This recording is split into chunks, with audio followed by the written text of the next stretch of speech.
breeze, the half-hidden moonlight, and the senses of an assassin whispering the same thing. In the next instance, we meet our main protagonist, Raon, who receives compliments on his good work. Raon kneels and looks up at the voice that compliments him, thanking the respected Sir Derus Robert.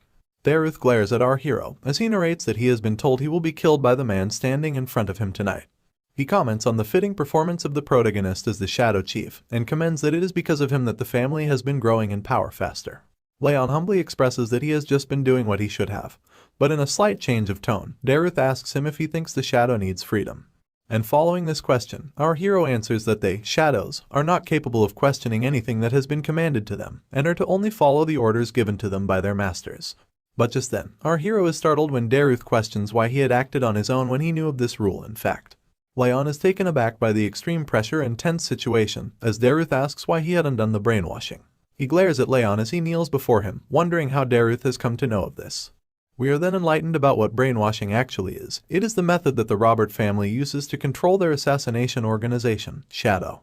It is elaborated that they buy or kidnap children and make them work as assassins their entire lives for the sake of the Robert family, engaging in all kinds of wicked activities. And our hero continues to narrate that, simply put, they groom the children into becoming their loyal dogs. However, he coincidentally was able to break free from these chains. Wondering how the man is able to confront him, he asks Derus how he knows.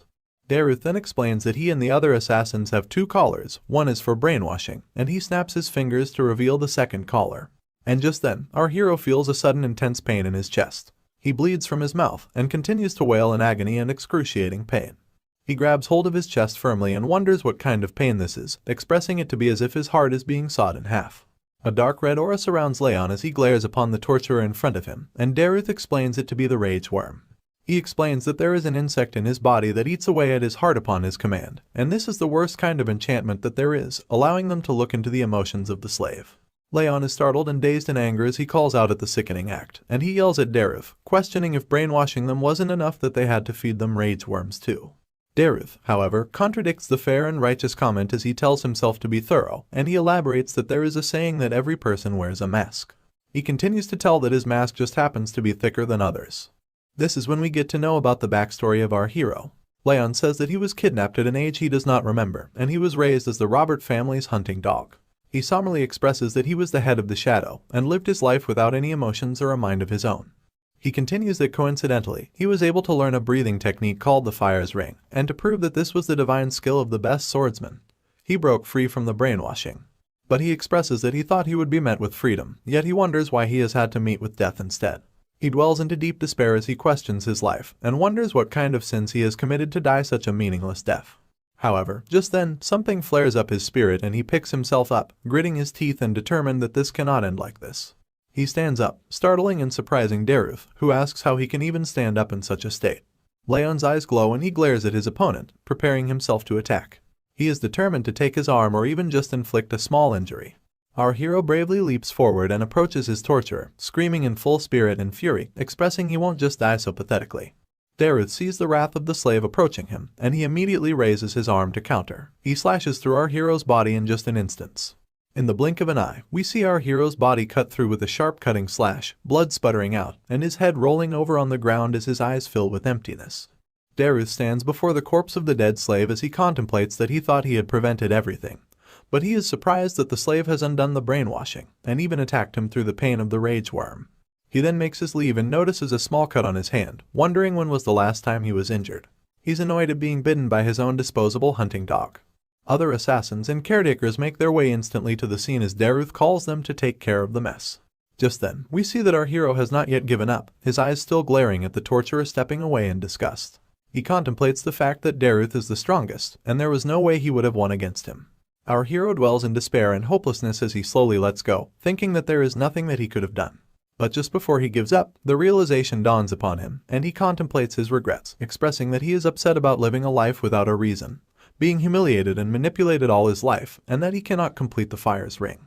He calls out desperately, exclaiming that he does not care if he fights a devil or a god, he wants to get revenge no matter what. That's when a charm starts to glow right beside him. A system window opens up, and displays that he has been chosen by rage, and his body will now be possessed. But then, the system window turns red, expressing that the body of the vessel has died, and chaotically displays an error on the screen. In a change of setting, we are brought to a sunny and bright field where birds are chirping, and the sun shines brightly. A woman's voice holds a toy in her hand as she calls for someone named Sunny to look at her, and a baby's voice echoes as he reaches out his hands at the woman, calling her mama. The woman asks the baby what he thinks the toy is, and the baby mutters the words, for his baba. The woman is in awe of the child and picks him up, holding him close to her chest, but the baby appears to be somewhat annoyed.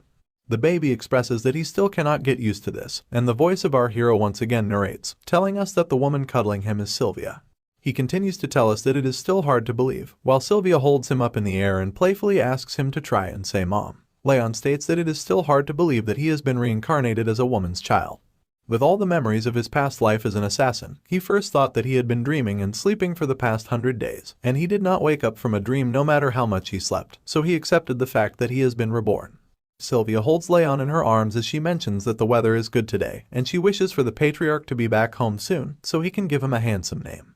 Raon gazes over at the woman holding him, and points out that she can't keep calling him Sunny forever. But in other news, he also mentions that the patriarch must be busy since he has not shown his face in the past 100 days. He also tells us that he could not figure out too much after reincarnating, but he acknowledges that he has been reborn into a wealthy and renowned family, expressing that it's better to be born into a powerful family than a normal one. And he adds that he needs to get his revenge after all, expressing that the rage and desire for revenge are still prominent in his mind. But still, he gets a hold of himself and acknowledges that he must be patient, because he does not know where this is, what the position of this family is, or what kind of situation he is in right now. Adding to his contemplation, he recalls that he was unable to complete the fire's ring in his past life, so he needs to be patient. He was called the best assassin in Robert family's history, and so, in order to enact revenge, he needs to swallow his emotions for as long as it takes. Our baby hero is curious, gazing upon the luxurious mansion, wondering if this family is more than renowned. But just then, his attention is diverted to a panicking voice that calls out to Sylvia, yelling out loud that the patriarch has arrived.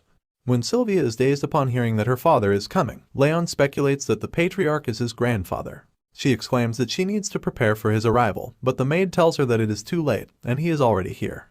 The atmosphere changes in the room as Sylvia and the maid both stand in a daze, and Raon experiences this change as he questions the sudden tension in the atmosphere. A voice yells out to make it known that the patriarch is entering, and a gate opens as a man follows through with 2 guards accompanying him. Raon expresses that just the man's existence is overwhelming. A royal gown flutters in the air as the man steps into the room, making our young hero squeak in a baby voice. He speculates and acknowledges the man who has approached him, and Sylvia greets her father in respect. The man has a beard, and he questions if the baby that Sylvia holds is his grandchild. This is when Raon realizes his identity. He points out the golden blonde hair of the man, the flame-like red eyes, and his ice-cold aura. He explains the man to be the zenith of this continent, the northern king of annihilation, Sieghart. Our baby hero appears to be concerned and dazed as the patriarch gazes upon his grandchild, and wonders how the hell he got reincarnated into the most powerful family on the continent. Sylvia asks her father if he wants to hold his grandchild. All the while, our baby hero deems such a fate as ironic. Glenn, the esteemed patriarch of the house, exclaims that the baby will be named Raon, suggesting that the meaning of the name is to live like a shadow, as if the warrior is there but also not there. Raon's baby eyes widen at this statement. It's hard for him to process how he was given the same name as his past life. Night falls upon the land eventually, and moonlight shines through the room as Raon pretends to be soundly asleep in his cot. But actually, he is wide awake and wondering if everyone else has gone to sleep. He sits up and contemplates the fact that after 100 days, he now finally has his chance. He elaborates that he was always sleepy. Every time he would wake up, Sylvia would always be by his side, ready to cuddle him up. That didn't allow him to use his mana, but now, finally, he is able to sleep in a separate crib. Sighing in satisfaction, he expresses that he should get started. He sits upright, crossing his legs to perform a certain stance, calling upon the fire ring ability. Our baby hero explains that this continent's normal training method uses breathing styles. One absorbs nature's energy and gathers the aura in the energy core. However, he adds that the fire rings he has obtained use a different path. Enlightening us about the workings, he elaborates that when a mage uses his energy, it shapes the heart's ring, growing his overall physical abilities and energy manipulation techniques. Because of this, he mentions that this type of breathing technique is the best to become a perfect martial artist. Moreover, this sort of breathing technique has the advantage over transcendents like Derus, who don't know its full capabilities. And so, he expresses that by using the fire's ring, one can grow their mentality and body. He desires that if he can make the Sieghart's swordsmanship his own, defeating and enacting revenge upon Derus won't just be a dream. Analyzing himself, he is skeptical, but he points out that it's because of such a premature body, filled with freezing energy, that his body felt cold even after sleeping for more than 20 hours. He closes his eyes to analyze how many places are blocked, realizing the number to be 9. He concludes that at this rate, he is going to die due to his circuits being blocked by the cold. He knows that he needs to break through them using the fire's ring, but he expresses that throwing away such highly pure cold energy is a waste, although he questions if he can fuse it with the fire's flow and circulate it throughout. Some time has passed, and our baby hero has concluded his training. Although he thinks that it is slow, he is still making very good progress. Just before he decides to move on to the next stage, he feels a bit agitated. He acknowledges that his body is tired, questioning the stamina of this premature body getting tired after such little training. But our poor baby can't help it, and he feels the weight of his eyes as he slowly closes them to sleep. Raon has soundly slept in his crib, and this is when Glenn, the patriarch, emerges from the shadows to observe his grandchild. He raises his hand above Raon's head, and small sparkles of energy twinkle around him. Night changes into day, and the sun shines upon the window of the huge and luxurious mansion. The cutest protagonist, Raon, crawls on the floor muttering nonsense, and Sylvia follows him throughout, encouraging him to crawl a little more while playfully squealing in joy. But Raon seems to be distressed and annoyed, expressing that playing with Sylvia is a pain. I mean, our dude has the mind of an adult, and playing and pretending to be a baby like this makes him want to kill himself. Sylvia, however, cannot have enough of cuddling with her child, as she fiddles with him and calls him playful names. All the while, our poor hero gets more and more annoyed, exclaiming that enduring the cold energy is better than this. This goes on when suddenly Sylvia is called upon by a strange voice, and her attention is diverted towards the man who calls for her. Her face immediately lights up as she turns to face the source of the voice and calls the person the saint. The saint takes a slight bow to pay his respects to the lady, but requests her to simply address him as sir. Raon's eyes widen upon seeing the man. He wonders if the person in front of him is someone called the Saint of the Rags. And enlightening us with more background upon the characters, our hero once again narrates that the saint has divine power, medical techniques, and skills that can reach the ends of the world. However, he adds that although the man is the most famous physician, no one can see him due to his wanderlust. Coming up close, the saint gazes upon the baby, expressing that he came to see Sylvia after hearing about his birth, and he picks up Raon to gaze upon him closely. He compliments the red eyes and the blonde hair of the baby that he inherited straight from his beautiful mother. He then asks the name of the child, and at first, Sylvia hesitates to answer, but she says that the name of the child is Raon. The saint is taken aback, questioning if they named the child while knowing that it means shadow. Sylvia hesitantly agrees with the speculation, and the saint follows up with disappointment, not understanding what Glenn was thinking before naming the child. Raon observes his expressions, as he notices that the two are being quite casual with each other. In his past life, he had heard rumors of the Northern King of Annihilation being friends with the Saint of Rags, and it seems to be true. Nevertheless, the saint holds our baby hero firmly as he smiles in joy, wanting to have a closer look. He then places his hand over the baby's body, and a strange energy flows and glimmers over our hero. The saint notices that there is something wrong, as is apparent by his facial expressions. Sylvia also notices this and asks the saint about it, and the man tells her that the baby has the bitter cold curse. He gives back the baby for Sylvia to hold, as he continues to elaborate that the baby's energy circuit has been blocked off by ice energy. If they treat him concurrently before his future checkups, he will not die. However, he also lets Sylvia know of the sorrowful fate, that the baby will not live for a long time if he is left untreated. Sylvia's eyes widen in shock, and her voice starts to shake as she states that the saint is lying. She does not believe this to be true. And just as the saint tells her about writing a prescription to start the treatment, a voice calls out to interrupt him. The voice belongs to a maid, who rushes forward to the saint to tell him that the patriarch is looking for him. The saint lets her off, telling her that he will be there with the patriarch once he is done with the conversation. But the maid insists that the patriarch wants to see him right now. Accepting the call, the saint hesitantly takes his leave, expressing that the patriarch cannot get his timing right. Observing the situation, Raon thinks that knowing about the disease does not change anything, because as long as he can complete the fire ring on time, such a curse won't be an issue. This is when a teardrop falls onto his face, making him halt in his thoughts. Our baby hero gazes upon the crying face of Sylvia, who still believes it to be a lie. She sniffles and expresses that she cannot lose her child like this, and she refuses to accept that he is dying. Sniffling and silent tears turn into wails and screams of agonizing pain as Sylvia falls to the floor, firmly holding her baby. She promises that she is going to make it better, no matter the cost. She is still in denial that her child is sick with a deadly disease. Raon's eyes widen and his heart skips a beat. He wonders what this emotion is, and he expresses that his heart is aching.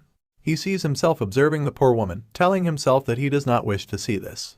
Among the wails and the screams, Sylvia suddenly stops crying when her baby's hand touches her face to wipe off the tears. She gazes upon her baby closely with her eyes full of shock, and Raon reaches for her in an attempt to call for her, until he manages to mutter the word mommy. Meanwhile, Glenn was busy engaging in a conversation with the saint, when suddenly, a commotion rises from the other room, diverting their attention. The voices of the maid yell and call for Lady Sylvia to stop, and Glenn questions what the ruckus is all about. The maid follows after Sylvia as the yelling continues, and she warns her that the patriarch is inside the room. The door breaks open, and Sylvia barges into the room despite the maid's best efforts. She glares at the patriarch while she huffs and puffs to catch her breath. The red eyes of the patriarch, Glenn, glare at his daughter as he confronts her about the reason for this ruckus. He mentions the rude and unsightly behavior, demanding a suitable answer. But he stops mid-sentence when he sees his daughter kneeling before him on the floor with tears in her eyes, begging him to save her child. Starting right off where we left, Sylvia is seen begging the patriarch to save her child. However, the patriarch does not seem to be bothered as he sips away on his tea. Being persistent as she is, Sylvia exclaims that the patriarch is well aware of the child's state and how much the child means to her. She repeatedly asks him to save him. But adding to the bleak and tense atmosphere, the patriarch coldly questions why he would want to save someone who cannot contribute to the family. He expresses that the child is an example of how difficult a martial artist's life is. Sylvia continues to persuade the patriarch as she mentions the child to be his grandson. But he is not fazed. The most he can do for the child is to give him the Sieghart name, and he asks his daughter to be thankful that he is being generous even with such an offering. Of course, Sylvia's tears do not appear to stop as she wails and screams for her father. The cruel man then asks the guards to take her away, and the brutish men drag her out of the room. Sylvia's screams and wails can be well heard across the mansion, as she desperately shouts at her father to save her child. The cries do not go unnoticed because the saint observes this commotion. He sighs in disappointment and calls the patriarch stubborn. This is when, in a shocking turn of events, the saint questions what the patriarch plans to do now when he has called him to look upon his grandson's condition. The patriarch overlooks the confrontation and quietly sips on his tea, asking the saint to give the details. He continues to do so, saying that as Raon grows, the condition worsens with his age. But he emphasizes that thanks to the patriarch's aura pushing out some of the cold air, he will be fine for a bit. However, the unforeseen situation dawns upon the patriarch as it is made known that his grandson will not be able to become a martial artist. Following the patriarch's strange dilemma and behavior, the saint asks why he has named the child Shadow, expressing that there are many names that he could have chosen from. Interestingly, the patriarch mentions that the name, Raon, does not just mean shadow. He continues to enlighten the saint, as he mentions that 1,000 years ago, it had another meaning too. At the break of dawn, as the sun shines down, we are brought into the setting of the mansion as Sylvia holds down a spoon with some medicine. She encourages Raon to gulp down the medicine provided by the saint. Anticipating a speedy recovery, the maid and Sylvia both close their eyes, wishing the baby to be healed. They open their eyes at the sound of the baby squealing and reaching out his hand for his mother. Sylvia celebrates in joy along with the maid, Helen, happy that her son is healing and enduring. Helen agrees with the lady as she also adds that he must have understood their intentions. Holding her son firmly in her arms, Sylvia draws Raon closer as he contemplates feeling better. He notices the medicine to be the fire attribute medicine, which is creating warm air to push out the cold air from his mana circuits. Satisfied with the results of the medicine, Sylvia encourages and playfully asks if her son understands her intentions. Our baby hero nervously and hesitantly accepts taking in more medicine. Fast forwarding a couple of years, we are brought to a setting where our baby hero has grown. He narrates to fill in the gaps for us. Raon says that he started training after taking the medicine, and after achieving a groundbreaking first fire ring. 2 more years of training have passed. All grown up, our baby hero is not so baby anymore, and he expresses the same emotion as he continues to narrate his daily routine from the last 2 years. After playing with Sylvia and Helen around nap time and midnight, he would always train. Even more time has passed since the start of his training, and now our hero is 5 years old. We see a grown-up Raon sitting upright on his bed as he smiles in satisfaction, and a system window appears in front of him showing his achievements at such a young age. The window highlights that he has now finally achieved the 2nd ring of fire. By this time, it is revealed that Raon has managed to create the 2-star ring of fire. Raon observes and gazes upon the message window as he contemplates the factors of the 2-star ring of fire. He elaborates that at this stage, the flames revolve in cross formation, and his energy observation gets more sensitive. The deep contemplation and celebration are, however, interrupted by Helen, who calls for Raon, expressing that he is up early this morning. She asks if she can take his laundry, and Raon approves. He observes Helen work her way through his laundry, as he realizes that she cannot see the message window appearing before him. And now we learn, as Raon tells us, that the message windows first started appearing when he obtained the 1-star fire ring. In a flashback, our hero narrates that he did not know what it was at first, but he soon realized it to be a comfortable status window that lets him check all his stats. He also mentions Helen's strange reaction when he first started interacting with the window. He expresses that it was evident that the message was only available to him. Continuing the deep contemplation, Raon expresses that although he has now achieved the 2 stars, his low stamina and the bitter cold curse remain. He strokes his chin and points out that improving like this would not have been possible if not for the fire attribute medicine. Dwelling back on past events, he expresses that during these 5 years, Helen and Sylvia, along with everyone at the annex, have been looking after him diligently, taking care of him like a prince. Rubbing the back of his head, he believes all this prince's treatment must have had an influence on him as well. But it soon dawns upon him that he still has a lot of time left, and he is only yet 5 years old. He then contemplates his condition, elaborating that the curse is a problem, and so is the low stamina, which work together to get in his way if he tries to move even a little bit. However, in his past life, he was known as the best assassin on the continent, and he had learned the greatest technique of the Ring of Fire. Our hero draws a ball of fire that revolves and hovers in his hands. He plans that once he completes the Ring of Fire, using his past experiences, the weaknesses will soon be gone forever. He adds that upon learning the Sieghart's swordsmanship, he will be able to slay Derus' neck. But as Derus is one of the strongest transcendents on the continent, Raon knows that he won't be able to keep his mind stable if he goes insane from revenge. He concludes that even if it's slow, he needs to gain the power and finish him off when the opportunity arises. Just as our hero determines to train even harder, a voice calls at him, acknowledging that he is awake. He turns his attention towards the voice and finds his mother, reminding him that they have to go somewhere today, and asking him to get changed so they can leave. Raon looks out the window and elaborates that the powers that maintain the balance of the continent are called the 5 demons and 6 emperors. As a cart travels across the stone road, our hero continues to explain that of those powers, he has been born into the Sieghart family, which belongs to the 6 emperors. He adds that the emperors demonstrate a positive influence, while the demons threaten the peace of the continent. He also explains that there are several other powers outside of these, and so there happens to be a judgment ceremony to determine if these powers are good or bad. The cart follows into the gates of an annex, as Raon expresses that today is the Sieghart family's judgment ceremony. The gossiping mouths of the families that have already arrived at the ceremony echo throughout the hall as they chat and engage in meaningless conversation. The gossiping continues as they call out to other families and their sons. Just when there is talk about Sylvia and her son, it is seen that Sylvia walks into the hall with Raon holding her hand. The chatter in the hall rises as they call Sylvia an outcast. The cold faces of the families in the hall glare upon Sylvia as she walks in and observes the cutting eyes of the families that stand before her. As Raon walks along with his mother into the hall, the chatter continues, and they point out at Raon, gossiping about his height and the rumors of him being sick being true.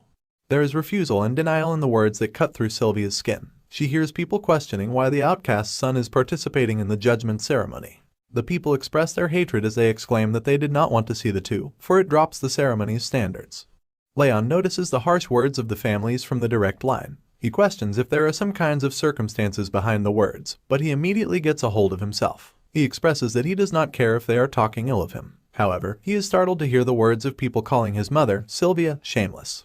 Hardening his facial expressions, Raon expresses anger and is infuriated at the harsh words being thrown at his mother. He quickly snaps back into reality when Sylvia calls for him.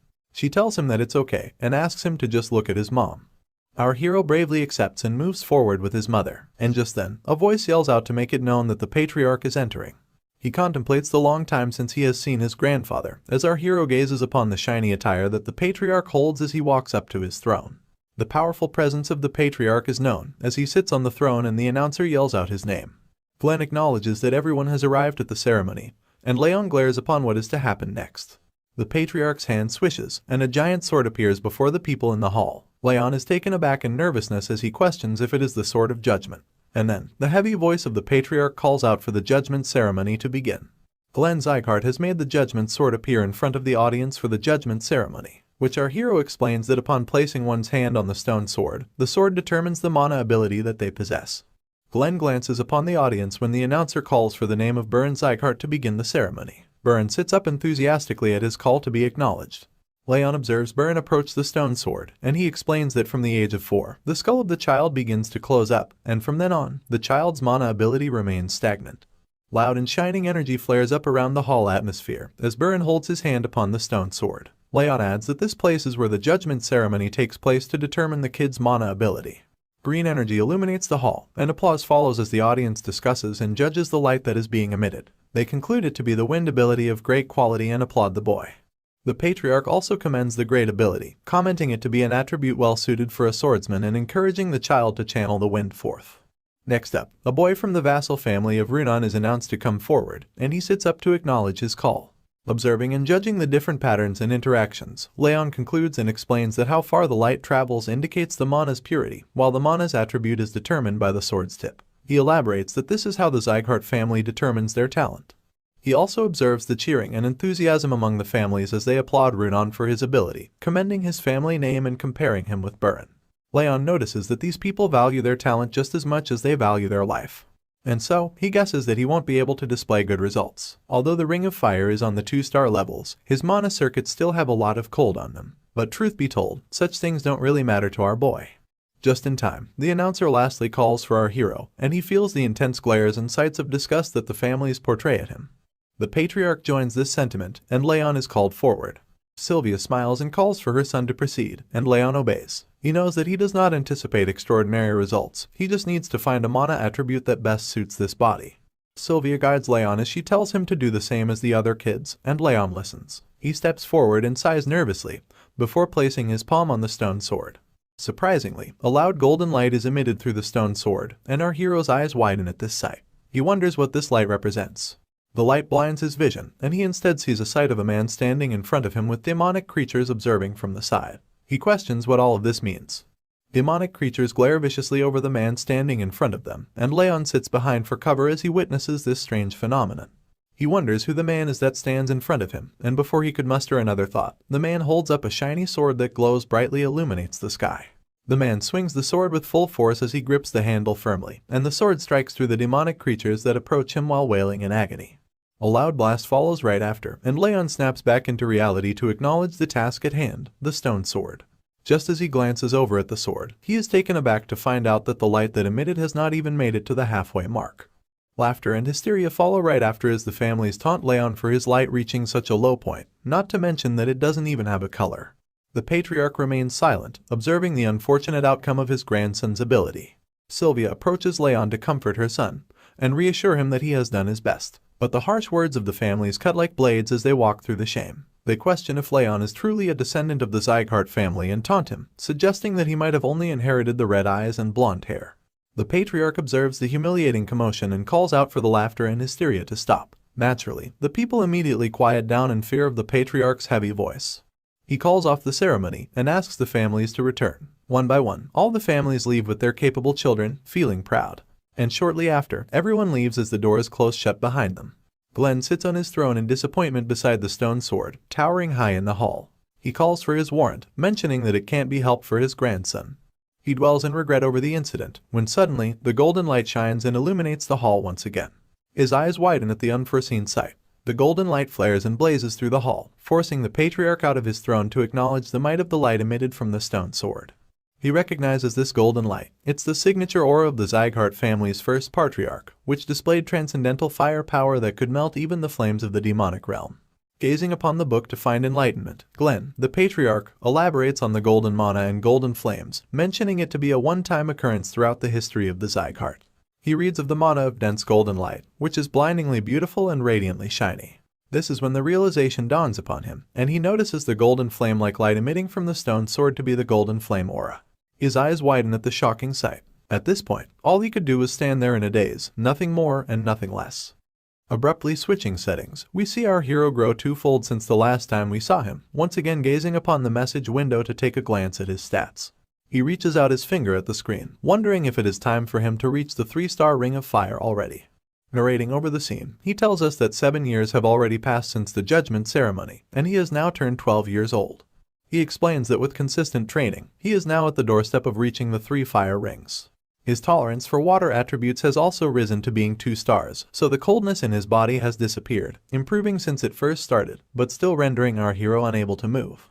Moving forward in the present, Raon plans to begin training soon, when suddenly, Sylvia's voice calls at him, and she approaches him to ask why he is not ready for the occasion yet. She asks him to leave quickly before they get late. Raon obediently agrees with his mom and contemplates the fact that the second judgment ceremony has come to face him once again. He annoyingly exclaims that he will have to see those bastards from the direct line of families.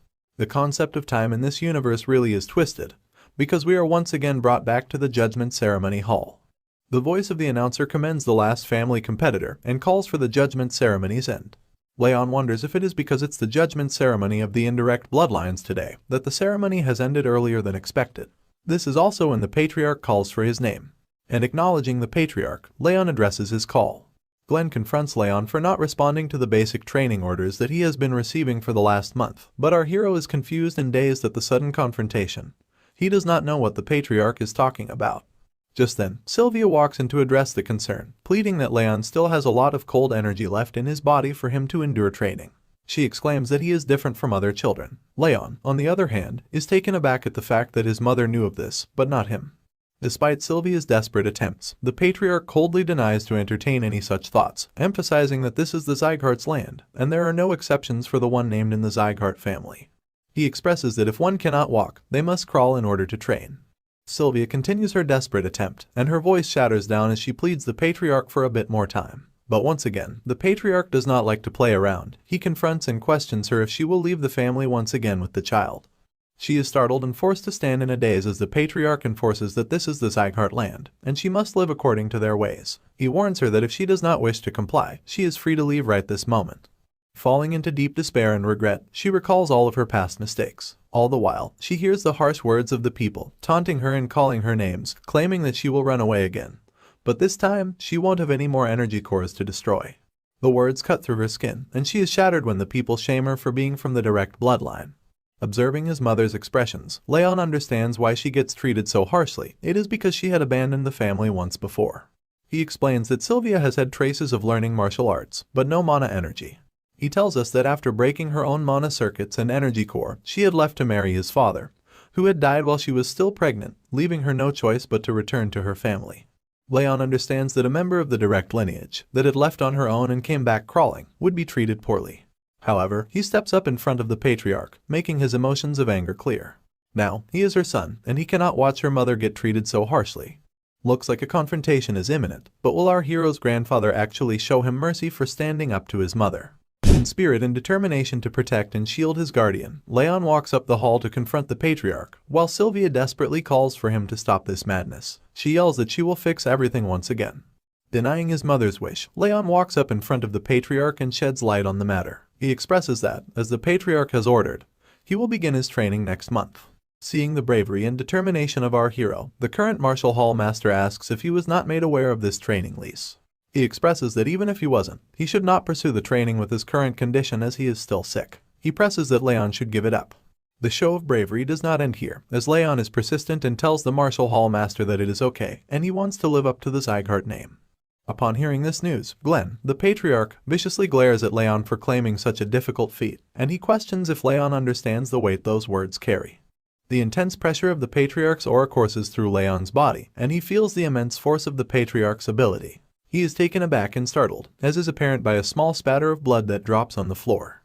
Raon's eyes widen as he firmly tightens his fist. He concerns and points out that just the patriarch's glare can do so much, elaborating that the feeling is as if his heart is being crushed by the immense force of the aura.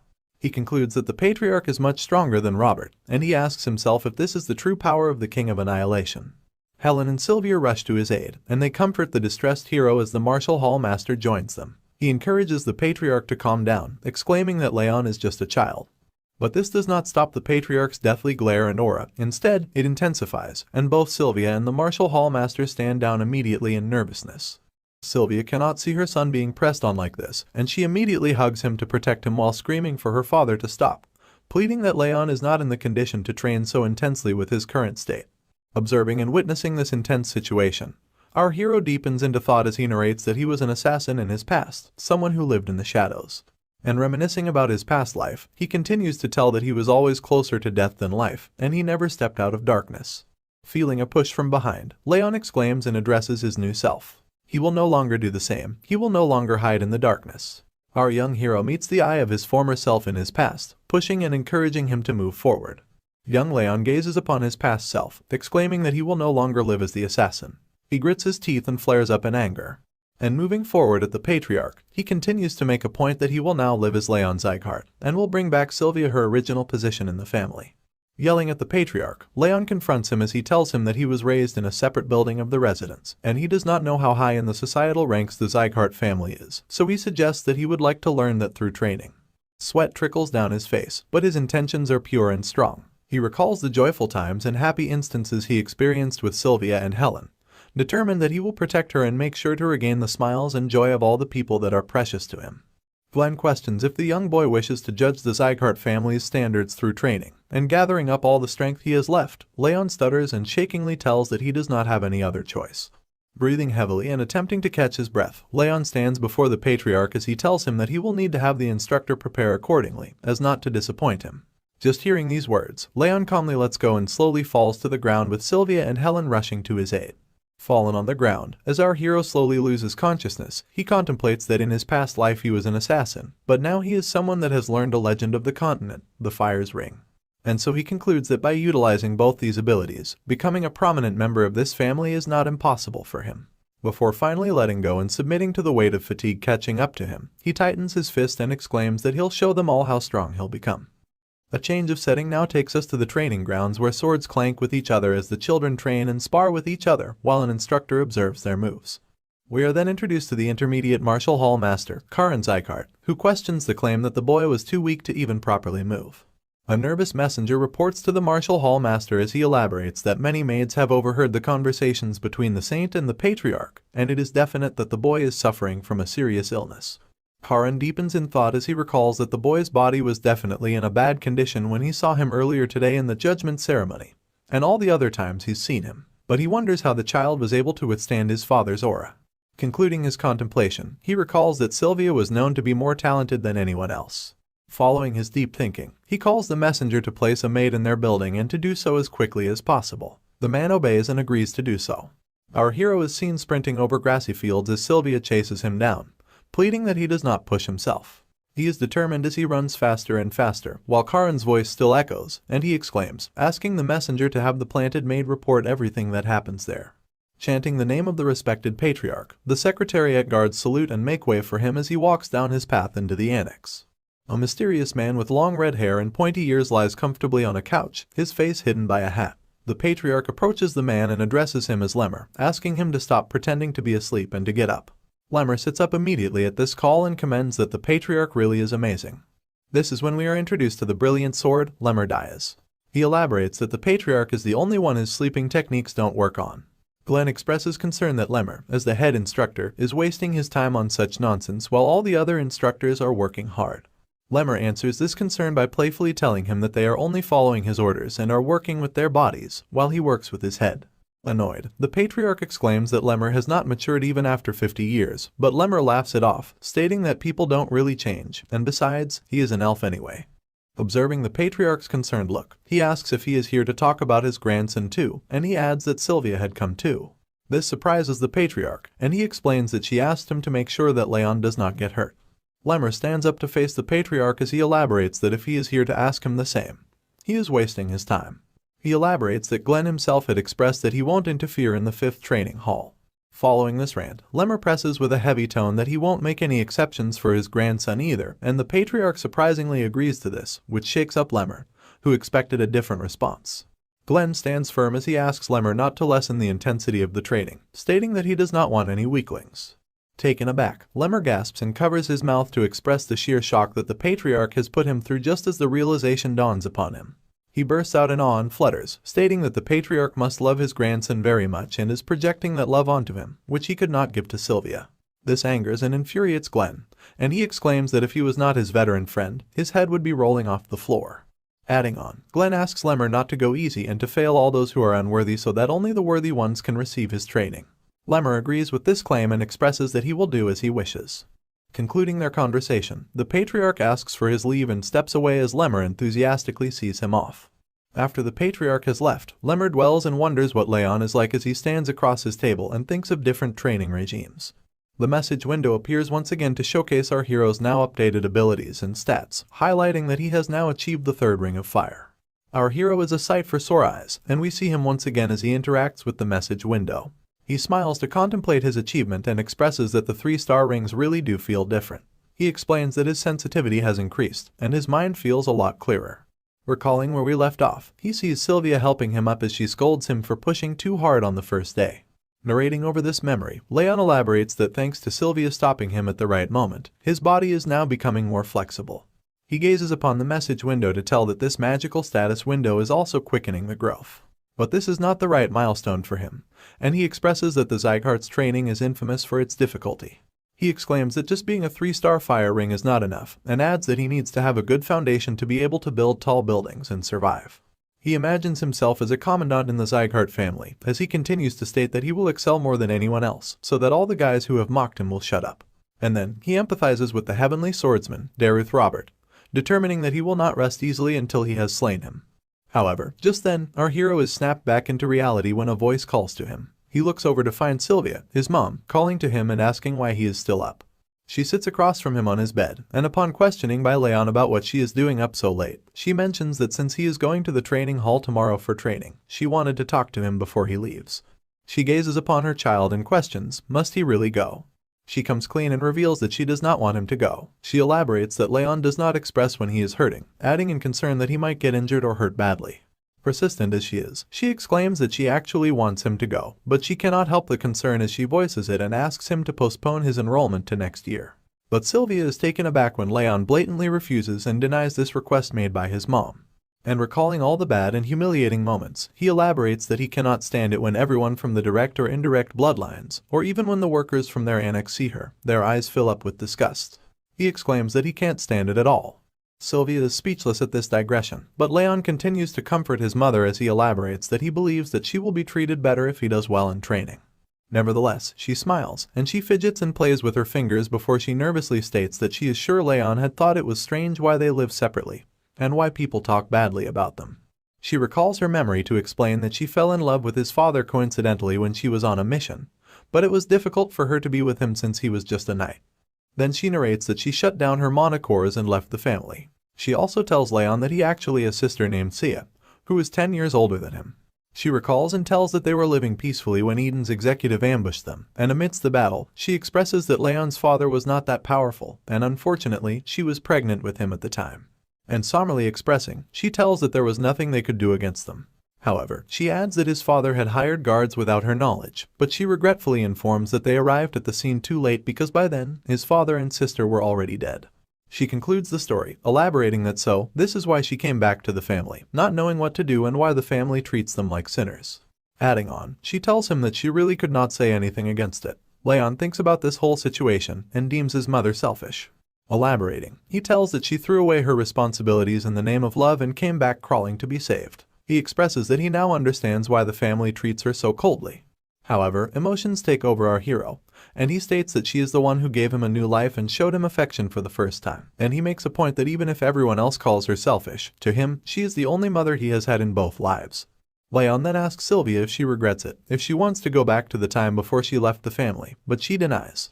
And she explains that she used to feel invisible in the family before, but she felt like a real person when she finally left, and she expresses that it is enough for her, being happy then and being happy now. Continuing the heartfelt conversation, she apologizes to Raon for being such a terrible mother, but she is interrupted by Raon, who states it to be fine. He addresses his mother and tells her that he will be fine, so he asks her not to worry. Gazing into each other's eyes for a moment, Raon smiles at his mother while he reminds himself that even if everyone else calls her selfish, she is his only mother, and he can always get his revenge after he helps her regain her position in the family. Mumbling turns into slow tears, and slow tears turn into sobbing as Sylvia wails in front of Raon, surprising him. He asks her to stop crying, and this mother-son interaction ends here. Raon sees his mother out of his room as he sighs and expresses that reassuring her was really hard. He then sits on his bed once again as he plans to check the malleability of the Ring of Fire before he can sleep, mentioning that he does not have a lot of time before the training starts. And he sits in a unique stance, performing the technique as blue flames rise and flare up in the room viciously. He notices that the rings spin faster now that they are at level 3, but he wonders what it will be like once they get to the intermediate levels. The flame suddenly blazes violently and bursts out into the air in front of our hero as his eyes widen in shock. The flames speak in a strange voice as it states to have finally come. It rises and rises as our hero glares in anticipation. A giant ball accumulates in front of him as it viciously smiles, and elaborates that the time has finally come when his rage has reached him. The blue flame pays his respects to Raph, the second lord of the demon realm, and expresses that he will help Raon's revenge dreams come true. However, Raon is surprised and taken aback as he questions this claim, and a message window pops up telling him that he has unlocked 2 new traits. The rage trait is being activated, but the second one remains untitled. The blue flame continues to rage and blaze as it expresses the offer to our hero, but it is taken aback in shock and stops midway to address the concern. The ball of blue flame questions why there is a child standing before him. Raon steps away to prepare to engage in battle against the mysterious ball of fire that has suddenly appeared in front of him, and he asks what it is. But the ball of fire seems to be just as confused, and he expresses the same concern to elaborate that the rage that reached him was not an emotion that a kid like Raon can feel. Upon a second glance, the ball of blue fire's eyes widen as the realization dawns upon him, and it exclaims that it was definitely the child standing before him. The child has been hiding a deep and dark rage within him. Raon hardens his facial expressions and is skeptical of the ball of fire as it asks him to give away his body and soul to him, and then he will help him get the revenge that he desires. He wonders if the ball of fire is here because of his violent rage against Derus Robert before he was reborn. But if it is, he expresses that the ball of fire is way too late. Following the skeptical nature and suspicion of the ball of fire, Raon denies his offer and states that he will get his revenge on his own. This confuses the ball, who anticipated an answer. He floats around Raon's body, as Raon tells him that he will exact revenge on Derus himself, thinking that he can't get the help of another in such a matter. But the ball of fire does not seem to buy this claim, as he expresses that Raon seems to be misunderstanding something. Smiling widely, the ball rises up once again and states that he is not here to negotiate. The huge ball of fire blazes again, and it viciously glares at our hero to alert him that he has already made his decision. Although the flames catch onto Raon's body, he immediately notices something strange. The flames are cold. Realizing this could only mean one thing, Raon steps back nervously. The ball of flame flares and rushes forward as it yells that now, all Raon needs to do is give him his body. Raon steps away from the threat as the blue ball of fire approaches him. The fire approaches nearer and nearer. There does not seem to be anything that our hero can do, and the flames finally reach Raon's body as a burst of light illuminates the room. Following the strange interaction, he does not seem to be feeling too well as he grabs hold of his chest firmly. His eyes widened in shock, and he expresses that he feels as if his mind is gonna freeze over. He wonders if it is the attribute of cold that is causing this strange and uncomfortable feeling. A mysterious and vicious avatar dawns over Raon, as its heavy voice instigates him to think of the person to bring up the rage, and he will kill him even if it is a god. Shivering and shaking, Raon rubs his hands over his arms, curling up into a ball as he expresses that he is able to endure the attack somewhat thanks to his water attribute tolerance ability, but he realizes that this attack is not just cold. Adding on, he elaborates that the mysterious entity is consistently stimulating his rage. Awful and torturous moments from his past life constantly replay in his head, as he is reminded of the pain he has endured and the days he has spent in torment. The mysterious man hollows over near to our hero's ear, as he exclaims that he will break the man's skull and eat up on his flesh, and so, Raon gives up on his body and lets the man take over. Recalling the joyful moments he has spent with the maids and his mother, Sylvia, he worries about what will happen to them if he gives up his body to this strange entity that has appeared so suddenly. He grits his teeth in frustration, determined to not let go so easily, and he exclaims that he cannot let him have his body no matter what happens. The blue ball of fire has once again appeared before our hero as it hovers over him and continues to persuade him by saying that it would have been easier for him to give in to his rage and accept the entity. But he is just holding on for no reason at all. He exclaims that he was going to minimize the damage since he was going to use his body, but our hero leaves him no choice. It expresses that it will just swallow Raon whole without waiting any further, and it seems like the situation is worsening. It's apparent by the look on Raon's face as he attempts to catch his breath, and he expresses that it feels like his body is going to break into pieces. Holding on to dear life, our hero expresses regret, realizing that he is almost at his limit and he'll end up dying at this rate if he does nothing at all to survive. But just then something clicks in Raon's head as his eyes widen and the realization dawns upon him. He grips his hands together and grits his teeth to give it his all, elaborating that if he could endure the cold due to his water tolerance attribute, then he might be able to reduce the pain in his body and mine through the ring of fire. Noticing it to be the only option he has left to survive, our hero musters up all his strength to counter the cold. And his move works as the heat from the ring of fire slowly pushes away the cold from Raon, surprising the ball of blue fire. He groans in frustration, seeing a child push away and counter his attack. He expresses that even if it hasn't been long since he has awakened, a feat like this is impossible. His annoyance is further elevated at the fact that the foe is just a human child. Sweat trickles down Raon's face as the cold slowly goes away and the heat of the ring of fire intensifies. He glares at the ball of fire and warns that he will get revenge on his own, without needing to let a ghost use his body. The blue ball of fire is offended by this statement as it rages and blazes violently at our hero. He questions how dare the human child call one of the great demon lords a ghost. Playfully teasing the entity, Raon asks why he hasn't been able to kill him if he is a lord of the demon realm. He continues to tease and taunt the lord as he states that the lord of the demon realm isn't anything special, and he suggests that he just disappears. Infuriated at this insulting interaction, the ball of fire starts growling at Raon. Observing and recalling the demon lord's words, Raon realizes that he is said to have just awakened, which could possibly mean that the ball of a demon lord has yet to restore his full strength. Raon's deepening thoughts over the strange lord of the demon realm are broken off by a message from the system window that notifies him of special abilities that have been unlocked.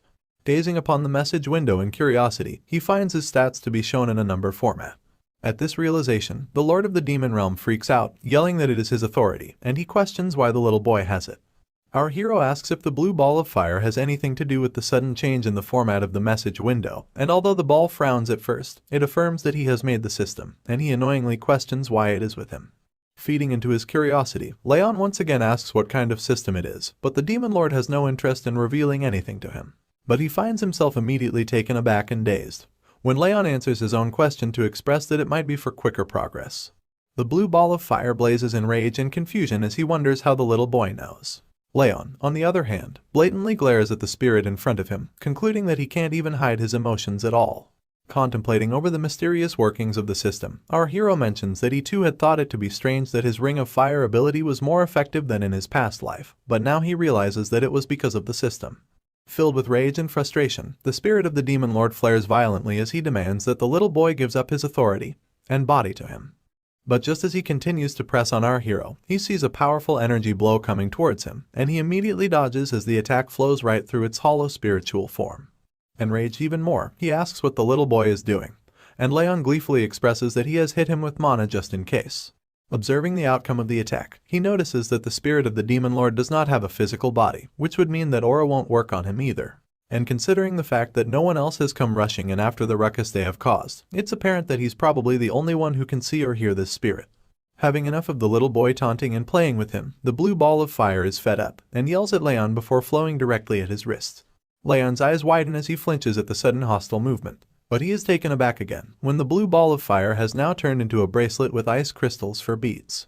And even in the form of a mere bracelet, the lord of the demon realm does not shy away from shit-talking. He exclaims that it hasn't been long since his seal has been undone, but his powers will return soon, and then no one will be able to stop him. He warns that he will stick with Raon till the day he dies. Our hero is nervous. He expresses the entity to be a leech, but he is afraid of the system going away if he tries to take him off, and he is also concerned about what he might do to Sylvia and Helen. But concluding the interaction, he glares at the bracelet once again, determining that it might be better to keep him close and watch him. He will just restrict him, and hope that he grows stronger fast enough before him.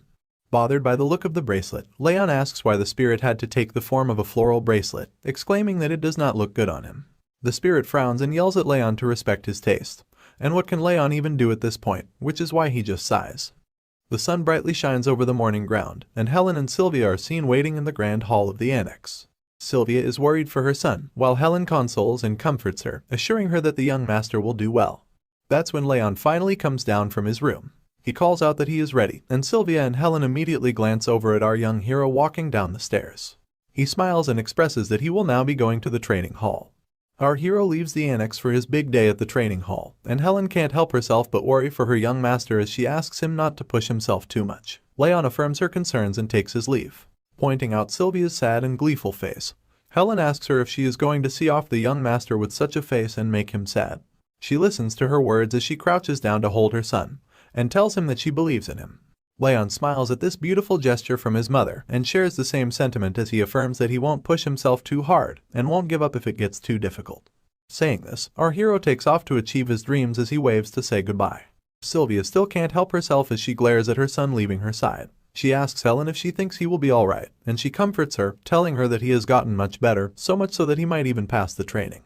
Not being able to take her eyes off her precious son, Sylvia expresses that Helen is right, but she still cannot let go of the fact that Raon is different from other children. A few moments before the great send-off, we see Sylvia hugging the young master, as Helen notifies her that the instructor assigned to him is the best in the Sieghart family.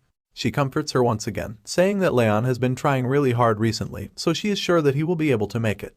And Raon shares the same determination, as he repeats Helen's words and tells his mom that he won't get hurt, staying true to his promise. He asks her not to worry. But Sylvia, being a mother, can't stop crying as she holds onto her dear son. Raon expresses that he will stay true to his promise and make sure to keep himself safe. She recalls her son's words, asking her to trust him, and she holds onto her chest, calling for her son as he walks away. Shaking and trembling, Sylvia is in despair. She does not want her dear son to leave her.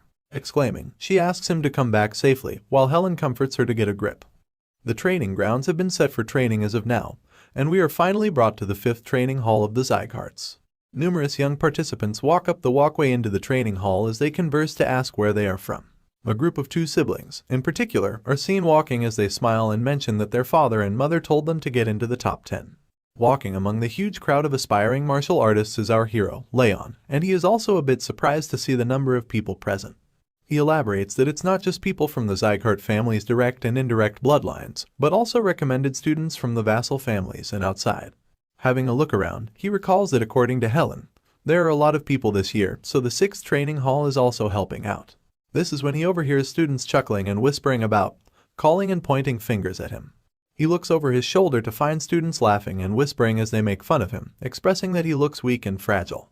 The students also make fun of the floral bracelet, calling forth the spirit of the blue ball of fire, as it enrages and flares violently in question at the insult. Raon walks calmly up to the 2 kids as the blue ball of fire flows around them. He exclaims that the kids are parasites that do not know humility, and he will rip out their eyeballs and crush their spirits if they don't shut the fuck up. Instead of buzzing around like mosquitoes, Raon wants these brats to say everything to his face. This unexpected confrontation shakes up the students as they immediately turn back to face Raon. He confronts and asks the students if they do not know the saying of not speaking ill behind someone's back, especially if they cannot say it to their face. The kids are taken aback in fear as they mumble to point out that Raon is degraded to living in an annex, and he isn't even from the direct bloodline. But he will not be fazed by the harsh words, as he simply mentions that the students too are from the indirect bloodlines, which does not give them the right to question how he dares to confront them. The students snap and are enraged at Raon talking back at them. They exclaim that such is the tone someone uses when they're talking to a person below their own rank. And in a fit of frustration, one of the kids rushes forward to grab our hero by the neck as he cocks back his fist to attack. Raon also prepares to fight back. His eyes start to glow red, and he glares at the opponents before him. In the next instance, a voice yells out to stop the fight, and the kid stands down immediately, concerned about the consequences.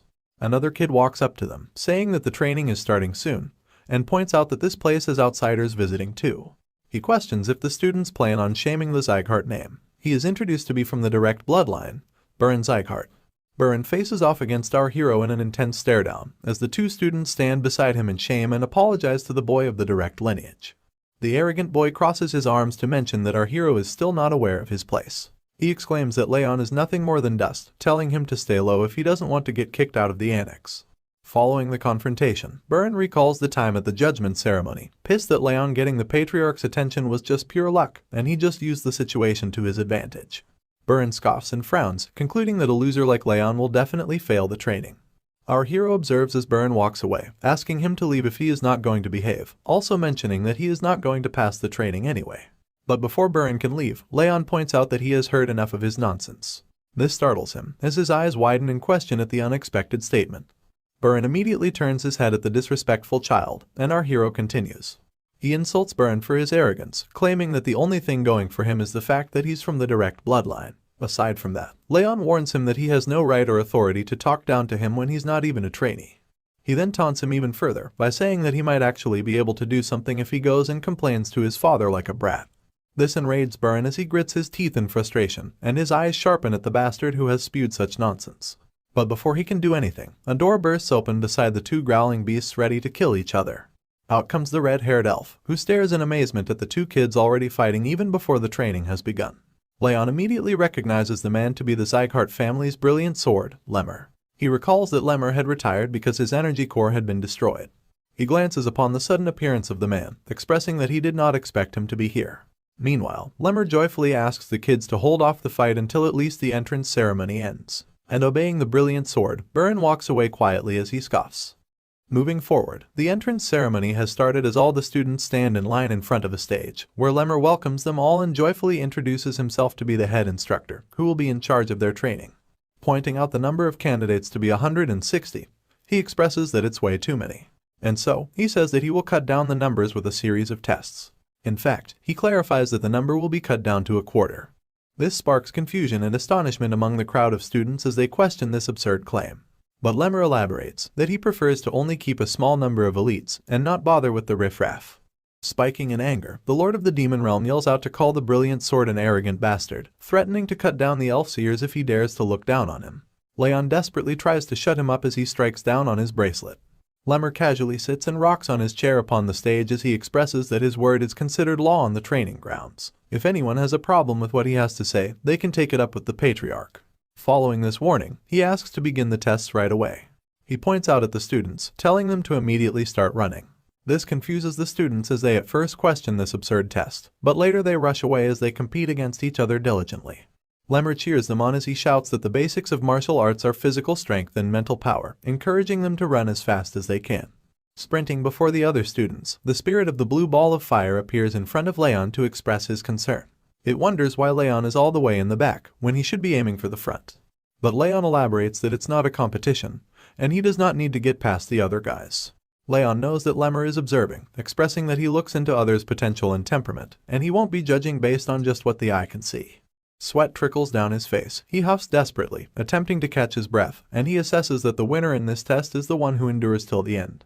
Concluding his assessment, he is determined that he will make it till the end no matter what. Commenting on the test, the instructors announce that Sir Burin and Lady Lunan can be seen sprinting at the front. They discuss that everyone is fast, but it is especially so in the case of these two. Another instructor also adds that the speed they are running at isn't their best, so he's sure that they can run for hours on end. They continue to observe the students as they rush away on the track, as they commend the speed of the leading two to be extraordinary for their age, which means that their future growth will be incredible as well. Turning their attention to our hero, they point out at him among the participants. They comment that he's been in the back all this time, unable to catch up, but they acknowledge that he is sick, which actually makes it impressive that he can run at all. Lemmer looks upon the two instructors, observing the race and our hero as they conclude that he is going to fail. But Lemmer's expression seems joyfully astonished, as he smiles and elaborates that it's interesting that he has never seen something like this before.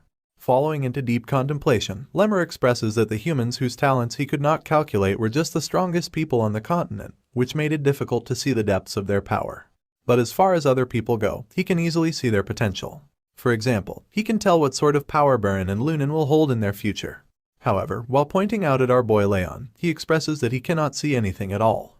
Lemmer concludes that this could only mean that Raon is stronger than him, therefore he is out of his reach.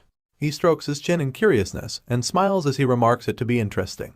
The two kids that picked on our hero earlier now run past him as they point out that he had been so arrogant before, but now he can't even keep up with them at all. Raon is in last place, so the brats guess that he will fail the test soon. Not letting anything get in his way, our boy still continues to sprint and run with all his might, as he suddenly looks up in concern and questions that they're just running, even though it is supposed to be training. In his past life, Raon had to constantly run for his life from starved beasts, which was just a basic part of his training as an assassin. And so, he sprouts a wide smile on his face as he comments this training is far too easy in comparison. The race continues in full spirit as the students rush forward on the track.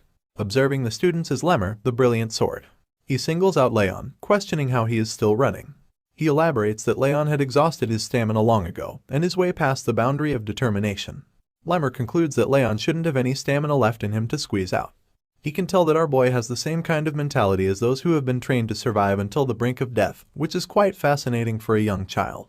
Observing this amazing talent, Lemmer deems the young master to be quite interesting. Seeing Raon continue running and keeping up with him enrages Burin.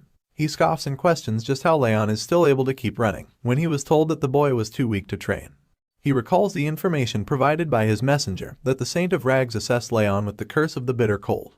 Raon has a low chance of surviving childhood, let alone learning martial arts. And even at first glance, it's not a secret that Raon looks fragile. Annoyed at things not going according to plan and everyone proving him wrong, Burin grits his teeth in frustration before yelling out the move, or utilization. A burst of energy follows right after, with beams of light crackling around his body. In his childish rage, Burin has started using his aura in the race, just to show off that he's much better than everyone else. And he rushes forward with electric beams crackling and sparking around him, leaving behind Lunan and Raon who follow him. Witnessing the sudden change in speed and agility, Raon is quite taken aback. He observes that although Burin speaks like a noble, he is just a kid. In comparison, he thinks that Lady Lunan might actually be much more mentally mature than the brat who rushed ahead. Keeping his focus, he then concludes that this is just a test and not a competition, so there's no need to break his pace just because his opponent wants to show off. The sun shines down once again as the hot beams scorch the ground, and all the other students who withdrew from the test due to exhaustion fall to the ground as they catch their breaths. The two kids that called Raon names and bad-mouthed him observe and question how the boy is still able to keep running. Another student adds that she had heard of Raon being weak because he is ill, but this result contradicts everything. Our brave young master keeps on going while the students wonder how he does not get tired. But you see, Raon denies these absurd claims because he feels as though he is about to die due to the coldness in his body. And he adds to the bleak situation, expressing that it also feels like his heart and lungs are going to collapse at any moment, but he is determined. He utilizes the ring of fire to squeeze out any little stamina that he has left inside him. Whatever the circumstances, he smiles at the conclusion that the ring of fire is improving quickly, and he plans that he just needs to activate it to full force in order to feel its proper effects. But before he can proceed, the voice of the blue spirit pops up once again, calling our boy pitiful. He questions the state of his body, and claims that he is nothing but his future vessel. The spirit of the blue ball of fire reaches out once again beside him, as he demands him to hand over his body and soul instead of trying to surpass the blue-haired human. Exclaiming in refusal of the unfortunate situation, our hero calls for it to stop. But it's too late. The spirit yells out that it will freeze everything, and a wave of freezing coldness strikes Raon. He frowns in pain and agitation just as the strong cold hits him, but he knows that he must endure the cold in order to pass the test and move on. Slowing down his pace, he feels as if his mind is being taken over by rage, but he knows he must endure it and pretend as if nothing is wrong. Fed up with the nonsense, Raon now confronts the spirit, asking him to stop this sabotage and stay still because this instigating act won't work on him. But the demon lord is persistent and questions Raon's claim, elaborating that there is no human that can withstand his rage. The cold intensifies and cuts through our hero's vitals, as is apparent when he grabs hold of his chest from the immense pain. The freezing cold strikes again, and the demon lord viciously expresses a desire to see how long he can endure the pain. This small setback is nothing for the brave warrior, as Raon knows that he has to endure the pain no matter what. Because if he shows even the slightest hint of weakness, the demon will swallow him whole. The pain intensifies and grows, but Raon holds his own to survive. The blue ball of fire is enraged, and it yells in frustration, questioning why his rage won't work on the weak little boy. Seeing the outcome of pushing himself too far, the fatigue catches up to him. He expresses that his body feels like it's going to collapse, and he might die at any moment. His eyes begin to close slowly as his consciousness slips, and he acknowledges that he cannot breathe properly. The intense situation now lessens when, before more damage can be done, the brilliant sword of the Sieghart calls for the test to be over, and all the students participating in the test fall like flies to catch their breath and take some rest on the ground. Raon also joins the students to catch his breath as he sweats profusely, while Buren glares at him with a look of frustration, calling him a determined bastard in annoyance. While catching his breath and breathing heavily, he acknowledges that he almost died and concludes that this life isn't going to be easy either. Lunan looks over and observes our hero while he catches his breath, before the spirit of the demon lord appears once again to throw a tantrum. He yells and puffs up in rage and frustration, calling him a monstrous bastard and questions how he managed to pull it off. But answering the question, Raon reminds him, this is why he asked him to stop.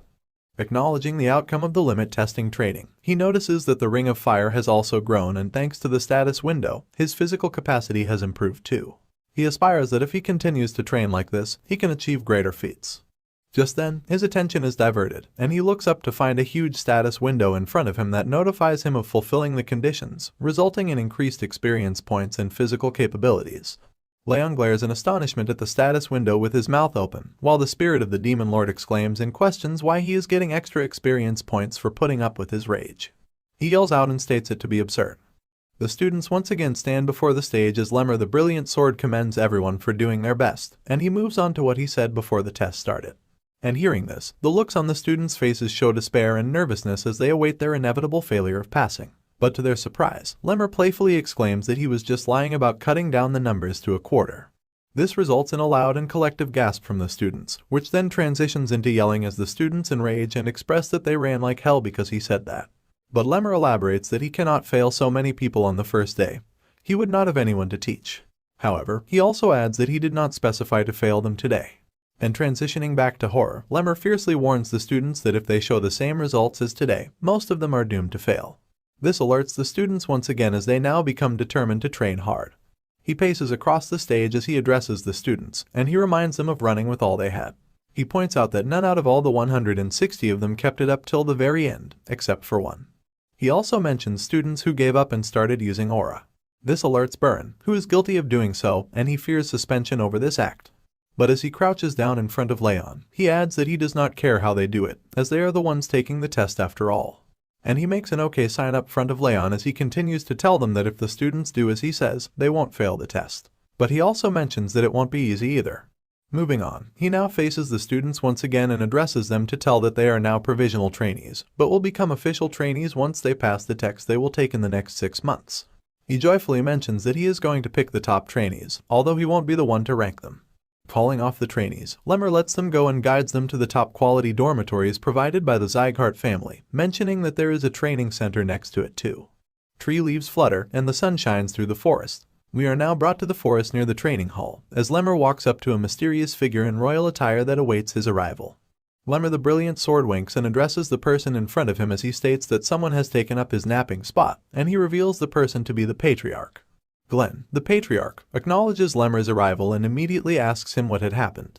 And he slowly walks up to him as he asks the Patriarch why he is asking him, when he himself was here the entire time to witness the whole thing.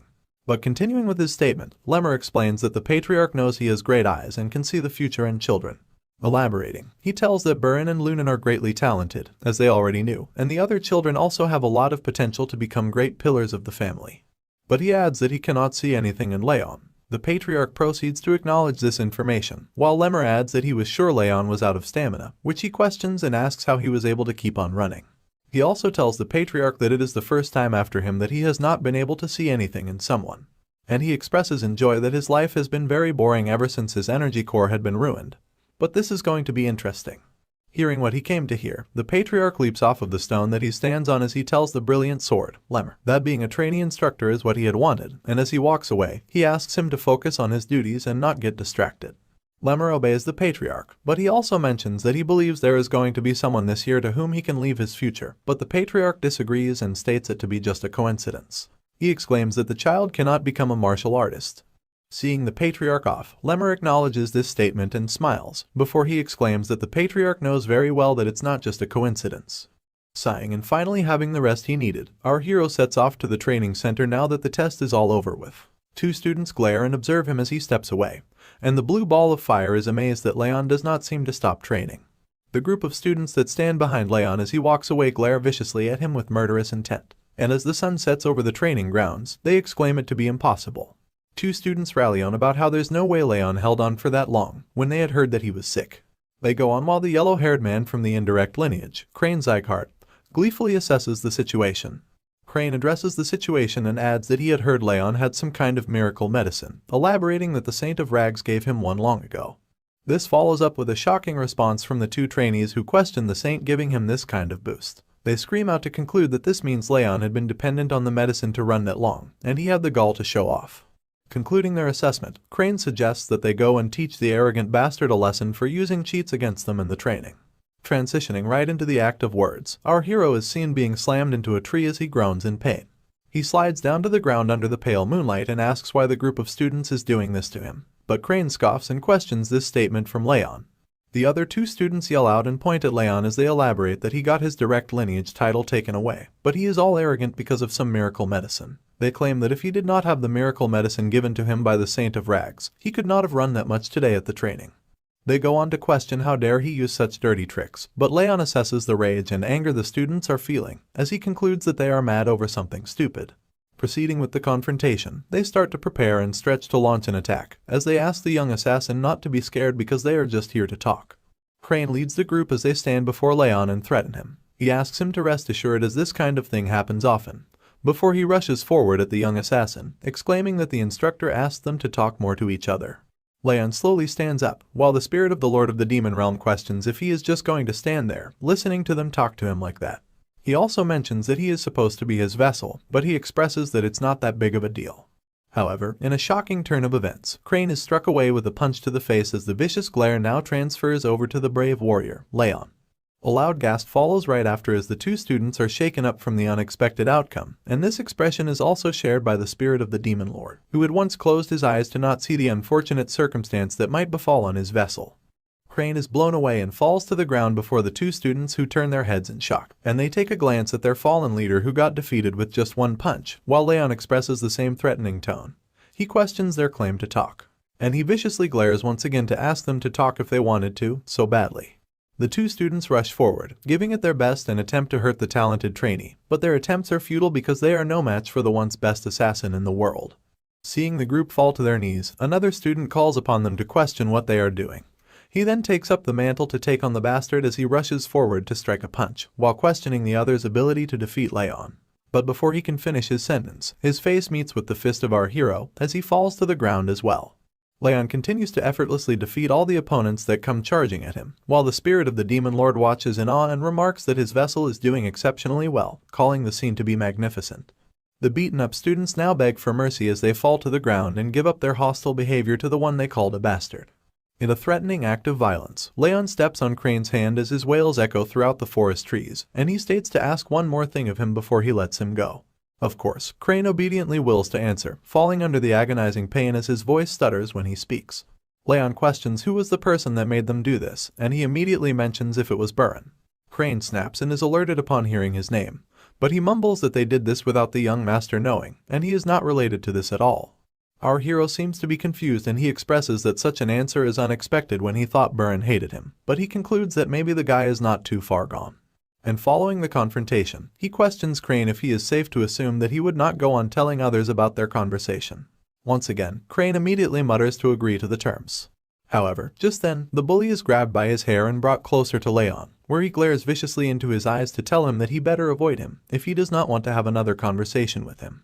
Filled with fear and horror, Crane immediately mutters that he will not even step on the young master's shadow. Raon lets him go, asking him to go away if he understands.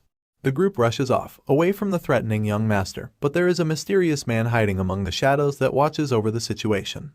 The man is revealed to be Lemmer, who smiles at the outcome of the quarrel as he deems it interesting to watch, and he expresses that it was like seeing the patriarch when he was young. Then he concludes that Raon seems to be talented in martial arts too, making him a true Sieghart. Lemmer's excitement reaches the skies as he mentions an unknown talent hidden among the most talented children, and he expresses that he is getting even more interested in our hero by the day. Not gonna lie, the dude is starting to creep me out. Bringing us back to the training halls, we see the former assassin gazing upon the message window as it notifies him of wrath, being satisfied with the conditions being fulfilled, and his agility being increased by 1. The spirit of the demon lord expresses rage and anger as it acknowledges the extra bonus points for something so pointless. He questions the increase in ability, but Raon asks why he doesn't know when he's the one who made the system. But the spirit grits its teeth in frustration as it confronts him and answers to tell that it's obvious that he does not know, especially when it has never been taken away from him before. He elaborates that Raon is stealing his power that remains in his original form. Now enlightened of such information, Raon acknowledges this fact in glee. This annoys the spirit as it flares up in anger and exclaims that the little bastard does not even show any gratitude. The young master ignores the spirit and sits across his desk with a cup in his hand, while the spirit scoffs in frustration. And it states that it has an offer to make, which sparks the curiosity of Raon, who asks about the offer. The spirit asks our hero to bet on something, with his rage and our hero's experience points on the line. If he loses, our hero receives his rage, but if he wins, he receives all his experience points. Sipping on his drink, Raon carefully gazes upon the message window as it displays the bet placed by the spirit of wrath. The condition is to pass as a top trainee for the training test, and the rewards and punishments follow. Raon questions if the bet has been placed upon the test that Lemmer has mentioned, and Wrath confirms, adding that he said he will choose only the top trainees. Raon's gaze falls upon a card labeled Trade Option, and upon questioning Wrath tells him that he'll be given one of his traits, but the level will be decreased since he is inferior. Curious to know, another question is shot up upon what is the rage, and Wrath answers to tell that he will take on the emotion of rage that he possesses. Smiling widely, Wrath elaborates that what he will get is next to nothing, but with enough of it, he won't be able to control himself and will go insane. Hearing such a statement, our hero realizes this is what Wrath is going for, and as he sips his tea, he adds that considering how he usually behaves, it does not seem like Wrath is lying, and he has answered every question he has been asked honestly. Contemplating over the rewards of the bet, he remarks that it is not too bad, elaborating it to be a poisoned apple that he has to eat. But he considers it nevertheless, given that it will be difficult to get the top place if he was a normal ill child, but he remembers that he has reincarnated. Reaching forth his hand, Raon accepts Wrath's bet, making him smile widely as he remarks his choice to be wise. Blue flames flare around Raon's hand as the message window notifies that he has accepted Wrath's bet. He believes that if he utilizes his past life, he won't lose. At the break of dawn, heavy breathing and panting fill the air as students lay down on the ground, sweating profusely while trying to catch their breath. They express that they feel like their legs are going to break, and they cannot even stand with all the running that they have done this early in the morning. Looking back at the training sessions, Lemmer explains the stance that he has asked the students to do, elaborating it to be the horse riding pose, which is every bit as silly as one can imagine, despite him disagreeing with this claim. The students struggle to hold the position as they tremble and shake vigorously, while Lemmer continues to explain that this is the building block of martial arts. Recalling once more the struggling horse riding pose, the students have now had enough, as one of them yells out to exclaim that he's done with this bullshit, and he now wishes to learn some actual swordsmanship from the head instructor. Another student adds to mention that they have done nothing except cycling between running and horse riding poses. Transitioning to Burin, he calls upon the fallen students to stand up and stop complaining, as they are going to train their swordsmanship because it might get rusty if they don't focus on it too much.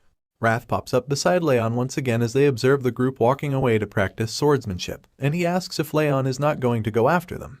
But Raon walks away in the other direction, as he answers that he does not need to train his swordsmanship right now, because it's a waste of time for someone who's not even trained enough in the basics. Contemplating over his words, he adds that what he needs right now is not a sword, but physical strength, as his body is weaker than others because of the bitter cold curse. He expresses that the basics are the most important, both for the sake of growth and for training, and he reminds himself that there is no need to feel rushed. And so, taking his own advice to focus on training his body for now, our hero sits in a plank as sweat falls over his face profusely. As he proceeds with his exercise, a mysterious fellow spies on him from among the shadows, and it is revealed to be Raon from the vassal family, and she quietly observes him. Hiding behind the wall, she notices that he is improving fast as he lifts weights increasingly each day. She conflicts that she had heard of him to be ill, which does not seem to be the case, as she concludes that it is a given that you will improve if you try every day. But she wonders if increasing the weight every day is just nonsense, as she mentions of him lifting 10 kilograms more than he did at the beginning of the week. She wonders what the reason is behind him being so consistent when he is ill, speculating if it's because he has a different attitude when he's training. And she slowly walks up to him as she concludes that there is something peculiar about him. Our hero innocently wraps up the band around his palm when he notices Raon approaching him, and he curiously asks why she is here. Glaring at each other, the atmosphere becomes tense as no one seems to break the ice, and they just stare in silence.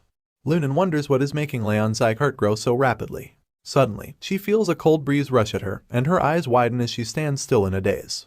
Moving forward, she proceeds to sit beside him without warning and begins to lift the weights he has lifted. This strange act is looked upon in confusion by Raon, who does not understand what is going on. Annoyingly enough, Raon follows him around the room and copies him by lifting different weights. While she does this strange act, she thinks to herself, it's not imagination. She elaborates that ever since she smelled that scent from Raon, the cool and pleasant scent, her body has felt lighter. She further explains that thanks to this strange phenomenon, she was able to lift a lot heavier than she usually can. The former assassin is curious to know what is making her act in a strange manner. So, he calls upon her to ask if she has something to tell him, but she blatantly denies it.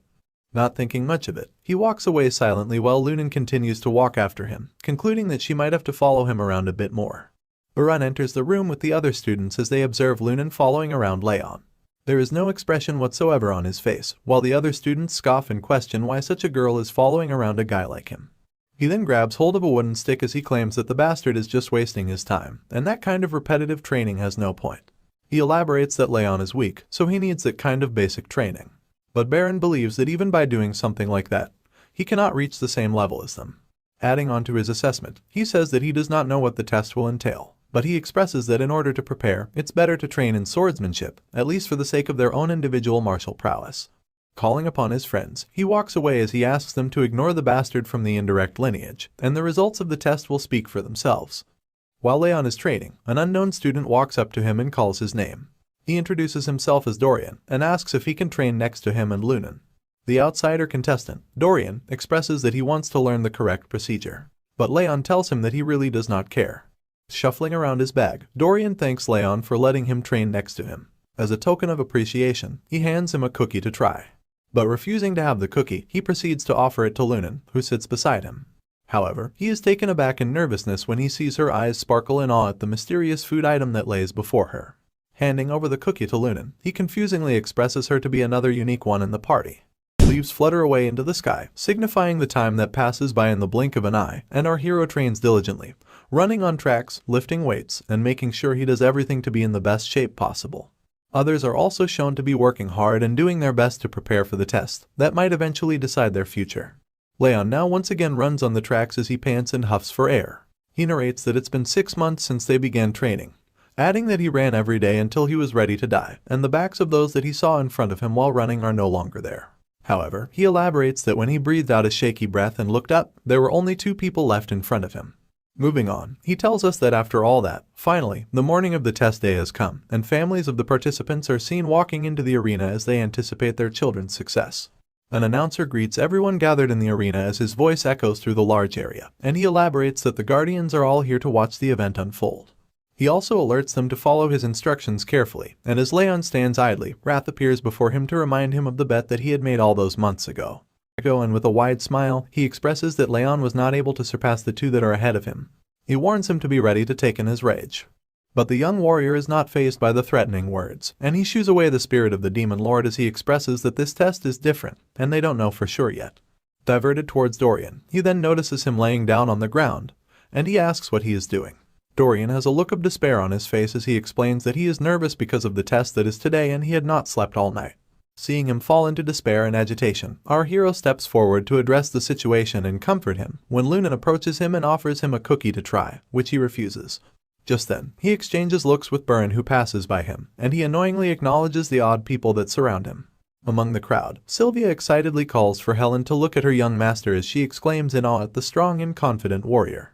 Helen also adds that he has endured 6 whole months of hard training, and she acknowledges the 2 students around him as she expresses that he has made some friends too, which she elaborates is not surprising to him because of his warm personality. She goes on to express that the young master Leon has always been so thoughtful, ever since he was young, and acknowledging that he has even made friends makes her feel proud of him too. Listening to Helen's strong words, Sylvia smiles in awe of her child, when suddenly this heartfelt moment is disturbed by the sudden call for the patriarch's entrance. Slowly stepping into the arena, the bright red attire and shiny blonde hair make a statement which intimidates the observing audience as they question his sudden appearance. Glenn Sieghart prepares to sit on his throne as the attendees bow down to him, and the audience expresses that he has never come to watch the test unfold before. The brilliant sword of the Sieghart family, Lemmer, also expresses concern as he asks about the patriarch's sudden appearance. Acknowledging the questionable looks on the family's faces, Glenn states that this is an event that chooses the future of the family, and he questions why they act as if he shouldn't be here. Lemmer nervously then elaborates that it is not why he asked, and he expresses that the patriarch is always welcome on the training grounds. Wasting no time, the elf then announces that since the patriarch is already here, they will now quickly begin with the test, and he will now announce the details of this test. A green leaf falls to the ground, following the green aura that bursts out and falls upon the students that stand before Lemmer. The students are startled and taken aback as their eyes open wide at the sudden wave of strong aura that bursts right at them. Leon expresses this concern too, and Lemmer glares at the students with a menacing look while his green aura rushes forward. He elaborates that the students must make it through his aura, that is the test that they have to pass. Continuing with the test, Lemmer elaborates that aura is inherent to a martial artist, and this test will judge the student's worth as a martial artist.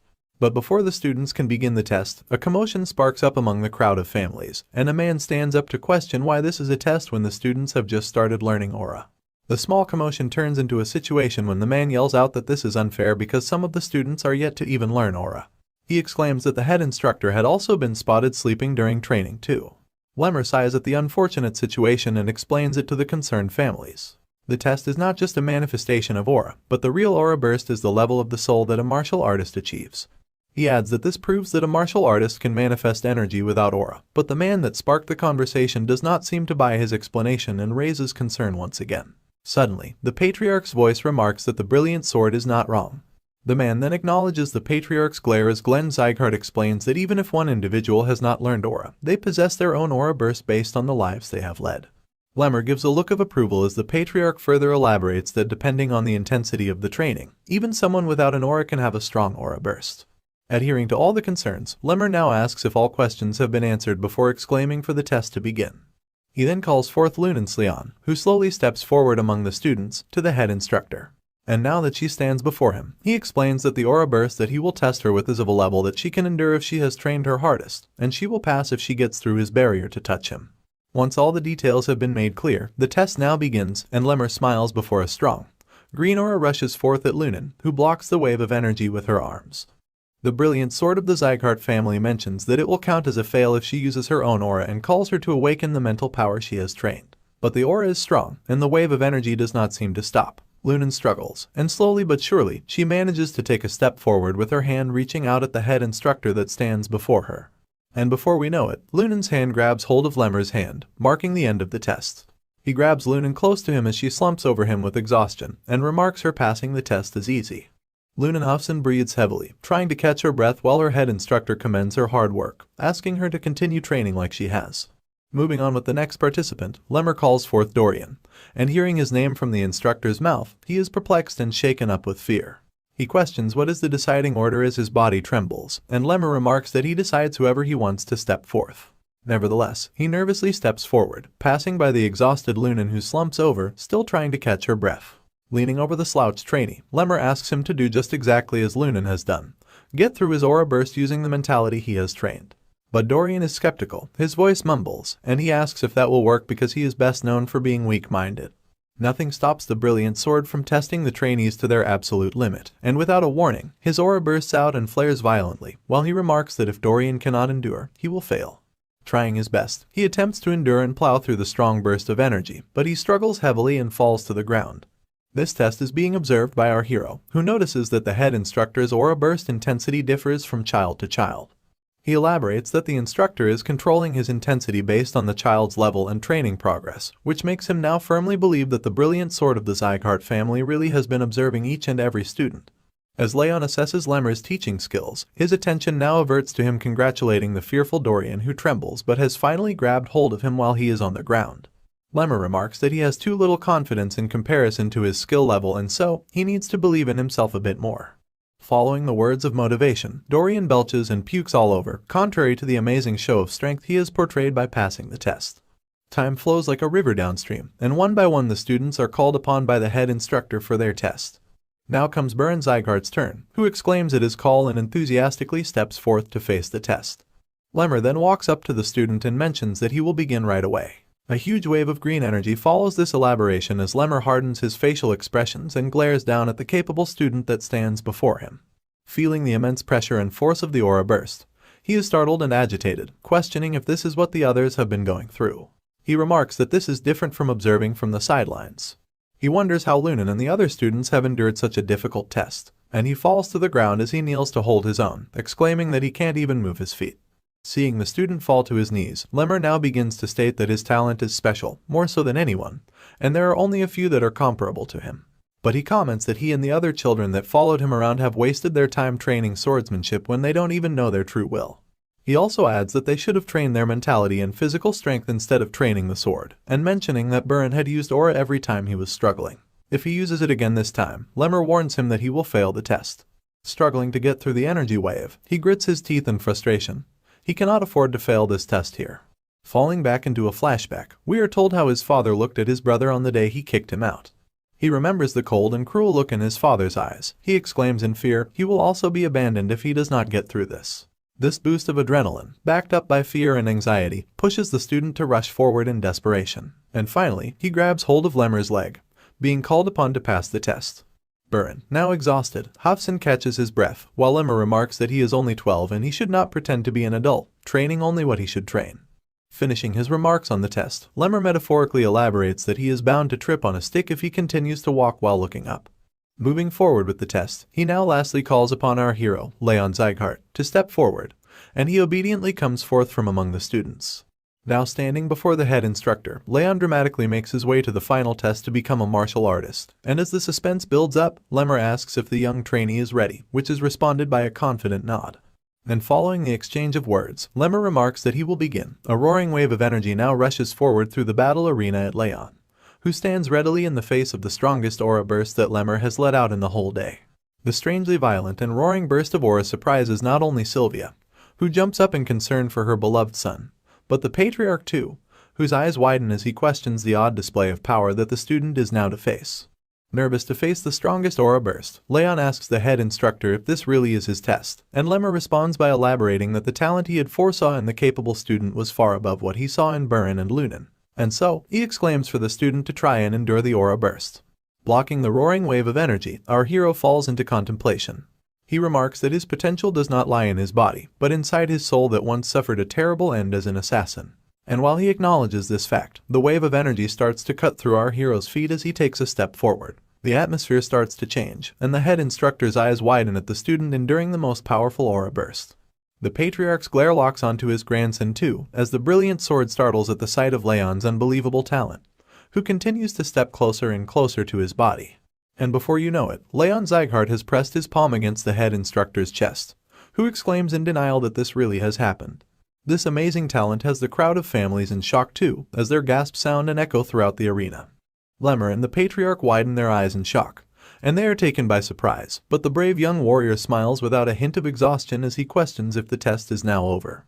The students too share the same sentiment of denial as they question how the once weak student managed to get through the most powerful display of aura burst today. Following the students, Burren's father and his messenger also jump up in their seats as their eyes widen in shock. Lemmer nervously walks up to the talented student, and the voices of the messenger echo through the arena as he questions how the ill child who hasn't even learned aura managed to make it through such a difficult test.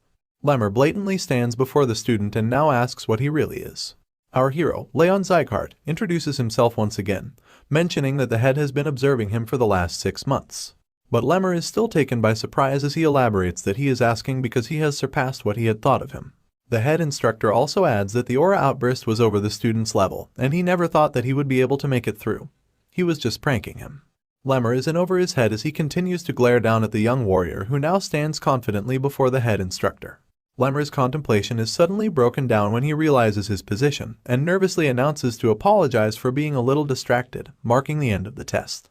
Just as he proceeds to remark the top trainee for this test, Burren's anxiety spikes up as he nervously anticipates the announcement. The crowd was holding its breath in suspense of the results, but their anticipation is met with disappointment and shock when Lemmer announces the top trainee of the 5th training hall to be none other than our young hero, Raon Sieghart.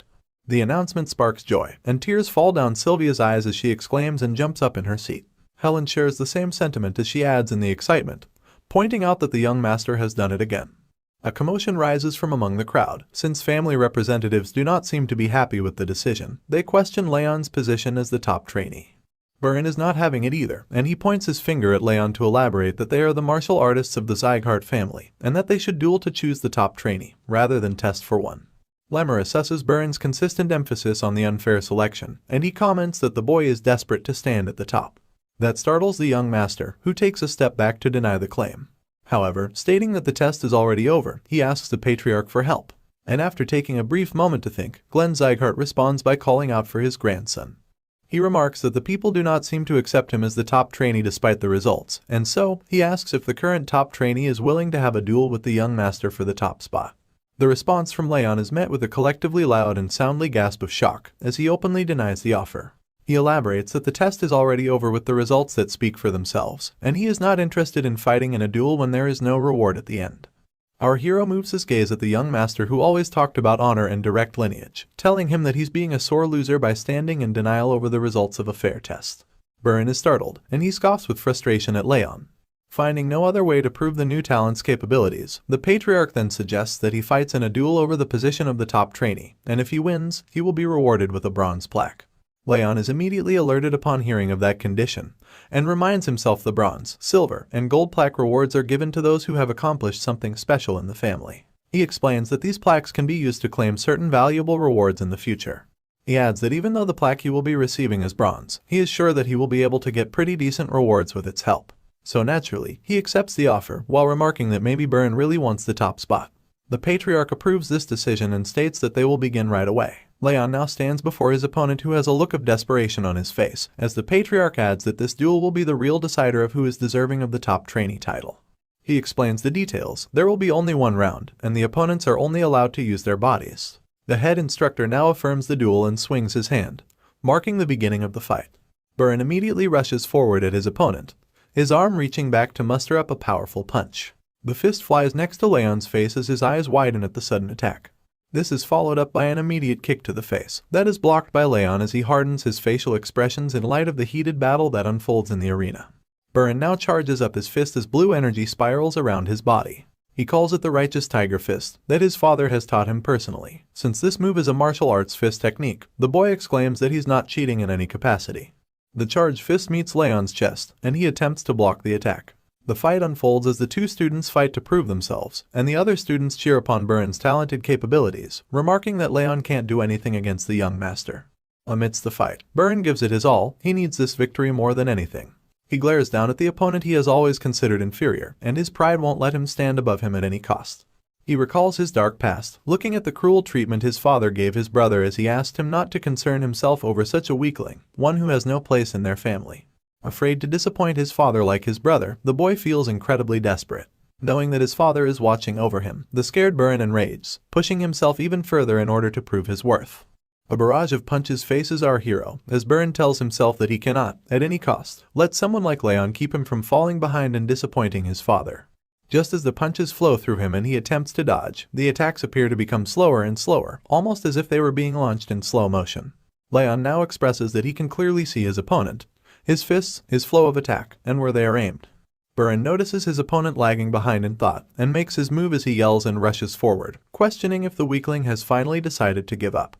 Leaping in midair, he prepares to strike Raon with a powerful punch, but our hero does not give up this easily. He also cocks back his fist to charge up a counterattack, and glares fiercely at his opponent.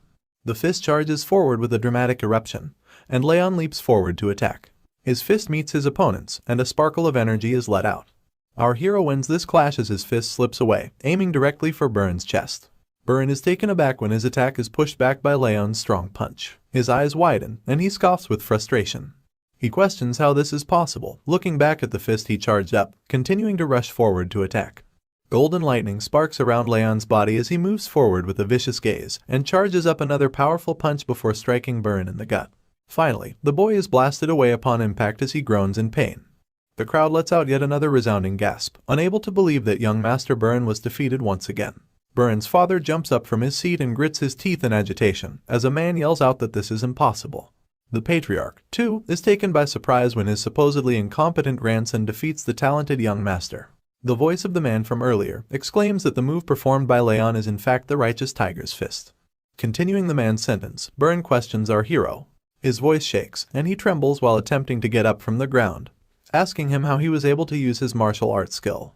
And standing confidently once again, Raon blatantly answers that Burin showed him how it was done, and simply copied him in return. This boy never fails to surprise us, always defying his body's limits to accomplish the impossible. Shocking jumps and sound gasps unfold from among the crowd of families that spectate the duel that has taken place, and they question Raon's righteous tiger fist, asking how he is able to perform such a move without having learned any aura. Nervousness fills the arena as the surprised families begin to speculate that maybe the student had learned the skill in secret, which they believe is the only logical explanation. They still cannot seem to process our young hero's victory, as he grips his fist to massage away the slight pain. Lemmer stands before the victorious Raon, who is standing in front of the defeated Burin. The boy finally bows down in shame, accepting his defeat. Meanwhile, Lemmer has to cover his gaping mouth with his hand to hide his astonishment at the shocking results. Assessing Raon's incredible show of intelligence, he elaborates that Raon countered Burin's attack by having him spin in the other direction. He mentions that just seeing the flow of one's opponent makes them worthy of being called a genius in the world of martial arts. Concluding his assessment, he explains that Raon used the flow to make his opponent's technique his own. Lemmer believes that this kind of talent easily sets someone on the path to being the strongest on the continent. And now that he has seen it for himself in Raon, he expresses that this is the kind of talent that the patriarch had wanted, naming it to be perpetual talent. The duel has come to an end, and Lemmer announces to the audience that the results speak for themselves, concluding the test by deeming our hero victorious. Just as the test is called to be concluded, a woman rushes past the crowd of families and makes her way to the battlefield, her arms reaching forward for a hug. The charging woman is noticed by Raon, who recognizes her as his mom, Sylvia. Her eyes fill up with awe and joy as she firmly hugs her son in a beautiful moment. This concludes the martial arts training test, ending on a heartfelt moment as Sylvia sheds tears of joy, while Wrath annoyingly flares up and asks to go home quickly because he's hungry. Lunen's passing of the test is also celebrated by her parents, who hug their child and cry tears of joy too, with her father holding her close and comforting her. Burin is also taken away by his father's messenger, who walks with him with a gloomy look on his face. Burin's eye catches his father from among the crowd, glaring down at him with a disappointing look on his face, before turning away and mixing in between the crowd. The poor boy feels the weight of his father's disappointment as he slouches over and falls into deep despair.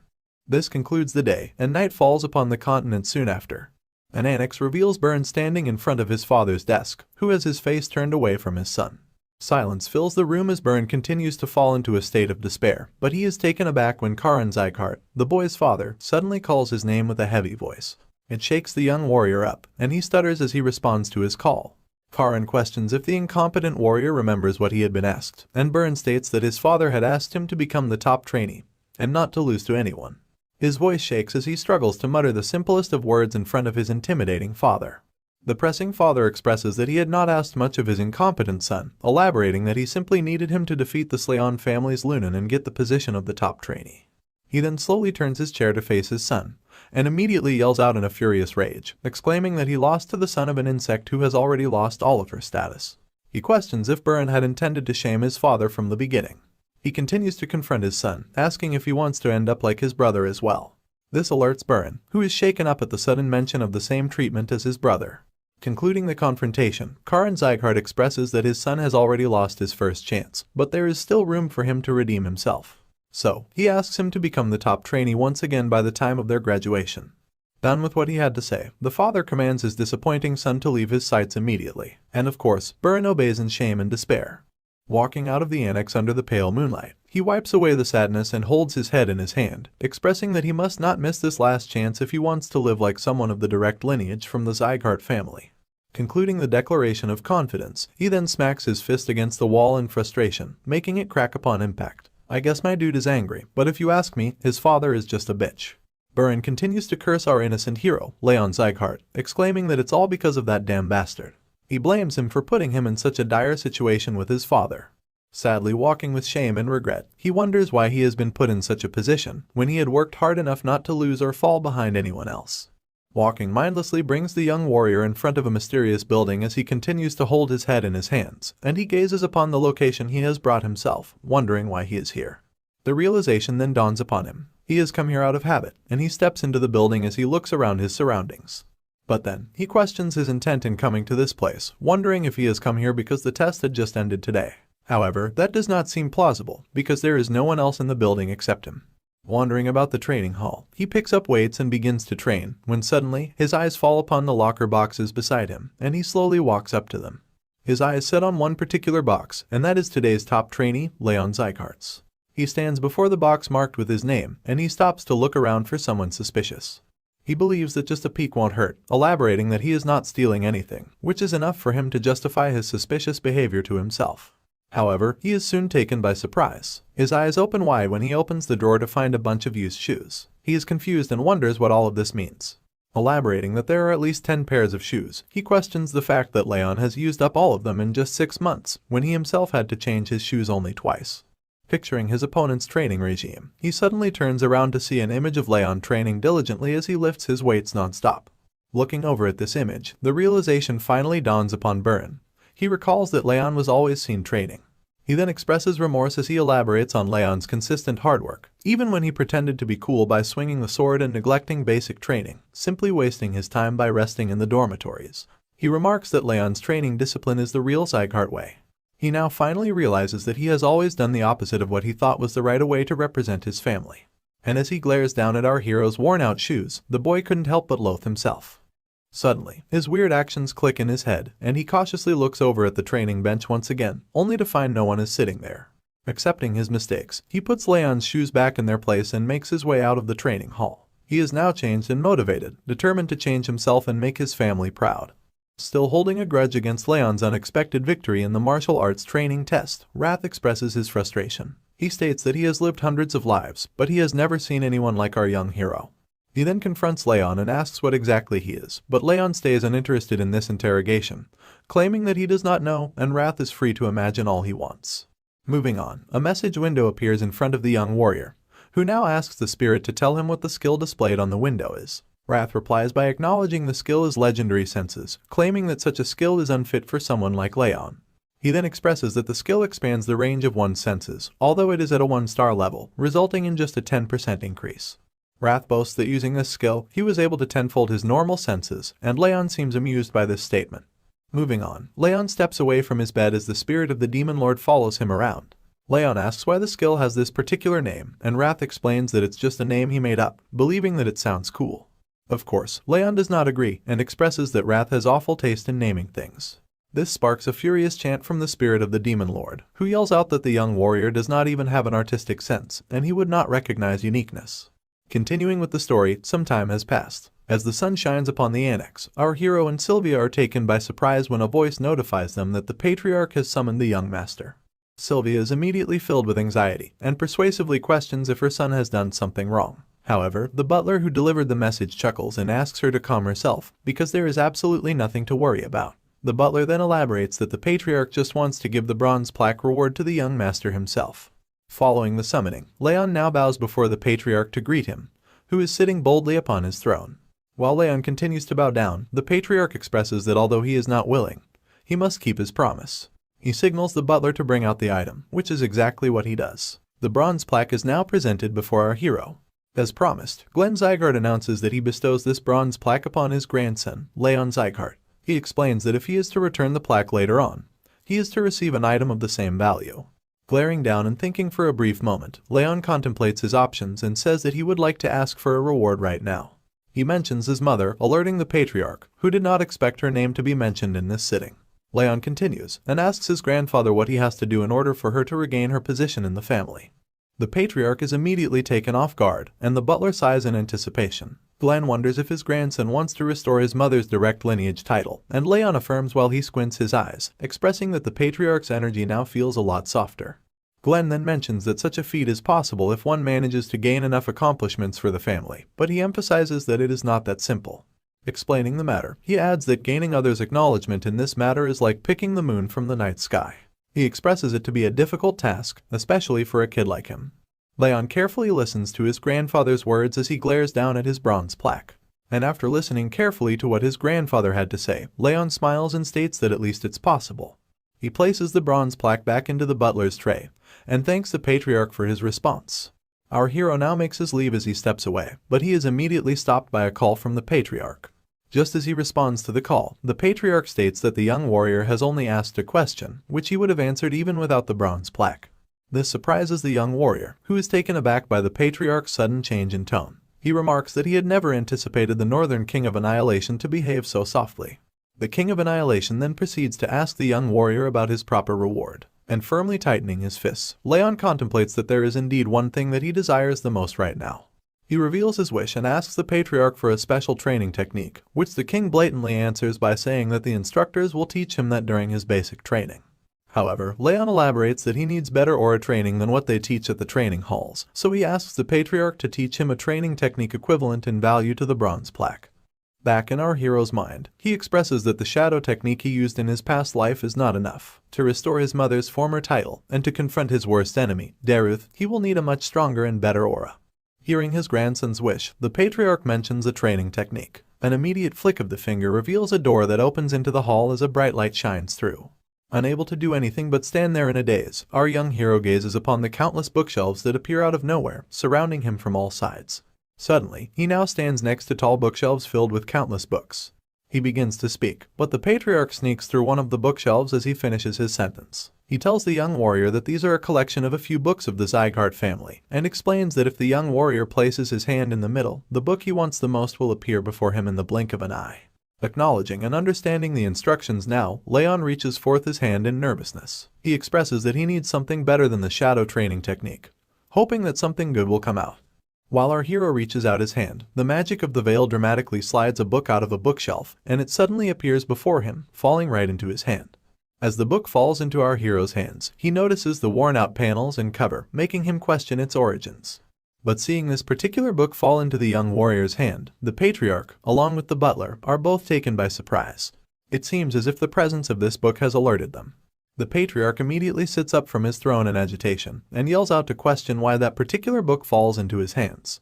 But it is too late for him to do anything, as the book now appears before our hero, and the pages begin to flip rapidly while he reaches out his hand to grab it. As he reaches for the book, he notices the title, Thousand Flames Technique. He wonders in curiosity what kind of training technique this is. However, his excitement and curiosity soon turn into shock and despair. The book suddenly starts to flutter violently, and a strong wave of energy bursts out in front of Raon. He takes a step back while his eyes stay locked onto the book. Golden energy bursts forth around Raon as pages fly out, roaring among the surroundings, while the patriarch gracefully observes the situation unfold with an observant glare. Recalling past events, this is when we are told the backstory behind the patriarch's cold motives. A man questions if he thinks that Sylvia is being ostracized by the family, but he does not pay heed to his daughter's concerns. He remarks that it's none of his business, and his priority is to ensure the family's growth. The man reports that Sylvia had left the family with the man, but this does not spark any retaliation or remorse from the father, who coldly commands that such trivial matters must not be reported to him. Glenn now narrates his story, saying that in the past, he believed emotions to be useless and only concerned himself with the power of the family. That achieved him great transcendent martial prowess and the title of the most powerful family on the continent. However, he grieves while expressing that all he attained was nothing compared to what he had ultimately lost. Another flashback takes us back to when a messenger reports to the patriarch about her daughter, Sylvia, and her husband being ambushed, which results in a look of despair and agony upon the patriarch's face. The reporter adds that they were ambushed by Eden, who recognized the patriarch's daughter. The daughter is fine, but the other two with them died on the scene. Glenn trembles in sadness and anger as he holds the report given to him by the messenger. He then narrates that it was such an unexpected ambush that the proper response was pathetic and painful. He elaborates that he had finally regained his emotions, but he adds that nothing can turn back time. Concluding his narration, he addresses Raon and his daughter Sylvia, stating that this time, even if they hate him, he will protect them no matter what. The energy bursts diminish and disperse to reveal our hero, who appears to be confused. He looks over at his hands as he expresses that something odd is going on with his body, almost as if something is flowing into his head. Just then, he is called upon by the patriarch, who glares down at him. Raon stands in a daze, his eyes wide open with nervousness, while his grandfather asks him what he has done. Our hero blatantly expresses his concern, elaborating that he himself does not know. He explains that he only remembers the contents of the training technique. When the patriarch asks him about the name of that technique, Raon briefly observes the strange new feeling of power that flows through his body, before stating the name to be the Thousand Flames technique. This is when a message window pops up, notifying our hero that the Thousand Flames technique has been saved in the memory. After the thunderous reveal of Raon's newfound technique, the patriarch now confronts our hero to ask if he knows the contents of the book as well. And naturally, Raon affirms the statement. Glenn Sieghart calmly sits back on his throne, acknowledging the young warrior's new talent, and excusing him to leave since he has already received his reward for the bronze plaque. Raon obediently steps out of the hall as the doors close behind him with a resounding thud, wearing a look of confusion as he leaves the annex. After the young warrior has left the hall, the butler turns to the patriarch, skeptical of the training technique that the young master now possesses. But before the butler can finish raising his concerns, the patriarch stops him in the middle. For our explanation, he narrates that the technique belongs to the first ever Sieghart patriarch, and he expresses that no one else in the entire family's history has ever been able to take the book into their possession, nor have they called forth the book inside the veil. The patriarch now seems to be concerned for the safety of his daughter and the exceptionally talented grandson, while the butler shares the same sentiment as he warns him of possible dangers. Glenn asks him not to worry, because no one else knows about the Thousand Flames technique. Our hero smiles as he walks out with a new and improved training technique. Meanwhile, the butler once again raises concerns about the book that has disappeared. But the patriarch explains that it is fine, because someone has now learned the technique that was conserved in the book. He adds that it wasn't a training technique anyway, expressing that the book would have rotted away among the huge collection of bookshelves if it were not for his grandson. He then sits on his throne, suggesting that now, things might have to take a turn and change for a bit. His tone tells us that he is skeptical and alerted to the possible dangers that may arise. In contrast to the patriarch's worries, our hero contemplates the strange new technique that he has been gifted with. While observing and assessing his new technique, a question arises: why did the patriarch gift him such a powerful technique? He elaborates that this technique is something that not even the gold plaque equals in value. Now positioning himself in a state of full concentration, he adds that such a technique does not lag behind the Ring of Fire, which is also a legend in the martial arts world. This is what makes it really worth learning. But achieving such goals is not supposed to be easy, which is evident when he sees himself approach a burning fire. He reaches his hand out to grab the fire, but to his surprise, the burning fire shifts position and moves away from his hand. Our hero now opens his eyes, acknowledging that he has failed again. He adds that he keeps trying to collect the aura, but fails each time. Emphasizing the difficult nature of the technique of this level, he remarks that it was bound to not be so easy for him to learn. Abruptly voicing his opinion, Wrath now addresses the young warrior and states that things do not seem to be working out for him the way he wants them to. Still, he tells him to keep at it, explaining that it will not be pretty if anyone tries to touch him while he is in such a state, so he must be careful. He remarks that Raon has learned a really good technique, and it would be a shame if he were to be disabled before mastering it. Working out what the spirit is scheming, Raon dives into deep contemplation over the facts, as he concludes that maybe Wrath is right. Raon is deep in thought as he narrates and explains the Thousand Flames technique. He elaborates that it is a training technique that lets a person absorb the nature's energy to build aura inside their core. He adds that if the process is interrupted at the wrong moment, it might permanently damage the mana circuits or the mana core. He expresses that it is exceptionally dangerous for him because he already has the bitter cold curse in his mana circuits. Now addressing the spirit, he asks him not to interrupt the process if that much is acknowledged, but the spirit of the demon lord has a suspicious smile on his face. Raon now suddenly notices a hostile energy coming off of Wrath, and Wrath smiles wide, elaborating that he will only interrupt him once during his training. Our hero remarks that such a mistake will lead to the spirit having a damaged body too, which would be a loss for him, but Wrath does not seem to care and is quite persistent. He viciously smiles at his target, explaining that Raon would not be able to overcome the feeling because he is human, and he expresses that even if Raon's limbs are cut off or his energy core explodes, he can still bring him back.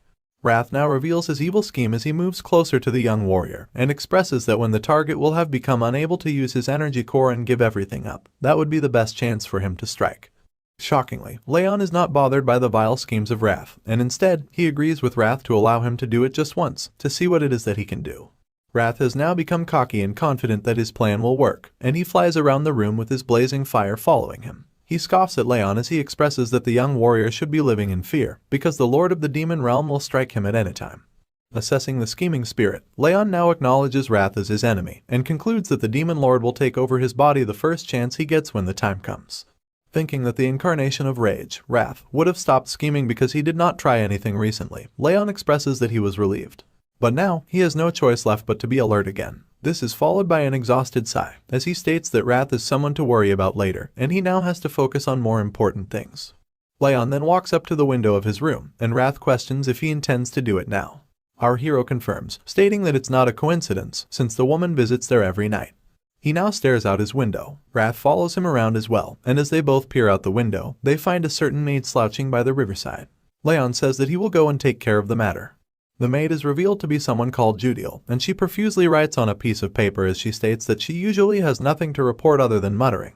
But she exclaims that today, she has found something interesting. Judiel contemplates what she has to report, and she expresses that she never would have thought that the young master would get such a valuable training technique as a reward for just the bronze plaque. She adds that while observing Raon, the mana flow that she felt while he had been training his aura earlier was out of the ordinary. Continuing to write, she expresses that such information is definitely worth noting for the intermediate martial hall too. Now concluding the report, she folds up the paper in front of her as she tells herself that even if she has been ordered to do this, the victim is only a child, and she wonders how long she has to do this for. She places the folded paper upon the river that flows in front of her. The paper floats away on the water, and the maid takes a sigh of relief. But just then, a blade suddenly appears, pressed against her neck. She was just about to leave, when suddenly she now faces this strange and mysterious anomaly. Nervousness takes over Judiel as she starts to sweat. The mysterious man stands behind her with a blade pressed against her throat, and with a heavy voice that screams with murderous intent, the man claims that if she moves or speaks, she will meet the face of death. The man commands Judiel to look down at the lake, and she obediently tilts her head forward, nervously wondering who it is. She questions who could possess such terrible bloodlust. Just as she gazes upon her reflection in the lake, her eyes fall upon the face of the mysterious man that threatens her, and she is taken by surprise when she finds out that the one with such bloodthirst is none other than our hero, which makes her wonder how the kid had managed to sneak up on her at all. Raon now confronts the spy. He moves closer to her ear, as he states that he has felt a pair of eyes watching over him since the day he came back to the annex, and he asks if the spy had gotten the information that she wanted. This unmasking startles Judiel and takes her by surprise. She expresses it to be impossible as her eyes widen in shock, and she exclaims that she had thought she hid her presence perfectly. But then, the realization dawns upon her that Raon was simply pretending to not know. Pressing the blade further against her neck, Raon threatens her once again and commands her to open her mouth. She hesitantly opens it, and our hero shoves some sort of mysterious ball deep into her throat.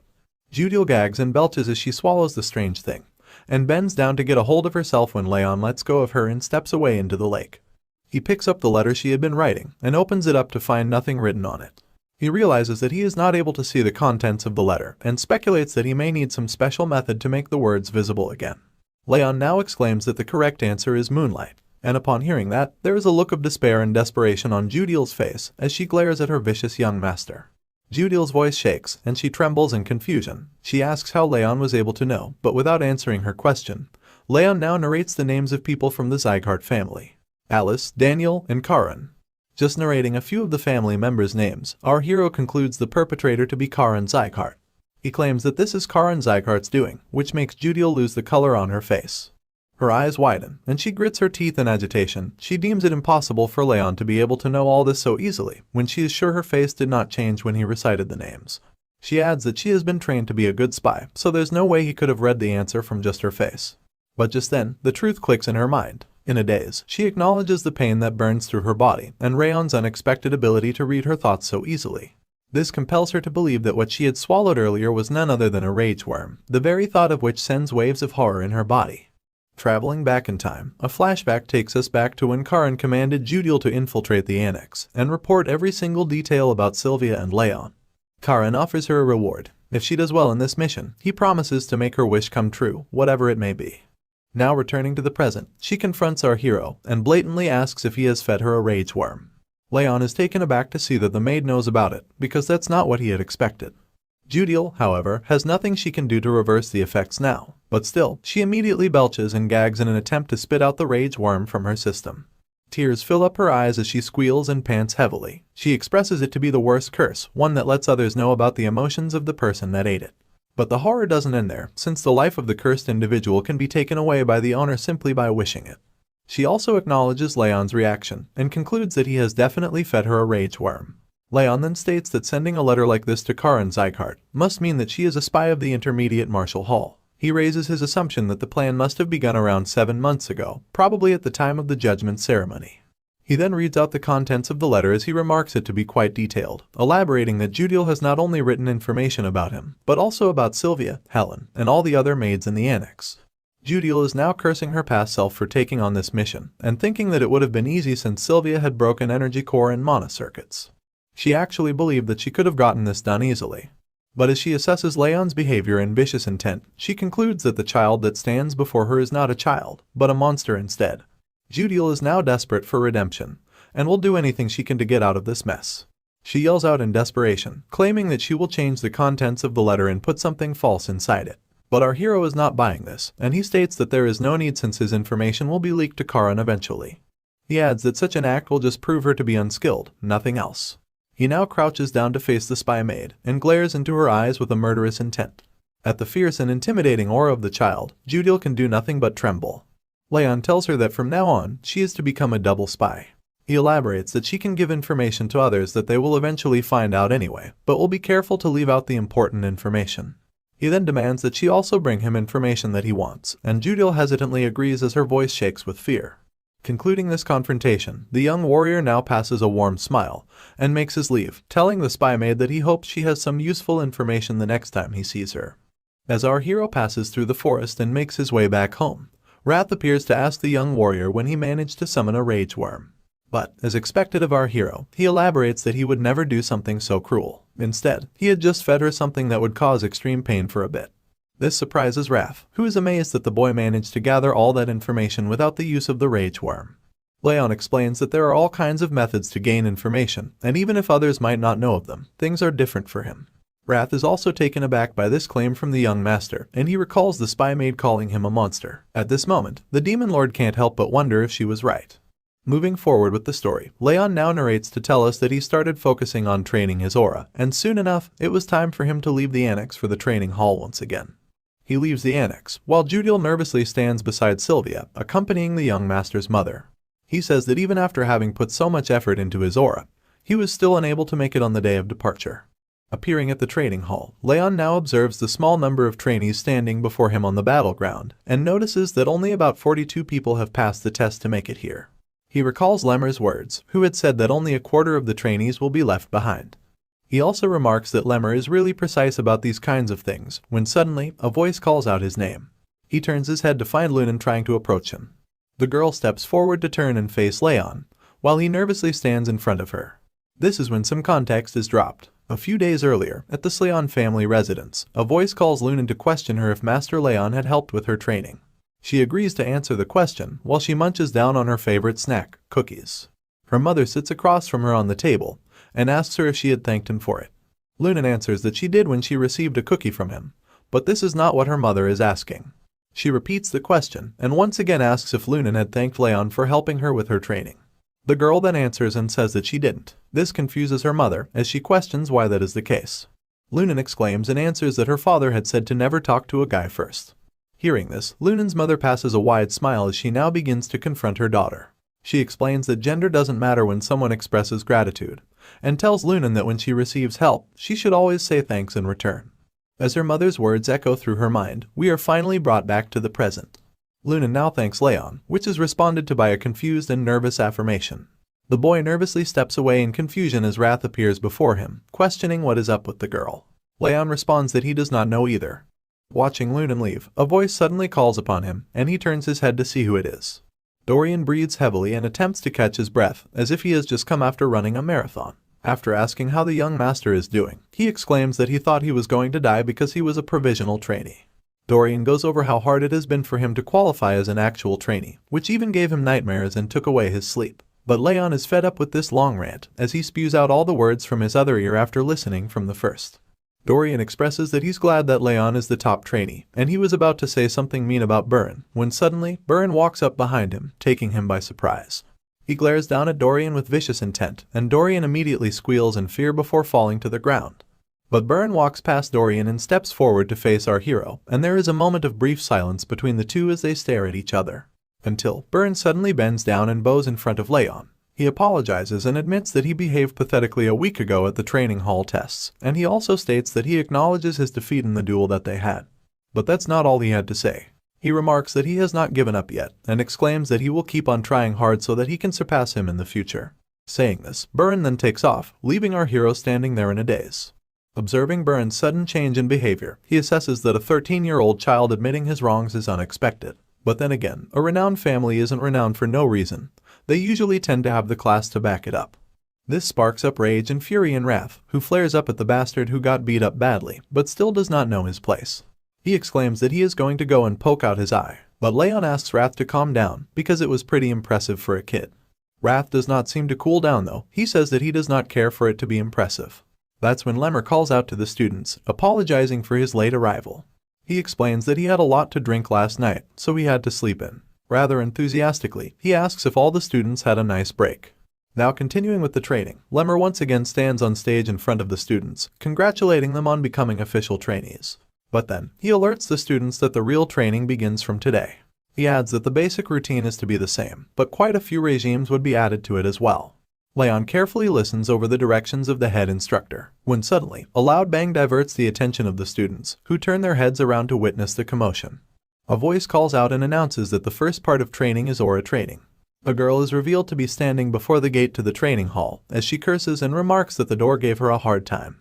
Dorian exclaims in horror and shock after recognizing the girl, and Lemmer greets her as she steps up, mentioning her to be a failed trainee from last year. Lemmer continues and tells the students that they have to continue training with her from now on, introducing her to be Martha Sieghart of the direct lineage. Martha glares down at the students, and Lemmer notices the vicious look, so he attempts to lighten the mood as he comforts the students that she is kinder than she looks. However, Lemmer is cut off, and Martha takes over. She stands in between to question who the top trainee among the new students is, and everyone immediately turns their heads around at Raon. Solidifying her animosity, Martha elaborates that she hates having someone who is worse than her, but stands at a higher position. She exclaims that she needs to check who the top trainee is, and calls out to challenge the student to a fight. Enthusiastically anticipating a brawl, Martha calls out to our hero. She really wants to test out who the top trainee really is. Skeptical of the sudden challenge, Raon nervously wonders what it is up with his luck, and why does he keep getting involved with weird people. Nevertheless, he steps out among the students and announces that he is the top trainee, and Martha gazes upon the young trainee with a smirk on her face. She exclaims in arrogance that someone like him does not seem fitting to be the top trainee, but she moves on and proceeds to crack her knuckles, asking him to start with the duel right away. However, just when the fight is about to begin, Burin interrupts and calls out to her, commenting that her behavior is not very dignified. Martha takes offense at such a claim and growls in anger, questioning what the bastard has just said to her. She then walks up to Burin, glaring into his eyes as she threatens that he better watch his mouth, or he might end up dead. She elaborates that he must learn to choose his words wisely the next time he speaks to her. But Burin persists, saying that Raon proved himself to be the top trainee in front of the patriarch and the head instructor. He questions if she intends to deny that, but she exclaims that the one accusing her of such blasphemy also stood up to deny the fact before her. She justifies her actions, saying that it is why she is doing this too. Burin now has a changed heart, and he expresses that he does not want anyone else to be as pathetic as he was back then. Observing this change of behavior, Raon remarks that the guy really has changed. Before things escalate further, Lunan has suddenly appeared before Raon, standing in between him and Martha, and she extends her arms as she asks Martha to go away. Everyone is surprised by this, and Martha scoffs, stating it to be quite funny. She mentions the great love that the trainees have for themselves, but she hysterically questions if they are backing him up as his minions. Accepting that there is no point in pressing the matter further, she now walks away. Stating that she will be labeled as the stupid one if she keeps on pushing, she decides to honor the public opinion and move away. But before you know it, a vicious smile appears on her face, and in the blink of an eye, she now appears in the sky, approaching our hero as she states that she hates cowards who hide behind others, even more than arrogant bastards. Lunan and Buran are taken by surprise at such lightning speed, and they immediately turn their heads in concern. But Martha charges forward with her fist clenched, exclaiming that she will beat up the coward as she pleases. This does not prove to work, and Martha is easily handled by Raon, who dodges her fist and smacks her down. It's clear from her face that she cannot make sense of what's happening, wondering how her punch did not land. Just as she looks up to locate her target, her eye glances upon a fist that charges right at her. The punch connects, and Martha is blown away with the attack as she slides across the ground. Buran is startled, and Lemmer calmly observes the commotion with a smile on his face. Martha's eyes now open wide with her mouth agape, as she attempts to make sense of what had just happened. She is left speechless, and after a brief moment when the realization of failure dawns upon her, she scoffs, letting her anger quickly take over her body. Now enraged, she yells out to question what the hell has happened. Dark aura surrounds her body as she slowly steps forward, crushing and cracking the ground below her feet with each step she takes. She calls upon our hero, and raises her fist as she states that he will not be walking home today. But before things proceed any further, her fist is caught by the head instructor, as he states that the both of them have greeted each other enough. Martha is taken aback by the sudden appearance of the head instructor as she wonders when he appeared before her to grab her fist. Noticing this skeptical look, Lemmer questions why these guys are underestimating him a bit, and he elaborates that even if he's not as scary as the other instructors or family heads, he expresses that it's a bit upsetting to be treated like he doesn't exist. He addresses Martha as he mentions that Raon has not even started learning aura yet, and he asks her if she doesn't think that she would be winning by cheating if she fights him now.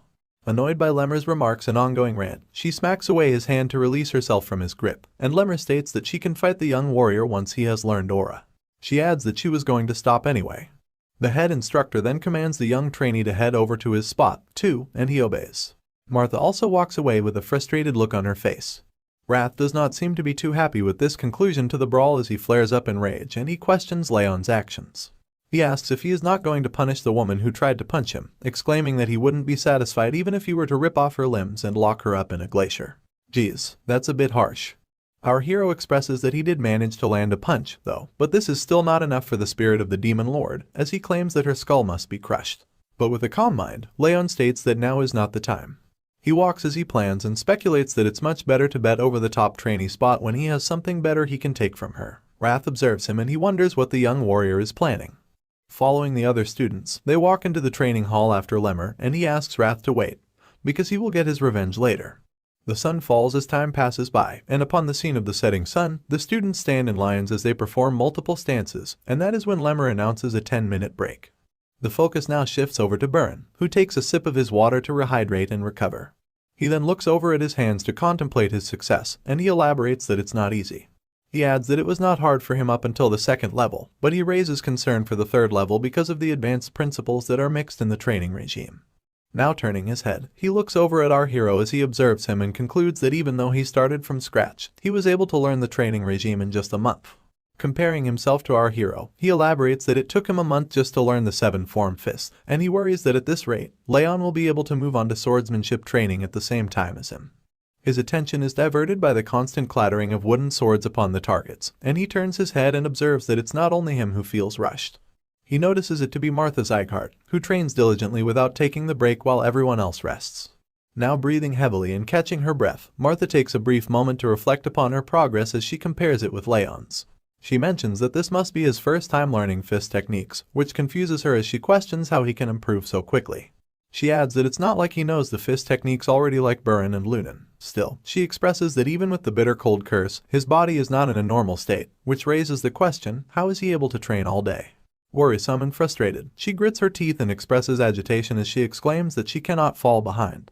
Now, for a quick backstory, we are told that she has always been referred to as the horrible talent, because she had fallen behind everyone else in her year. And she narrates her story. She was always the chaser, ever since she was adopted by the Sieghart family. She surpassed all the other kids who were arrogant and boasted about their direct or indirect lineage title and who called themselves geniuses. Martha laughed at their despair. She believed herself to be a genius, claiming that she always has been better than the others. However, her complex and anxiousness has gotten to the point where she can hardly deal with it. Later in the day, Martha walks forward into her annex as a servant greets her and commends her good work, but the girl does not pay heed to the servant as she passed next to him. The man observes the anxious miss, and he calls out to tell her that there is no need to feel rushed or hurried. This surprises her as she stops in her way, and she turns around to face the man. She asks the man about such a claim, and he elaborates that the young master Raon has been surprising a lot of people lately. However, he remarks that he will never be able to win against her. This grabs Martha's attention, so she asks the servant what makes him think that. This is when he explains that the young master has a critical weakness, something that he can never overcome. The scene then switches, and a wooden sword clatters and swishes in the air as our hero performs different moves and practices his swordsmanship. He sighs and briefly catches his breath when a group of 2 students walk up to him as he trains, and one of them begins to ask him something about their posture. He wants Raon to look at their posture, but chickens out at the last second and steps back without asking the question. The student that accompanies him expresses frustration as he states that Raon's swordsmanship is just too good. An applause echoes through the training hall as Martha approaches our hero and commends his training. She states that she did not expect him to be training alongside her in such a short period of time, and she remarks that he learns fast. However, she also points out his bad mana sensitivity, exclaiming that it's pointless when all this hard work will amount to nothing. Silence fills the room as the students quietly observe Martha dropping the harsh words upon Raon. She mentions that at this rate, he will at least be able to become a swordsmanship instructor. Lemmer also stands beside the students as he observes the commotion quietly. This silence does not go unnoticed by Martha as she leaves, and she concludes she had expected for no one to speak up. She elaborates that no one would have thought that the idiot will still not have mastered aura, even after 4 months. We return back to the night when the butler addresses his concern with our hero to Martha.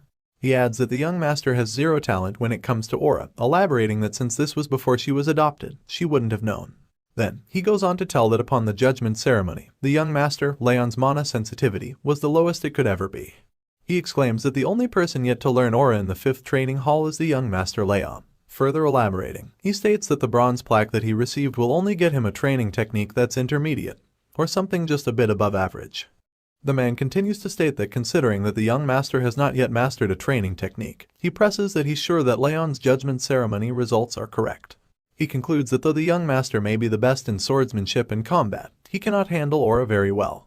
This information lights up Martha's face as she widely smiles before bursting out in joy and laughter, and the man finishes his assessment as he states that the young master can never become a proper martial artist.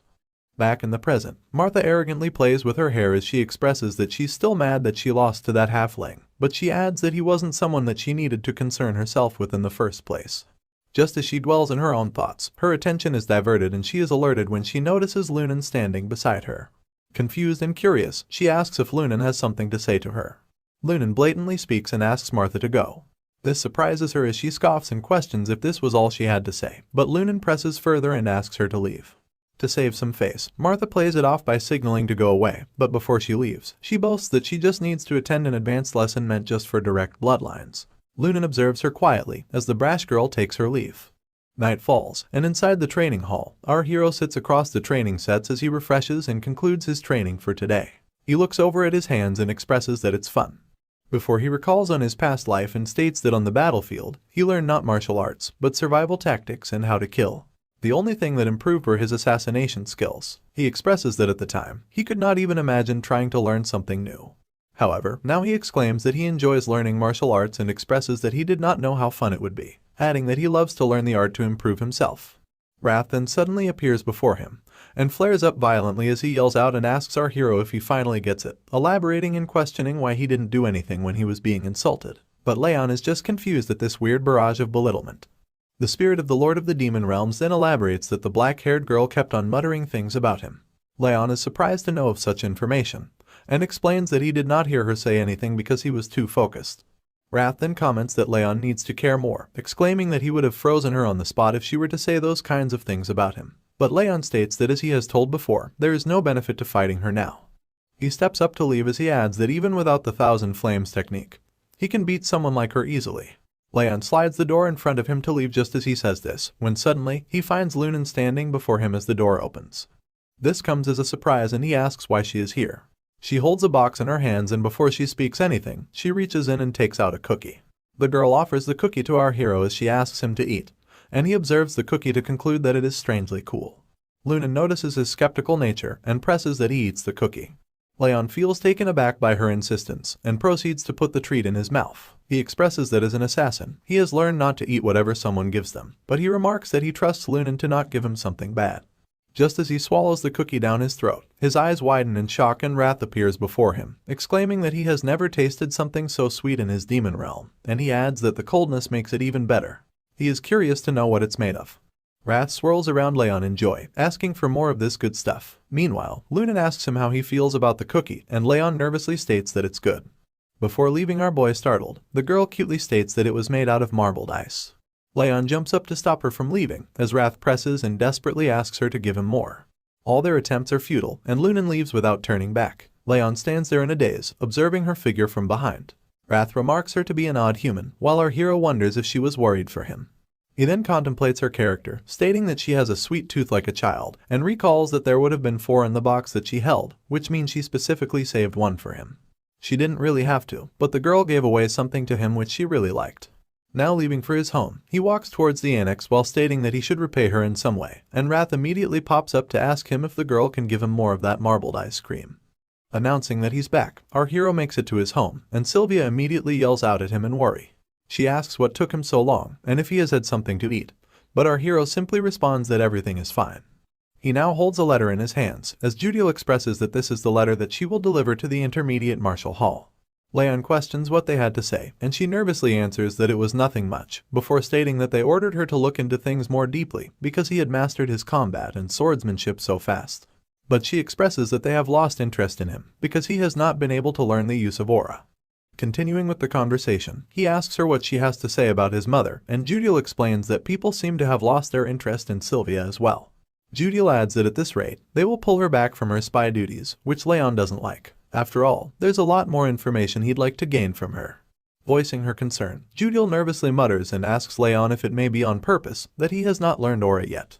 Not willing to reveal anything to a double spy, Raon asks the maid what she thinks. Of course, that startles the spy maid, as she stutters and nervously apologizes for asking such a rude question. Concluding the conversation, he then excuses the spy maid, and after she leaves, Wrath appears before him, as he repeats that someone would actually think that he is not learning how to use aura on purpose. Our hero explains that it's smart to utilize the situation and atmosphere to one's benefit. Wrath raises a question in curiosity about how the talented master is having a hard time learning something so simple. He exclaims that it's something unimaginable to him, and the young warrior sighs that he does not know, asking him to come along as he goes to train. Wrath is enraged and taken aback at the mention of training once again. He thinks our hero is a monster who doesn't need sleep. Our hero is unbothered by his complaints, elaborating that training should make things easier for him. But before he can finish his sentence, just as he opens the door to leave for training, he is taken by surprise when he finds Lemmer sitting peacefully in his garden, playing with the birds around him. Raon calls out at the head instructor, and upon noticing our young hero, Lemmer asks if he has had a good night's sleep. Confused and curious, Raon asks what he is doing here, and the man expresses that he has come here to tutor him. He pats him on the shoulder, telling him that he's here to teach him about his attribute. Tree leaves rustle and scatter upon the ground as footsteps trail across the forest floor. Our hero walks behind Lemmer and asks him if this is what he meant by teaching him his attributes. They continue to hike along the hill, as Lemmer asks the young master to stop whining and just wait. He elaborates that he's a little lazy, but that shouldn't be mistaken for incompetence, because he is an excellent teacher. Raon raises concern and questions how he's supposed to learn his attributes in a place like this. To answer, Lemmer turns to his student and explains that he cannot forget the day he first saw his training technique. He describes it as if he were looking into flames so strong that they resembled magma. He mentions the boldness with which he tried to accept the coldness in his body instead of removing it from his mana circuits. He exclaims in anticipation of the possibility that our hero might actually manage to master this training technique. Now breaking out of his recollection of memory, he observes the student resting against a tree to catch his breath. He claims that this place should be suitable. Raon observes his surroundings and looks around to notice that they are in the middle of a forest, which makes him question if this really is the right place. He asks why they needed to come all the way over here, but before he gets a chance to gather himself, Lemmer throws a strong wave of aura burst at the student without warning. This takes him by surprise, and the instructor explains that he wanted to create a blade of wind to protect his lord. He elaborates that what the student is feeling right now is the wind he has chosen. Our hero takes a step back to reflect upon the impact that the wind has brought. Lemmer explains that he may have weakened the wind just to give him an example, but he is surprised to notice that the student is not surprised at all. Since Lemmer is an elf, he explains that this is how he has always felt the wind. But Raon on the other hand is a human, and since his mana circuits are filled with cold, it will be much harder for him to feel the same wind. The instructor also mentions that there are many kinds of winds, naming them as warm, cold, and sharp. He elaborates that he wanted to create a blade of wind that could pierce through anything. And with his hand held up towards the sunlight, the elf exclaims that he has finally achieved it. Lemmer then asks Raon to find out what kind of blade of wind is best for him, suggesting that he thinks of what kind of fire he wants to possess. Our hero, however, raises concern that they are in the middle of the forest right now, and there is no way that he can see proper flames without setting the whole forest on fire.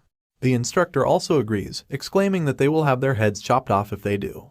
Stepping into a strange barn upon the hill, the instructor mentions that this place will be the best place for the student. They walk into the small hut as a mysterious man with a beard sits across a burning fire. Lemmer greets the man, and the man expresses that he was just wondering why the flames were acting up, before pointing out that it's because the elf is here, suggesting that his presence is killing the flames. Lemmer smiles and expresses that the man's attempts were going to fail anyway, while our hero nervously questions why they are here in such a strange place. Answering the student's question, the instructor states that this is the place where a person can feel the hottest and the most passionate fires in all of the north. He exclaims and reveals the place to be an artisan's charcoal pit. The old man with the long beard notices someone accompanying the elf and asks what he has brought with him this time. Lemmer remarks that the student is the grandson of the patriarch, but the old man does not seem to be amused as he expresses that he is just an old man and he does not pay heed to anyone unless it's the patriarch himself. Just as the old man is expressing his concerns, our hero finds his eyes fixated on something else. He notices the intense heat coming from the fire that burns in front of him, wondering if this is really a normal flame. He expresses that he has seen countless flames in his past life, started bonfires himself, and even witnessed advanced flame magic coming from the hands of a mage. But he emphasizes the impact of the fire burning right in front of him, and thinks back to the instructions given to him by the elf instructor earlier. He sees himself reaching for the fire that blazes in front of him, imaging its passionate heat in his mind, and concluding that this is the fire that he wants to possess. But just before he can reach it, his daydream ends, and he realizes that the old man has lessened the flames. This is when the man introduces himself as Valken, which is a name that our hero has definitely recognized. He looks over at the man sitting across his table, as he tells him he's not one to show manners. And if etiquette is what they're looking for, they can fuck right off. Our hero would like to retort to that comment, but instead, his eyes widen in shock as he recalls that this is the name of the artisan who is famous all over the world for his mastery. So, he takes a step back to question if this man really is the Valken he's thinking about. Recalling the tales, he remarks if the old man is the same person who supposedly created Glenn Sieghart's True Heaven sword, but disappeared 30 years ago. He finds it hard to believe that such a legend would be found in a place like this. Without wasting any more time, he immediately bows down to greet the legend, and introduces himself politely. Valken observes that the young master recognizes him, and he turns his gaze to Lemmer, asking him if he had told the student anything about him. Of course, the elf denies immediately. Lemmer then turns to our hero to explain that this old man is the Sieghart family's artisan, but has already retired a long time ago. He adds that it's been more than 10 years since he has been sitting here and stoking the flames. And since he has been doing this absolutely stupid thing for the past decade, the elf tells the man that this is probably the only place where Raon can truly picture the fire that he needs to trigger his aura. As the old man keeps fiddling his stick in the fire, Lemmer asks him for the favor regarding Raon. Before he agrees, the artisan wonders why the elf does not take him to the blacksmith's workshops. Lemmer then explains that there are too many eyes there, and he does not think it'd be a good idea for others to see the student's training technique when he has not yet mastered it. This confuses the artisan, who asks what the elf is trying to say. This is when Lemmer finally mentions that his student is Sylvia's son, and as soon as he states this fact, the artisan turns around in shock. But before he has anything to say, Raon speaks up to apologize for the interruption, asking Valken to let him just feel the flames if it's not a bother. Sizing up the boy with a kind look, the artisan explains that he is making charcoal. Or to be more specific, he is creating golden charcoal, which can make much stronger flames than its white or black variants. In fact, this is precisely what he has been doing in this place for the past decade. And after explaining that, he gives his blessings to the young boy, telling him that he's free to hand around as long as he does not interrupt him. Hearing this, our hero immediately lights up in joy as he exclaims and thanks the legend. Lemmer and Valken now stand beside each other outside the cabin, as the elf remarks that the artisan is really kind. But he also expresses that he did not think he would accept the boy's request so easily. Patting the legend on his back, the elf says that he will bring him some good liquor if he is good to the young student. But you see, he is taken by surprise when Vulcan reveals that he didn't accept this request because of him. In fact, he elaborates that the flames in the furnace rose considerably when the child came inside, and there was so strong that his charcoal got destroyed from the sudden surge in heat. He adds that the child's breathing seems to possess the power to manipulate fire. And if that is really the case, the artisan can't help but have certain expectations from Raon. Or rather, he thinks that the child might actually be able to make his wishes come true. We open with our hero reminiscing over the 7 months he had spent visiting Vulcan's furnace, as he elaborates on how he thought about the fire he wanted to obtain. Now fully understanding himself and his goal, he expresses that contrary to popular belief, trained fire is more stable than any other element.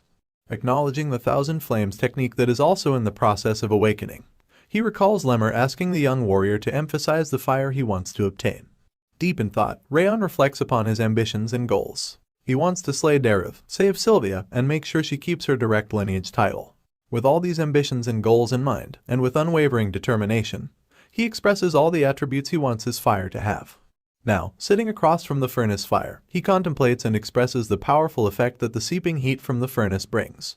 With strong will, he is dedicated to catching the fire of the energy that he feels. He now transcends and expresses himself to see an image of his mind clearly. He emphasizes that he needs to concentrate and focus more. But that is when suddenly he is startled by a strange blue flame that flickers and makes its way over him. The raspy and ominous voice of wrath takes over the confusion that Raon expresses. The spirit of the Lord of the Demon Realm exclaims and questions if Raon had forgotten the warning. The spirit would take over his mind and body the moment he was at his weakest. The moment appears to be exactly that, as wrath takes over Raon's mind in the image that he sees himself in, and exclaims while asking the target to freeze. Startled and taken aback by the sudden attack, our hero struggles to break free from the grasp of the spirit. He contemplates and expresses that he has let his guard down at an untimely moment. Because the spirit had not tried anything lately, it led him to believe that it is on his side, which is far from the truth and is evident by such betrayal. Wrath appears to have fully taken over Leon's mind in the image that is portrayed before him, and as the spirit of the demon realm snarls and smiles widely at the now weakened hero, the realization dawns upon him, the reality of the demon that wants to take his life. Bearing the effects of the takeover, Raon expresses discomfort and elaborates that it is getting hard to breathe, and his body feels as if it is going to break into pieces. However, adding to the unfortunate circumstance, Raon expresses that he cannot move or stop the 1,000 flames technique unless he accepts the fate of death. He emphasizes that he needs to concentrate his aura somehow. Experiencing the daunting effects of the spirit slowly taking over his mind, Raon desperately realizes that he needs to think to survive, despite his consciousness slowly fading away.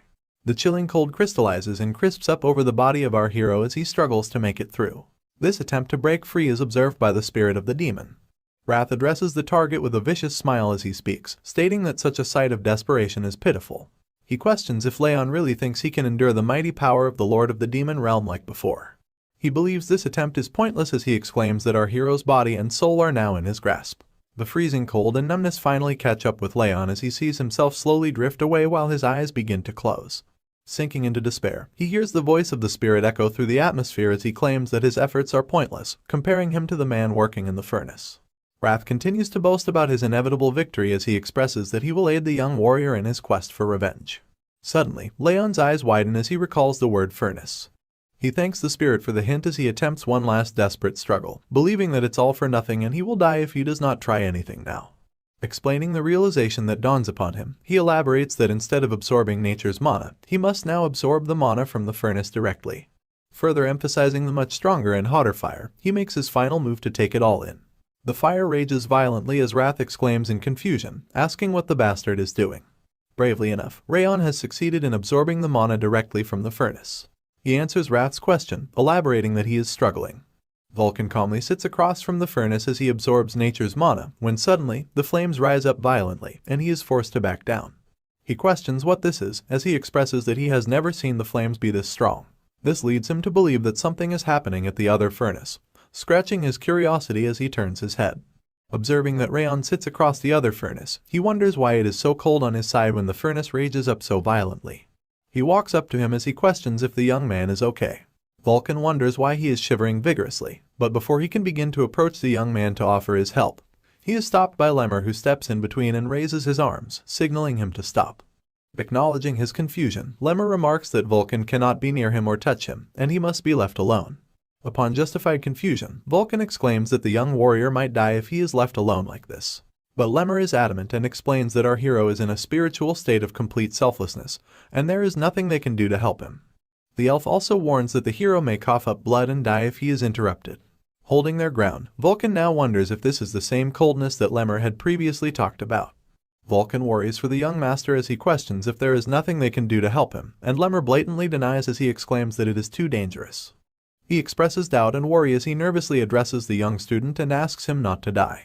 On the other hand, in the apparent spiritual realm, the flames burn hotter than ever as Wrath screams in discomfort, exclaiming that there is no hope. But this is not like before. Our hero emphasizes that believing such a thing is bullshit, as he has already faced a helpless death before. He recalls his previous, meaningless life, expressing that he could not close his eyes till the very end. But this time it's different. He claims that he will not make the same mistake twice. Meanwhile, Vulcan expresses concern as the pressure and heat meter upon the furnace whistles and hisses violently. He remarks that at such a rate, the furnace will blow as it cannot take the sudden surge in heat. Lemmer observes and notices that the mana emerging from the furnace is coagulating at one point. He immediately realizes that the bright student is absorbing all of it.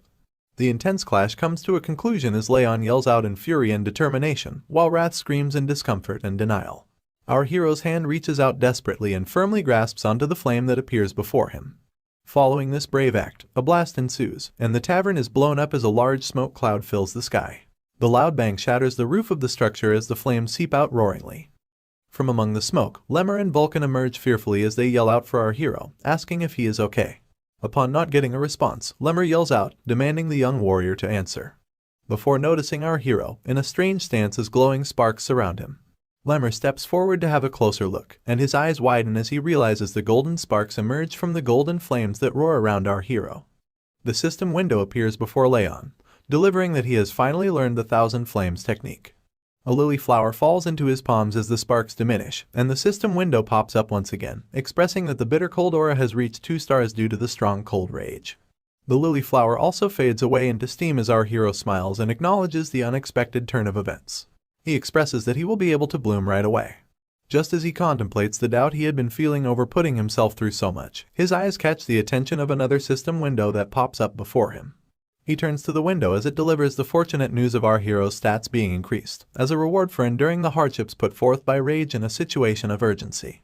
Raon is taken aback and confused by such a gracious reward. He can't believe he is being rewarded this much. What would have taken him years to achieve happened in just a moment. Contrary to the celebratory expression, Wrath expresses frustration and anger as he spirals around the room in a rage, exclaiming and questioning how our hero had been able to endure the situation. Teasing and adding to the spirit's frustration, Raon remarks that he had told him to stop trying because it would not have worked in the first place. Though our hero puts up a brave smile in front of the spirit of the demon, he nervously eyes Wrath as he recalls that he did almost die this time around. He concludes that this makes it certain that Wrath is not his friend. Following the confrontation, Raon determines that he cannot let Wrath discover his secrets and weaknesses. Suddenly, he is called upon by Vulcan.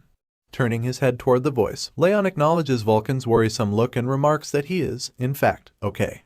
Vulcan then questions if the young warrior has finally learned aura. Raon exclaims in joy and thanks Vulcan before affirming that he has learned aura and apologizes for breaking down the furnace. To his surprise, Vulcan is the least bothered by the furnace and brushes it aside, exclaiming that he can just make another one.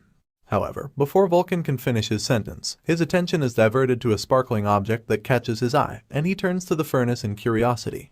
The young hero wonders what disrupts the blacksmith, as Vulcan steps forward toward the furnace and picks up a shovel before digging through the ashes. After some digging, Vulcan gasps and exclaims when he finds the source of the sparkles to be golden charcoal. One glance at such beauty sets the blacksmith back all those years as he recalls the criticism and mocking words he had faced from the upcoming passengers and town members. Following the sudden reveal, Vulcan expresses that our hero might just not be the only lucky one.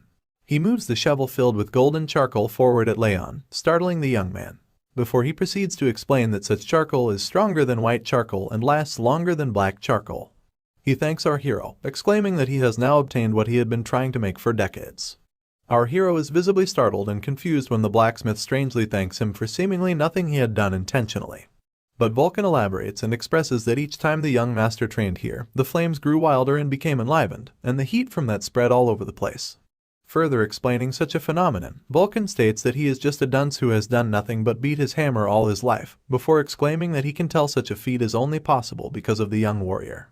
He then thanks our hero for making this possible, before expressing that he wants to ask one simple question: what are our young hero's goals? Following up with the question, and upon visible confusion from Raon, Vulcan elaborates and asks Raon what kind of swordsman he wishes to be. Raon then expresses that he wants to be a swordsman who does not give up, regardless of the situation or enemy he is faced with. Upon such an answer, Vulcan is visibly confused, and he expresses that he did not expect such an answer from a young master. Nevertheless, Vulcan goes on to state that the young warrior will be able to possess a sword in 3 to 5 years, and he asks him to come and find him when he possesses one, elaborating that he will save the golden charcoal for that day. Raon is curious to know if the blacksmith means to make him a sword before questioning if he hadn't retired. Vulcan blatantly answers that people tend to go back on their word of retirement, before concluding the interaction as he waves goodbye to our hero, asking him to stay alive until then. Raon and Vulcan part ways as they walk separate paths. Looking over them is Lemmer, who observes them carefully from atop a hill. Lemmer nervously expresses that he had been wondering what would happen, before exclaiming that the young master has a really good talent for making people worry about him. This is followed by a sudden turn as he addresses the patriarch who stands behind him, asking if he is not right. Lemmer hysterically pokes fun at the patriarch, expressing that he would come here every day to watch over his grandson because he was worried for him. The elf remarks that he must be very relieved now, but the patriarch denies this claim.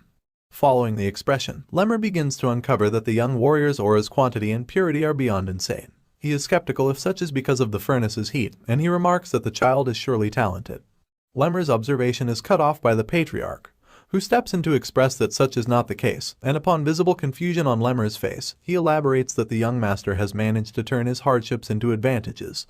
Moving along to the 5th training hall, Lunan steps into the battleground with a box in her hands, having a sad look on her face. She wonders when Raon is coming back. Recalling the harsh words of other students about Raon, Lunan saddens even more as she firmly grips the box and expresses that she wants to help him. She recalls that her mother told her to help those who helped her.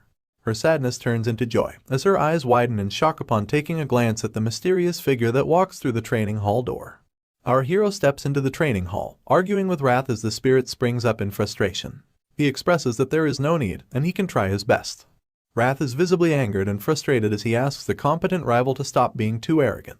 Just as Raon walks across the battleground, he is stopped in his way when his eyes catch on to Lunan. He is confused at the sudden appearance as he turns over to the girl, and she opens the box she holds in her hands, showing him the treats she has made for him. Lunan offers him the treats as she asks him to cheer up, and Raon joyfully accepts as he recalls the treats to be ice cream that she had previously offered him. Something strange takes Lunan by surprise just as she is offering him the treats, and her eyes widen in shock as she exclaims that the cool air and scent from Raon have turned much stronger and pleasant than before. It seems this ship is ready to sail. He thanks her for the kind gesture. The moment the sugary treat touches his tongue, his blue companion appears on his shoulder, expressing utter delight at the taste and flavor of the cake. With the way his eyes pop out, one would assume he's in love with the ice cream, because he starts to lose all self-control and begins yapping about how it's just as good as the first time he had it, so he immediately urges our hero to eat the 2 remaining pieces as well. Raon sees his blue friend's misbehavior and points out that Lunan decided to share the treats even though she really likes them too, so he tells him to calm down and stop being immature. After scolding the spirit, our MC closes the box of treats while Lunan is still holding it, and he thanks her again for it, admitting that it was really good too. However, the white-haired girl almost seems disappointed that he only had one of the sweet treats, and she just stares at his hand on top of the box before finally asking him if he doesn't want any more. Once again, our blonde hero assures her that one is enough for him, and he thanks her too. So, with a very concerned look on her face, she asks him if he feels better now, but it appears that the question takes him off guard. Raon manages to shake the shock off his face, and lets out a sigh while telling her that he feels much better. Of course, the caring girl is pleased to hear this, and she expresses her relief that she managed to cheer him up. And while she's smiling at him, her big purple eyes do the same too. Satisfied that she made him feel better, Lunan turns around to leave with her box of treats, and while she's walking away, our blonde hero stares at her with a smile etched on his face, thinking about what a mysterious kid she is. The scene shifts, and we see the red-haired elf addressing Raon and the others while standing on a platform. He jokes about how it must have been boring for the students with all the training they've been doing lately, and so, he decides to spark things up a bit by preparing something special for the next month. Since they've trained their basics and training techniques, he believes that it's about time they moved on to their energy cores and started training in that regard. But while he's saying all of this, the students don't seem to have any idea what energy cores are all about. Perplexed, they all start to murmur among themselves, wondering what on earth the elf is talking about. The instructor notices their confusion, so he smiles, before revealing that they'll proceed with duels in a month. While the others seem unsure about the whole arrangement, a certain dark-haired girl seems to be excited by the prospects, because the smile on her face is unusually wide. The red-haired elf continues addressing them, and informs them that the results of the duels will affect their graduation status, and that they would also be ranked accordingly. He's still talking and encouraging them to prepare thoroughly for the month ahead, when he's interrupted by someone who raises his hand, and simply tells him to wait. We finally get to see the person's face, and find out that it's the dark-haired girl who was smiling earlier. With her hand still raised, she asks him what would happen to the students like her friend, who are falling behind and haven't yet been able to create their aura. All the others turn to look at her in shock, and then the instructor informs her that he heard that her friend actually succeeded in the end. As it turns out, she wasn't aware, and with a surprised look, she faces Raon to confirm what the elf is saying. Realizing that he's not pulling her legs, another wide smile appears on Martha's face, because now she believes that there are finally opportunities. She reveals that she almost died of boredom because of how long the training went on, and as she walks closer to Raon, she reminds him of what she said before about how she doesn't listen to guys who are weaker than her. However, now that she knows he passed the training, she's starting to think that she's been patient with him for long enough. The blonde kid looks like he's already tired of listening to her, but he just stands there and stares at her with his red eyes. At this point, she's trying to get on his nerves on purpose, because she starts suggesting that he must have struggled a lot because he's in a position that he's not qualified to be in. With this in mind, she tells him that she's going to teach him a lesson, but just when she's about to get even closer to him, someone places a hand in her way, and tells her to back off. The blocker is none other than Burin, and reminds her that it hasn't even been a single day since Raon got his aura. He continues to scold her, pointing out that the duels are in a month, and even questions her honor as a swordsman for wanting to confront the hero at this time. Of course, Martha gets offended by his sharp words, but she manages to keep her cool so she can calmly throw some shade at the young master. She places a hand on his shoulder, and teases him for taking honor so seriously, and suggests it's because he grew up so treasured. And then, she gives him a reality check by informing him that where she comes from, honor is reserved for people who deserve it. Burin tries to hit back with some remarks of his own, but she doesn't give him the chance because she immediately starts walking away. And while she does, she points out how even the average students learned how to use aura within a month, and yet their top trainee took over 6 months to do the same. Martha goes on to explain that even advanced techniques take 7 months to learn on average, so if Raon is taking that long to learn only the basics, then it means that he isn't talented at all. At this point, Burin is pretty annoyed, but he can't say anything to defend our hero, so he just stands there speechlessly, while Martha mocks him some more for being present during the judgment ceremony.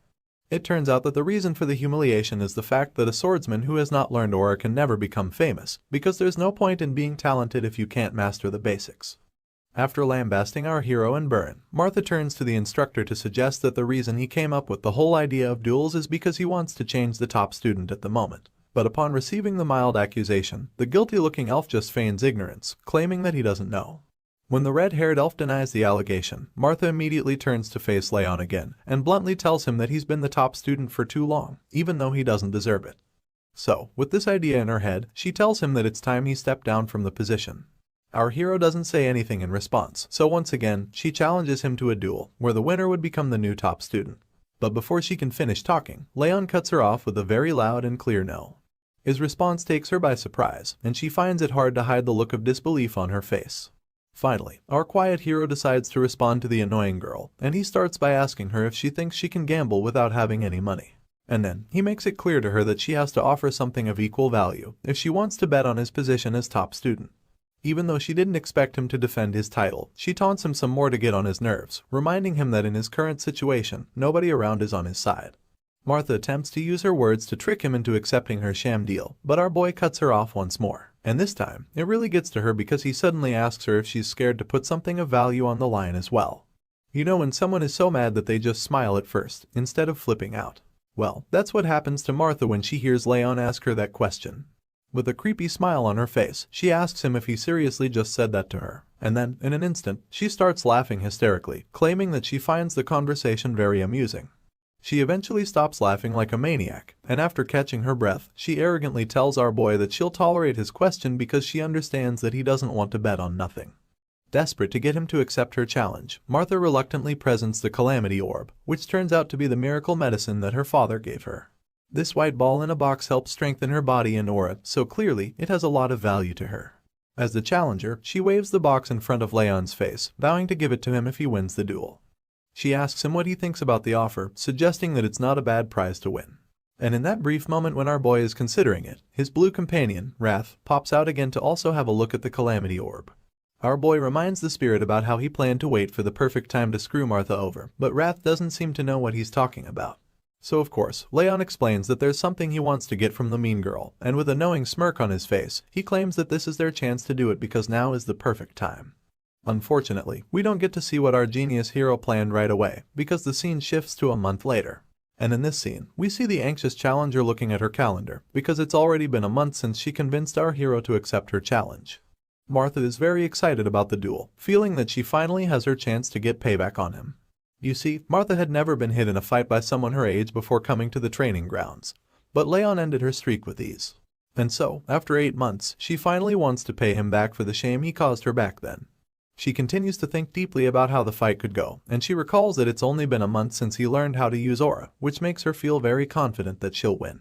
After all, she's already trained in her art for more than 3 years, so a mere noob shouldn't even stand a chance. However, another thought suddenly flashes across her mind, and she starts to believe that it's also a waste of time to wait for someone as untalented as him. Martha reminds herself that she needs to get stronger, especially because there's someone she needs to save. And with this motivation, she declares that House Sieghart is about to meet his end. Meanwhile, elsewhere, we see our boy chilling with Wrath, oblivious to the fact that Martha is seriously plotting her revenge on him. The scene shifts once again, and we see the instructor addressing the students concerning the duels. He starts by requesting their attention, before talking about how watching a fight is usually as helpful as participating in one. So, he advises them to watch closely how the other trainees fight against their opponents, and urges them to think about how they would react in certain situations. The instructor appears to be very excited about the duels, but the same cannot be said for the students, because they're all standing still like statues. Of course, he notices this and senses the tension, so he encourages them to shake off the nerves and just do their best. After the little pep talk, the red-haired elf reveals the matchup, which happens to be between Burin and another trainee named Dorian. Hearing his name, the young blue-haired master acknowledges the call-up and immediately steps forward for the fight. But while he's bravely stepping up to the challenge, his opponent doesn't seem to share the same enthusiasm. In fact, the terrified kid with green hair, who happens to be Dorian, fearfully raises his hand to call the instructor's attention and timidly surrenders before the fight even begins. As you'd expect, Burin is instantly taken aback when he hears this, to the point that he's even dumbfounded. The instructor, on the other hand, manages to shake off the wave of shock and points out to Dorian that the fight hasn't even started. Determined to get out of fighting Burin in a duel, Dorian suddenly holds his tummy and begins wincing in pain, claiming that he doesn't feel so good and that he has been feeling weak since the previous day. The instructor just looks down at the green-haired kid, who's insisting that he's serious about his condition, but it's quite clear that he's faking it. As Dorian continues his display, Wrath looks at him with rage and irritation laced all over his face, because he knows that if he had someone like that as his subordinate, he would probably decapitate him on the spot for being so pathetic. But surprisingly, Raon claims that he already expected something like this to happen. Meanwhile, the gentle instructor tries to convince Dorian to at least try, by assuring him that he would learn something even if he loses the fight. I'm not sure how, but his pep talk actually works because the kid agrees to give it a try. However, what we see in the next scene shows us that Dorian quickly regrets his decision. It doesn't take long before the green-haired kid loses to Burin and collapses to the floor, so he immediately surrenders once again.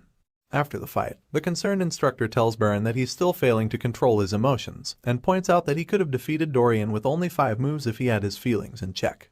The brooding kid defends himself by claiming that Dorian's reactions made him upset. Hearing this, the elf lets the matter go and faces the green-haired kid to ask him why he keeps running away, pointing out that he could have endured longer if only he fought properly.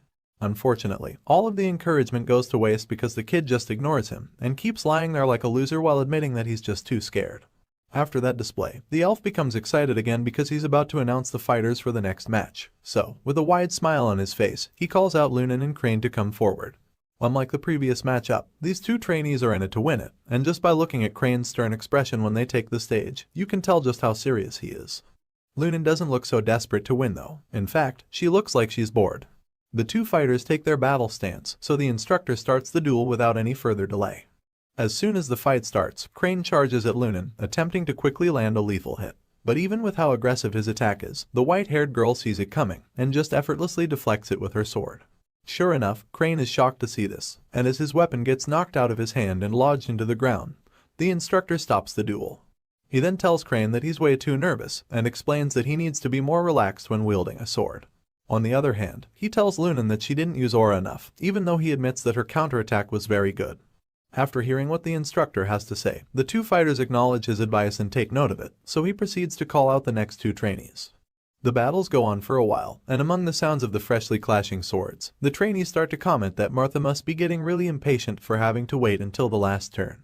That's right, the duel between the black-haired girl and our blonde hero was finally in full swing, and it looked like Martha was having a real fun time in the fight.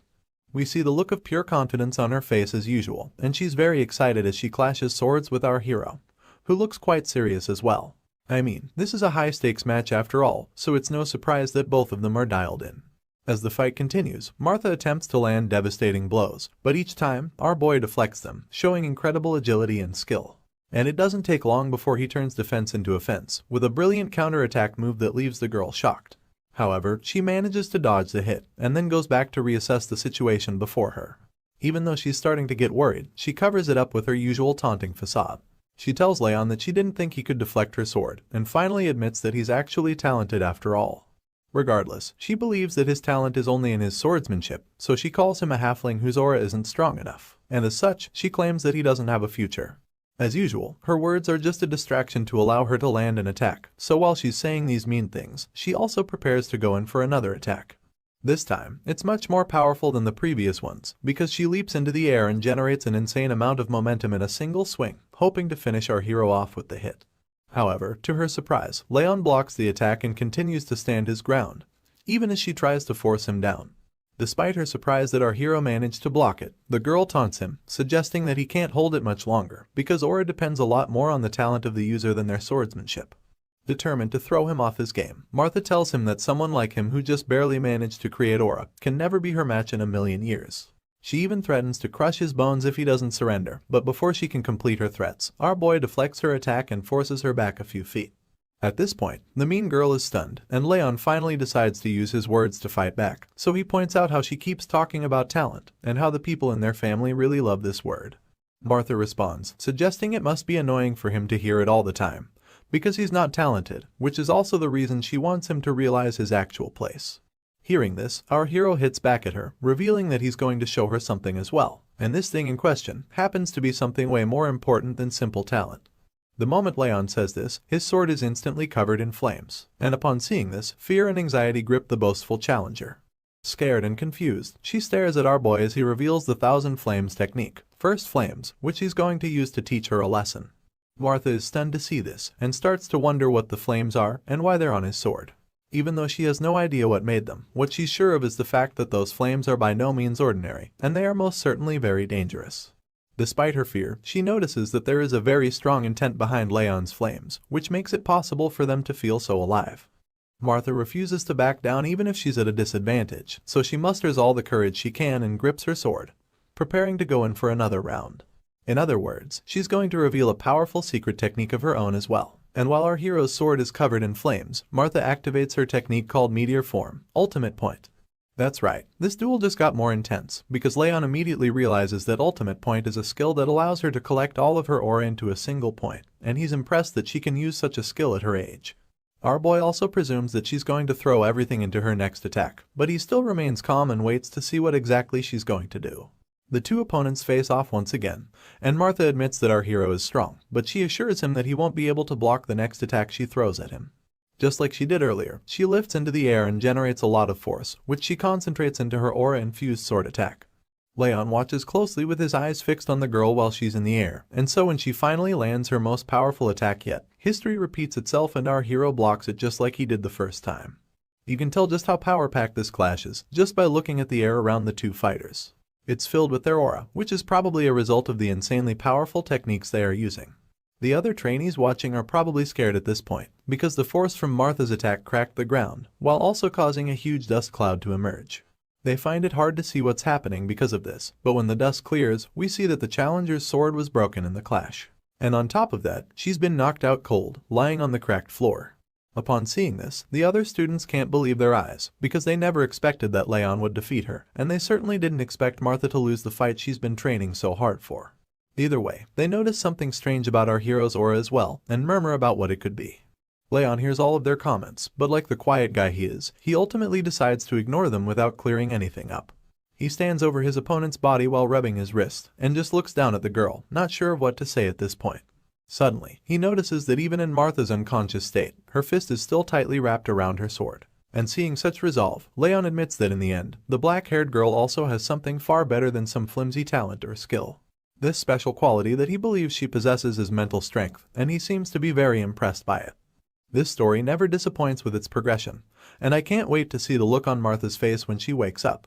Will she be able to reconcile with our hero and change her personality? Or will she simply fall into a state of denial and make things even more awkward? Also, who is the person she's actually trying to save by aiming to get stronger? The scene changes, and the next thing we see is the palace, where the patriarch is being informed that Raon has defeated Martha. The red-haired elf is the one breaking the news to him, and he points out how our boy completely defeated Martha, even though she's been training her aura for more than 4 years. Overall, the instructor summarizes the event as an unbelievable feat, and it turns out that the man sitting on his throne feels the same way. He admits that the flames he saw that day were beautiful, and the force of the powerful move was incomparable to its size. Not to mention, he's almost completely certain that everyone in the family is already aware of the situation. With this in mind, he tells the instructor to guide the hero so that he doesn't get full of himself, and of course, the elf is more than pleased to perform his duty. But even though the patriarch is very impressed with his son's feat, he's also very concerned about Martha, who had to suffer a crushing defeat, so he asks how she's holding up. Her instructor admits that the girl was a bit shocked at first, but also confirms that her injuries are completely treatable. While they're still discussing, we see that the girl in question is still brooding in her room after her loss. Her injuries might be minor, but it looks like the emotional damage isn't something they can ignore.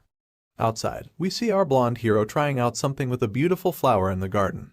But while he's at it, his blue companion yells at him not to hurt the flower and even threatens to freeze him to death if he doesn't do better. In response, Raon bluntly tells Wrath that the flower won't even do anything, and then tells the blue creature to stop acting like he's so strong.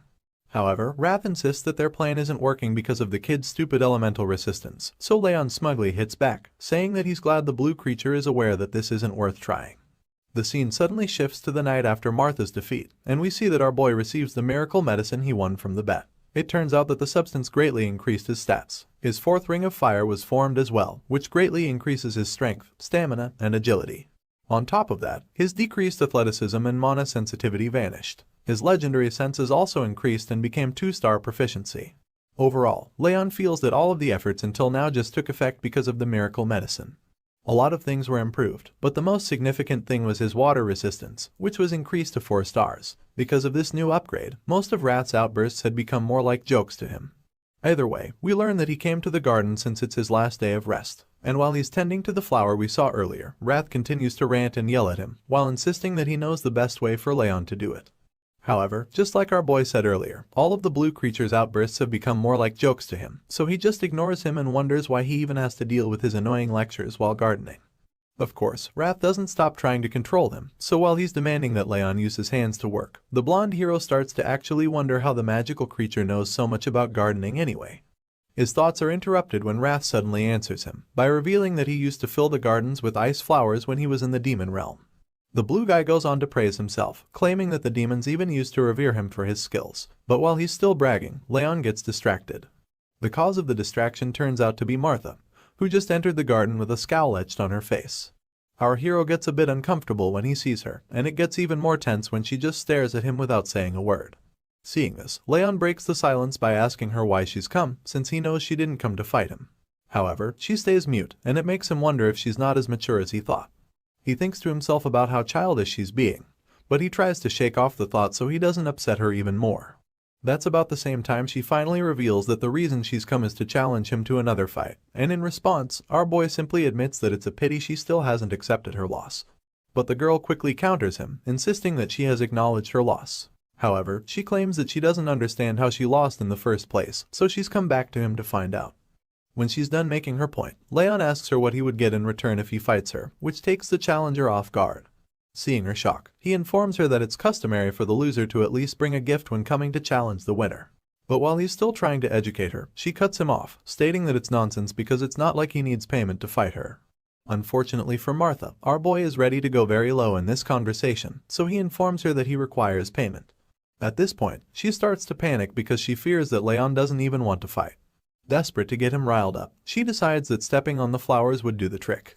So, she tauntingly tries to stomp on the flowers, but our boy simply reveals that he doesn't care about the plants.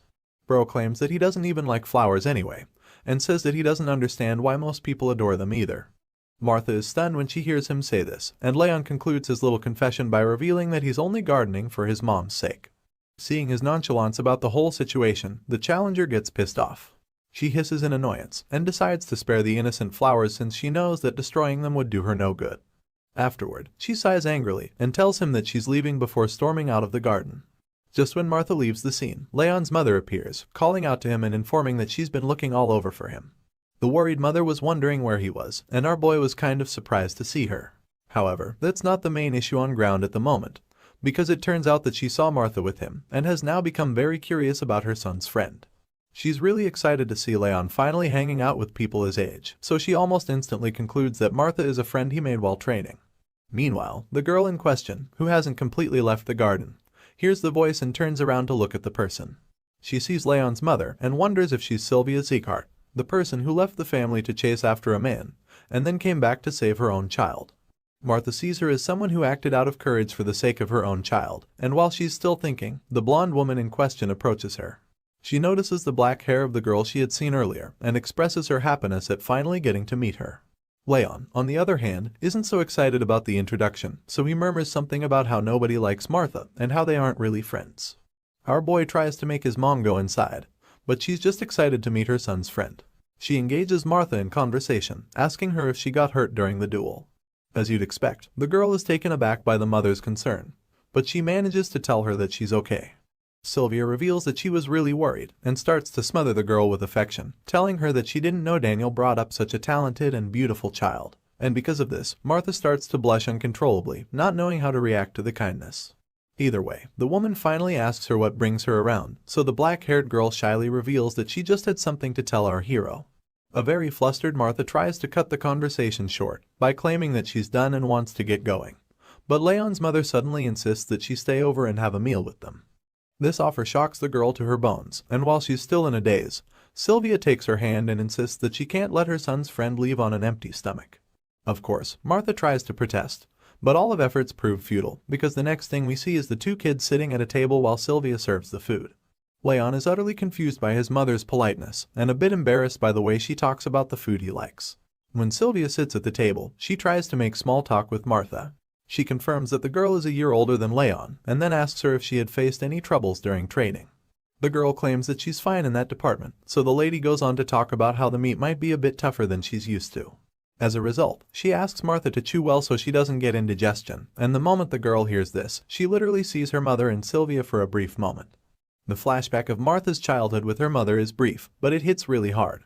She continues to eat in silence, and by the time she's done with the meal, she thanks Sylvia for having her. The kind lady reveals that she's glad Martha enjoyed the meal, and then she asks the girl to be nice to Leon going forward. Meanwhile, the son in question is standing a few meters away in utter confusion, because has no idea why the hell Martha is also acting so nice all of a sudden. It makes him wonder if she ate something bad, and Wrath, who's just as confused as him, suggests that it might be a possibility. Later, while walking home, Martha thinks about the meal and concludes that Leon must think she's crazy. However, Sylvia's eyes look just like her mother's, and it made it impossible for her to reject the offer. Martha thinks about how her hair color, face, and voice were all different, but despite that, she could really feel the warmth of her own mother from Sylvia. We suddenly learn that after Martha's real mother was kidnapped by the White Blood cult, she was adopted by Daniel, and from that day, she vowed that she would never lose until she found her mother. Since then, she had done everything to keep that promise, but that was until she lost to Leon. Martha knows that the Siegharts adopted her for her talent, so she fears that she might get kicked out if she keeps losing. It seems that her father is a soft person, but the girl starts to wonder what would happen if it's all an act. If that's the case, then it would mean that she would lose all hope of finding her mother. This is why she is so hard on herself, because she thinks in her mind that she's never allowed to lose. When Martha gets home, she's met by a messenger who's been waiting for her, because he has a message for her from Daniel. The young lady is shocked to see the letter that her father left for her, and the messenger claims that it was probably written right after the duel. In the letter, we see her father congratulating her on her first loss, reminding her that one loss doesn't make her a loser. He encourages her to think about what made her lose, and improve on it, rather than get worked up about the defeat. In the end, he wishes that he could be there to comfort her, and apologizes for how long his mission is taking him. But he also assures her that he loves her, and that he's still looking for her mother with the best of his abilities. The note closes with him telling her to hold on, because he hasn't given up on her. After reading the note, Martha seems rather cold about it, and simply tells the messenger to inform her father that she'll keep his words in mind. The moment she enters her room, she resumes beating herself up about the loss. The girl thinks that the defeat was really pathetic, because it wasn't even a result of her letting her guard down or something. Troubled and frustrated, she stands in front of her mirror and picks up a knife, deciding that she has to acknowledge her loss and move forward. Martha insists that she can't bring shame to her father, so she cannot pretend that her defeat never happened. As such, she decides that she has to mark the event and improve upon her mistakes, and ensure that she won't be ashamed to see her father. With this in mind, she begins to cut her hair with the knife. And by the time she's done, she decides that it's time to set her mind straight, so that she can let go of her stupid and pathetic past. Martha then stares at her new appearance in the mirror and vows that she will become stronger than ever. The next day, when she arrives at the training ground, the other students can't believe how different she looks, but she just ignores all their murmuring and heads straight down to where Raon is sitting. Our boy is also quite shocked by her change in appearance, but she doesn't even give him a chance to ask anything before stating why she's come to see him. The young lady suddenly admits that she knows an apology won't make up for the way she's treated him in the past, but she assures him that she's going to keep her promise. As you'd expect, Raon has no idea what she's talking about, so he reluctantly asks her what she's trying to say. In response, the girl begrudgingly admits that she's talking about the deal they made before the first duel, where the loser is supposed to obey the winner. As much as it pains her to say it, she admits that it's the reason she came, and then quickly storms out of the place before her ego can take any more damage. Once she walked away from him, Raon calmly processes everything that she just said, and thinks about how random and unexpected it was. Regardless, he's quite sure that she's not going to act so docile just because of the promise, and it makes him think that she might actually have changed a lot in such a short time. As such, Raon starts to feel that Martha might actually be a lot more mature for her age. However, this conclusion gets proven wrong immediately when he sees the girl in question kicking one of the other students for getting in her way all the time. As he witnesses her kick the shit out of the green-haired weakling, he realizes that she probably only changed towards him. After that scene, the next thing we see is that the new year has arrived. Right from the start, there have been many small changes, and it's mainly because of Martha's promise. Everyone initially felt that her ego wouldn't let her keep the promise, but she proved them all wrong by actually obeying our hero. Some other changes include the fact that Byrne finally learned to be more patient with other trainees, and that Lunan was still a bit dazed out, but her sword had gotten a lot more precise. All of these changes are really good for the students, but the most important one is the fact that Raon now trains every day, so he can be ready to give his all. As you can imagine, this constant training only makes him more powerful than he already was. Some of the other students stare at him in astonishment when they see that he has already completely mastered a technique that he was taught the previous day. They start to wonder if he already knew the technique, but quickly remember that it's kind of impossible. The most baffling thing about Raon's sudden mastery is that he was just standing still with his eyes closed when the technique was being taught. As they watch him do his thing, the other students start to believe that our hero's posture might even be better than the instructor's. The elf overhears them talking about this, and after seeing Raon's technique for himself, he knows that he can't really argue about it. The scene shifts, and we see him talking to the patriarch again on top of a cliff, claiming that his son is a real monster who defies all logic. At this point, the patriarch gets a little upset that the instructor keeps talking about Raon, but the red-haired elf laughs it off, replying that he shouldn't pretend like he's not also curious about the kid. Either way, his focus turns to the compound below when he notices that the employees around the main building seem a lot busier of late, so he asks if the patriarch is preparing anything special.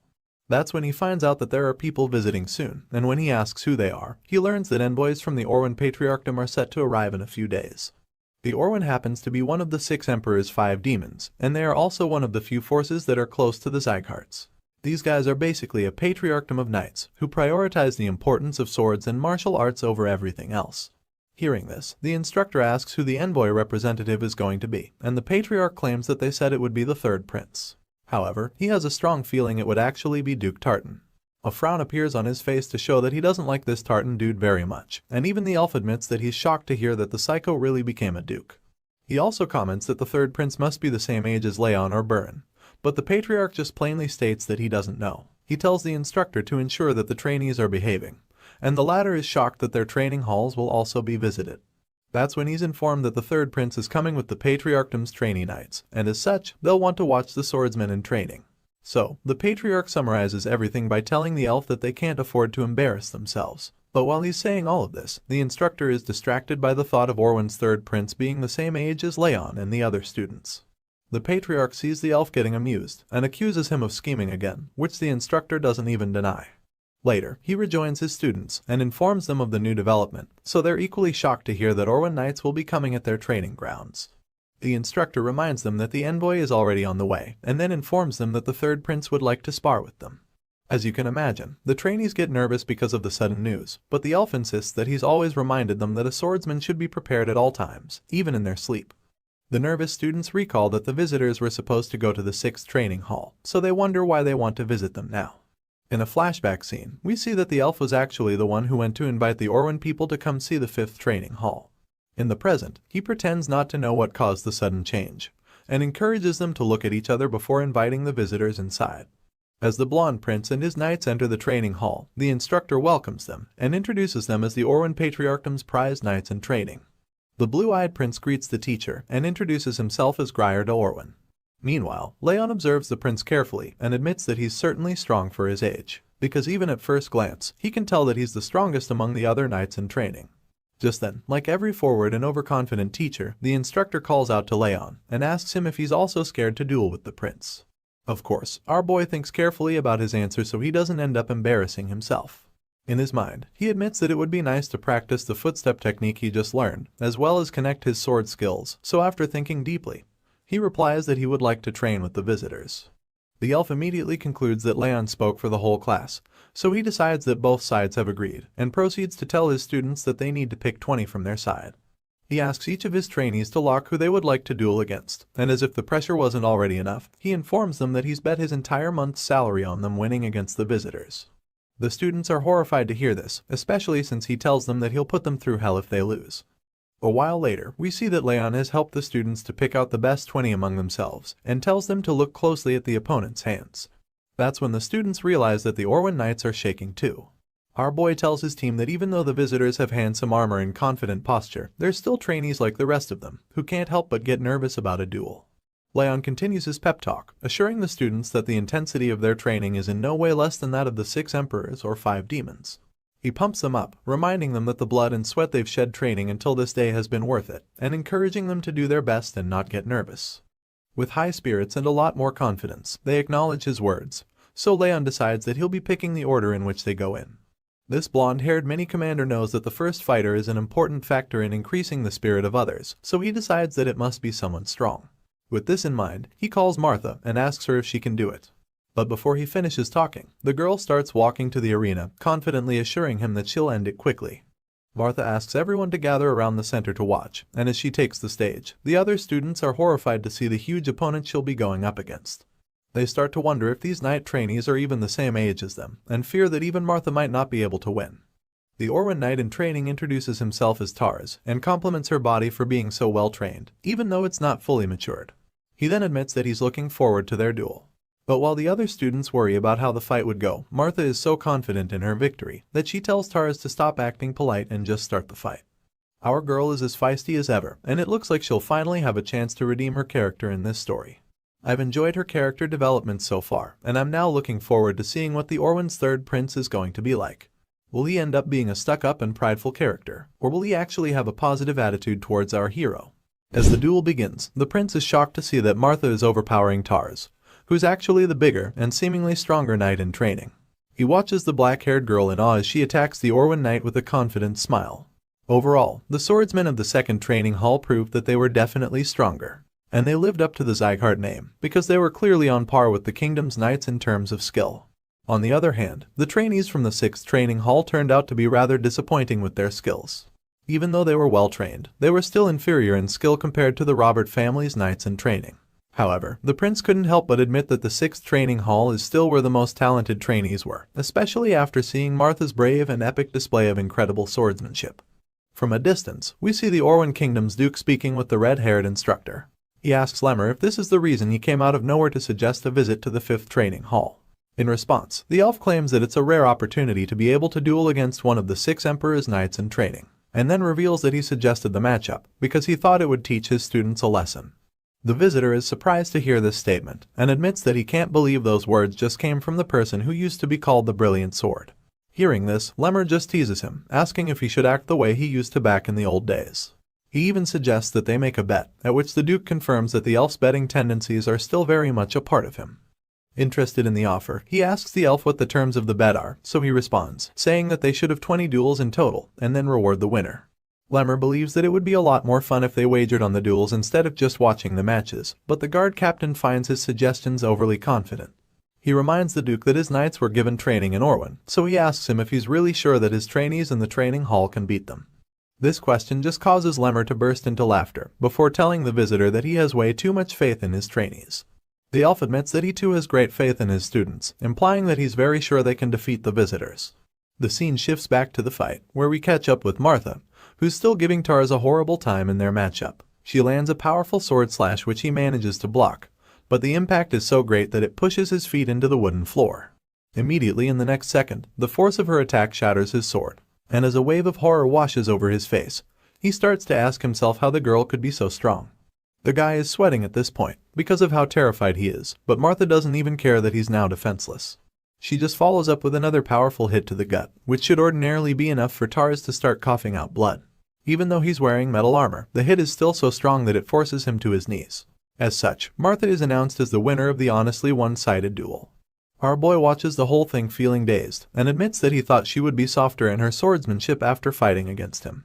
He's completely taken aback by the fact that she has even increased her speed and power instead. After the massive win, Martha sheathes her sword, and with a smug look on her face, she asks her defeated opponent why he would depend on his strength so much when he didn't even put everything into his first attack. This dark-haired girl with no chills even calls him an idiot for making that costly mistake against her. Seeing her confidence and increased strength, Raon admits that he finds it pretty amusing. But Wrath instantly chimes in claiming that there's nothing amusing about watching these little ants fight. The grumpy blue creature claims that all the duels are even boring to him, but our blonde hero just responds, reminding him that not all ants are young. Wrath just scoffs when he hears this, and begins to brag about his exploits back when he was in the demon realm. He claims that back then it was more entertaining to him when he pitched younger demons to fight against each other. However, before he can finish bragging, Raon just smashed him back into vanishing. Our boy is having fun, so he just wants the blue guy to shut it for now. Not long after that, we see that it's time for the next duel between the trainees and the visitors from the Orwyn Kingdom. It's the 18th match, and this time, it's between Lunan and another knight in training, named Idalia. Once the announcement is made, Raon prompts Lunan to step forward for her fight, and the white-haired lady timidly walks her way into the arena. Standing face to face with her opponent, we see that the redhead appears to be a lot more confident in the fight. Idalia sees Lunan coming to meet her, and tells her that she doesn't like the spaced-out look in her eyes. Apparently, it annoys her, so her confident demeanor quickly changes into an angry mood as she activates her powers. Huge flames appear all around the redhead, and when Lunan sees this, she quickly retorts that she doesn't like fire either, especially since she has the power of ice. The white-haired knight in training grips her sword tightly, and activates her own power as well, which causes cold icy chills to fill the air and surround her. Even though it doesn't show on her face, Lunan immediately assumes a more confident stance in preparation for the duel. And the next thing we see is the two girls clashing swords. Idalia seems to be more ferocious in her attack, while Lunan tries her best to remain focused. As the fight goes on, a huge cloud of steam erupts, and the other trainees just watch anxiously, not sure what's going on. Inside the smoke and mist, the redhead seems to be lost as she can no longer find her opponent, and while she's still standing confused, Lunan sneaks up behind her from within the dust and fog. Idalia instantly senses the sword attack coming from behind her, so she quickly turns around to land a powerful slash of her own. Unfortunately, she misses the shot, and Lunan disappears into the dust once again. At this point, the redhead is even more perplexed, but then she quickly concludes that it must have been an illusion. She's still trying to process the entire thing when the white-haired knight in training sends chills down her spine by placing the cold edge of her sword on the visitor's neck. Idalia is bewildered by this sudden turn of events, and as she stands in that vulnerable position, Lunan is declared the winner of the 18th match. After the announcement, the calculative knight in training starts walking away, so Idalia calls out to her, admitting that it was a good fight even though she lost. But she suddenly stops talking when she sees that Lunan isn't even listening to her. The winner walks straight to Raon to ask him if he watched her fight, like a student seeking for validation. Thankfully, the blonde hero commends her for improving on her footwork and the victory overall. Even though Raon tells her she did a good job, she doesn't seem to be proud of herself. She just sits on the floor like she's the one who lost, and our boy is pretty confused by this. Meanwhile, Lemmer is having a kick out of the results he's seen so far. Since the little tournament started, his students have had 9 wins and 9 losses, which means that they're currently tied with the visitors on the number of wins. So, he jokes about it, suggesting that things are getting pretty heated for the two sides. Regardless, it doesn't make him any less excited to announce that it's time for the 19th round of the day. This time, Burin is called up to face off against the next opponent from Orwin, Saren. The two swordsmen take equally confident stances as they stare each other down before their fight. The visitor introduces himself first, revealing that he's Saren Kaisel, a knight in training. And that's when House Sieghart does the same, introducing himself as a trainee. While the two are exchanging pleasantries, Raon takes a closer look at Saren and claims that he looks pretty strong. This worries him, because he feels that Saren is the strongest visitor after the third prince. But while he's getting worked up about it, the fight begins. As you'd expect, the two knights in training engage in a very heated duel. Burin attempts to land a low hit, while Saren opts for an approach from above. Not surprisingly, they cancel each other out over and over, so Burin begins to realize that his opponent is very similar to him in skill. He starts to feel threatened, and fears that it will be over for him if he lets his guard down for even a second. Saren launches at him to land another powerful blow, so the blue-haired swordsman knows that the guy must be thinking the same thing. The two guys are clearly evenly matched, but they're both aware of this, so neither of them holds back. Burin and Saren go at it with all their might, and after a grueling duel, we see that there's no winner this time. Both fighters point their broken swords at each other, and they're panting heavily after such an intense fight. Meanwhile, the other trainees watching are astonished to see that Burin and Saren somehow managed to break their swords. Seeing that this is the result of the 19th duel, the instructor confirms that the match has ended in a tie. After the announcement, a very pissed-off Burin just walks back. Still, Raon commends him for doing a good job, claiming that Saren was the strongest fighter out of all the Orwin knights in training so far. But of course, the grumpy blue-haired guy just storms past him, feeling very disappointed with his own performance. He claims that it doesn't matter how strong Saren was, because he feels that he should have won at all costs, since he went out there to fight with the Sieghart name on the line. However, while he's beating himself up about it, the blonde swordsman just calms him down with a pat on the shoulder, telling him not to worry about it. Burin turns around wondering why he said that, but then our boy suddenly starts walking away, but not before vowing that he'll win the last fight for them.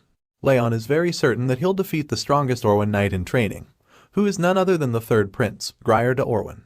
So, with the determination and zeal to bring glory to his family name, he walks up to face his blue-caped opponent for the 20th round of the very intense tournament. The third prince sees our boy walking up toward him, and he starts to panic because he didn't expect that Raon would be the trainee to fight against him. Using his power, he senses our hero's martial prowess and feels that it's way too ordinary, so he asks Raon if he's even a direct bloodline descendant of the Sieghart family. In response, the hero just bluntly reveals that he isn't, so Grier de Orwin scoffs, because he didn't expect to fight an obvious duel. From the tone of this voice, and the look on his face, you can tell that he's underestimating our boy. This snobby prince even claims that he'd prefer to fight someone between Burin, Lunan, and Martha than enter a meaningless duel with Raon. He then calls out to Instructor Lemmer and claims that he has a suggestion for the fight.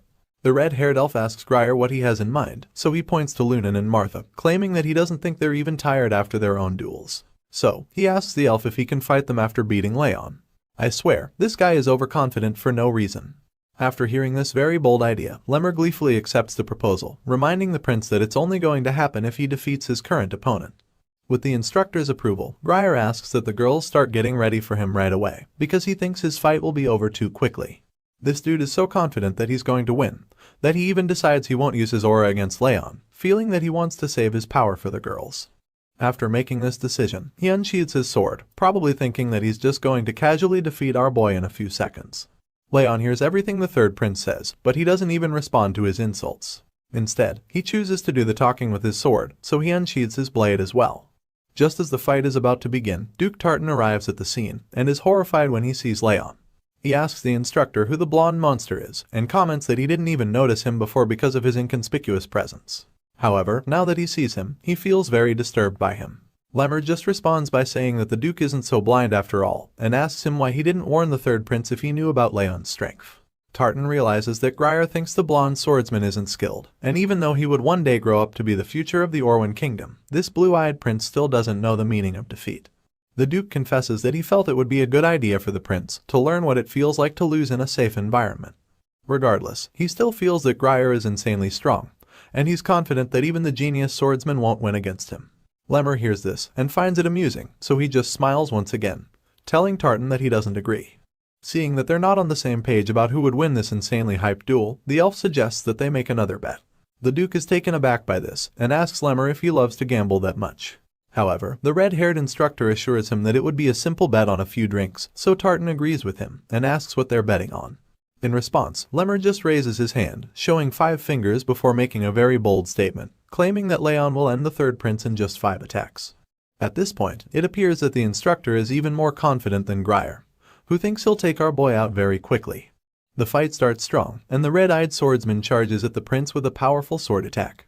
The prince is taken by surprise with this, and his eyes widen in horror as he sees the person he underestimated, lunging at him with a fire tornado at his back. Even the Duke is stunned by this instant attack from Raon, but before he or his champion can even think of a counterattack, the genius swordsman lands his first blow. With great force, speed, and precision, our boy hits Grier in his side, leaving him stunned for a while. The impact is so much that the prince even starts coughing blood, while wincing in pain before falling to his knees as if he's already lost. Seeing this, Raon assumes that the prince is already down, so he concludes that the fight is over and starts to cover his blade back.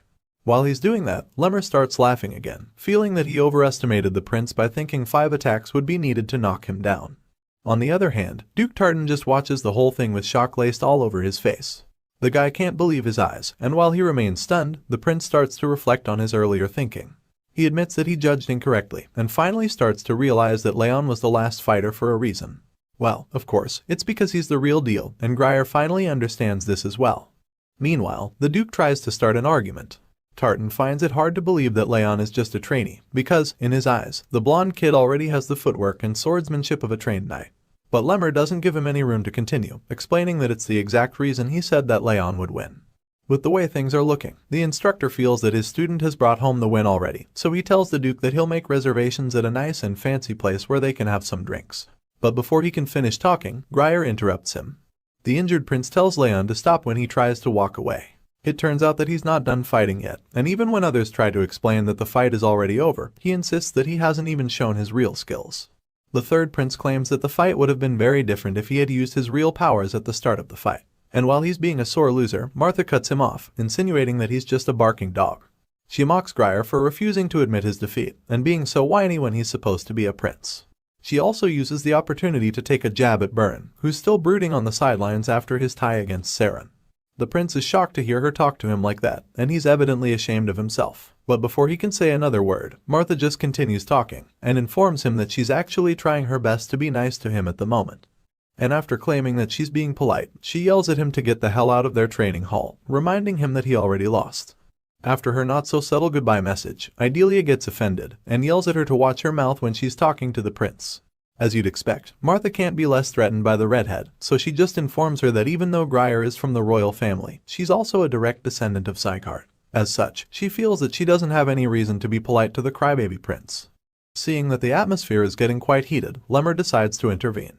He tells the students that they've all said enough, and suggests that they hear what Raon has to say about the matter, since he's the one that will be fighting in the rematch after all. The elf informs Raon that he can choose what he wants to do, so the young swordsman recalls that bets were placed on the fights. He also confirms that all the duels are over, which means that there is no reason to fight anymore. However, the third prince suddenly acknowledges that he lost. He admits that he didn't properly judge Raon's strength, and reveals that he underestimated him completely before the fight even started. Grier goes on to say that he feels very embarrassed, and that he's so ashamed that he can't raise his chin. As such, he gets on his knee and drops his sword on the ground to beg our hero for one more fight, claiming that he would regret it forever if he leaves with such an embarrassing defeat. The prince then gets on his feet and bows to Raon, pleading with him for a rematch. Seeing this, the blonde swordsman is taken aback, because he didn't expect the boastful prince to even apologize or even put down his sword. He initially felt that Grier was just an arrogant brat, but now that he's seen the guy put his pride aside, he changes his mind and agrees to one last fight between them. The prince assures him that it will indeed be the last one, and as Raon pulls out his sword for the second time, Grier reveals a gold pendant around his neck that has his family's crest imprinted on it. Feeling remorseful, he admits that he lost the first time because he was too arrogant to even recognize his opponent's strength. All of a sudden, he rips the necklace off his body and vows that he'll give his all in this second fight. The moment he does this, a powerful surge of energy surrounds his body, and he literally starts glowing with blue sparks of lightning. Our boy is stunned when he sees the insanely powerful aura coming off the prince's body, and Martha is just as shocked. At last, the prince was showing his true strength. The power seems so overwhelming that Tartan tries to discourage Grier from using the technique, but the prince just cuts him off, insisting that this isn't the time to be hiding his powers. Feeling very confident and driven for the rematch, he unsheathes his sword and makes it very clear to everyone that he wants to fight our hero with everything he's got. While Grier is charging himself up for what he believes will be an epic fight, Wrath reappears to our boy and calls the prince a stupid idiot. Not surprisingly, Raon was also hiding his real powers the first time, but it seems that the prince doesn't know that. Our genius swordsman calmly assures his blue companion that he can beat Grier this time too, but Wrath points out that the opponent has a lot more aura and is also stronger than Raon this time around. Still, feeling confident that he can take the prince out 2 times in a row, Raon asks Wrath if he's willing to make a bet on it. And of course, the hot-headed blue creature accepts the deal. With the both of them on the same page, a blue window appears, revealing the terms of their little wager. Wrath bets that if Raon can win against the third prince of the Orwan Kingdom, then all of his stats will be increased by 4 points. On the other hand, if our boy fails to defeat Grier, rage emotion will increase by a whopping 10 points, which means the blue fellow will have a lot more power in Raon's body. The genius swordsman accepts the conditions, and takes a very strong battle stance to activate his aura, waiting for the prince to make his first move. Seeing this, Grier, who already has a point to prove, reveals that he'll start first. So without even wasting another second, he charges at the hero with his powerful aura engulfing him and his sword. The prince leaps into the air to land a powerful attack from above. But as you'd expect, Raon is up to the task, so he delivers a counterattack immediately. The two fighters clash swords in a heated aura-infused duel, which causes a huge blast that leaves everyone watching completely astonished.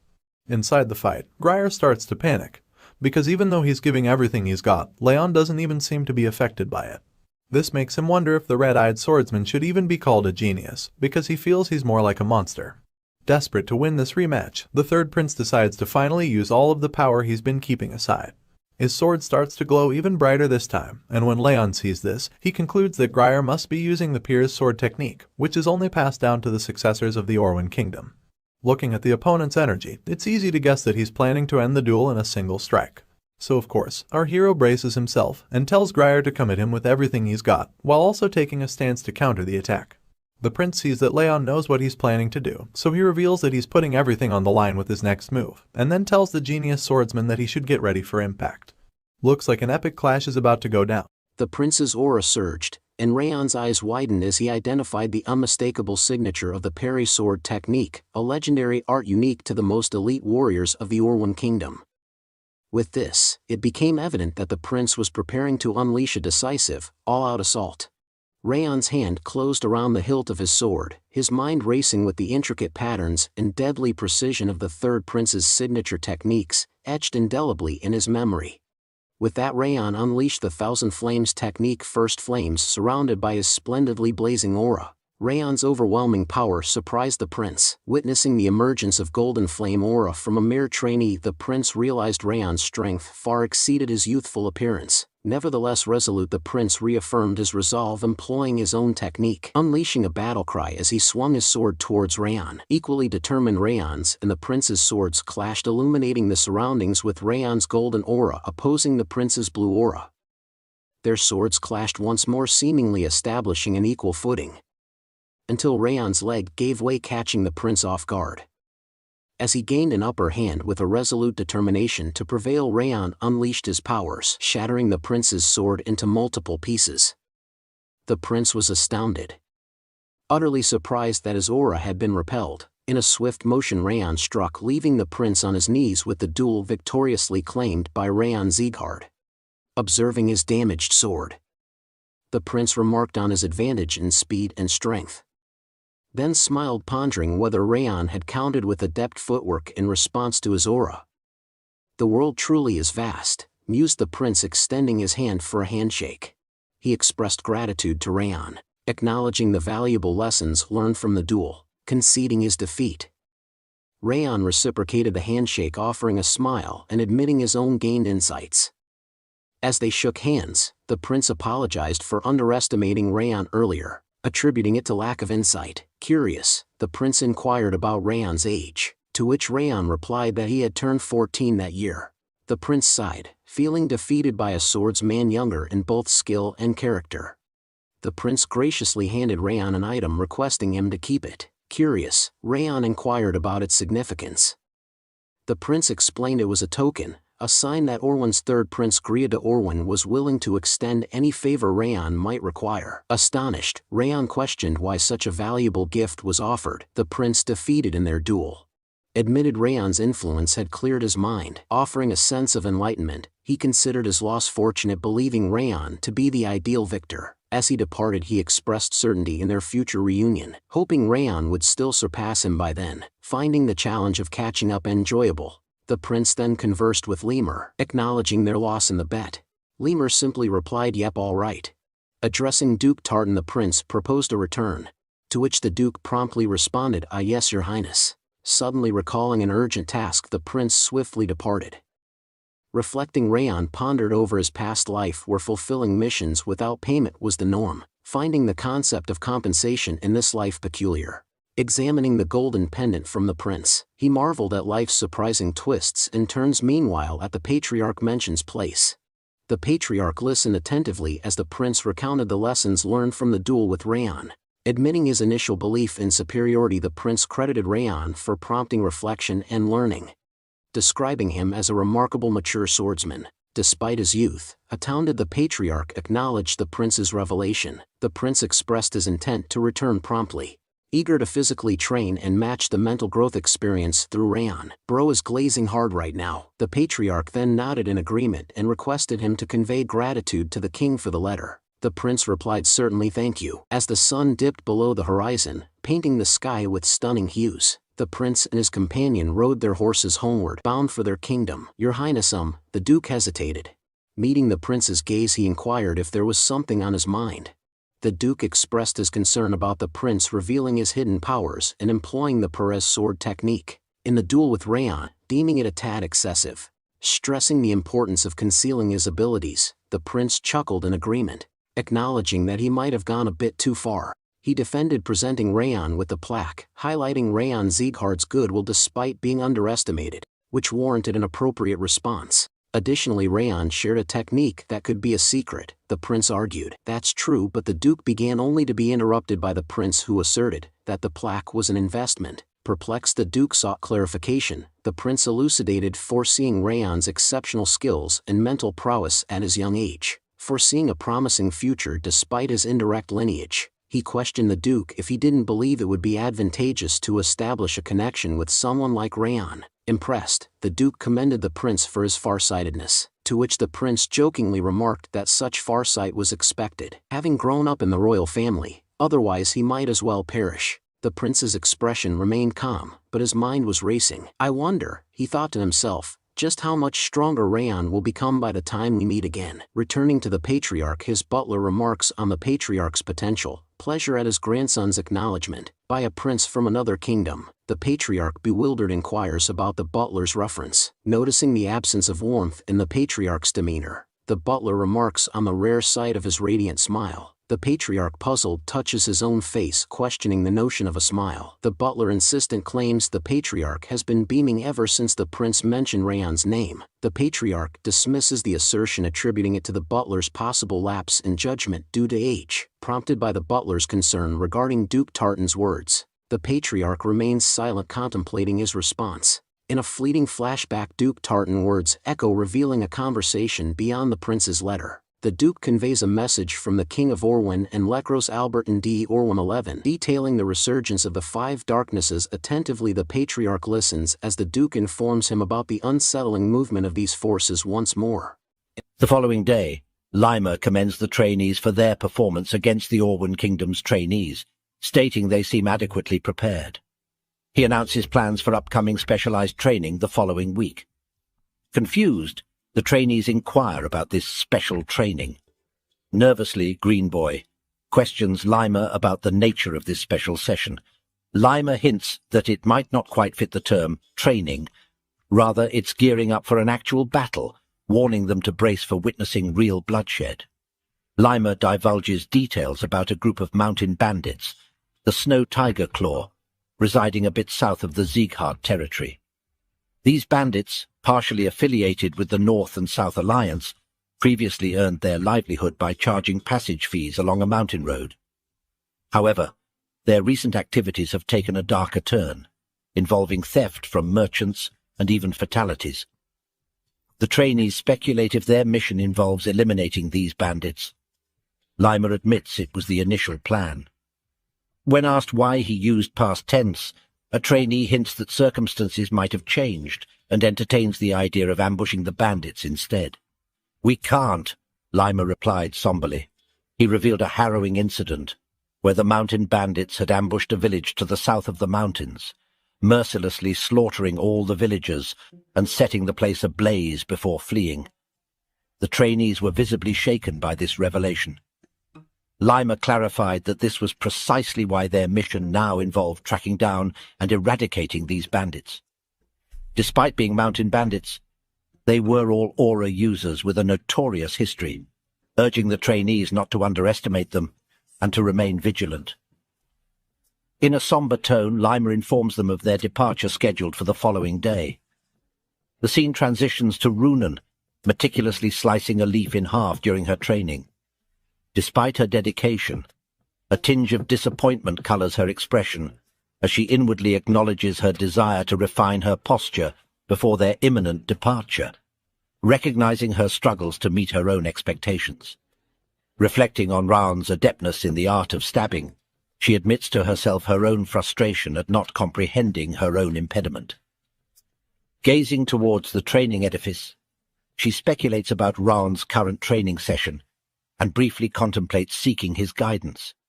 However, reconsidering, she dismisses the idea, opting not to disrupt his focus, and instead resolves to persevere in her efforts independently. As the sun dipped below the horizon, its golden rays painted the sky in hues of warm oranges and soft pinks, casting an ethereal glow upon the surroundings. Lush greenery unfolded, with vibrant grass swaying gently amidst proud trees. The subsequent panel revealed a serene oasis, a petite pool mirroring the tranquil training building, each ripple preserving the essence of the edifice in its crystal-clear reflection.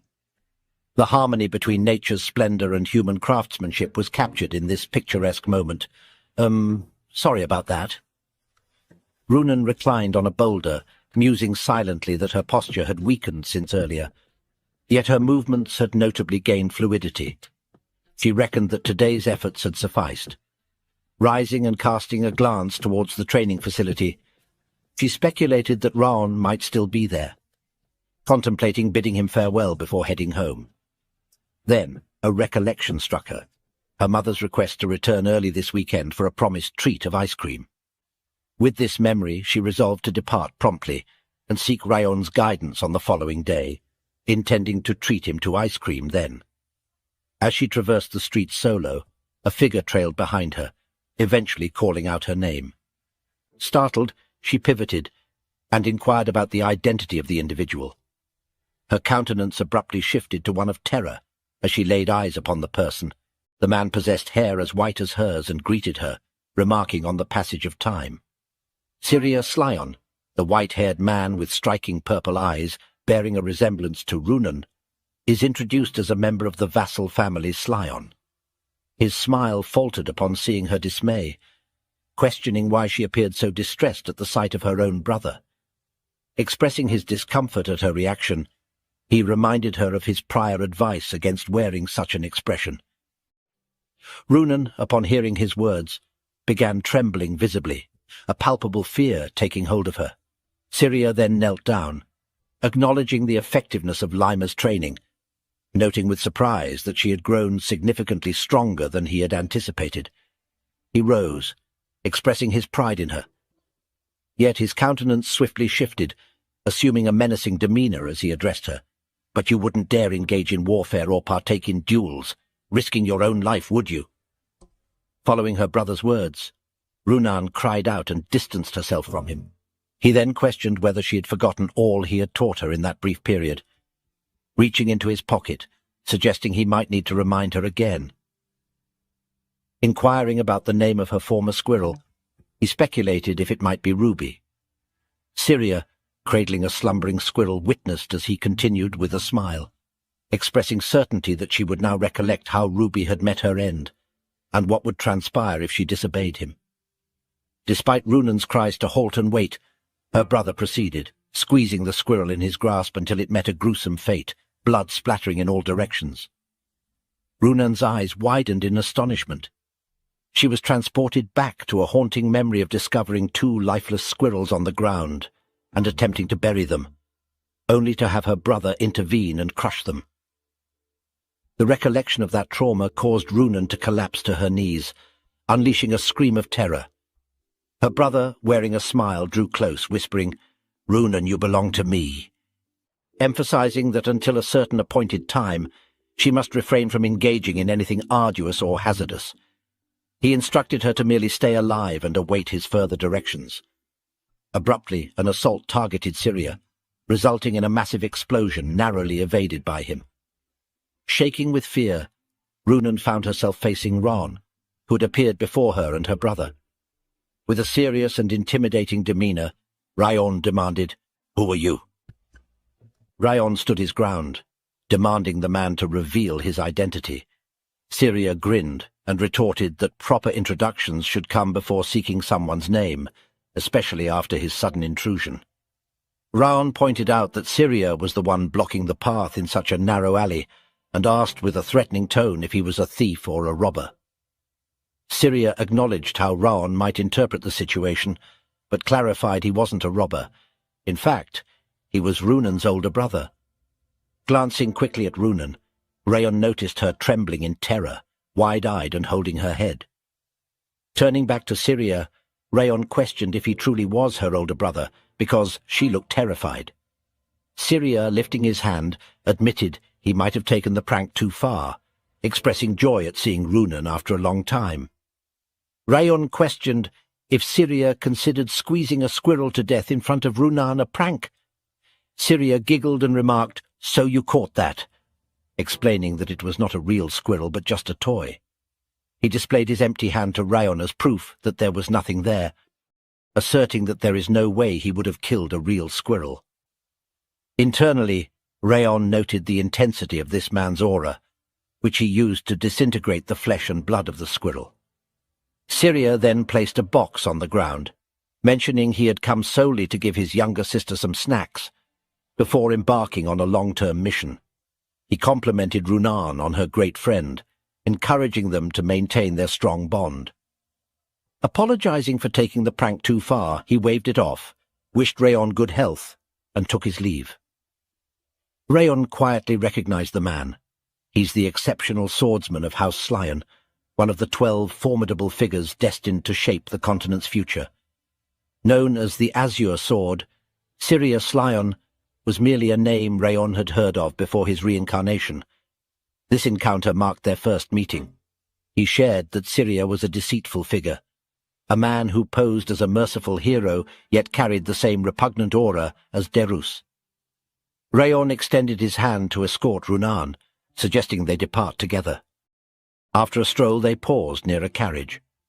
Runan expressed her gratitude as she boarded, bidding farewell. Raon reassured her, urging her to sleep early since they were departing the next day. He lingered, watching the carriage vanish into the distance.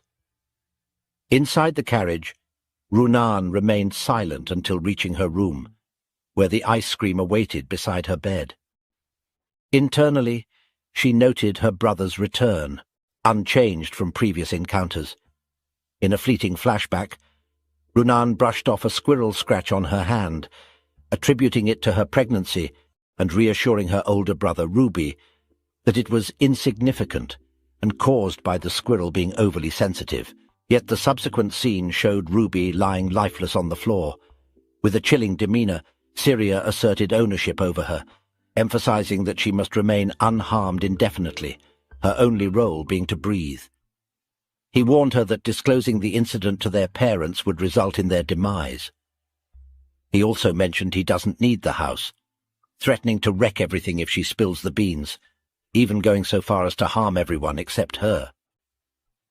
As she grew older, she figured speaking up might lead to someone getting hurt, so she chose to stay silent. Everything seemed fine as long as she kept her mouth shut. She believed she was the sole loner, the only one in pain, until she found solace in House Sieghart. She discovered his kindness, the effort he put in, and the suffering he endured. Seeing how he transformed perceptions through hard work, she hoped to change herself too, but it seems impossible. Back in the present, she sat on her bed crying, whispering, "It's all right, as long as..." She endures. The following day, Lima explained they were in the southernmost area of Sieghart's domain, the Yartan village. He informed the kids they'd be staying there for the night, acknowledging their successful traversal through the dimensional door. Recognizing their likely exhaustion, he advised them to rest well, as it was their last chance to relax before the mission. A local welcomed the Sieghart swordsman and offered to guide them to their rooms. Lima thanked him graciously for his hospitality. Inside his room, Raon was burning firewood and expressed gratitude to Roth, who was confused and asked him what he meant. Raon mentioned he wouldn't have caught on yesterday without the hint, and didn't realize Syria was concealing his presence. In the flashback, after Raon's training, Roth hinted something trifling might be there, prompting Raon to investigate. Now, Roth mentions he'd go to such lengths for the sake of the ice cream girl. Raon believes Syria won't return soon due to a long mission, but knows Runan will stay that way as long as he is her older brother. Unexpectedly, Roth proposes taking Raon's body to kill Syria. Raon reacts with a shocked "what?" in confusion. Roth explains he owes the girl for introducing him to ice cream and offers to return favor tenfold because the King of Revenge returns twice the favor and 10 times the revenge. "Surely you're joking." "I decline," Raon responded. Despite this, Roth insisted he was serious. Raon reiterated that even if Roth's words held truth, he wouldn't comply. He emphasized that Syria's actions had deeply scarred Runan, and even if Syria were eliminated, it wouldn't alleviate her suffering. Raon expresses that Runan, in both his past and present life, is the first child who has shown care towards him. He firmly declares that he'd kill anyone responsible if something were to happen to her. 2 days after departing Sieghart's domain, they reached a village ravaged by the bandits called the Snow Tigers. The children quivered at the sight of charred bodies, voicing questions like, "What's happened here?" and "Why would someone do such a cruel thing?" Baron, beside a burnt corpse, found words to convey the sheer brutality. Raon surmised internally that they must have been decapitated before being burned, glancing at Martha, who appeared unperturbed by the grisly scene. He presumed she might have encountered numerous corpses before or taken lives herself. Suddenly, Raon scanned the area, abruptly stopping and anxiously wondering about Runan's whereabouts. Runan is seen next to a corpse, and on the next scene the young girl stood frozen, her eyes locked on the horrific scene before a burned corpse, an image that seared into her mind, inducing a heart-wrenching surge of terror, revulsion, and an overwhelming sense of disbelief that can shatter any person's innocence in an instant. Lima addressed the children, explaining that the distressing scene before them was the work of the Snow Tiger bandits. He urged them to etch this memory into their minds, advising them to stay vigilant when encountering such situations. Holding an object he referred to as an inaudible whistle, he clarified that it wouldn't emit an audible sound, but would be detectable by trained individuals. In case of danger, they were to use it, signaling the supervising instructors for immediate action. He cautioned them about the bandits' ruthless swords, suggesting that before resorting to the whistle, they should attempt self-defense, even considering not to hesitate beheading them if they get the chance. With resounding agreement from the trainees, Runan, however, stood silently. She couldn't kill even an insect, let alone a human. Lima then organized them into groups led by the top trainees, assigning Martha to Group A and Baron to Group B, each composed of 4 members. Gripping her sword, Runan recalled her brother's words, reminding her that she belongs to him and to avoid perilous situations. She just needs to keep breathing until the day he needs her. He also mentioned that he'd kill everything that injures her. Suddenly, Runan snapped back to reality as Raon called her name, urging her to join him. Runan appeared downcast and hesitant at first, but eventually agreed. They both positioned themselves in front of a stunning colossal mountain. Raon quietly pondered if the peak they glimpsed belonged to Rutan Mountain. The elevated vantage point would offer a clear view below, plus it'd be easier to escape or take cover if things turned dicey. It seemed like the perfect spot for bandits to lurk, but Raon suspected they wouldn't choose the obvious location. knowing they were being pursued. Since it's the perfect place, they won't be in the mountain. He reasoned they must have accounted for that and likely settled on the hill yonder. It appeared exposed from outside but might hide another area within. He reasoned that the bandits wouldn't opt for the obvious hiding spot, knowing they were being pursued. They must have anticipated that their pursuers would expect them to choose the mountain, so the visible hill seemed like their sole option from the outside. But there might be an interior area hidden from view. With that conclusion, Raon called to Runan saying, "Let's go." He suggested they investigate that hill while leaving the forest to the other teams. Runan simply responded with an "okay." As Runan moved ahead, Raon glanced at her with a somber expression. Wrath then appeared and remarked on Raon's evident concern for her, questioning why he wouldn't speak up. Raon admitted he wasn't sure what to tell her. Moreover, it was a family matter. He added that since he didn't even understand his emotions toward his mother Sylvia, he felt incapable of offering any advice on family matters. However, he's well aware of Syria's actions towards Runan. He silently acknowledges that he should find an opportunity to address the issue, although it might prove challenging to do so.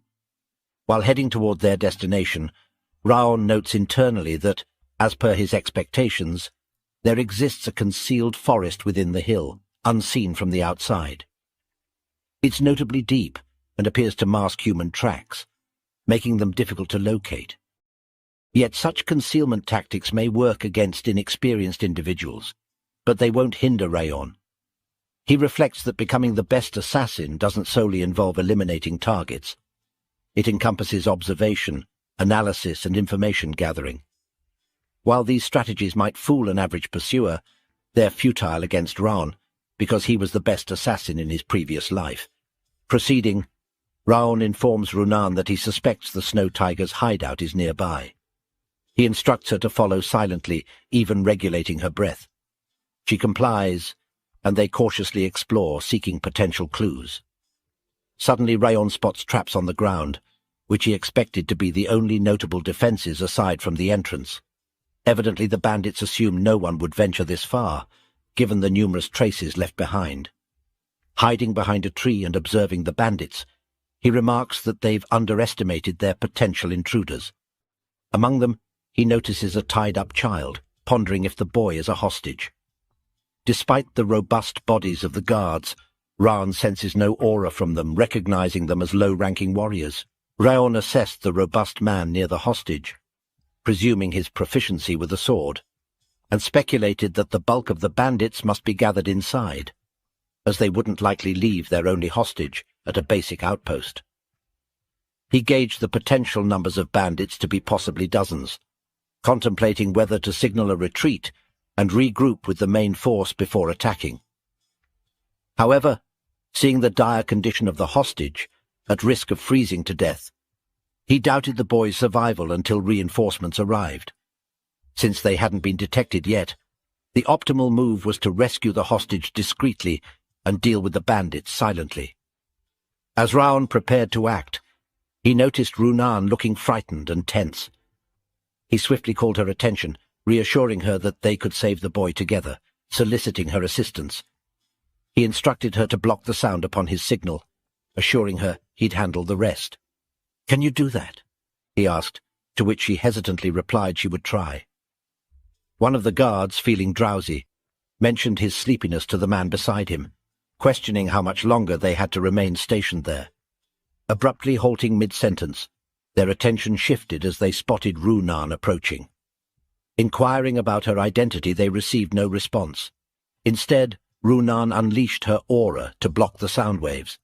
Astonished, one of the men suddenly realized their voices weren't carrying. Did she just block the sound with her aura? They wondered. The other man, surprised by the presence of an aura user in such a place, voiced his astonishment. Meanwhile, Raon seized the opportunity, and while sneaking by, decided to confront these two individuals first, before dealing with the burly man in the background. Swiftly and skillfully, he dispatched the pair. Suddenly, one of the men's heads flew past Runan, triggering a traumatic memory of her pet squirrel's death from her childhood. Witnessing this, her eyes widened, and the trauma overwhelmed her, causing her to collapse, clutching her head and screaming.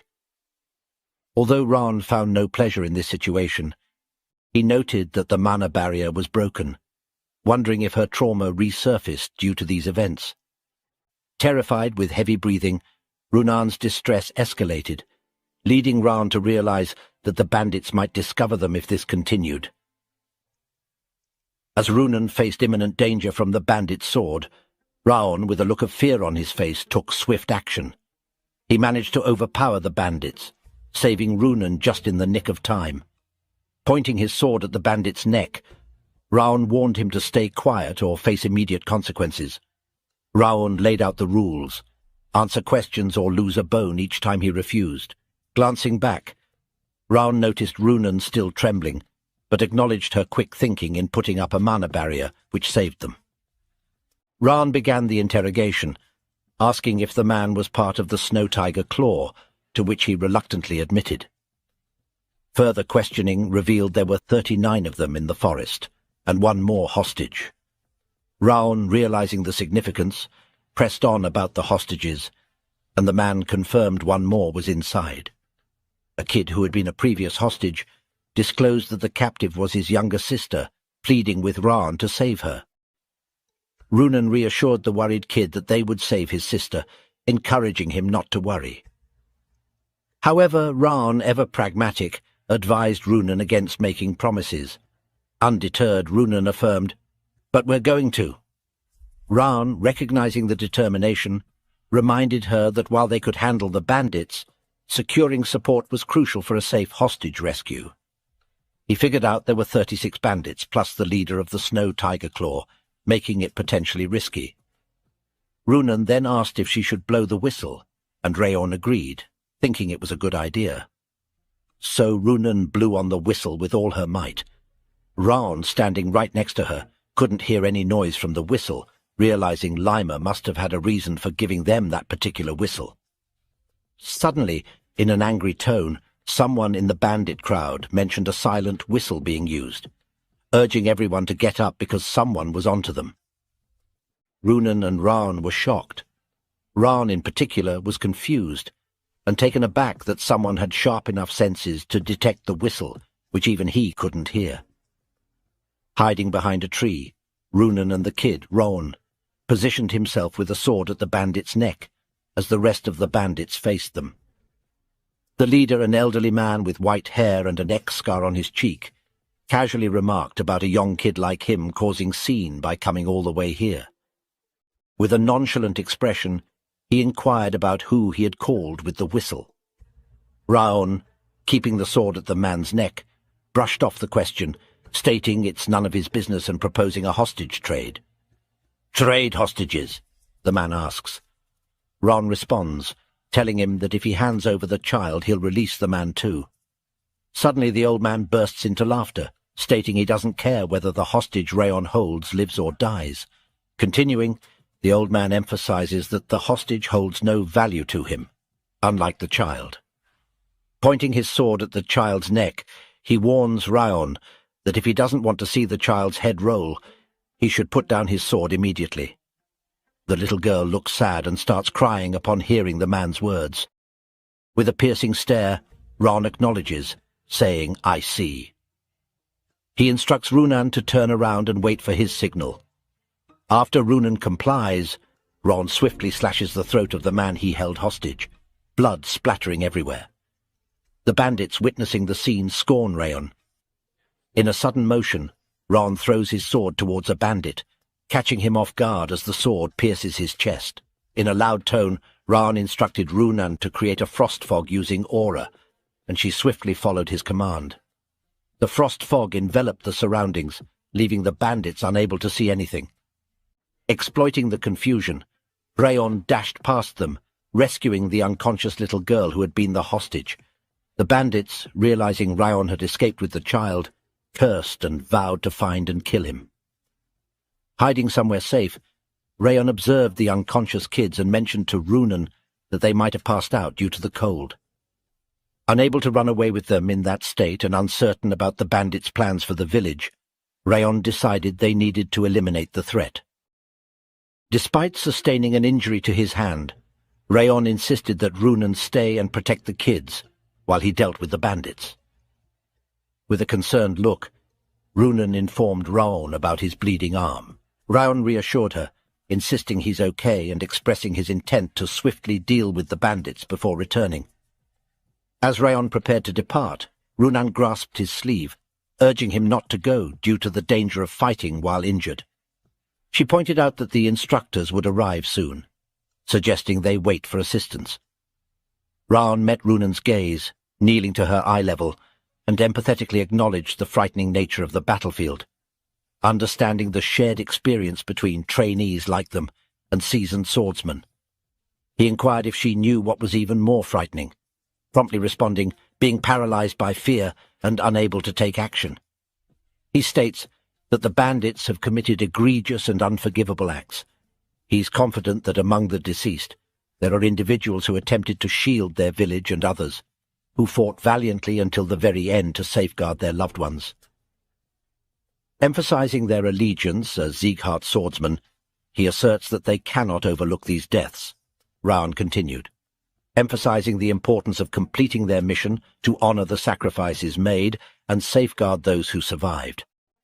Although uncertain about her brother's actions, he conveyed that the more frightened she becomes, the greater the influence of that man's shadow. He warned her that succumbing to fear would only deepen its hold, advising her to resist letting fear dictate her actions. With a final expression of words, he called her name, Runan Slyon, affirming that she alone has the power to protect herself and those she cherishes.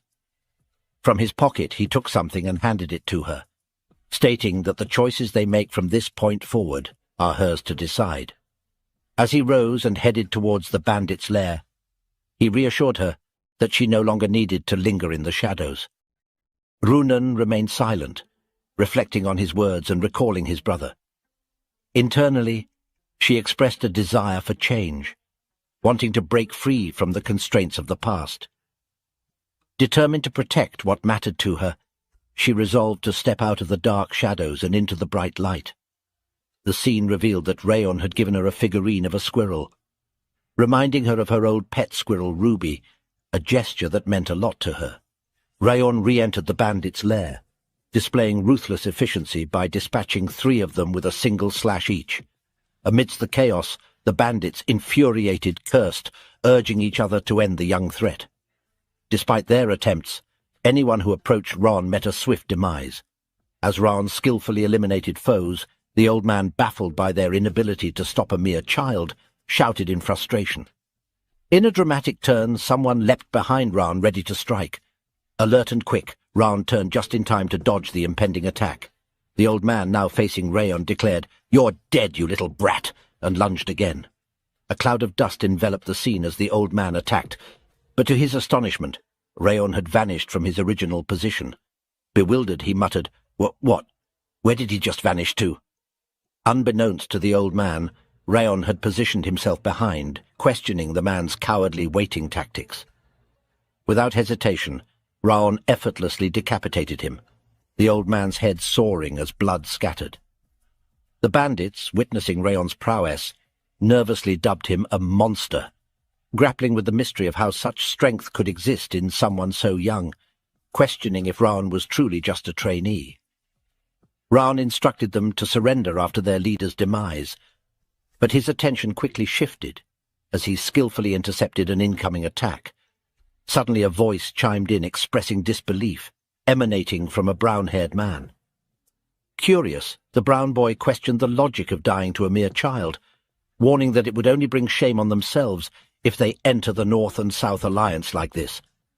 Upon scrutinizing Raon, the brown boy acknowledged Raon's apparent affluence, suggesting he hailed from a well-off family, a more desirable hostage than their previous captive.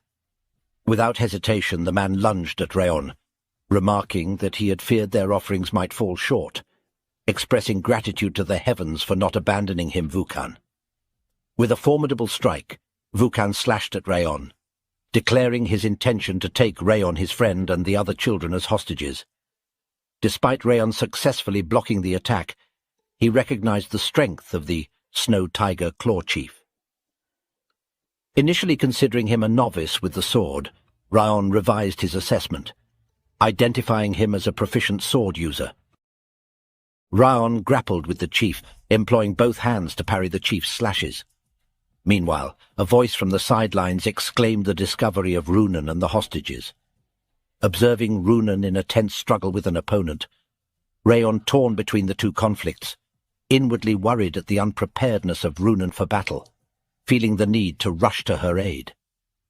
Distracted, Raon barely blocked a slash from the chief, who, seizing the opportunity, questioned Raon's gaze diversion, expressing disbelief at his concern for his friend and the hostages. The chief, adopting a menacing tone, suggested reveling in the battle, and urged Raon to forsake thoughts of his friend for the moment. Outside the fray, a bandit, observing Runan, cursed at her utilization of peculiar skills, while noting her apparent lack of killing anyone before. Approaching Runan, he demanded the release of the hostages instead of engaging in fouling around. Surveying the children behind her, Runan resolved to protect them at all costs. Gripping her blade tightly, she acknowledged the necessity of killing the enemy in front of her, thankful that the bandit posed no significant challenge. She wants to kill the man, motivating herself and recalling not to forget Raon's words. As the man rushed at her, a vision of her brother holding her sword flashed before her. Trauma resurfaced, and she felt the need to push it away, haunted by the fear from that day. Wondering if she could protect something like Raon does, she realized her inability to wield a sword properly, scared as she had never protected anything before. Suddenly, someone called her name, and as she snapped back to reality, she realized it was Raon. His gentle tone reassured her, saying it's okay and that she can do it.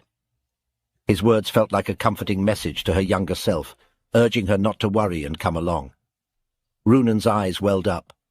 Now prepared for the fight, she silently acknowledged that she had to thank Raon for instilling courage in her. Her sword now surrounded by her cold aura, she faced the bandit about to strike, ready to retaliate.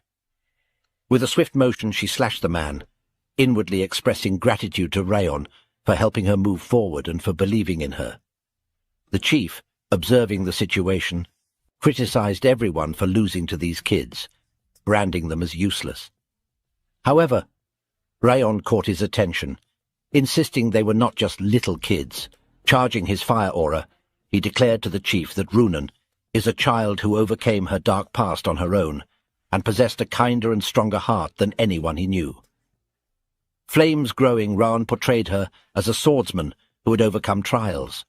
Employing his powers, he executed the 1,000 Flames technique, first flames, flower fall, swiftly slashing and defeating the chief.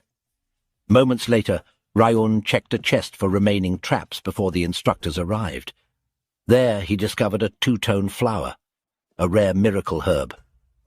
Pondering if the bandits massacred an entire village for this, he was interrupted by a voice asking if it was already over. Raon and Runan turned to see a red-haired man, noticing Raon holding the same two-toned flower that Vukan had. With a smile, the man inquires if they killed them all. The man is revealed to us as the North and South Alliance's eternal bandit chief. Raon, unfazed, asks what if they did. The man maintained his smile, remarking on Raon's boldness. He acknowledged Raon's ability to judge situations, attributing his confidence to skill. When Raon questions his affiliation with the North and South Alliance, the man confirms it, introducing himself as Richter. Upon hearing the name, Raon inwardly acknowledges Richter with a hint of nervousness. Inwardly, Raon recalled hearing Richter's name before, a genius swordsman who joined the North and South Alliance with only a sword, rising to chief of a large mountain bandit group in a decade. Raon acknowledged that the Snow Tiger Claw bandits couldn't compare. Richter was a true martial artist with genuine skills. Richter discerned that these kids hailed from a renowned family, a direct lineage of the Siegharts. Observing the absence of engravings on Raon's and Runan's swords, he concluded that they must be trainees. What should I do? He uttered, then with a nonchalant tone and expression, he casually proposes, "Should I kill you?" Richter unleashes his formidable aura, signaling his hostile intentions. Raon, having once lived the life of an assassin, remains unfazed, drawing his sword in response. Richter, impressed by Raon's composure, questions how he can withstand such a potent aura. Now he understands that Raon is not just a normal kid. In his mind, Raon was contemplating all the things he can do to kill this guy. He knows he can kill this man if he approaches from behind, but he can't defeat him as he is right now in a head-on fight. But for some reason, Raon doesn't want to back down, so he tells him to take his sword and come at him with all his might. Richter is shocked to hear this, because he knows that Raon already understands the situation, knows that he is going to be defeated. But Raon, with a confident voice, says that it's common sense for the weak to die to the strong. This leaves Richter dumbfounded, because he feels that it's something a kid should not say. After hearing this, he actually loses his interest to fight with Raon, because now he knows what kind of person Raon is, and he thinks that it will be a shame to kill someone like him. But Raon doesn't back down even now. He says, "A martial artist doesn't choose where he dies." All this stuff coming out of Raon's mouth is making Richter more confused and flustered. He sarcastically asks Raon if he's sure he is a kid. Does he have a collection of famous quotes or something? He was standing right in front of him and says that there is another reason why he doesn't want to kill him right now. He says, "The vicious wind has been watching us for a while." Raon doesn't understand what he is saying, but Richter jumps and gets away from Raon, and tells him that it would have been fun if he were a part of the North and South Alliance. He stands on a snowy peak and asks Raon about his name. He looks curious to know more about Raon. Raon tells him that he is House Sieghart. After hearing Raon's name, he tells him that he hopes that one day he will hear about him from across Mount Terukan and Rabel River, and then he vanishes away from here. After this, Raon checks on Runan and tells her that they should leave from here too. Runan is thinking about something now about her fight. She asks him if she was good. Raon is confused and dumbfounded by this question, but he simply smiles and tells her that she was the best. This makes Runan happy, and this was the end of Raon's short but also long first mission. After a while, Raon returned and met the other trainees. He had returned with the head of the Snow Tiger Claw Bandits chief. Because of this, Martha and Buren were upset that they lost to him once again. Other students were a little bit upset too, so Lima comforted the other students for not performing as well. He also gave them some advice, which actually turned into a storytelling of how great his own first mission went for him. So we can say that the headmaster was pleased with how he did on his own first mission. Even Roth started to brag about his first battle, and he started to tell Raon about his first battle in which he froze an entire castle. Listening to the two very talkative people reminiscing almost made Raon feel his ears were bleeding. The rescued children had lost their parents, so the Slyon family decided to take them in. Slyon family is the family of Runan, and even the children liked the decision, since they started to like Runin after a few days. Upon returning from the missions, Runin and Raon were summoned by the Patriarch, where they were awarded with a bronze medal for their accomplishments. At first, Raon was surprised to be praised by the Patriarch, and we get to know the Patriarch gave Raon the two-tone flower by calling it Raon's own loot, despite the flower being a very rare miracle medicine. The Patriarch decided to give it to Raon. Raon is visibly confused about this, but he still takes it since getting the two-tone flower is quite a big deal. At night, when Raon came back to his home, his eyes were stunned to see someone in front of him. He was confused and flustered to see Dorian here. He asked Dorian why he was here, to which Dorian replied that Madame Sylvia had asked him to stop by. He further tells that Madame Sylvia asked him about what happened once the mission was completed. Raon was stunned to hear this. Beads of sweat fell from his face as he was in terrible shock. With a pinch of fear in his voice, he asked Dorian if he had told her everything. Dorian's eyes teared up when he informed Raon that he told Madame Sylvia about the touching story. Raon was dumbfounded by this and inwardly wondered, what has this idiot done? Suddenly he heard Sylvia's voice, who was accompanied by Maid Helen. Both of their faces looked like they couldn't process what they had just heard. Raon thought that Sylvia would be really mad if she knew that he stepped up to kill the bandits. He tried to explain the situation, but suddenly Sylvia ran up to him and hugged him. She smiled and told Raon that he did a great job. Raon was confused by this series of events. Sylvia asked her why she thought she would be mad. Raon replied that Sylvia always tells him to be careful. Raon was about to say some more things, but Sylvia cut him off and said that the reason the first patriarch wielded his sword was to protect the weak. She told him that he always has reached out his hand to those in need since then. The Sieghart continued to carry out his will to protect the weak. She tells Raon that her dream was to become a swordsman like the first patriarch. So how could she scold Raon for saving the hostages? She put both of her hands on Raon's shoulders and told him that she was proud of him.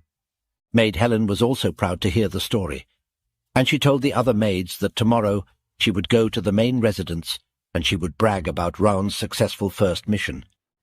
Sylvia was very emotional, but on the other hand, Raon was not able to understand her. He felt that emotions were too complicated for him. He turned his face behind to look at what that bastard Dorian had done, but he was long gone from here. Raon felt that the situation was not that bad either. On the other hand, we see Runan cherishing the wooden squirrel which was given to her as a present by Raon. She was lying on her bed and thinking about the moments spent with Raon. She remembers on their first mission, where Raon motivated her to move forward and forget about her dark past. In her mind, she thinks that next time when she will meet him, she will thank him for all that he did for her. Now we find ourselves in the forest, where Lima was also thinking about Raon. We get to know what Rictor was telling Raon about the vicious wind. Actually, Lima was hiding behind the tree and watching the interaction between Rictor and Raon. With a grin, Lima says that it's been so long since he have seen in someone what he saw in the patriarch. To him, it seems like the seed for a new king has begun to sprout. Now we behold the grand presidential building of the Robert family. Inside, a man sat at his office table engrossed in writing. By the way, do you recall this white-haired gentleman? If not, allow me to remind you. He is Sir Derus Robert, the primary antagonist of our tale, the one who ended Raon's life back in the first chapter. He was writing something in his book, and noticed blood on the page. When he checked, he noticed the wound was still not closed. He remembers the day when he killed Raon, but before dying, Raon charged up towards him and attacked him.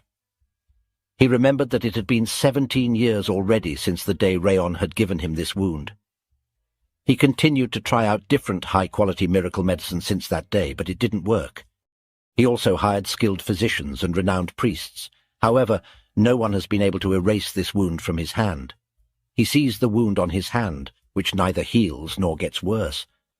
He feels that the wound looks exactly similar, just like it did the day he got it. He feels the wound is communicating to him, and it wants him to remember that day.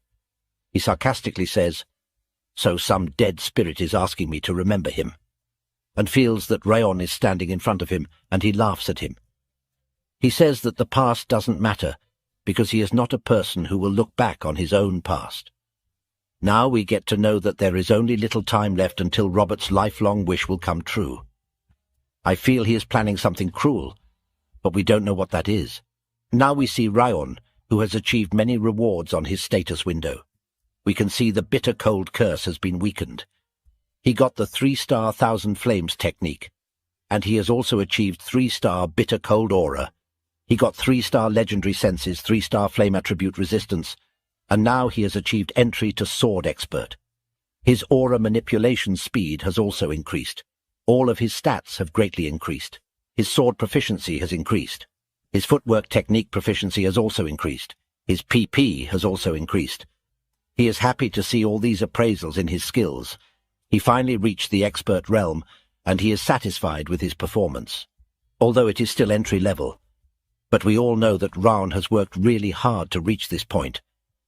Roth tries to insult Raon by saying that it is ridiculous because even a swordsmaster is just near an insect in front of him. So why is Raon being proud of himself for becoming an expert level? Raon tells him that it is rare for a 15-year-old to become an expert level. Even if someone looks all over the continent, they won't be able to find anyone of Raon's age who has already achieved expert level. Roth annoyingly tells him that only idiots consider age on the battlefield. Age doesn't matter. Weak is still weak. But surprisingly, Raon doesn't argue back. He accepts what Roth is saying. He says that even he knows that no one goes easy on the opponent just because the opponent is young when they are on the battlefield. Roth is still annoyed and further tells Raon that he is very weak compared to him. Even if Raon tries, he can't even touch his fingernail. But Raon smiles and tells him that he also agrees with him. Then Roth questions, "If you know that you are still so weak, then why are you able to smile like this?" To this, Raon replies, "Because I'm happy. In my past life I was nowhere near this level." He continues, "Even you admitted that I have grown somewhat." Hearing this, Roth becomes speechless, and he doesn't know what he should reply to Raon. He starts to throw a tantrum like a little child and says, "Why would I praise a human? I will never do that." Raon roasts him and says, "Don't get so mad over such small things." Raon says that he heard Roth's voice shake a little, so it confirms to him that he has become stronger. They both have been together long enough to know what Roth is thinking, but Roth doesn't accept this. He tells Raon, "A human like you who can see through my behavior should deserve more than death." Now he tries to freeze Raon with his power, but that doesn't affect Raon at all. He smiles and tells him that this kind of rage is nothing for him now. He claims that if Roth doesn't get his power again, then he's going to be eaten by him instead. Now we see Roth's typical useless trash talk, and he starts to reminisce again by saying, listening to Raon's nonsense reminds him of the old days. He starts to tell his story that back in his days in the demon realm, there were demons who came to challenge him. But before he can continue his story, Raon starts to walk away from here. These two have an interesting relationship. Let's see how their relation will grow in the future. The next day in the training hall, Lima tells everyone that the training for today is over and they can go now. But Björn stops Lima and reminds him that he himself has come 20 minutes late. So shouldn't all the students go 20 minutes past the usual time? But the lazy Lima tries to sneak his way out, saying that they can make up for it tomorrow, and that was enough for today. Inwardly, Björn calls him an irresponsible elf. Now Raon gathers all the students around him and tells them to finish up the training. The one in charge for today should start the clean-up, he says. We see Dorian go to a locker to pick up cleaning stuff, but as soon as he closes the locker, he notices that Martha was giving him cold stares. He gets really afraid and screams, trying to run away from her, but she catches him. Annoyed, she tells him to quickly finish cleaning up everything together, because she's already busy enough with her training. She's cold and shouts at other students, asking them, what are they all loitering around for? Since she have to clean, she tells them to quickly get out from here. This makes Raon realize that she is only calm towards him, and even the headmaster was standing behind him, confirming that she is unchanged. She only switches up around Raon. Raon turns behind and is confused to see Headmaster Lima here, because he had run away from here just now. The headmaster goes in front and tells everyone that he's come back for something he forgot. The students standing there are a little bit afraid and scared to know what he is about to say. They all question what did he forget. The headmaster gathers all around here and announces them to listen carefully. He claims that there is something else he has to announce, and it is really very important. Students are curious and confused to know what it is this time, and the headmaster tells them that there is a second mission for all of them. Hearing this, all the students get confused and stand still in one place. They don't know how should they react to this. The headmaster laughs and says how could he forget to tell them this important thing. All the students are dumbfounded that how could Headmaster Lima could be so irresponsible that he forgot such an important thing. We get to know that it's already been half a year since the first mission has been completed. Raon thinks it took longer than expected for the second mission to come. He feels that there are fewer duties for the Siegharts to handle compared to his past life. Headmaster now further explains them about the second mission. Apparently there has been orc invasions in the southern part of the Zart territory, and their mission is to eliminate the orcs who are threatening the villagers, and they should protect the people of the village. In simple words, we can say that their mission is the protection of the village and monster raid. Everyone gets excited to hear this news because it is an actual orc raid. They always waited for such a kind of mission to arrive. Now they all can show their sword skills and finally test out their swordsmanship skills. Lima calls them newbies and grabs the attention by saying that why are they so excited about this mission? They all get confused by the headmaster's words, but now the headmaster further explains that the instructors will not be accompanying them on this mission. They are the only ones going to the village, and they need to work together to accomplish the mission. Now, this was surprising for all of them. But suddenly Buren raises his hand and asks Lima that what if they come across a dangerous situation that they cannot handle? What should they do in that situation? To this, Lima replies, "It's up to you to handle. If it's a mission you cannot accomplish, then you should know when to give up." That's why the leader's ability to accurately judge a situation is important. He claims that a leader needs to be able to judge what the best response to the given situation should be. Now Dorian raises his hand and asks Lima, "Isn't it bad if we run away from a mission?" Lima tells him that normally it is considered bad, but it depends on the situation too. If you all come across one of the 5 demons and manage to escape, then in that situation that would be praiseworthy. Hearing this answer from Lima makes Dorian happy, because now he knows that running away won't get him into trouble. And seeing his reaction, Buren is confused and speechless. Now, Lima drops the actual bomb by saying that they all have to leave the day after tomorrow. They all are stunned and speechless to hear this, because they have to leave in 2 days, and this is not an easy mission. The kids were surprised, wondering why they had so little time allocated to them. It felt like they were being rushed too much. One person mentioned that the approaching nightfall made them feel even more rushed, squeezing their time down to just 1 day. Lima jumped in, explaining the complex preparations needed for an upcoming monster attack, differentiating it from regular guard duties or dungeon explorations. With a friendly smile, he stressed the potential consequences for the village if they didn't prepare well in advance, advising them to be careful.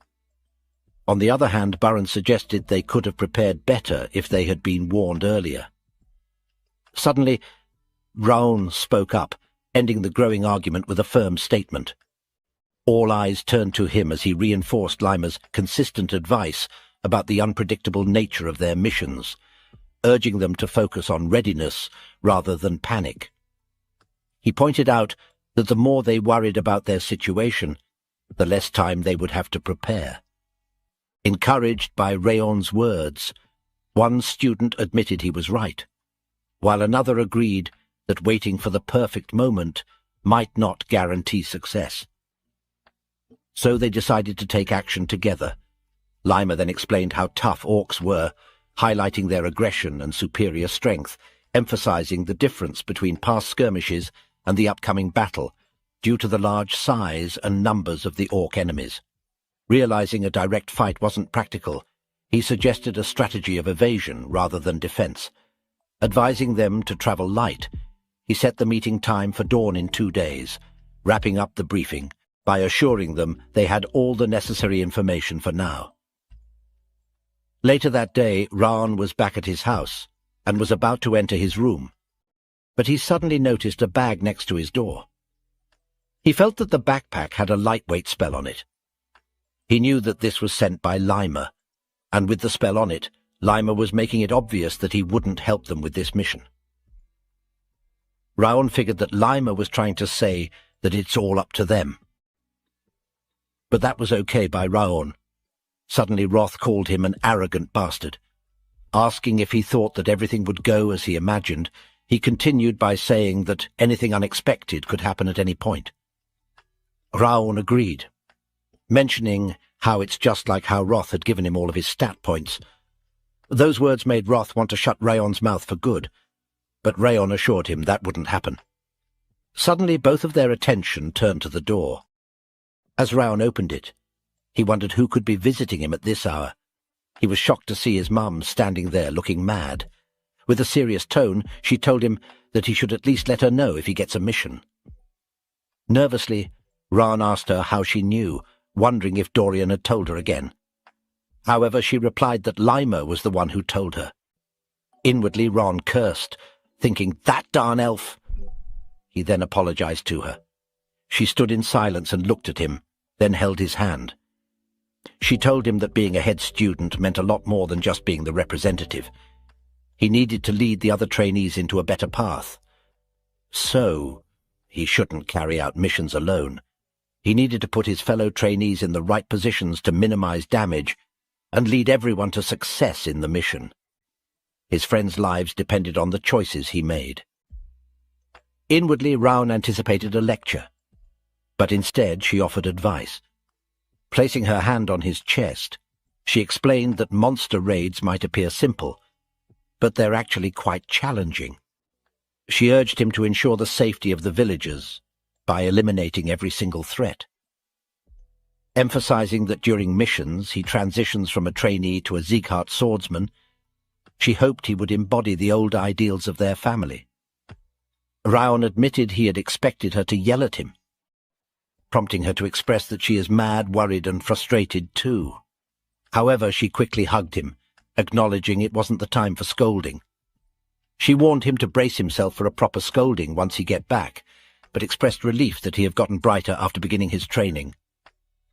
But she could never stop worrying about him.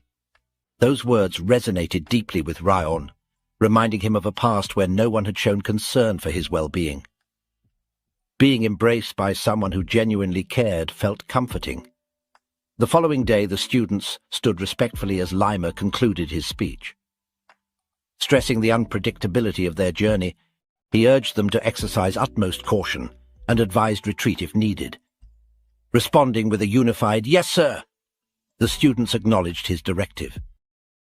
With a nod, Lima bid them to depart, noting that while the journey typically took a month, the road they had built would shorten it to 2 weeks. He wished them luck, and then the students thanked him. Raon then took charge and instructed everyone to line up in formation with 4 rows, moving according to the buddy system they established earlier that morning. Lima watched them with pride and silently acknowledged that he was confident they would succeed because Raon excelled not only in combat and aura, but also in his strategic thinking. Lima was certain Raon would breeze through this mission and return triumphantly, especially considering Raon was only 15. Lima always had high expectations of him whenever he saw him. Meanwhile, Raon reminded everyone to stay mindful of their positions in case of battle, assigning Dorian and Cetane to double-check all the gear and the health of the team members. Suddenly an instructor approached Lima and inquired if they should follow the students now, noting that at this distance they wouldn't notice if they departed. However, Lima replied, "Not yet," explaining that one of them had particularly sharp senses, referring to Raon. Then Lima let out a yawn and mentioned he was going to catch a quick nap before departing. The other instructors questioned if it was wise to delay, suggesting they leave immediately. But Lima assured them they should worry about the orcs instead of the students. Meanwhile, in a dimly lit place adorned with skulls, a cloaked figure inquires if the gathered individuals are confident in the information they've provided. One hooded figure kneeling before him confirms, stating they've received certified information that it's that village. The leader nods, asserting that they should proceed, authorizing the elimination of anyone who gets in their way. In the heart of the untouched wilderness, where the whispers of the trees tell tales of old, a new season begins.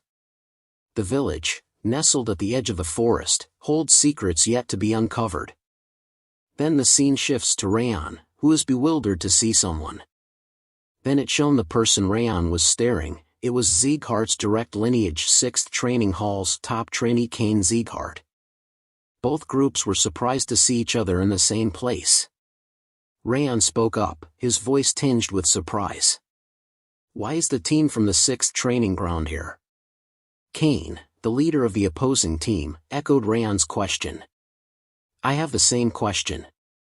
Why are you guys here from the 5th training ground in this area?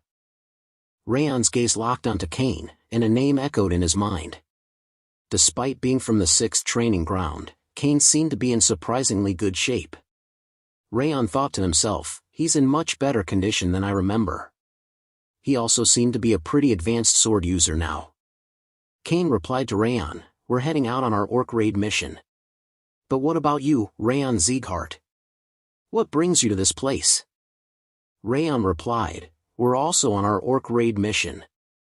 Kane's eyes widened in surprise. You're saying that Training Hall 5 also received the orc raid mission? He paused, his brow furrowed in concern. Our training head didn't mention that we'd be working alongside another team. Raon's expression turned skeptical. What? The scene shifted to the night before departure, at a nearby bar. Limer, a seasoned instructor, raised his mug in a toast. To your students, Raon. They've gained great honor for their accomplishments in their last mission. And I heard they even defeated a group of bandits, despite their young age. That's truly impressive, and a testament to your leadership. Limer leaned in, a thoughtful expression on his face. I must say, considering their outstanding performance in the previous mission, I'm inclined to wonder, should I send them on the orc raid mission? Limer chuckled, a hint of amusement in his voice. I bet they'd get it over with in a hurry. Limer added with a smile, and I'm sure the head of the family will praise me again for the success of this mission. But before Limer could continue, his interlocutor immediately cut in, actually, that's not possible. The 6th training hall has already been assigned to take on the orc raid mission. Instructor commander of the 6th training ground spoke up, consuming the monsters isn't a bad thing. What's important is proper teamwork to accomplish the mission, rather than relying solely on individual strength. Your students are undoubtedly strong, but they seem to rely too heavily on their own abilities. In contrast, the students from the 6th training ground are better suited for this mission, as they have been trained to prioritize teamwork. Manhwa, the instructor of the 6th training hall, spoke with confidence. In the past week, every single student in the 6th training hall successfully completed the notorious Hell Week training without a single failure. Therefore, we will be taking on the orc raid mission. Limer let out a sigh, a hint of amusement in his voice. Are you anxious or something because my students have been getting attention recently? Why don't we just send both teams on the mission? Manhwa's eyes widened in surprise. You want to send 2 training halls out on the same mission? Limer smiled, a hint of mischief in his voice. Anyway, we have to get rid of those orcs sooner or later. So, we'll send the 2 training halls together. If 2 groups are competing with each other, they'll get it done much faster and better, don't you think? Both Limer and Manhwa were excited to see how this would play out. Manhwa nodded, a serious expression returning to his face. I'll go ask for permission from the Patriarch. This is an unconventional approach, after all. The scene shifted back to Raon's group, where Ben was addressing Kane's team. There must have been complications in the communication. You guys can head back. Ben's expression exuded confidence as he turned to Kane's group. We can take this mission on our own. Kane's face darkened with frustration, his tone taking on a sharp edge. I won't let your words slide, Ben Sieghart. Has your time in the 5th training hall made you arrogant? Kane's anger boiled over, his words cutting deep. The 6th training hall excels in missions that require teamwork, far surpassing the 5th training hall in this regard. I'm certain this mission will be overwhelming for you, given your lack of experience with teamwork. Ben chuckled, a hint of amusement dancing in his eyes. Kane Sieghart, I'm well aware of your impressive skills, but you do well not to underestimate the 5th training hall. Raon's thoughts turned inward, a hint of puzzlement crossing his mind. I'm sure Limer knew that both training halls would be here. But why didn't he tell us in advance? Raon closed his eyes, his thoughts clarifying. Limer believes that experience is crucial. If I consider that, then this mission is very close to the real thing. But teamwork and tactics are crucial in monster raids, and those are exactly the areas where we're lacking. A more sinister thought crossed Raon's mind. What if Limer intentionally pitted us against the 6th training hall, wanting us to learn through competition and discover our own weaknesses? Raon's eyes narrowed, a hint of annoyance crossing his face. That sly, snake-like elf, he muttered under his breath, cursing Limer's cunning nature. Raon's expression softened, his thoughts taking a more reflective turn. Well, I suppose it's a valuable learning opportunity for the others too. And then there's what Mother told me before I left. Raon's gaze drifted inward, his mother's words echoing in his mind. I want you to show me that you're a swordsman who protects others. The memory had lingered with him ever since, a constant reminder of the promise he'd made to her. Raon intervened, his voice calm and measured. Hey, calm down, both of you. Are you just going to waste time arguing? Raon's expression turned thoughtful, and then a hint of a smile played on his lips. You know what? Why don't we just settle this with a bet instead? He suggested, his tone light. Otherwise, we'll just keep arguing in circles and never reach a conclusion. Ben's eyes widened in surprise, and he turned to Raon, his voice laced with skepticism. What? What do you mean, a bet? We have no idea what kind of situation we'll be facing, so why waste our energy on something like that? Raon's expression remained calm as he replied to Ben's concerns. Neither of you wants to give up on this mission. For this mission, I'm certain we'll be facing a large number of orcs. Given its classification as a raid, I'm also expecting to encounter a high orc too. Raon raised his hand, holding up a single finger to signal to the group. All right, we have a bet to decide who will be the commander of this mission. Raon spoke up, outlining his strategy. We'll take down the leader of the orcs first, creating chaos in their ranks. Then, we'll carry out the rest of the mission. Isn't that reasonable? The two groups fell silent, taken aback by Raon's words. He continued, his tone measured. If the commanding team is struggling, it'll just be an opportunity for the other team to take advantage of the situation. Does that sound good to you? Raon asked. Kane nodded in agreement. All right, sounds good. Raon's expression reflected his relief. Okay, then. Raon gave a decisive nod. Let's get started. We'll head to the mountain. As soon as Raon finished speaking, the two groups burst into a sprint, their competitive spirits ignited. Martha's thoughts raced as she ran, her mind focused on the challenge ahead. The conditions are simple, she thought to herself. Either take down the entire enemy team or capture their flag, that's all it takes to win, Martha thought, a hint of a strategic mind at play. It's actually simpler than having everyone fight each other. Raon turned to Martha, a thoughtful expression on his face. Then shall we plan our approach, he asked. Martha's eyes sparkled with confidence as she replied, a hint of disdain in her voice. Why bother? They're all just a bunch of losers. Martha called out to Raon's group as she sprinted ahead, her voice laced with competitive spirit. I'll go wipe them all out. You just sit here and wait. I've got this.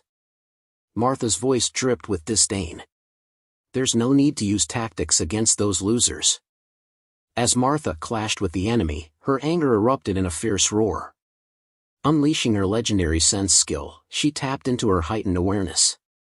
Because of my sharpened senses, I don't need to see, she declared, her voice echoing through the battlefield as she struck down her foes with deadly precision. Ben's eyes narrowed in concentration as he thought to himself, carefully picturing the situation on the battlefield. Raon watched as the battle commenced, a thoughtful expression on his face. Just then, Lunan approached him, concern etched on their faces. Is it really okay to have them fight without a plan? They asked. Raon shrugged, a hint of resignation in his voice. They're all so confident. It's not like they'd listen to me anyway.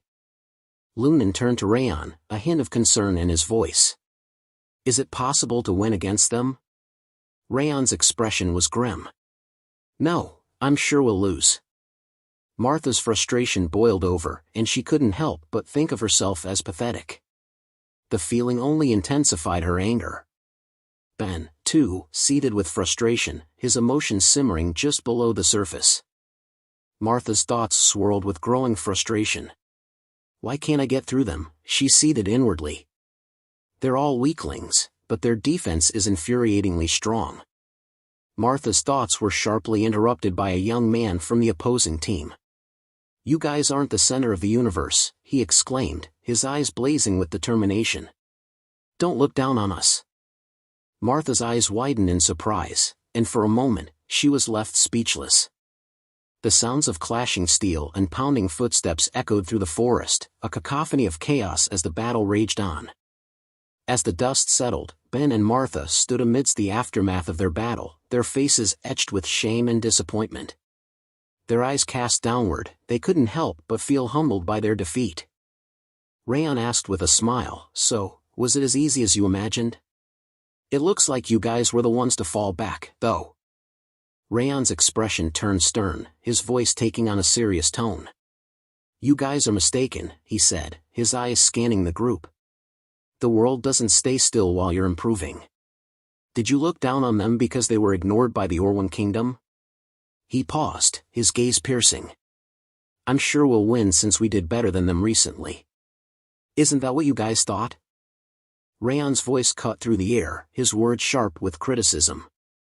This is what happens when you just fight without any tactics, without working together, without knowing your enemy. The group's eyes dropped, their faces somber. You were drunk on your own arrogance, Raon continued, his tone unyielding. You ended up wasting your energy, aura, and even exposed our techniques to them. The group's silence was palpable, heavy with the weight of their mistakes. Kane's group was abuzz with excitement, their voices filled with admiration as they congratulated each other. Those swordsmen train every day too, one of them said, nodding in respect. Just because we might be doing better doesn't mean we should look down on them. Kane watched his team with a warm smile, his eyes shining with pride. He stood silently, his presence a testament to his leadership, as his team basked in the glow of their hard-won victory. The scene shifted to Raon and Lunan standing off to the side, their voices hushed in conversation. Lunan's brow furrowed in concern as she asked, "Then we lost?" Raon turned to the group, his eyes locked on Lunan as he replied, "No, we still have a chance." Ben's eyes widened in surprise, his voice stuttering, "Are really?" Martha's face was set in determination, her voice shaking with emotion. "I'll do anything," she vowed, "if we can win against those bastards." Raon's gaze swept across the group, a hint of approval in his voice. "Well, at least you're still willing to try," he said. "All right, then." Raon declared to his team with unwavering confidence, "I'll tell you how we can win." The scene shifted to the 6th Training Hall's team, who were ecstatically chatting about their victory. The 5th Training Hall was a cakewalk. One of them exclaimed. Another team member chuckled in agreement. It was so refreshing to watch them struggle. However, a more cautious team member interjected, "Don't let your guard down. We can't underestimate them." After all, the 5th Training Hall had already proven themselves to be formidable opponents, having successfully taken down the Snow Tiger Claw Bandits, an affiliate organization of the North and South Alliance. He muttered to his team members, "I'm sure they won't give up." Suddenly, the sound of footsteps echoed through the air, and the atmosphere shifted. Everyone's eyes snapped towards the direction of the sound, their faces alert and attentive. The group's eyes widened in surprise and shock as Martha appeared before them. Instantly, they grasped their swords, ready for battle. One of them sneered, as expected, "We'll put an end to this." Martha's expression, however, was one of amusement. She chuckled, her eyes glinting with mockery, and said, "What an idiot." Martha's amusement slowly gave way to a stern warning. "You're going to regret it if you ever talk badly about us again." As soon as Martha finished speaking, she charged forward with incredible speed. The 6th Training Hall's team sprang into action, their eyes locked onto Martha. "Attack, 4th formation!" One of them shouted. As Martha closed in, the trainees of the 6th Training Hall gripped their swords tightly, steadying themselves for the impact. Their leader called out, "Concentrate your aura towards the front." As Martha closed in, she swiftly shifted her foot to the side and launched a sideways attack with her sword, catching her opponents off guard. The 6th Training Hall's trainees were caught off guard, their minds racing in surprise. What the? They thought, stunned. They're attacking from the side, not head-on. The battle raged on, with the clash of swords and the sounds of intense combat echoing through the forest, refusing to subside. Ben readied himself for battle as he assumed a peculiar posture. The enemy's eyes widened in recognition, and one of them called out, "It's the preparation posture from earlier. Counter it now!" One of the group members shouted, "Just like we prepared." Ben burst into a sprint, swiftly passing the counter group. The enemies, caught off guard, stood frozen in stunned silence. As Ben sprinted past them, he taunted, "You've been fooled." With momentum on his side, Ben launched a swift and persuasive attack on the next group. As Ben's attack landed, the enemy's screams echoed through the forest. The enemy warriors were stunned, thinking to themselves, how did he change his movement so quickly? As Ben stood proudly, the team from the 6th Training Hall looked on in stunned silence. They thought to themselves, has the 5th Training Hall changed their fighting style entirely? What in the world just happened? One of the 6th Training Hall team members thought. What could have caused the 5th Training Hall to change their fighting style so drastically? As Martha clashed with her enemies, they panicked, desperately trying to counter her swift and precise attacks. Martha beamed with joy, thinking to herself, Raon was absolutely right. The scene then cut back to before the battle, where Raon stood addressing the team. "Why do you think we lost to them last time, when we're stronger than them individually?" he asked, his eyes scanning the room for answers. Suddenly, Ben spoke up. "It's because they have better information and tactics," Raon replied. "Exactly." Raon continued, "The 6th Training Hall already knew our personalities and skills. They planned their tactics around that, exploiting our weaknesses and catching us off guard. However, we didn't prepare anything, overconfident in our own abilities. In the end, we suffered a humiliating defeat in a battle that was well within our grasp." The green-haired boy asked Raon nervously, Then are we gonna lose now?" Martha's expression turned even more frustrated upon hearing his question. Martha's anger boiled over, and she grabbed the green-haired boy's collar, her face red with rage. "Shut up, don't jinx it," she yelled. The green-haired boy's eyes widened in fear as he begged for mercy. I'm sorry."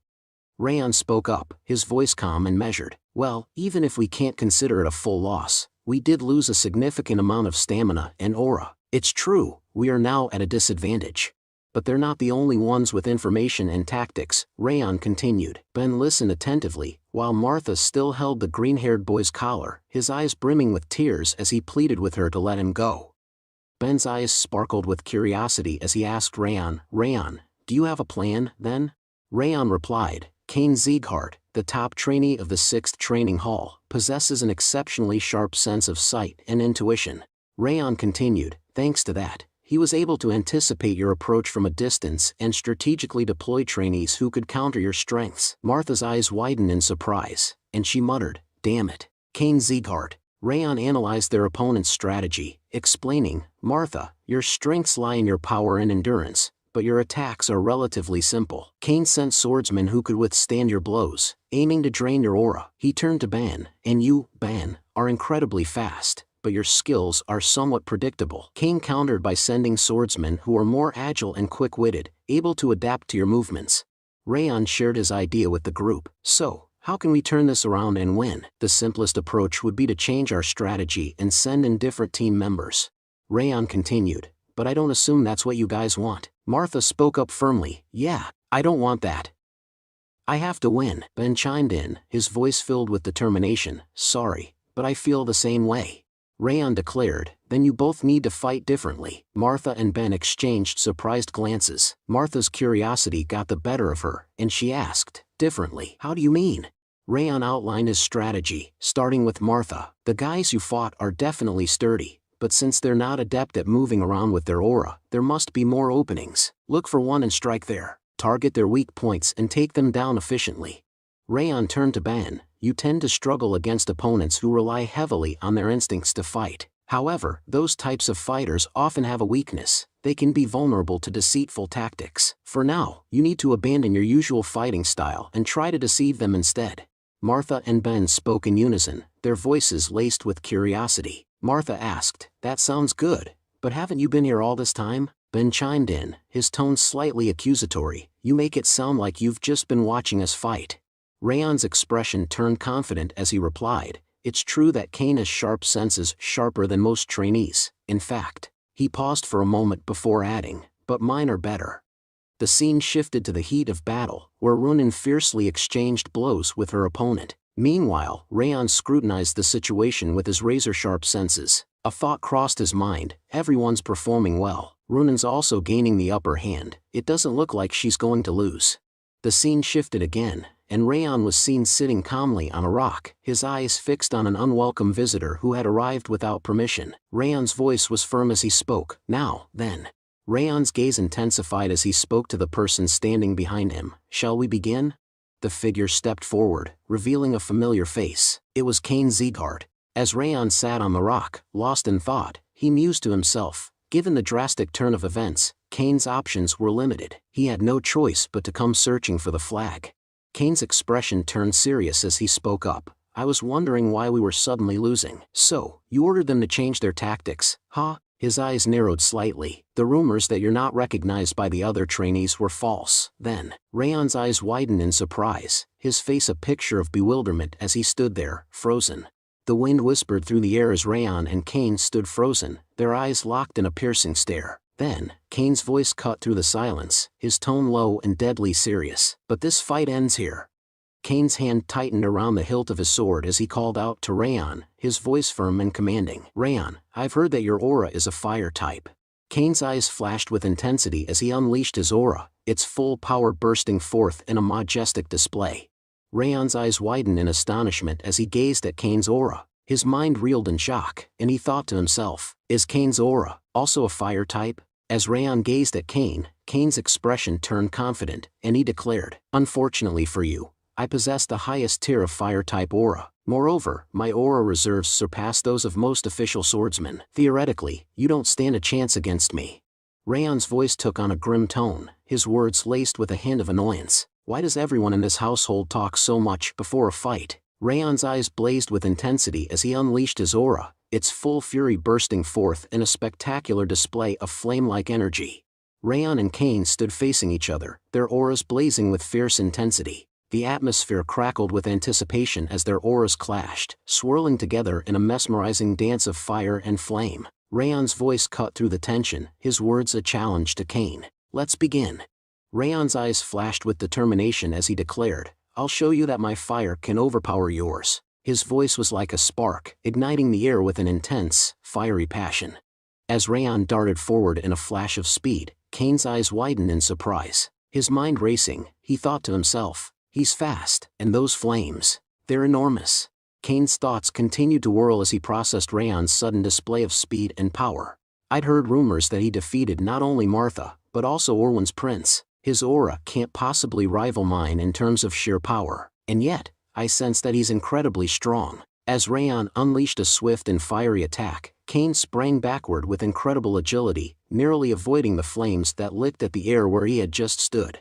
Undaunted, Kane's confidence surged forth as he thought to himself, however, I'm still stronger. With a fierce battle cry, he charged forward, his sword flashing in the light as he clashed with Raon. The two combatants exchanged blow for blow, their swords ringing out in a cacophony of steel and flame as they fought with unbridled fury. Kane's eyes widened in stunned silence as the fight raged on. One particularly brutal clash sent him stumbling back, his face torn open by the force of Raon's blow. A blood-curdling scream tore from his lips. Kuk. Reeling in agony, Kane's mind struggled to comprehend the unthinkable. He thought to himself, what? How does this make sense? I'm the strongest. I'm the one with the highest tier fire-type aura. How can he be overpowering me?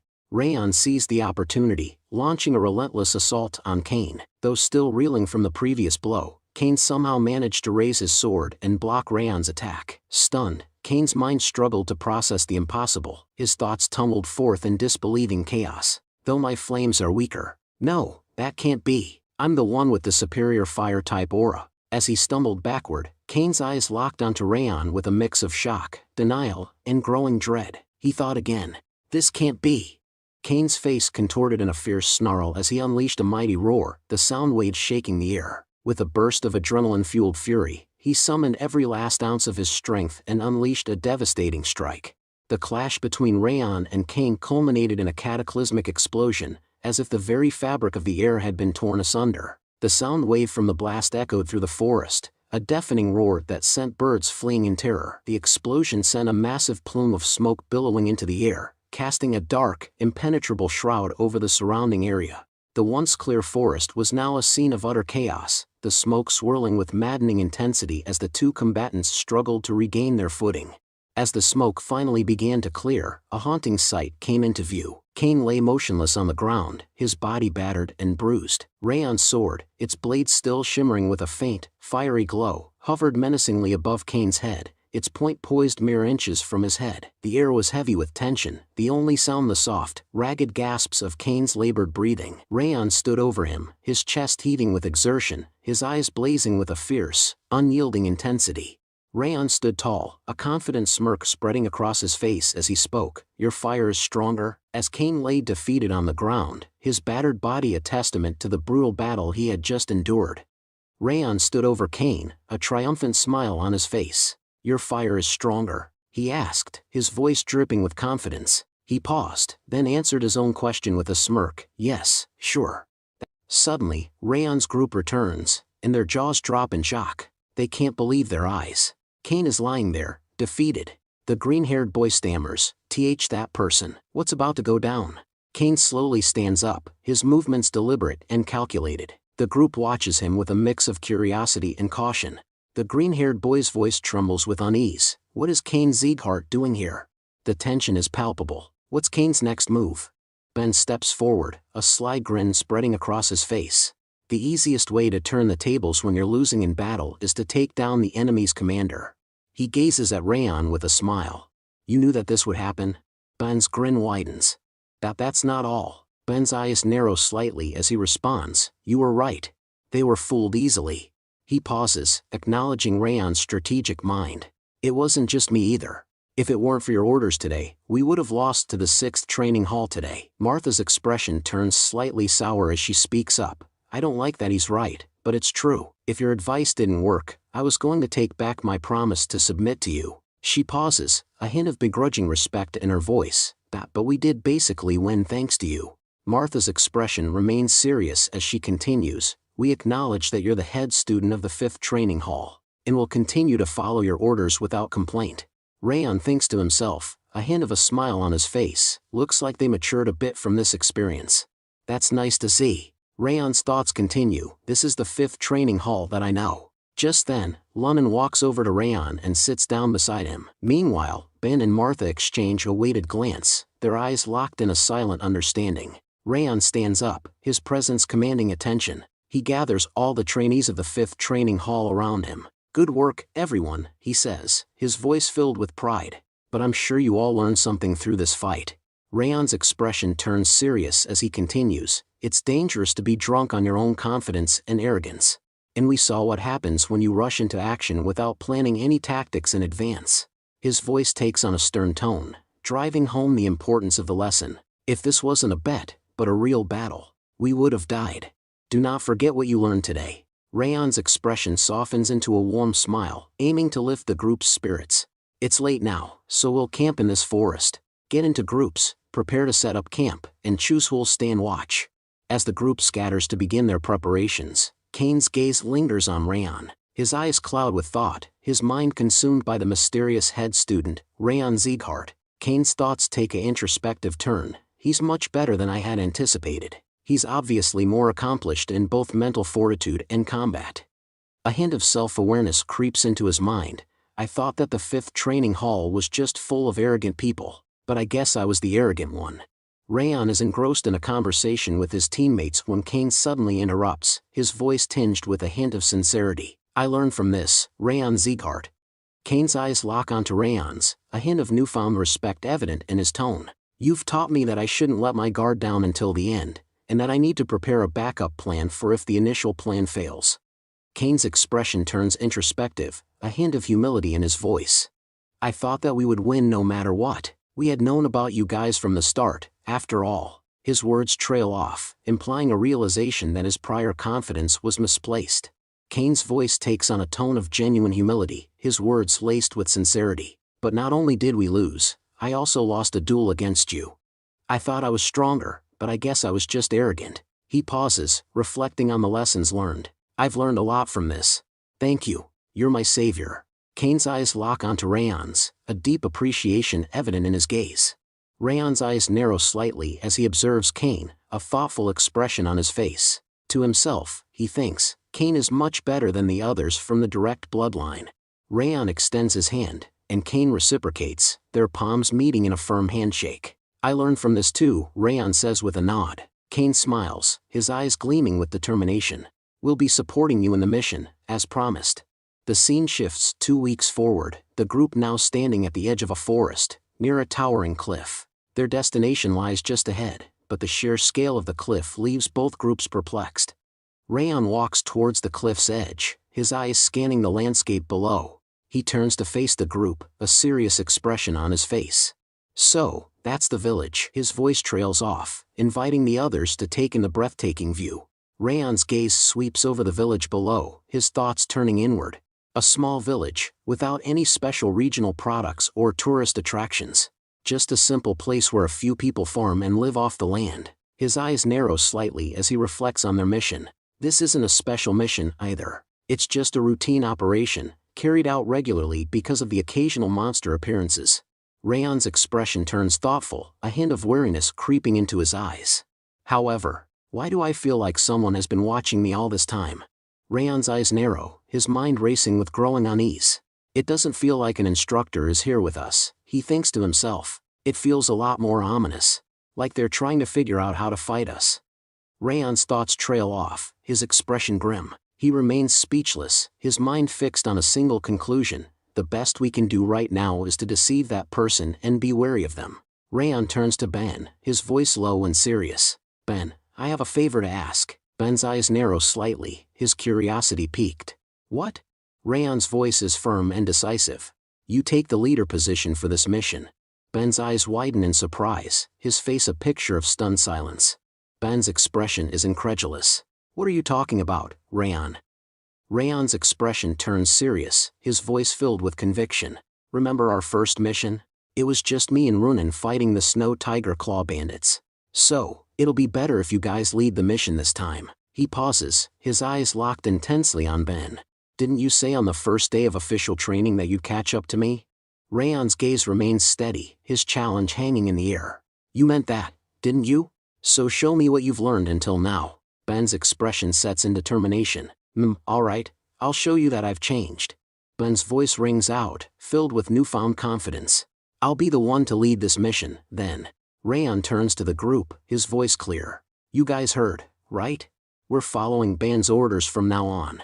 The group responds in unison, their voices firm. Understood. Raon leans in, speaking in a hushed tone to Martha. Martha, I'll tell you the reason later. For now, just play along, okay? Martha's expression remains calm as she responds. You didn't need to tell me separately like that. I told you that I'm going to follow your orders, and that's what I'll do. Raon's eyes widen slightly, and he falls silent, his gaze fixed intently on Martha. The scene shifts, and Raon's voice takes on a more serious tone as he addresses Wrath. Wrath, you feel the people watching us, right? Wrath's deep, ominous voice responds. You noticed it too? Wrath's voice swells with pride. Well, it makes sense, as you took my traits. Raon's curiosity gets the better of him, and he asks, what about their location? How many are there? Wrath's voice drips with mockery. As if I'd tell you his location. You can resolve it on your own. Raon's lips curve into a sly smile. It's just one person, then. Wrath's expression freezes in stunned silence, and he utters a soft ha. Raon seizes the moment, his voice swift and triumphant. You said his, not there. Wrath's face twists in rage as he snarls. Thanks for letting me know, Wrath. Raon's words hang in the air, and Wrath's anger boils over. You little. Wrath's furious screams echo through the air, but Raon's expression remains calm and collected. His eyes narrow slightly as he thinks to himself, but we can't be certain that there's only one of them. Raon's thoughts continue, his mental caution prevailing. It's just one guy observing us, but he might have a group somewhere else. I'll need to stay vigilant and not let my guard down. Raon lets out a deep, exhausted sigh. Ha! His eyes seem to hold a mix of frustration and weariness.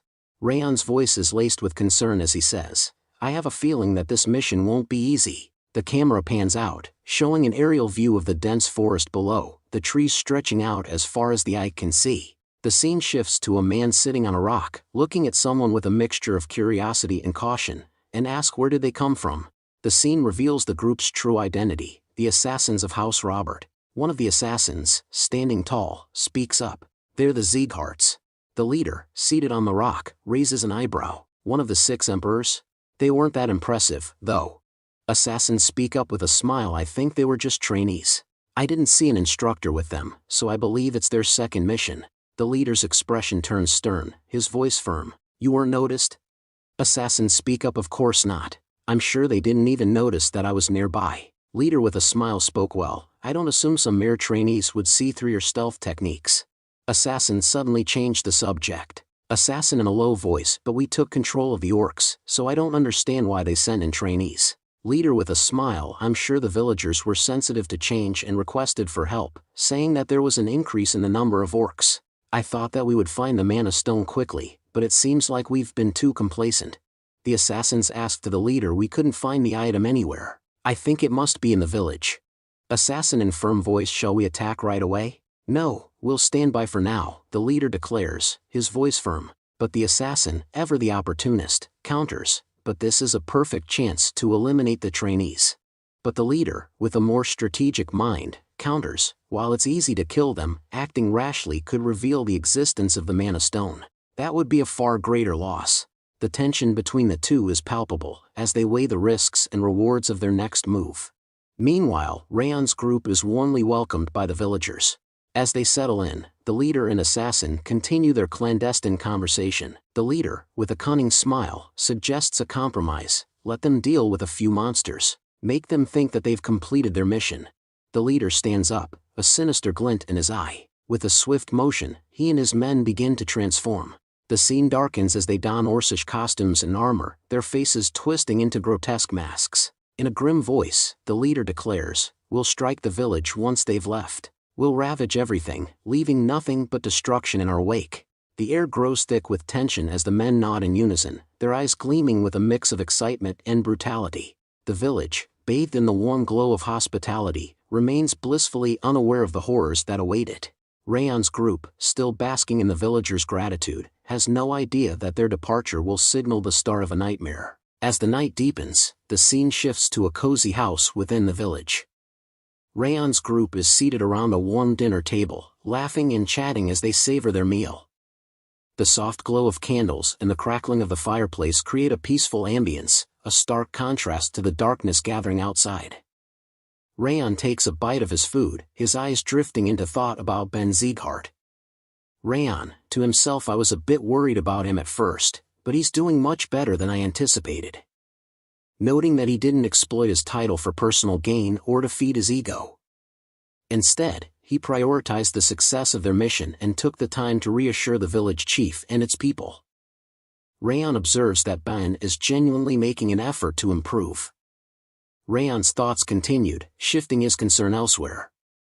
It wasn't Ben I should be worried about. Ben and the trainees were more than capable of handling the monsters on their own, even if I weren't here.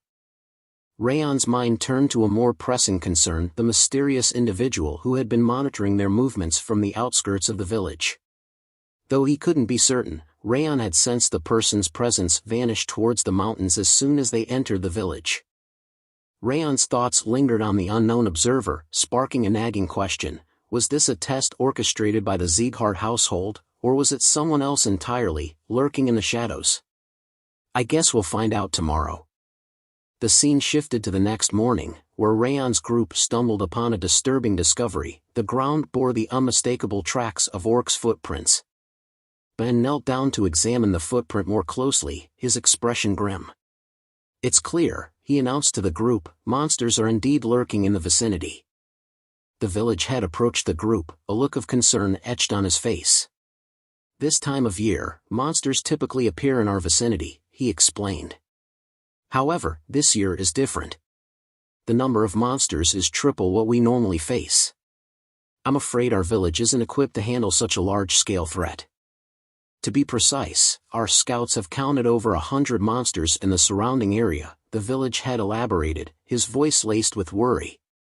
Given the terrain and our limited visibility, it's likely the actual number exceeds 200. The issue isn't just the sheer number of monsters, the village head cautioned. You're likely unfamiliar with these woods, and navigating them can be treacherous. We'll provide you with a local guide to ensure you don't get lost in the mountains. He's the fastest and most agile young man in our village, and I'm confident he'll be a valuable asset to your team. Cebu mountain guide Kanbar stepped forward, his expression tight-lipped. To himself, he thought, I had a feeling something was off when the chief came to see us last night, but to be assigned as the guide for the Sieghart's trainees? This is the worst. Raon stood beside Kanbar, his eyes narrowing in puzzlement as he gazed at the mountain guide. Raon leaned in, speaking in a confident, reassuring tone to Kanbar, Don't worry, we'll make sure you return home safely. Kanbar's eyes widened in astonishment as he processed Raon's words. His expression was a picture of surprise, with a hint of curiosity. It was as if he had been caught off guard, and his mind was racing to understand the implications of what Raon had just said. Ben's voice cut through the air, commanding attention. Listen up, everyone. While orcs are usually superior to other monsters when it comes to combat, we mustn't underestimate the cunning of goblins and kobolds. They often resort to dirty tactics, employing poison and other underhanded methods. Even a minor injury can prove disastrous, so remain vigilant and don't let your guard down. The group responded in unison, their voices crisp and resolute, Yes, sir. Ben turned to Kane's group, his voice firm and authoritative. Training Hall 6, surround the perimeter and keep watch for any monsters attempting to flee or escape. Kane nodded sharply, responding with confidence, All right, leave it to us. Ben's voice rang out, his words electrifying the air. Then let us begin the raid.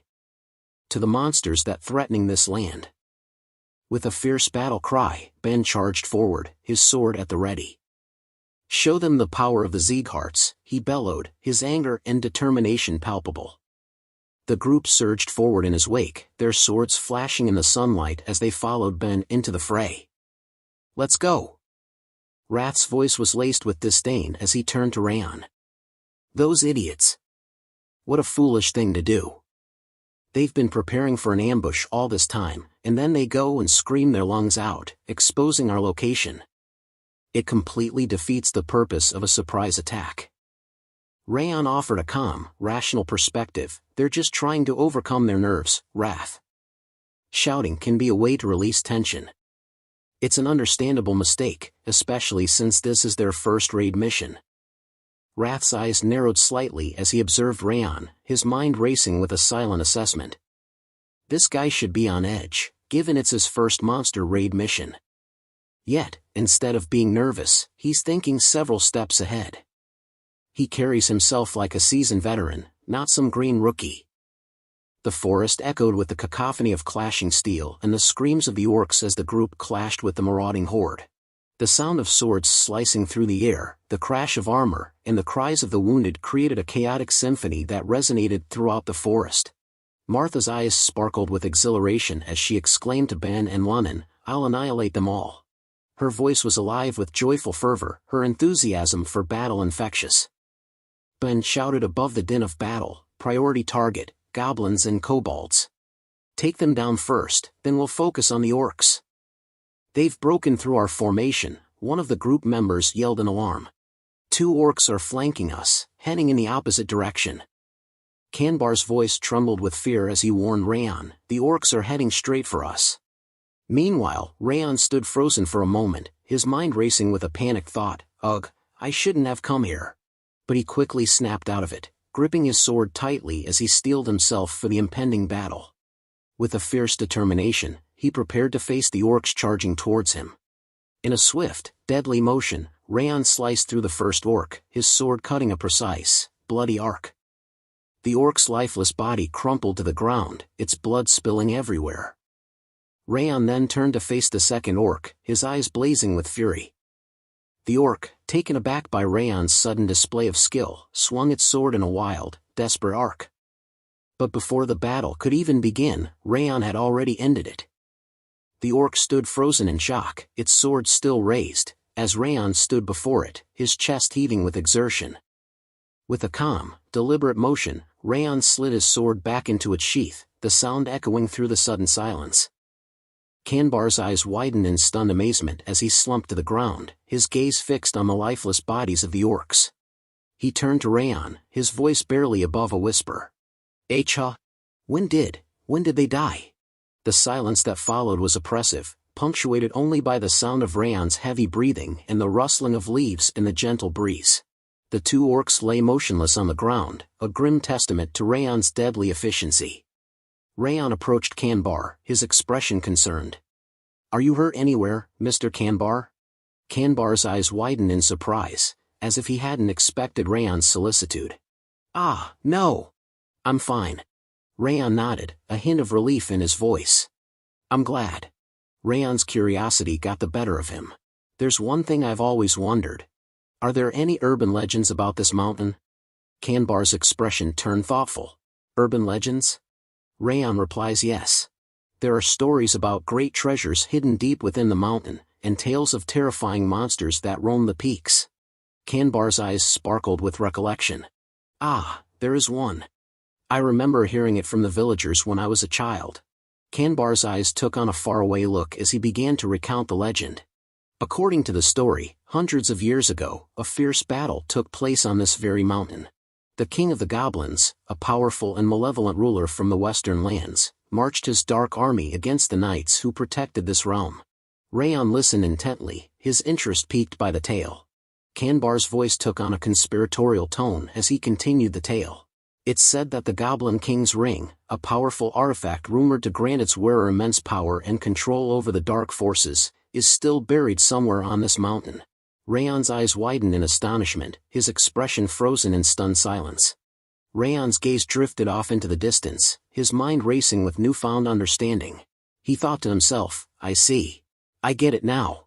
The eyes I can feel on me right now, and the ones I felt before. It all makes sense." Raon's eyes narrowed, his mind digging deep into the recesses of his memory. A name, long forgotten, resurfaced. Eden. He whispered to himself.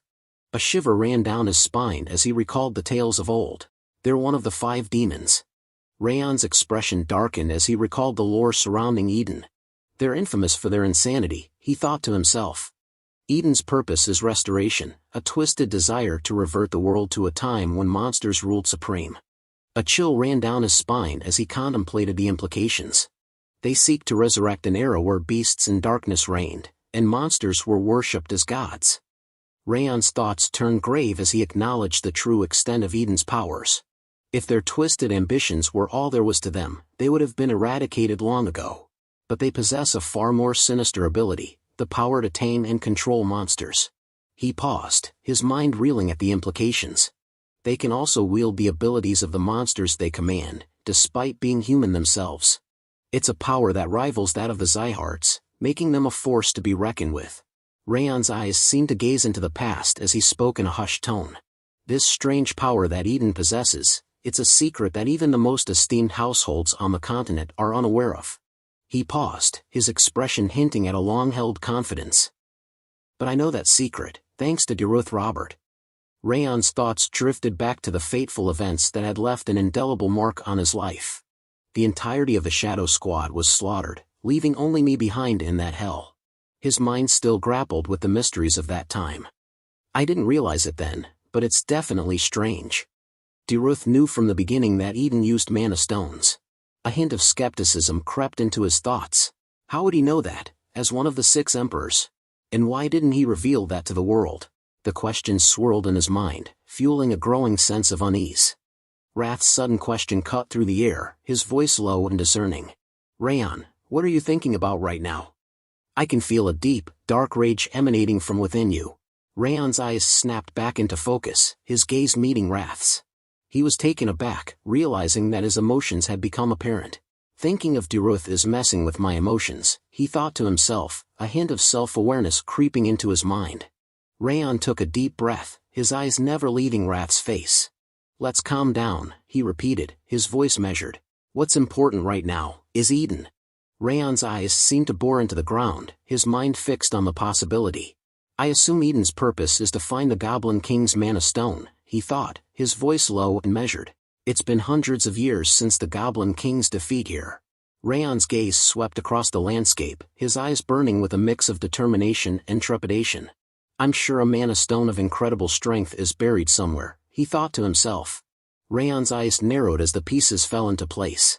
His mind racing, he thought to himself, so, their plan must be to make us think we've accomplished our mission, just to get us out of the way, allowing them to secretly search for the Mana Stone once we're gone.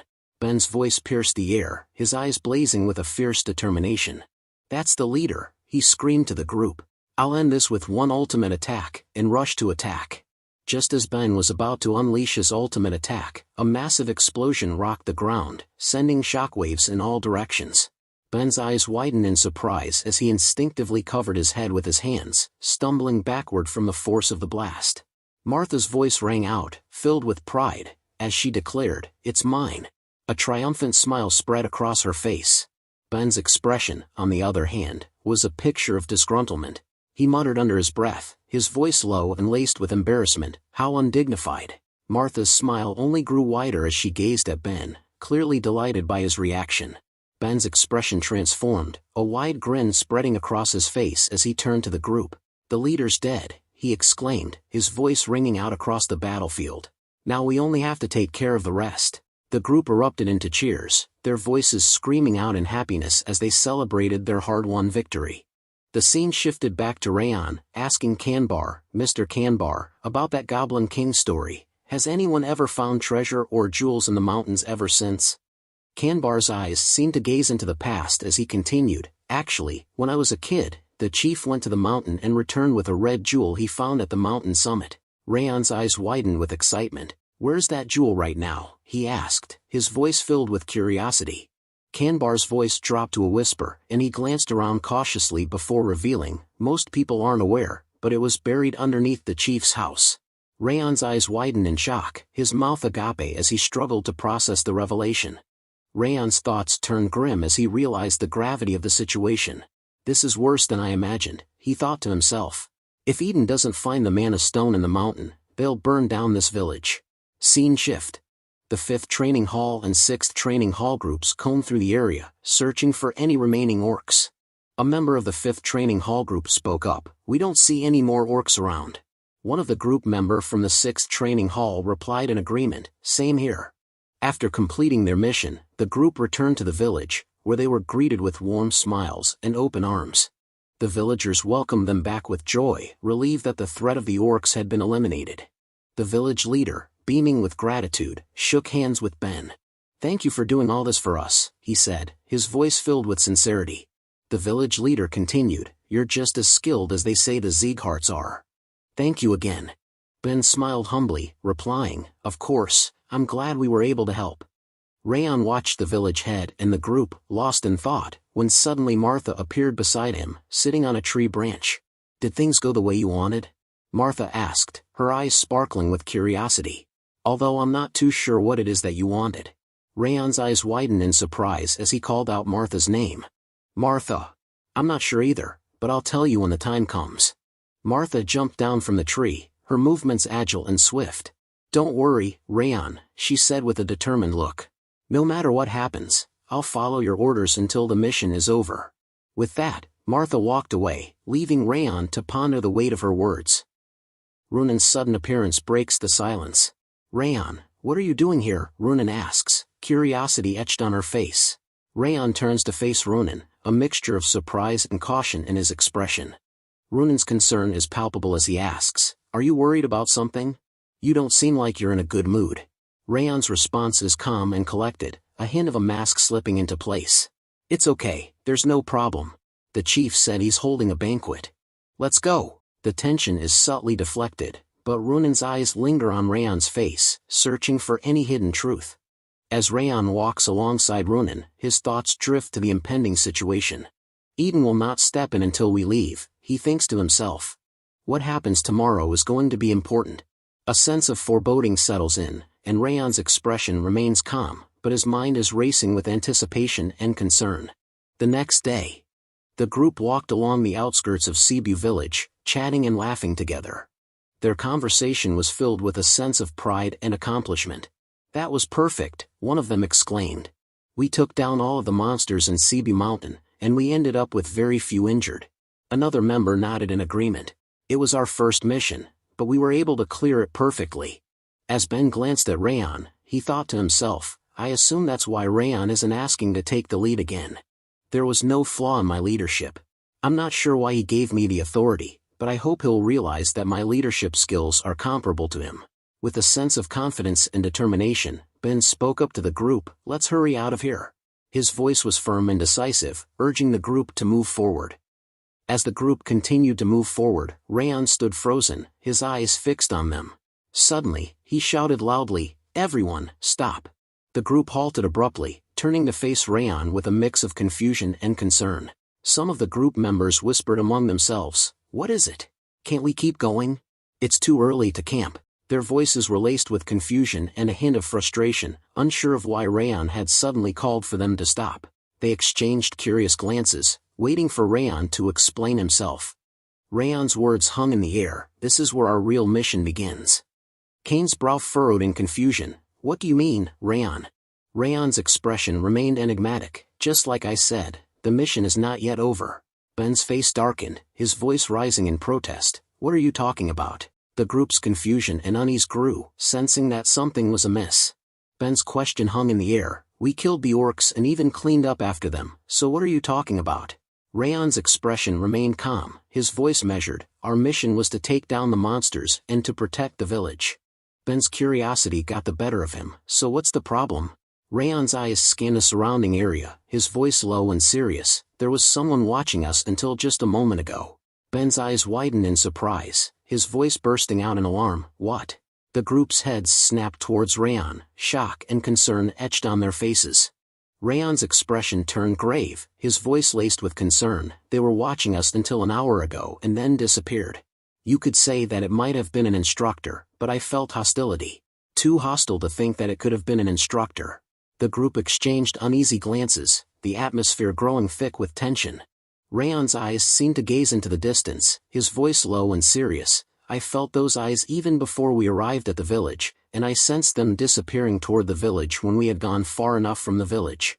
Ben's face went pale, his eyes wide with shock. "Are you serious?" His voice trailed off, the implications sinking in. Martha's brow furrowed in concern. "Wait, from before we arrived?" Raon's gaze remained steady, his voice precise. "To be precise, it was when we arrived at the hill by the village." The group's eyes were fixed on Raon, awaiting his explanation. Martha's voice was laced with curiosity. "Then the reason you gave Ben the authority was?" Raon's expression remained calm, his voice measured. "Yes, I hid my presence in order to get a better sense of the enemy." Kane's eyes remained fixed on Raon, but his mind began to wander, reflecting on the events that had transpired. He thought to himself, "I felt this during the bet too." But his tactical sense, as well as his other senses, are better than an ordinary instructor. Even I couldn't tell that there was someone watching us. A mixture of surprise and admiration swirled within Kane. Ben's eyes searched Raon's face, seeking clarification. "That's the reason you gave me the leader role?" Raon's expression softened, his voice filled with a hint of warmth. "Yes, I thought that if you were the leader, you could take good care of the trainees." Raon continued. "You did great too. I'm sure the enemy thought that you were the top trainee thanks to that, and they didn't notice me at all." Raon's words of praise warmed Ben's heart as he placed a hand on his shoulder. "You are a true Sieghart," Raon said with a smile. "I'll recommend you as the second top trainee once we return." Ben's thoughts were tinged with a mix of surprise, humility, and a hint of embarrassment. "I thought I had put myself on equal grounds with Raon," he reflected, "but it seems I was far off. He wasn't even trying to compete with me. He was just trying to gather more information about the enemy, something that had gone unnoticed by everyone else." A wry smile formed in his mind as he continued, "And I didn't even know that. I was overjoyed, thinking I was equal to him." Raon's eyes scanned the group, his expression serious. "As I said earlier, monsters are creatures that cannot cooperate with other species. But in this mission, we witnessed orcs and goblins working together in harmony." He paused, letting the weight of his words sink in. "This can only mean one thing: the enemies are using some means to control the monsters." Raon's expression turned grave, his eyes burning with determination. Our first mission was to protect the village, and it's not over yet. A threat still looms over the village, waiting to strike. We can't consider our mission a success until that threat is eliminated. Raon's voice dropped to a whisper as he outlined their plan. We're returning to Cebu, but we'll need to be stealthy to avoid detection. Ideally, it'd be nice if we had equipment suited for it, but since we don't, turning to the green-haired boy, who seemed taken aback. The green-haired boy rummaged through his bag, producing an assortment of stealth gear. He held it up, a hopeful smile on his face. Would this suffice for stealth equipment? Raon's eyes widened in astonishment as he took in the array of gadgets. When did you get all this? He asked, his voice tinged with surprise. The green boy's smile grew wider, his eyes sparkling with mischief. I brought it just in case. Raon's eyes grew even wider in surprise as he stared at the green-haired boy. You carry around 40 of these, just in case? He asked, his voice laced with incredulity. The green-haired boy nodded nonchalantly, a cheerful grin still plastered on his face. It's good to always be prepared. Raon couldn't help but, impressed by the boy's foresight. Good job. Raon addressed the group, a determined glint in his eye. All right, let's move out. We'll conduct this mission with the stealth training we've received. He turned to Crane, his voice firm. Crane, I need you to inform the nearest Sieghart branch of the situation. You're the fastest among us, so I'm counting on you to get the message through quickly. Crane's eyes widened in surprise, and he hesitated for a moment before responding, all right? As Crane departed to complete his task, Raon's expression turned stern, his voice taking on a commanding tone. Everyone, listen up. From now on, obey my orders without question, no matter what. I will not tolerate any disobedience. The scene shifted to Eden's temporary shelter, nestled near the Cebu mountain. 5 hours had passed since the group's departure. One of Eden's followers, kneeling on the ground, spoke up in a hushed tone. They've finally all left. We checked the other side, just in case, but there was no problem. Eden's eyes gleamed with a calculating intensity as he replied, his voice low and even. Then we'll begin the plan. Then began to transform into his orc form, his body contorting and growing as he let out a fierce roar. Restoration, he bellowed, his voice echoing through the air. With a burst of rage, he slammed his leg into the ground with brute force, causing the earth to crumble and a massive hole to open up. And Eden climbed to the top of a nearby mountain, his sword at the ready. He gazed out at his followers, his eyes blazing with intensity. Kill them, he commanded, his voice carrying on the wind. Don't spare even one. The orc followers began to charge towards the village, their roars and battle cries filling the air. Raon's group watched from their vantage point on the hills, their eyes fixed on the scene unfolding below. Ben turned to Raon, his voice low and urgent. There really were orcs left. Ben's face twisted in anger as he spoke up, his voice trembling with rage. We'll put an end to them for real this time. But Raon's calm and collected voice cut through Ben's fury, his words dripping with caution. No, not yet. I thought I told you that there are eyes on us. Ben's expression froze, his mouth still open in a snarl. He stared at Raon in stunned silence. Raon's eyes narrowed, his gaze scanning the surroundings as he continued, it's not some monster watching us either. It's a human. We don't know the identity of the enemy yet. Ben's face contorted in frustration, his voice rising in urgency. But look how many of the orcs there are. The villagers won't be able to stop all those orcs. Raon's voice remained calm and measured, but his words carried a sense of caution. But if we just intervene now and lose, we'll all die too. Ben's expression turned desperate, his voice laced with urgency. We better intervene now if we want to save the village. Raon's eyes locked onto Ben's, his gaze steady. Don't you remember the instructor telling us that it's important to really understand the mission? The timing is not right yet, and we need to be even more careful since the enemies are from Eden. The group's eyes widened in surprise, and Kane's voice rose in shock. Wait, Eden. Martha's voice trembled slightly as she spoke up. You mean the Eden of the 5 demons? Ben's face went pale, and he was rendered speechless, his eyes wide with alarm. Raon's expression remained serious, his voice measured. If they're able to control the monsters, it could only be either Eden or a Lord-rank monster. So, we need to be careful. Ben's voice barely above a whisper, his tone trembling with a mix of fear and reverence. I'm aware of how strong Eden is, and that you're right. Ben's trembling tone gave way to a surge of emotion, his voice rising in anguish and accusation. But if we don't move now, half the village will die. Are we supposed to just hide here and wait while they're dying? I thought that you were someone fitting of the name Sieghart. But this isn't right. We should fight right now. Ben's voice rang out with conviction, his words a passionate declaration. That's what a Sieghart swordsman should do. With a fierce determination burning in his eyes, Ben leapt forward, standing at the edge of the cliff. His voice echoed out, a challenge to the others. I don't care whether any of you follow me or not. If any of you believe yourselves to be a true Sieghart swordsman, then follow me. Raon's voice was laced with frustration, his words tinged with exasperation. That guy. But before Raon could say more, Runan's voice cut in, her tone resolute. I'm going too. With that, Runan followed Ben's lead, jumping off the cliff. Some of the trainees from the 5th training hall spoke up, their voices filled with conviction. Sir Ben is right. As a Sieghart, it'd be embarrassing to be frightened just because the opponent is one of the 5 demons. Another trainee nodded in agreement, their voice ringing out. That's right. We're recruits affiliated with the 6 emperors. The trainees of the 5th training hall began to stir, their faces set with determination.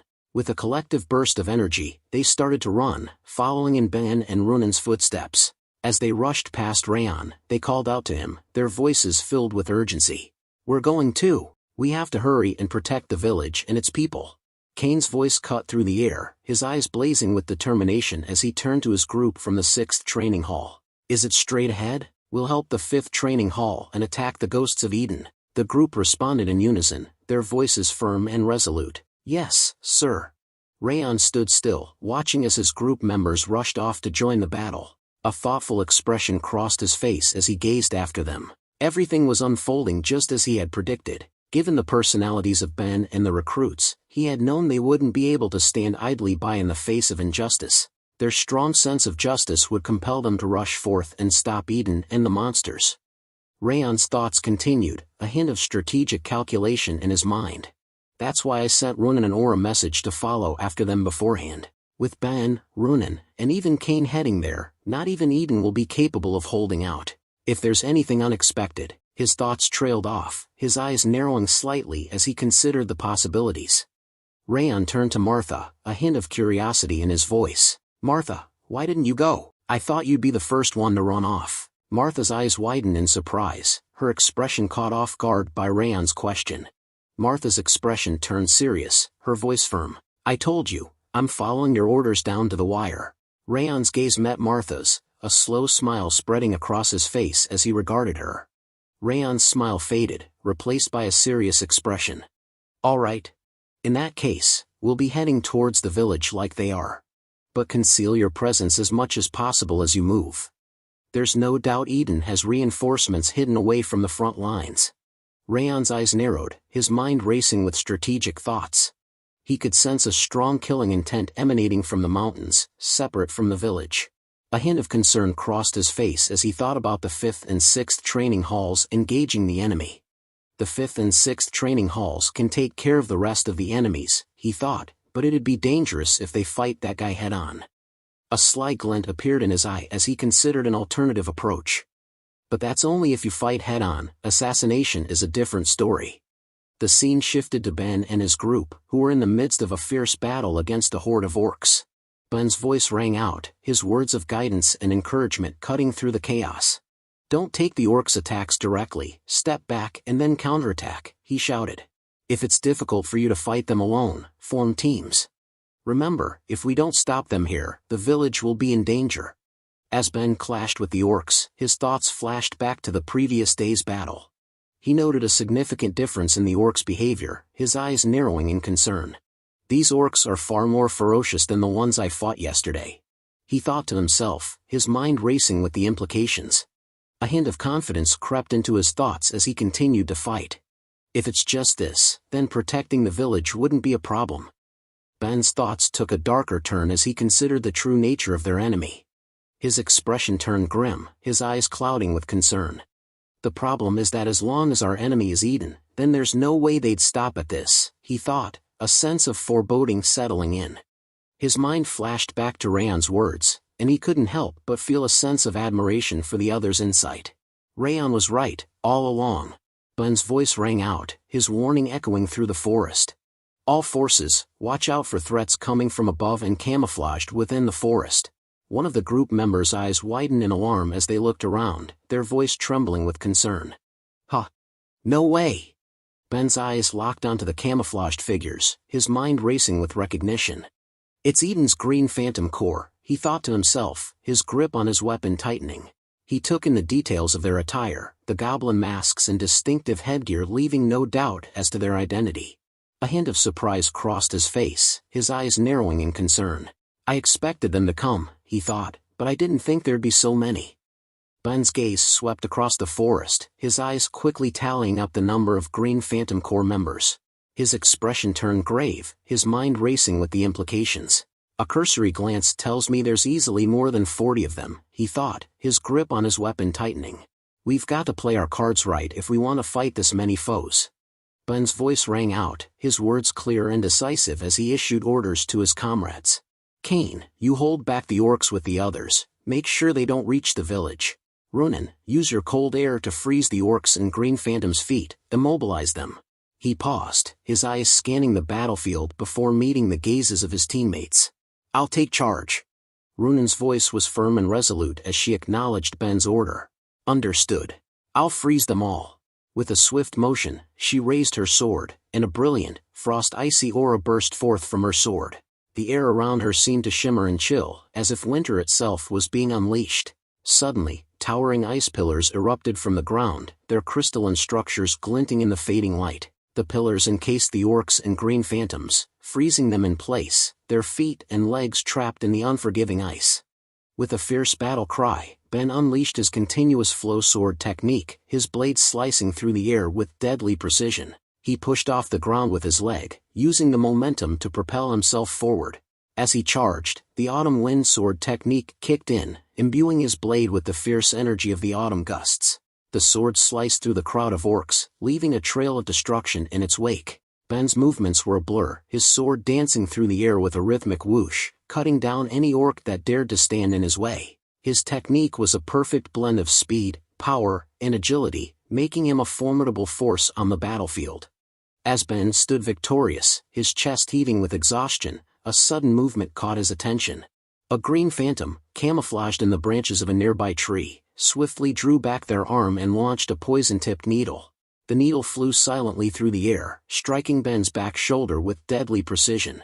He let out a pained scream, his body jerking violently as the poison coursed through his veins. Ugh! Ben gritted his teeth. Ben's voice rang out, warning his comrades of the new threat. There's poison needles from above. Use your aura to block it or dodge it with your footwork. But before anyone could react, one of the group members shouted out a new warning. Sir Ben, they threw down a bag of poison gas. Ben's eyes snapped towards the source of the warning, and he saw the bag exploding on the ground. Ben's eyes widened in alarm as he realized the potency of the poison gas. This poison is stronger than what the monsters use, he thought to himself, his mind racing with the implications. Without hesitation, he shouted out a warning to his group. Everyone, cover your mouths, he yelled, his voice carrying across the battlefield as he instinctively raised his own arm to cover his nose and mouth. The poison gas had already taken its toll, spreading quickly through the group. Some members began to sit down, their bodies weakened by the toxic fumes. One of them spoke up, their voice laced with desperation. Forget aura. I can't even lift my sword. Ben's thoughts were a jumble of worry and desperation as he assessed the situation. In that single moment, not only the other members, but even I was exposed to it, he thought, his mind reeling with the implications. He glanced around, taking in the sight of his teammates struggling to stay conscious. Runan's complexion is getting worse too, but the Green Phantoms and the orcs look completely fine. He noted, his eyes narrowing in concern. The realization hit him like a ton of bricks. At this rate, we'll get wiped out, he thought, his heart sinking in despair. Just as all hope seemed lost, a sudden explosion rocked the ground near Ben, sending him stumbling backward. Ben's eyes widened in surprise as he stumbled backward from the explosion. This energy, and destructive power, he exclaimed, his voice trailing off as he realized who was responsible for the sudden turn of events. Martha, he called out, a mix of surprise and relief washing over him. Martha and her group charged onto the battlefield, their presence a whirlwind of steel and fury. Martha's voice rang out, her words a stark contrast to the desperate situation Ben's team had found themselves in. In place of these idealistic fools, let's clean up all the Eden trash, she shouted, her sword flashing in the fading light. Don't let a single one go. One of Ben's group members shouted out, his voice filled with relief and excitement. Reinforcements. Lady Martha and reinforcements have arrived. The news spread like wildfire, and the morale of Ben's group skyrocketed. One of them exclaimed, if they were just a little later, we would have passed out from the poison. Another member nodded in agreement, their face set with determination. Let's get up and join the fight, they urged, their voice filled with a newfound sense of hope and energy. Ben's eyes scanned the battlefield, his mind racing with strategy and hope. I can't see Raon yet, he thought, a hint of concern lingering in his mind. But as he watched Martha and the reinforcements cut through the Eden forces, his confidence grew. But with Martha and the others, the tides have turned, he thought, a sense of relief washing over him. A newfound optimism took hold of him as he assessed the situation. If this continues, we'll be able to win, he thought, his determination and hope renewed. One of the men in Eden's green phantom turned to another, his voice laced with alarm and desperation. What kind of recruits are that strong, he exclaimed, his eyes wide with fear as he gazed out at Martha and the reinforcements. The other phantom nodded in agreement, his face pale. Let's run, he urged, his voice low and urgent. If we stay here, we'll end up dead. The voice was like a cold wind, sending shivers down the spines of the two fleeing phantoms. Are you deserting the battlefield? It echoed through the forest, the words dripping with disdain and accusation.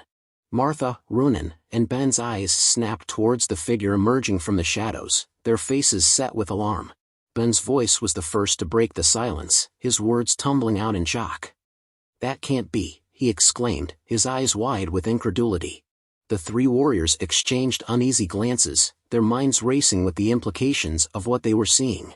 They sensed a presence that far surpassed the likes of the green phantoms, a power that seemed to radiate from the very air around the figure. The headgear of a champion. Martha whispered, her voice barely audible over the sound of her own heartbeat, and the ability to speak human language. Ronan added, his eyes locked on the figure with a mix of fascination and fear. Ben's voice dropped to a whisper, his words trembling with a sense of awe. Eden. Green battle phantom. Ben's eyes narrowed, his mind racing with questions. You might be low-ranked, he said, his voice laced with skepticism, but what's an officer of Eden doing here?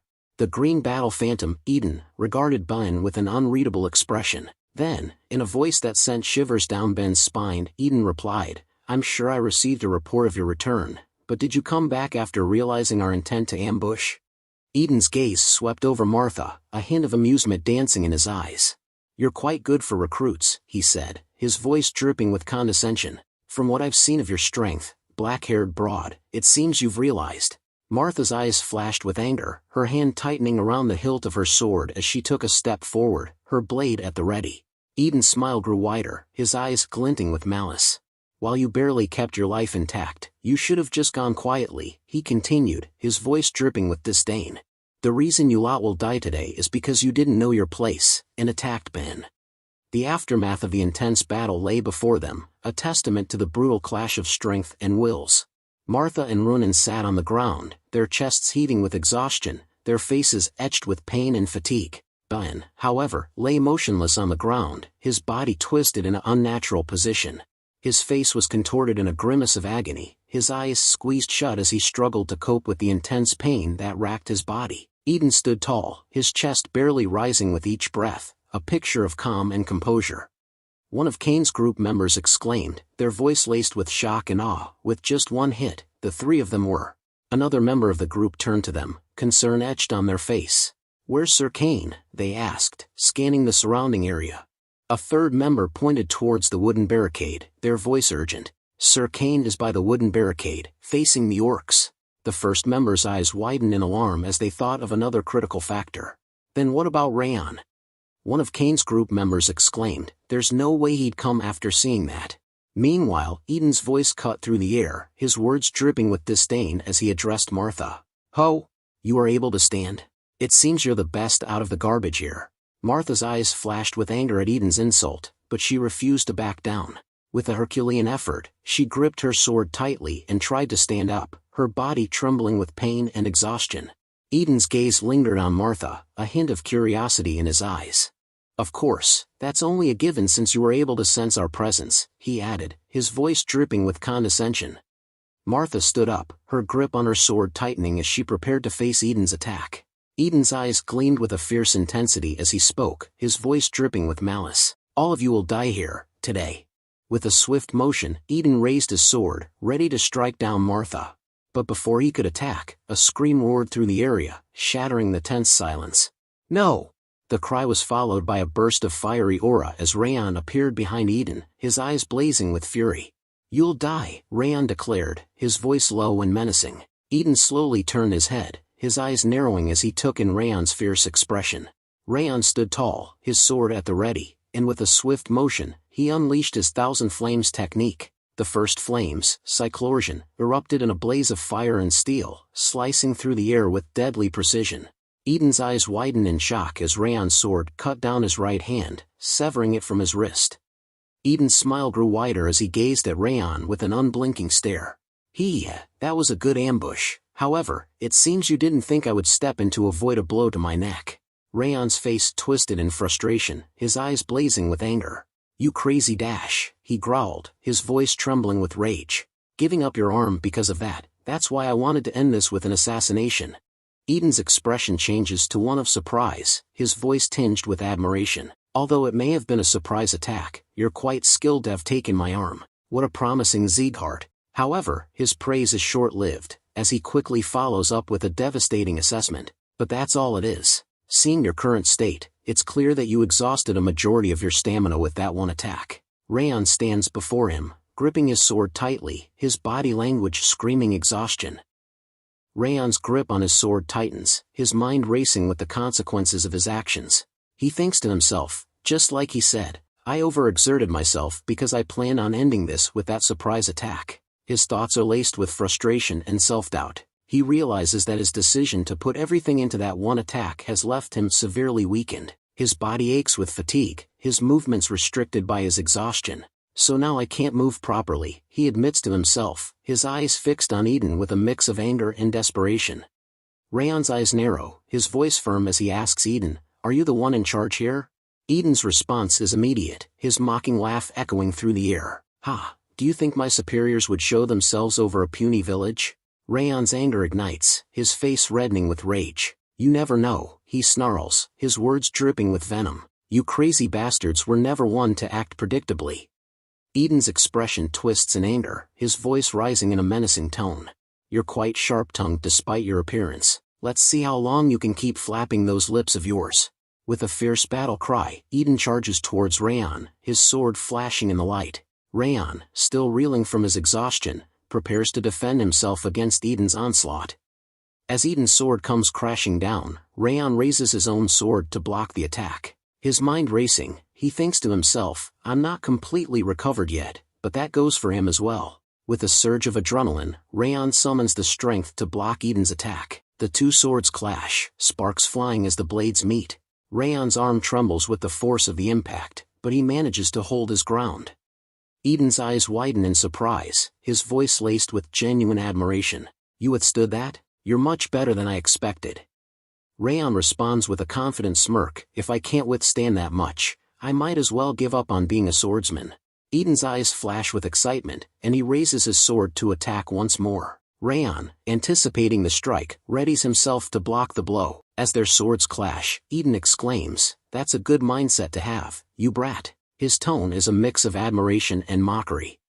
Ben watches the intense battle unfold before him, his eyes wide with astonishment. The ground shakes beneath their feet as Raon and Eden exchange blows, their swords clashing with fierce intent. Ben's thoughts are a jumble of confusion and surprise. Just what's going on? Even though that green battle phantom brought us down with a single attack, he's fighting him on equal footing. He can't believe his eyes. Raon, who was supposedly no match for the phantom, is now holding his own against Eden. Ben's mind reels as he realizes, not only that, but he's using the same continuous flow sword technique as I had. A mix of emotions swirls within Ben, shock, confusion, and a hint of disappointment. He thinks to himself, I thought I was catching up to him, but he's not even on the same level as a recruit. Martha's calm and collected voice breaks the silence. That's his true power. What he showed us earlier was just the tip of the iceberg. Ben's eyes widen in stunned silence, his mind reeling from the implications. He's unable to utter a word, his thoughts consumed by the revelation. As Raon and Eden continue their intense battle, Martha observes from the sidelines, her mind racing with concerns. She thinks to herself, however, this isn't enough. They seem equally matched, but Raon hasn't had the time to recover the strength and aura he used during his surprise attack. Martha's eyes narrow, her gaze fixed on Raon's struggling form. She worries about his dwindling energy, knowing that his chances of victory are slim. Her thoughts are laced with doubt. Will he be able to beat the green battle phantom, with the little strength he has left? As Martha and Ben continue to watch the intense battle, lost in their own thoughts, Runan's sudden voice breaks the silence. We have to help Raon. Martha's eyes snap towards Runan, her expression a mix of surprise and concern. Martha's eyes widen in alarm as she questions Runan's sanity. Are you kidding? Don't you see that I'm also holding myself back? You're even weaker than us, so what do you think you can even do? If you charge in there and make a single mistake, you'll die in a single hit. But Runan's resolve remains unwavering, her voice firm and resolute. She replies, that doesn't matter. With a fierce determination burning within her, Runan grips her sword tightly, preparing to charge forward into the fray. Martha's eyes narrow as she observes Runan's determined demeanor. She thinks to herself, I thought she'd be scared, but she's actually calmer than usual. Does that mean she's different from when she was just following Raon around? Martha's gaze lingers on Runan, her expression a mix of curiosity and surprise. Ben's voice rings out in support of Runan. I'm embarrassed that I even hesitated. Like Runan said, we have to help Raon. Martha's eyes widen in surprise, and she questions Ben's sudden boldness. Oi, have you already forgotten about that attack from earlier? Do you really think anything would change if the three of us rushed in? Martha's skepticism is palpable, her words laced with concern for their safety. Ben's voice rings out with conviction. Even so, I can't just turn a blind eye and leave a comrade to fend for themselves. We are swordsmen of Sieghart. His words are laced with pride and a strong sense of loyalty, echoing the values of the Sieghart swordsman. Ben's determination to stand by his comrades, no matter the danger, is unwavering. Martha's frustration is evident as she throws up her hands. Whatever.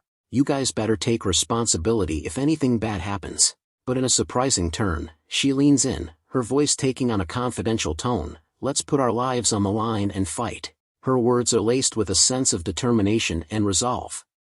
While on Raon's side, Eden's eyes narrow slightly, a hint of surprise and admiration in his voice. It is surprising that a mere recruit would be able to last this long against me. You're talented to the point I'd like to recruit you into Eden. He pauses, his gaze intense. What is your name? Raon's response is firm and resolute. Raon Sieghart. His name is spoken with pride, a declaration of his identity and allegiance. Eden's expression darkens, his voice laced with anger and curiosity. Wait, are you perhaps a direct descendant of Sieghart?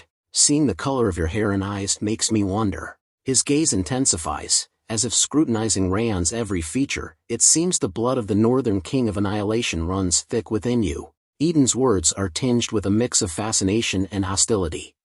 Eden's face twists in rage, his voice thundering. I take back my recruitment offer.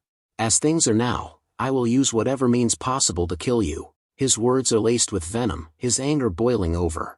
With a fierce battle cry, Eden screams, no matter the cost, and swings his sword at Raon with reckless abandon. Raon's thoughts are a jumbled mix of alarm and desperation as he dodges Eden's frenzied attack. This lunatic, he thinks to himself, his mind racing to keep up with the intensity of the battle. As he narrowly avoids Eden's blade, Raon realizes, he got faster. Is he utilizing his very life force to draw out more strength? Raon's concern grows, his own strength still not fully recovered. He's relying on the ring of fire to hold on, but even that might not be enough. His thoughts are laced with a sense of urgency. I'm barely holding on, but I haven't fully recovered yet. The weight of his own vulnerability hangs heavy, as Raon struggles to survive Eden's relentless onslaught. Raon's eyes widen in shock as he notices a figure gripping a sword, jumping behind Eden to attack. His mind goes blank, and he becomes speechless. His thoughts stumble. Martha. Raon's eyes are fixed on the figure, his brain struggling to process what he's seeing. Martha leaps into action, sword flashing in the light as she strikes Eden's back. The blade bites deep, and blood erupts from the wound, splattering everywhere. Eden's scream of pain and rage echoes through the air. Ack! As he spins around, his eyes blazing with fury, he fixes Martha with a contemptuous glare. A mere small fry like you dares to dash. Eden's words are laced with disdain, his tone implying that Martha is no match for him. Runan sprints past Raon, her frost aura swirling around her. As she reaches the optimal distance, she unleashes her breath of winter, a chilling blast of frosty air that envelopes Eden. With perfect timing, Runan calls out to Ben, "Now!" Ben bursts into action, speeding towards Eden with incredible agility. With a powerful leap, he jumps into the air, his sword at the ready. As he reaches the apex of his jump, Ben unleashes a mighty scream, HAAP, and activates his continuous flow sword technique, Starlight Entwined Radiance. A radiant glow envelopes Ben's sword as he begins to weave a complex pattern of strikes. Eden's massive hand shoots out, catching Ben in a vice-like grip. Ben's eyes widen in agony as Eden tightens his hold. Ben screams in pain, his voice echoing through the air, but Eden's expression remains impassive, his eyes gleaming with contempt. Eden's voice drips with disdain as he sneers at Ben. "Did you think you could bring me down with such petty tricks? It seems you've greatly underestimated me." Eden's words are a crushing blow, his tone implying that Ben's efforts are nothing more than a nuisance. Eden's smirk widens, his voice dripping with condescension. "If you aren't at least on the level of that blonde brat, you'll never be able to land a blow on me." Ben's expression remains steadfast, his eyes gleaming with determination. A hint of a smile plays on his lips as he responds, "Yeah, like you said, with the attacks we just used, it'd be hard to take you down." Ben pauses, his gaze never wavering from Eden's, but it can at least buy some time. Eden's eyes widen in surprise, his voice barely above a whisper, "What?" But before he can react, Martha unleashes her Titan aura, transforming into the meteor form, Ultimate Point. Her body glows with an intense, brown light as she jumps towards Eden. With a fierce battle cry, Martha screams, "Let's see if you can take this, Eden." Her sword flashes in the brown light, its blade biting deep into Eden's body. Eden's eyes go wide as Martha's attack slices through him, her sword passing through his torso with a spray of blood. The force of the blow sends Eden stumbling backward, his body trembling with the impact. Eden's face contorts in agony and rage, his voice thundering, "Arg, you brats!" With a swift and brutal motion, Eden hurls Ben towards Martha, the two colliding in midair. The impact is tremendous, their bodies crashing together with a sickening crunch. Both Ben and Martha scream in pain, their voices echoing through the air as they stumble backward, their bodies entwined. The force of the collision sends them both tumbling to the ground, their limbs tangled in a heap. Eden's eyes blaze with fury, his chest heaving with exertion. He takes a step forward, his massive frame looming over the two battered warriors. Eden's voice drips with disdain as he gazes down at Ben and Martha, his words laced with scorn. "Mere insects like you ought to know their place." His expression twists in contempt. "Do you not understand that this last stand of yours is meaningless?" Eden's tone implies that their efforts are futile, that they are nothing more than insignificant specks to be crushed beneath his heel. Behind Eden, Raon's eyes blaze with intensity as he charges his aura to its fullest potential. His voice thunders through the air, "It's not meaningless." The ground trembles beneath Raon's feet as he unleashes a mighty roar, his aura bursting forth in a spectacular display of power. The air around him seems to distort, as if the very fabric of reality is being warped by his energy. Eden's eyes widen in shock, his face frozen in a mixture of surprise and incredulity. He becomes speechless. Raon's voice remains steady, his determination unwavering. "Thanks, everyone. I had enough time to recover, thanks to your efforts. I'll make sure that this opportunity, that you've risked your lives for, won't go to waste." With a confident nod, Raon declares, "Leave everything to me." It shown Ben and Martha, who lie unconscious on the ground, their bodies battered and bruised from the intense battle. Eden's eyes widen in astonishment as he turns to face Raon, his voice filled with incredulity. "How do you still have that much strength remaining? Just who are you?" Raon stands tall, his fiery aura blazing around him like a raging inferno. With a swift, deadly motion, he raises his sword, ready to strike. His eyes burn with intensity as he declares, "Green Battle Phantom of Eden, you should feel honored. This is my first time using this technique against an enemy." Raon's voice echoes through the air, filled with a sense of accomplishment and determination. "I thought I wouldn't be able to use it yet, but thanks to the realization I made during this battle, I can." With a fierce battle cry, Raon declares, "Thousand Flames Technique, Winds of Blazing Dominion." As he speaks, his fiery aura surges to new heights, engulfing his body in a blazing inferno. The air around him seems to distort, as if the very fabric of reality is being warped by the intense heat emanating from his aura. With his sword at the ready, Raon prepares to unleash a maelstrom of flames upon Eden, his eyes burning with an unyielding determination to emerge victorious. Eden's thoughts are a jumble of alarm and urgency as he realizes the true nature of Raon's flames. What's with those flames? They're different from what he had earlier. My instincts are telling me that they're dangerous. With a growing sense of desperation, Eden knows he must act swiftly to eliminate the threat. I must kill him now, regardless of what it may take. Unleashing a fierce battle cry, Eden charges towards Raon with reckless abandon.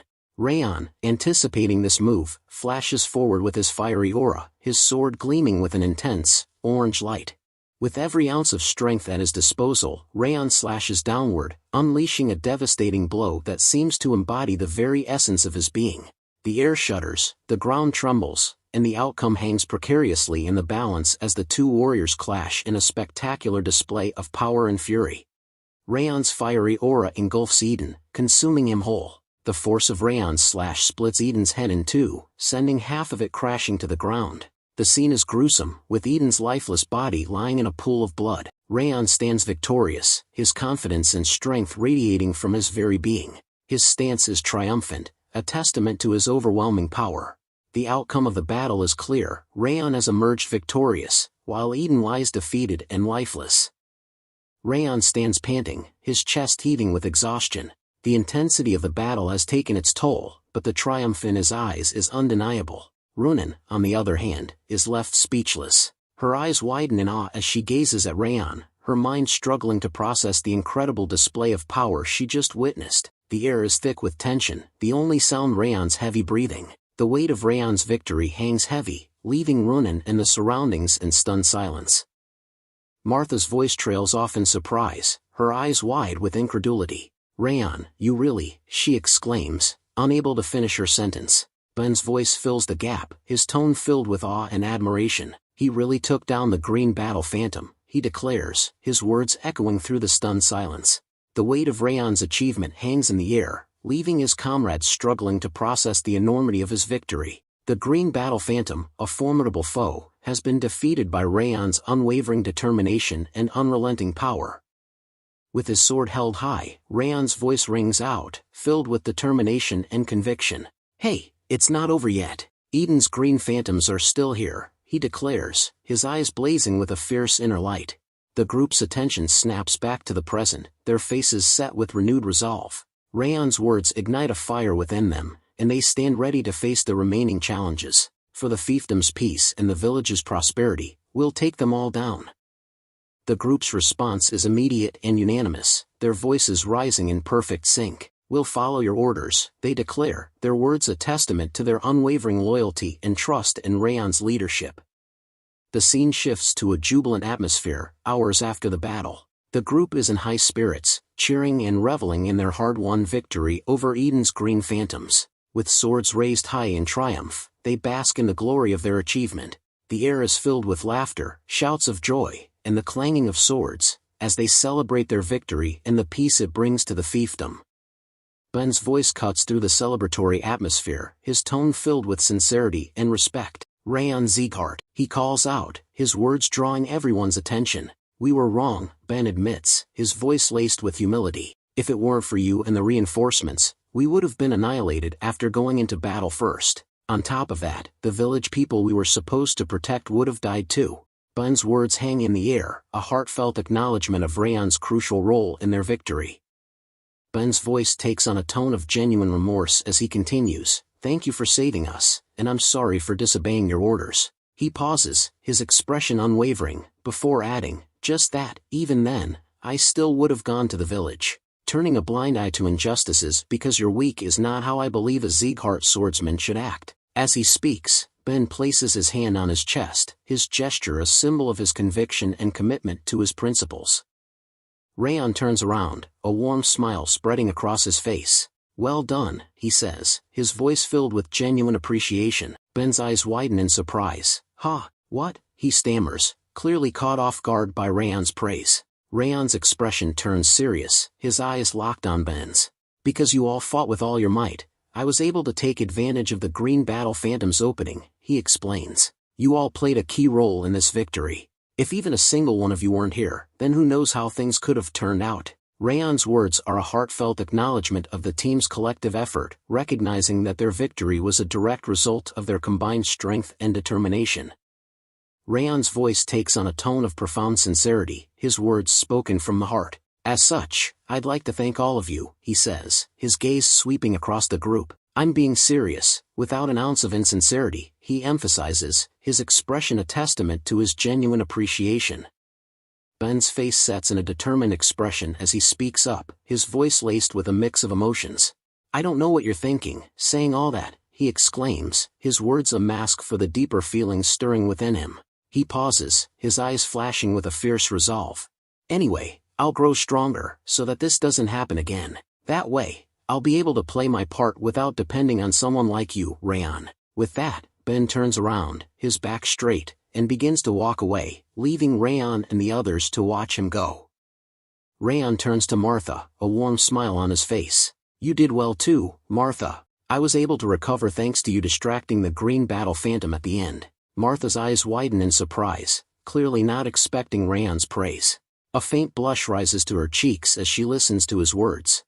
Thank you for following my orders, Raon adds, his voice filled with genuine appreciation. Martha's expression softens, and she smiles, her eyes sparkling with amusement.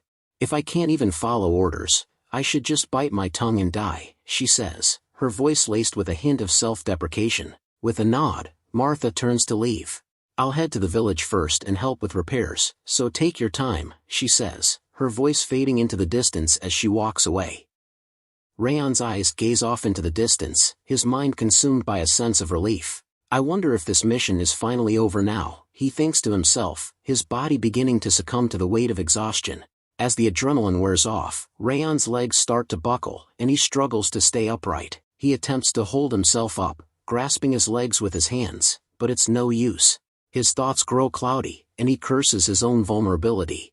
Damn, because I relaxed, I can't get any strength in my legs, he thinks, his vision blurring. Suddenly, Raon's body gives out, and he begins to fall. But before he hits the ground, a pair of gentle arms swoop in to catch him. Runan's face appears above him, concern etched on her features. She carefully lays Raon's head in her lap, cradling him with a tender touch. Raon's eyes flutter closed, his body finally surrendering to the exhaustion. Runan's voice is laced with concern as she asks, Raon, are you all right? Her eyes scan his face, searching for any signs of distress. Raon's eyes widen in surprise as he looks up at Runan. So you are still here. He trails off, his voice filled with a mix of relief and curiosity. A hint of a smile plays on his lips as he asks, did you notice that I was about to collapse? Raon's eyes sparkle with amusement, his exhaustion momentarily forgotten in his surprise at Runan's timely intervention. Runan nods, a gentle smile on her face. Ah, just like when you were training at the training hall, it looked like all the strength left your body. Raon's eyes widen in surprise, and he says, I see. A thoughtful expression crosses his face as he realizes that Runan has been paying closer attention to him than he thought. He thinks to himself, I wasn't just looking after these guys. They were looking after me too. A sense of gratitude and appreciation washes over him. Raon's gaze meets Runan's, and he says, thank you, his voice sincere and heartfelt. Raon's peaceful moment with Runan is abruptly shattered as his eyes scan a sudden influx of system notifications. His gaze darts back and forth, taking in the numerous messages and alerts. Raon's eyes scan the system notifications, his mind racing with excitement and curiosity. The messages reveal a plethora of rewards and upgrades, a testament to his remarkable performance in the battle against the Green Battle Phantom. As he examines his updated status window, a satisfied smile spreads across his face. His name, House Sieghart, is now accompanied by the esteemed title, Unbreaking Spirit. The trait, Unseen Strike, is a welcome addition to his arsenal, granting him new possibilities in combat. Raon's thoughts turn inward, reflecting on the significance of these upgrades. Looks like this is the result of taking down the Green Battle Phantom, he thinks to himself. All my status points have gone up, along with earning a new trait and title. I'll have to look into this more later. With a newfound sense of energy and purpose, Raon carefully stands up from Runan's lap, brushing himself off. He offers Runan a reassuring smile, grateful for her concern. I'm fine now, so head back to the village first, he instructs, his voice firm and confident. I'll check if there's anything dangerous around here for now. Runan's eyes narrow slightly, as if assessing Raon's condition, before nodding in acceptance. Seated on a rock, Raon becomes engrossed in his system, scrutinizing the details of his newly acquired title, Unbreaking Spirit. A thoughtful expression crosses his face as he contemplates the title's implications. This Unbreaking Spirit title is far better than I thought it'd be, he thinks to himself, a hint of excitement creeping into his mind. 3% might seem small, but as I grow stronger, the amount my status points go up by will increase. Raon's eyes scan a detailed description of the title, his understanding deepening. A title granted to those with an unshakable spirit while fighting against a strong opponent. Ability: when fighting against an opponent stronger than you, all status points will increase by 3%. His thoughts continue. I'll have to face plenty of opponents stronger than me from now on, so I can view this as being constantly in effect. A determined glint appears in his eye, as he realizes the potential benefits of this title in his future endeavors. Raon's attention shifts to the Unseen Strike trait, his eyes scanning the description. When attempting an ambush or assassination, your presence will be reduced and the chances of landing a fatal blow to your opponent will be increased, he reads. A thoughtful expression crosses his face as he contemplates the trait's potential. Unseen Strike does look like an assassination-specific trait, he thinks to himself. If I had gotten this before I fought with the Green Battle Phantom, could I have taken him down with my ambush? Raon's mind replays the battle against the Green Battle Phantom, considering how the Unseen Strike trait might have altered the outcome. Wrath's eyes widen in astonishment as he gazes at Raon's rewards. His expression transforms from calm to incredulous, his voice laced with a mix of surprise and frustration. Wait, you got this kind of reward by taking down a lousy opponent like that? Wrath's words trail off, his tone implying that the Green Battle Phantom was hardly a formidable foe. He pauses, shaking his head in dismay. This may be a system designed by me, but how does this make any sense? Wrath's outburst conveys his bewilderment at the generous rewards bestowed upon Raon.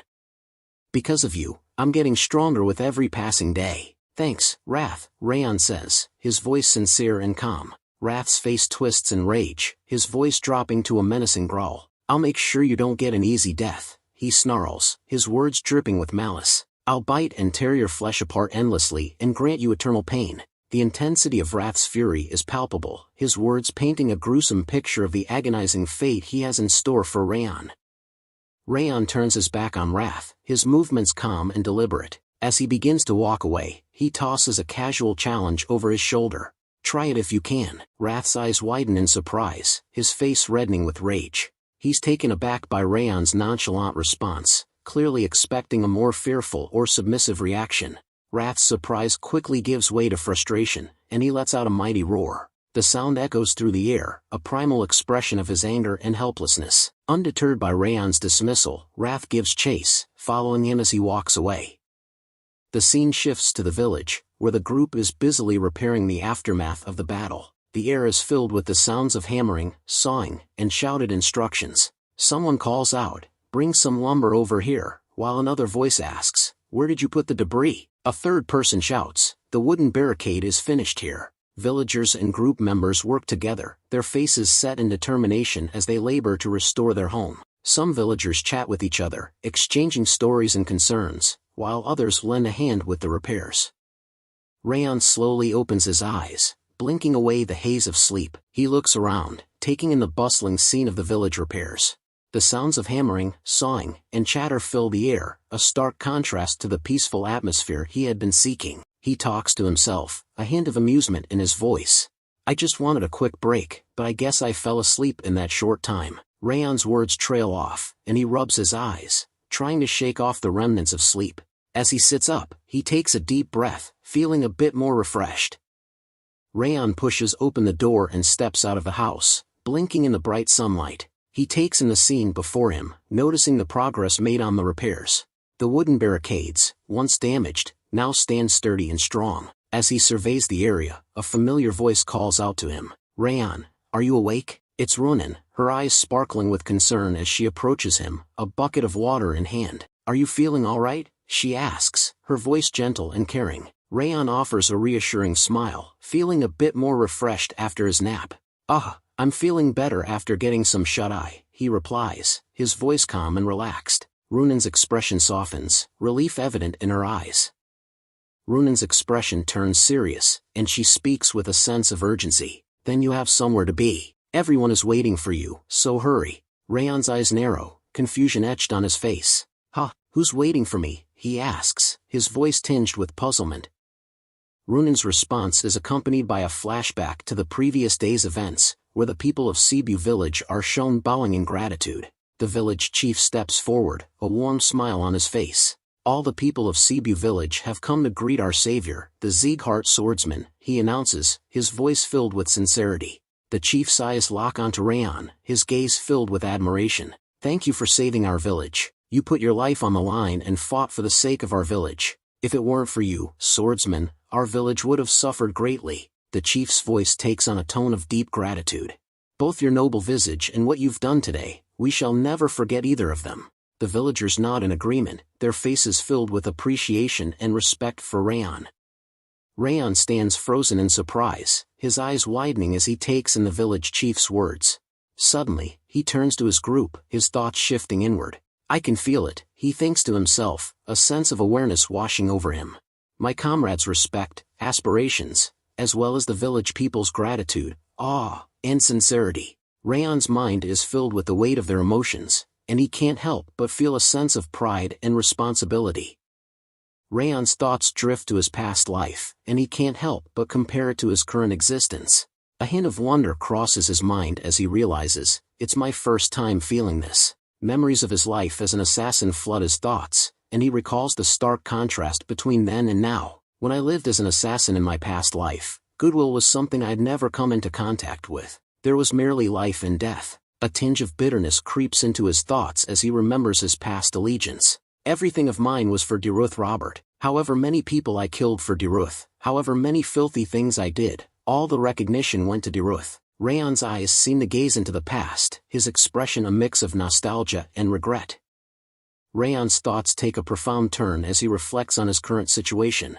A sense of wonder and awe washes over him, and he thinks to himself, but right now, for the first time in my life, I'm being acknowledged. His expression turns serious, and he pauses, lost in thought. He asks himself, have I ever been acknowledged like this before? As he stands before his group and the villagers, Raon feels a sense of vulnerability. He's unaccustomed to receiving praise and recognition, and it's clear that this experience is having a profound impact on him.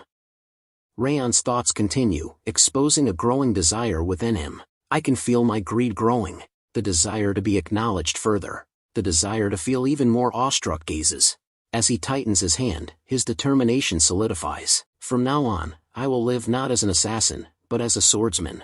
I'll see this scene countless times. Raon's gaze lifts, and he's met with the breathtaking sight of the full moon hanging low in the night sky. The serene beauty of the moment seems to seal his resolve. He makes a promise to himself, his voice a whispered vow. That's how it'll be, from now on. The night air seems to vibrate with the weight of his commitment, as Raon embarks on a new path. The scene transitions to the village street, where a group of villagers are gathered, chatting and laughing together.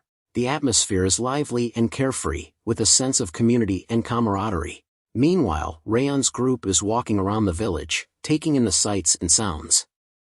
As Raon approaches the village chief, he calls out to him, "Do you have a minute? There's something I'd like to ask you." The village chief's expression changes to one of surprise, and he responds with a hint of reverence, "Ah, Sir Raon, of course." The chief's tone conveys a sense of respect and deference, acknowledging Raon's status as a hero and a savior of the village.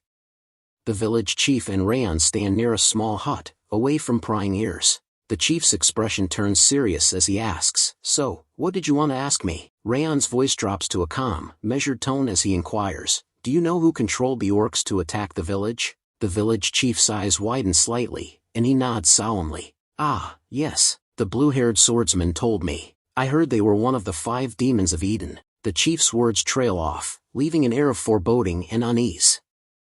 The village chief's expression remains puzzled as he continues, "I truly don't understand why they would attack this village. This is just an ordinary, small village." His words convey a sense of innocence and naivety, highlighting the village's peaceful nature and lack of any apparent threats or motives that would warrant such an attack.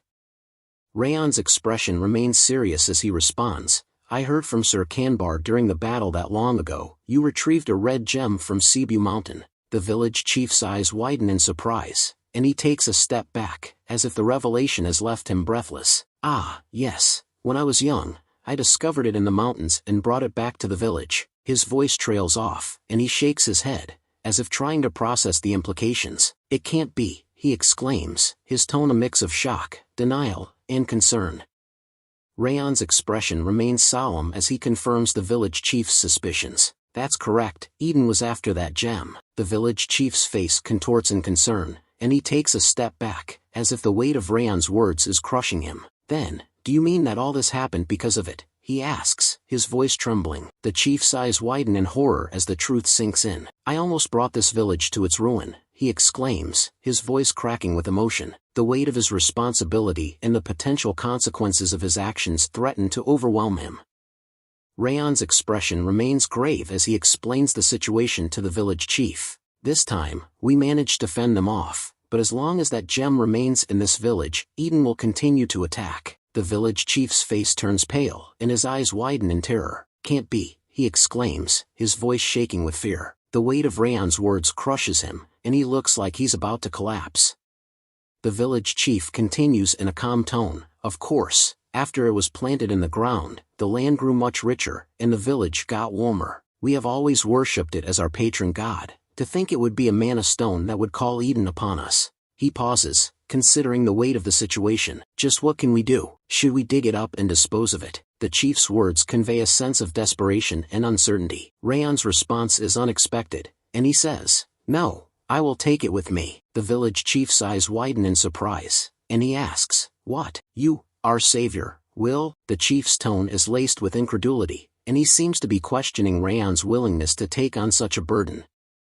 Raon's expression remains resolute as he explains, Eden believes it to be a treasure capable of reviving the dead. Even if you dispose of it, they'll just continue to search for it. So, instead, I will take it back with me to Sieghart. The village chief's face contorts in alarm, and he asks in a worried tone, if you do that, Eden will go after Sieghart. He takes a step forward, his eyes filled with concern and gratitude. The chief's voice cracks with emotion as he exclaims, how could I possibly allow myself to pass this danger on to our savior? Raon's serious tone conveys a sense of determination and conviction. It's fine, that is the path of Sieghart. The village chief stands in surprise, his eyes fixed on Raon with a mixture of gratitude and reverence. He slightly bows his head and replies, it seems Sieghart is once again giving me grace that I cannot repay. Raon's expression changes to one of confusion, and he asks, again, you say? His tone implies that he's unaware of any previous connection or debt between Sieghart and the village chief, sparking curiosity about the nature of their relationship. The village chief sits down, a mix of sadness and resignation on his face. I've buried it over here. To think that the item that I brought to protect our village would bring harm to it instead. He carefully digs up the stone, and as he hands it to Raon, the fabric wrapped around it catches Raon's attention. Raon's eyes widen in amazement as he asks, what's that fabric wrapped around the stone? The village chief's expression remains somber as he explains, it's a cloth passed down in my family. I wrapped it around the stone to cover the red glow coming from it. Raon's eyes narrow as he examines the mana stone, his mind racing with concerns. He thinks to himself, so this is the Goblin King's mana stone. If this mana stone were to fall into Eden's hands, a new monster possessing the Goblin King's abilities would be born. Raon's thoughts are laced with worry, as he realizes the catastrophic consequences of Eden obtaining the mana stone. The weight of his responsibility to protect the stone and prevent it from falling into the wrong hands settles heavily upon him. Raon's expression turns serious as he makes a sudden request, Elder, please wrap the stone in the cloth first. The village chief nods and carefully wraps the mana stone in the cloth, ensuring it's securely covered. Raon's eyes watch intently as the stone is wrapped, and he thinks to himself, I finally get it.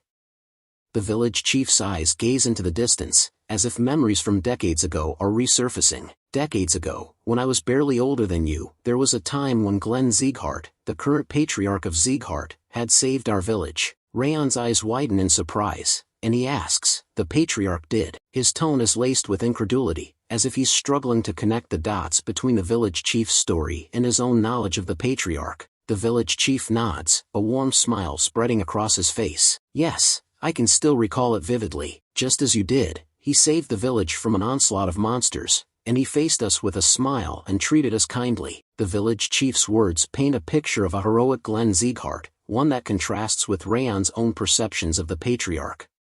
Raon's eyes narrow, his mind racing with skepticism. He thinks to himself, kind, with a smile. Are we thinking of the same person? His inner monologue suggests that Raon's experience with the patriarch has been vastly different from the village chief's nostalgic recollection. The village chief, seemingly oblivious to Raon's inner turmoil, suddenly becomes flustered. Oh geez, it seems I've rambled on for too long. He turns around, gesturing for Raon to follow him. Please come this way, I will take you to the gem.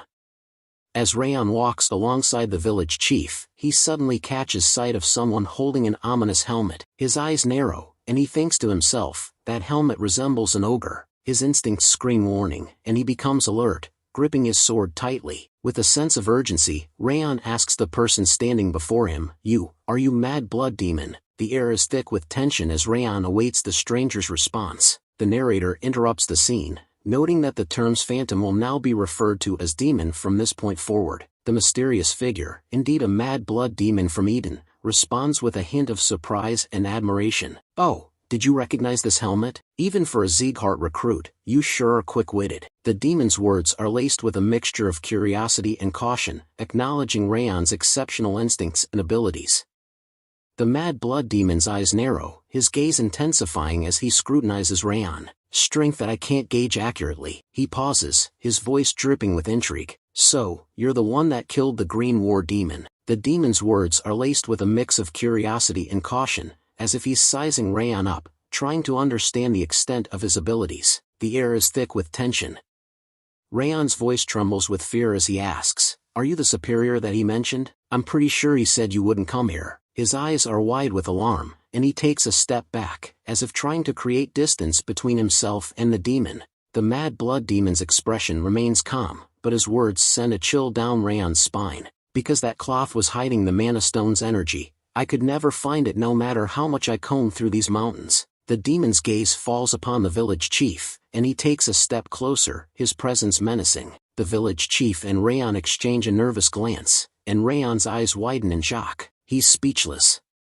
In this chapter the narrator is mixing some scene forward and backward to give readers so much suspense. The mad blood demon's voice sends shivers down Raon's spine as he continues, if it weren't for that, this village would have already been razed to the ground. The demon's words are laced with malice, and Raon's instincts scream warning. Suddenly, Raon becomes alert, gripping his sword tightly as he asks, who are you? His eyes narrow, and he thinks to himself, how did I not notice him until he came this close to me? Raon's mind racing with questions, his senses on high alert. The mad blood demon's smile grows wider as he responds, making a sound with his fingers. With a flourish, he summons his helmet, and his eyes gleam with amusement. Me? He asks, his voice dripping with sarcasm. Well, I think you already know. He pauses, letting the tension build. You called me, mad blood demon. This scene reveals the events that transpired before Raon's initial confrontation with the mad blood demon, showcasing the demon's menacing presence and Raon's instinctive reaction to the threat.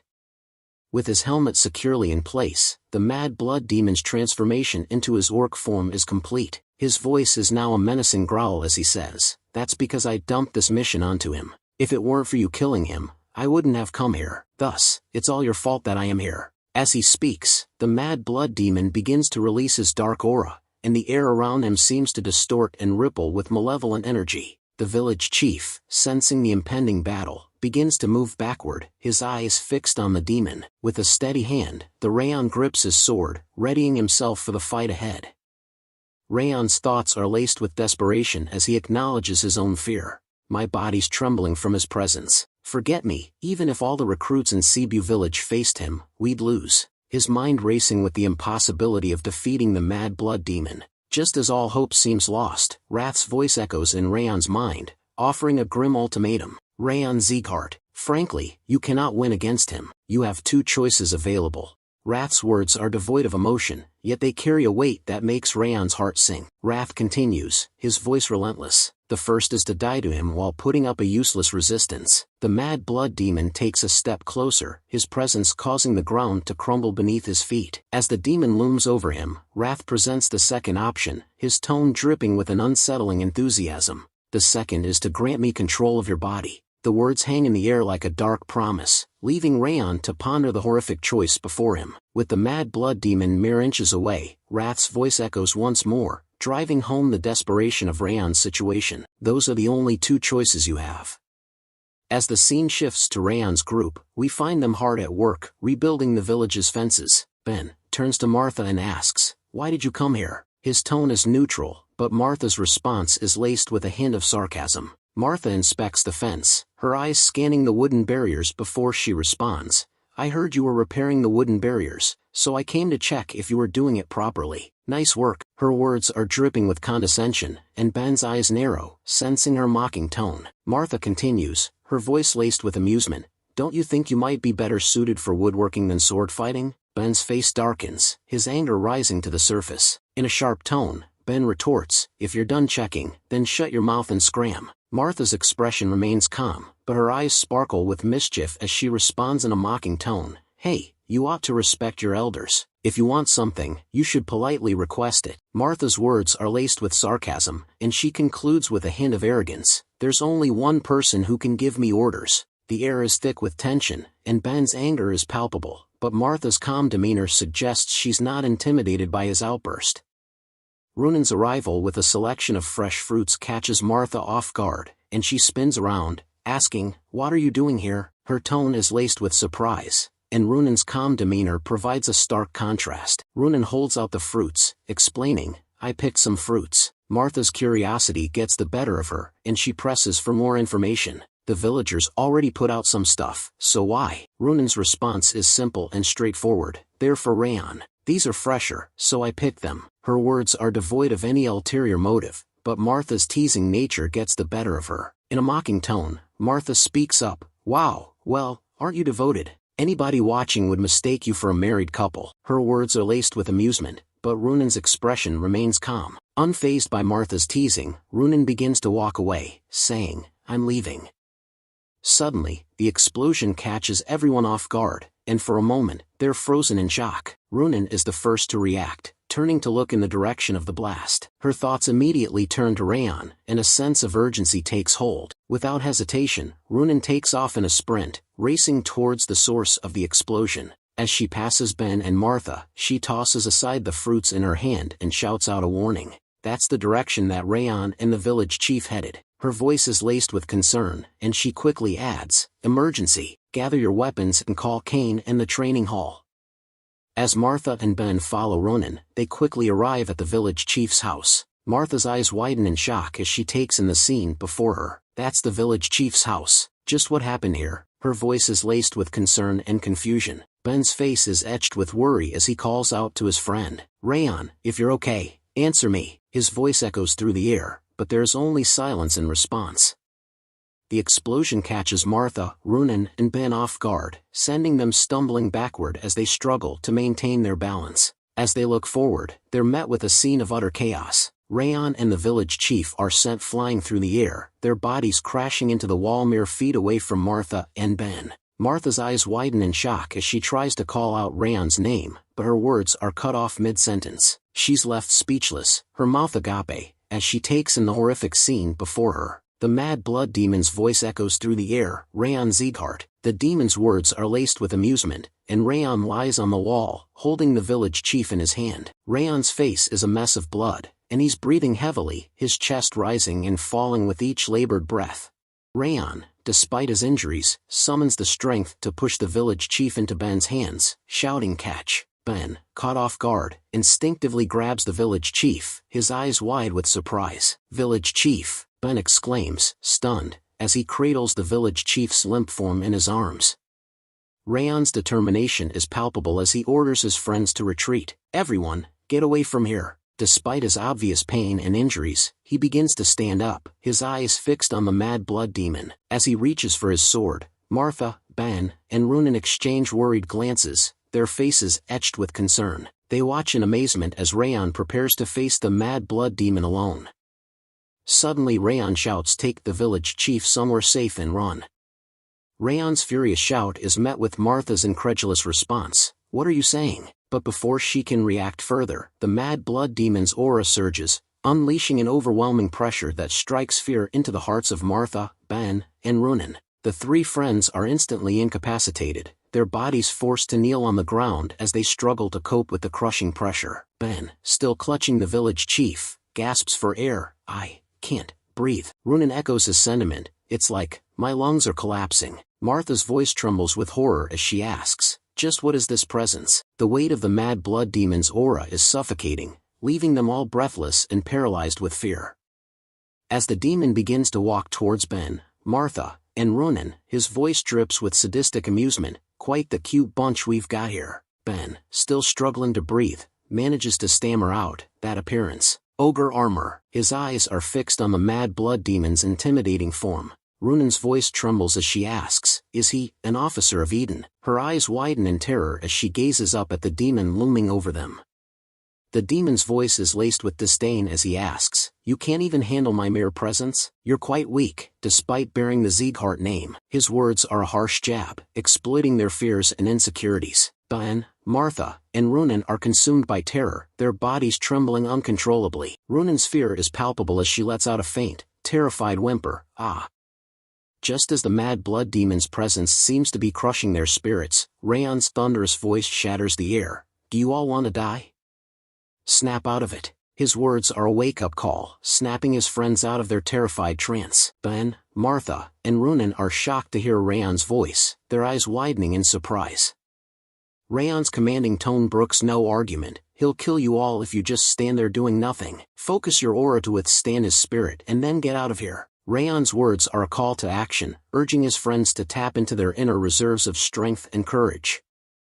"Ben," Raon calls out, his voice firm and commanding, "You go to the village and evacuate the villagers." Ben responds with a resolute, "Okay, I'll be back soon," before rushing off to fulfill his task. Raon then turns to Martha and Runen, his eyes burning with determination. "Martha, Runen, retreat and prepare for battle." The two friends swiftly draw their swords, their faces set with resolve, as they begin to prepare for the impending fight. Raon's strategic thinking is evident as he cautions them, "Don't even think about facing him head-on, just keep your eyes on the situation." With that, Martha and Runen take up positions behind Raon, ready to provide support and follow his lead in the battle against the mad blood demon.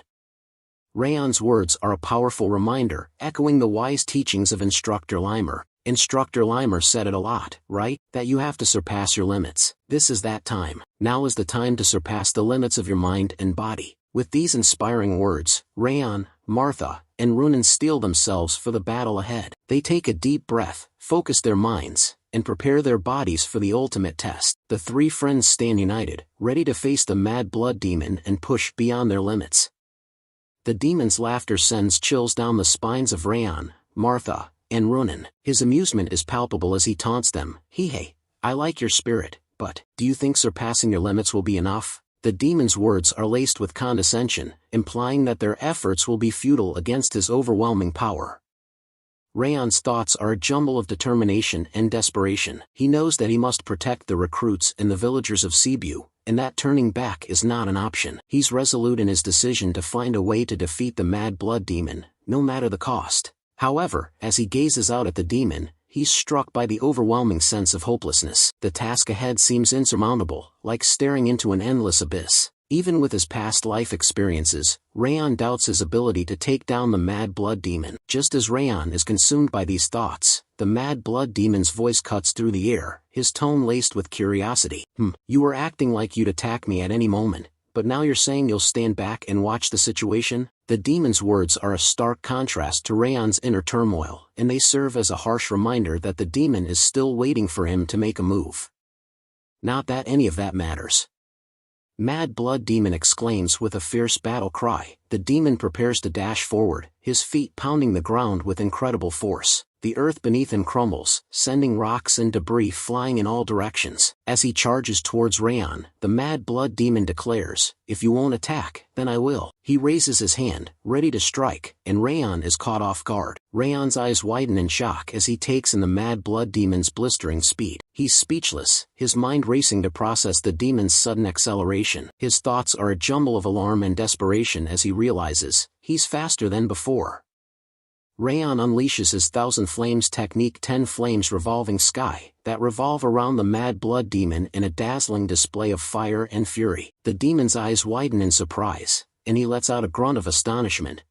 But the mad blood demon's surprise is short-lived, as he quickly regains his composure and charges forward through the flames. His voice rings out, "At least the force is decent." He tightens his fist, and with a powerful punch, he shatters through Raon's Thousand Flames technique. The mad blood demon's counterattack is relentless, and he pushes back Raon with incredible force. Raon stumbles backward, his eyes wide with shock and alarm, as he struggles to maintain his footing against the demon's overwhelming power. Raon's thoughts are a jumble of alarm and urgency as he realizes the mad blood demon has pierced through his Thousand Flames technique and is now pushing forward with relentless force. Kook!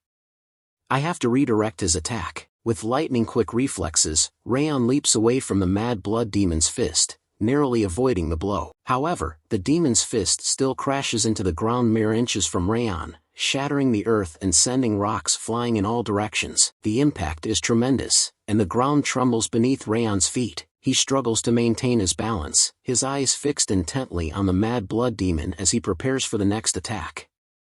Raon's thoughts continue to racing with a mix of relief and trepidation. I just barely managed to divert his attack. If I hadn't managed to read his attack's flow with the ring of fire, then I'd be dead. He can't help but shudder at the thought of how close he came to disaster. Despite the narrow escape, Raon knows he can't afford to retreat just yet. His determination and sense of responsibility drive him to press on, no matter the danger. I want to retreat here, but I can't do that yet. The weight of his responsibilities, particularly protecting his friends and the villagers, keeps him anchored to the battlefield. With a deep breath, Raon focuses his mind and prepares for the next challenge. His eyes locked onto the mad blood demon, he thinks to himself, I have to give the guys watching this fight even just one more thing to observe. With that, our chances of survival will go up 10, no, even just 1%. With renewed determination, Raon charges forward, his flame aura blazing around him. The mad blood demon greets him with a maniacal smile, clearly relishing the opportunity to toy with Raon. Yes, that's it, he exclaims, pushing off the ground with one leg to launch himself into the air. As the mad blood demon soars towards Raon, flames that go out with one punch are no fun at all, he declares, his voice dripping with sadistic pleasure. Raon covers his face to avoid the force of the mad blood demon's jump, but he knows he can't keep dodging forever. As the demon raises his hand to punch Raon, he lets out a blood-curdling cry, "Entertain me more."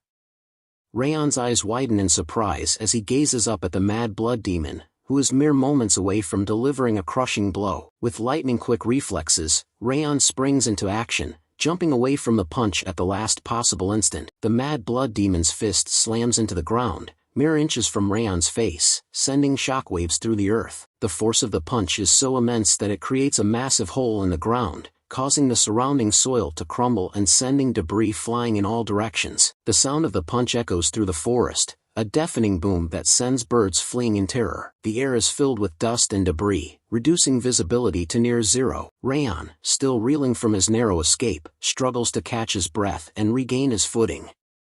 As Raon kneels on the ground, exhausted and holding his sword, the mad blood demon sits calmly, a sly grin spreading across his face. Those flames are on a different level from ordinary aura, he says, his voice dripping with amusement. However stupid he was, I thought it odd that the green war demon would have fallen. But with that power, now I can understand. The mad blood demon's words are laced with condescension, and he seems to be savoring the moment. However, that makes this all the more pitiful, he continues, his grin growing wider. I cannot be harmed by fire. Do you know why? The demon's question hangs in the air, a challenge to Raon's already battered and exhausted body. Raon's voice trembles as he responds, his exhaustion and fear evident in his words. Of course, the helmet you're wearing, it has the trait of the ogre.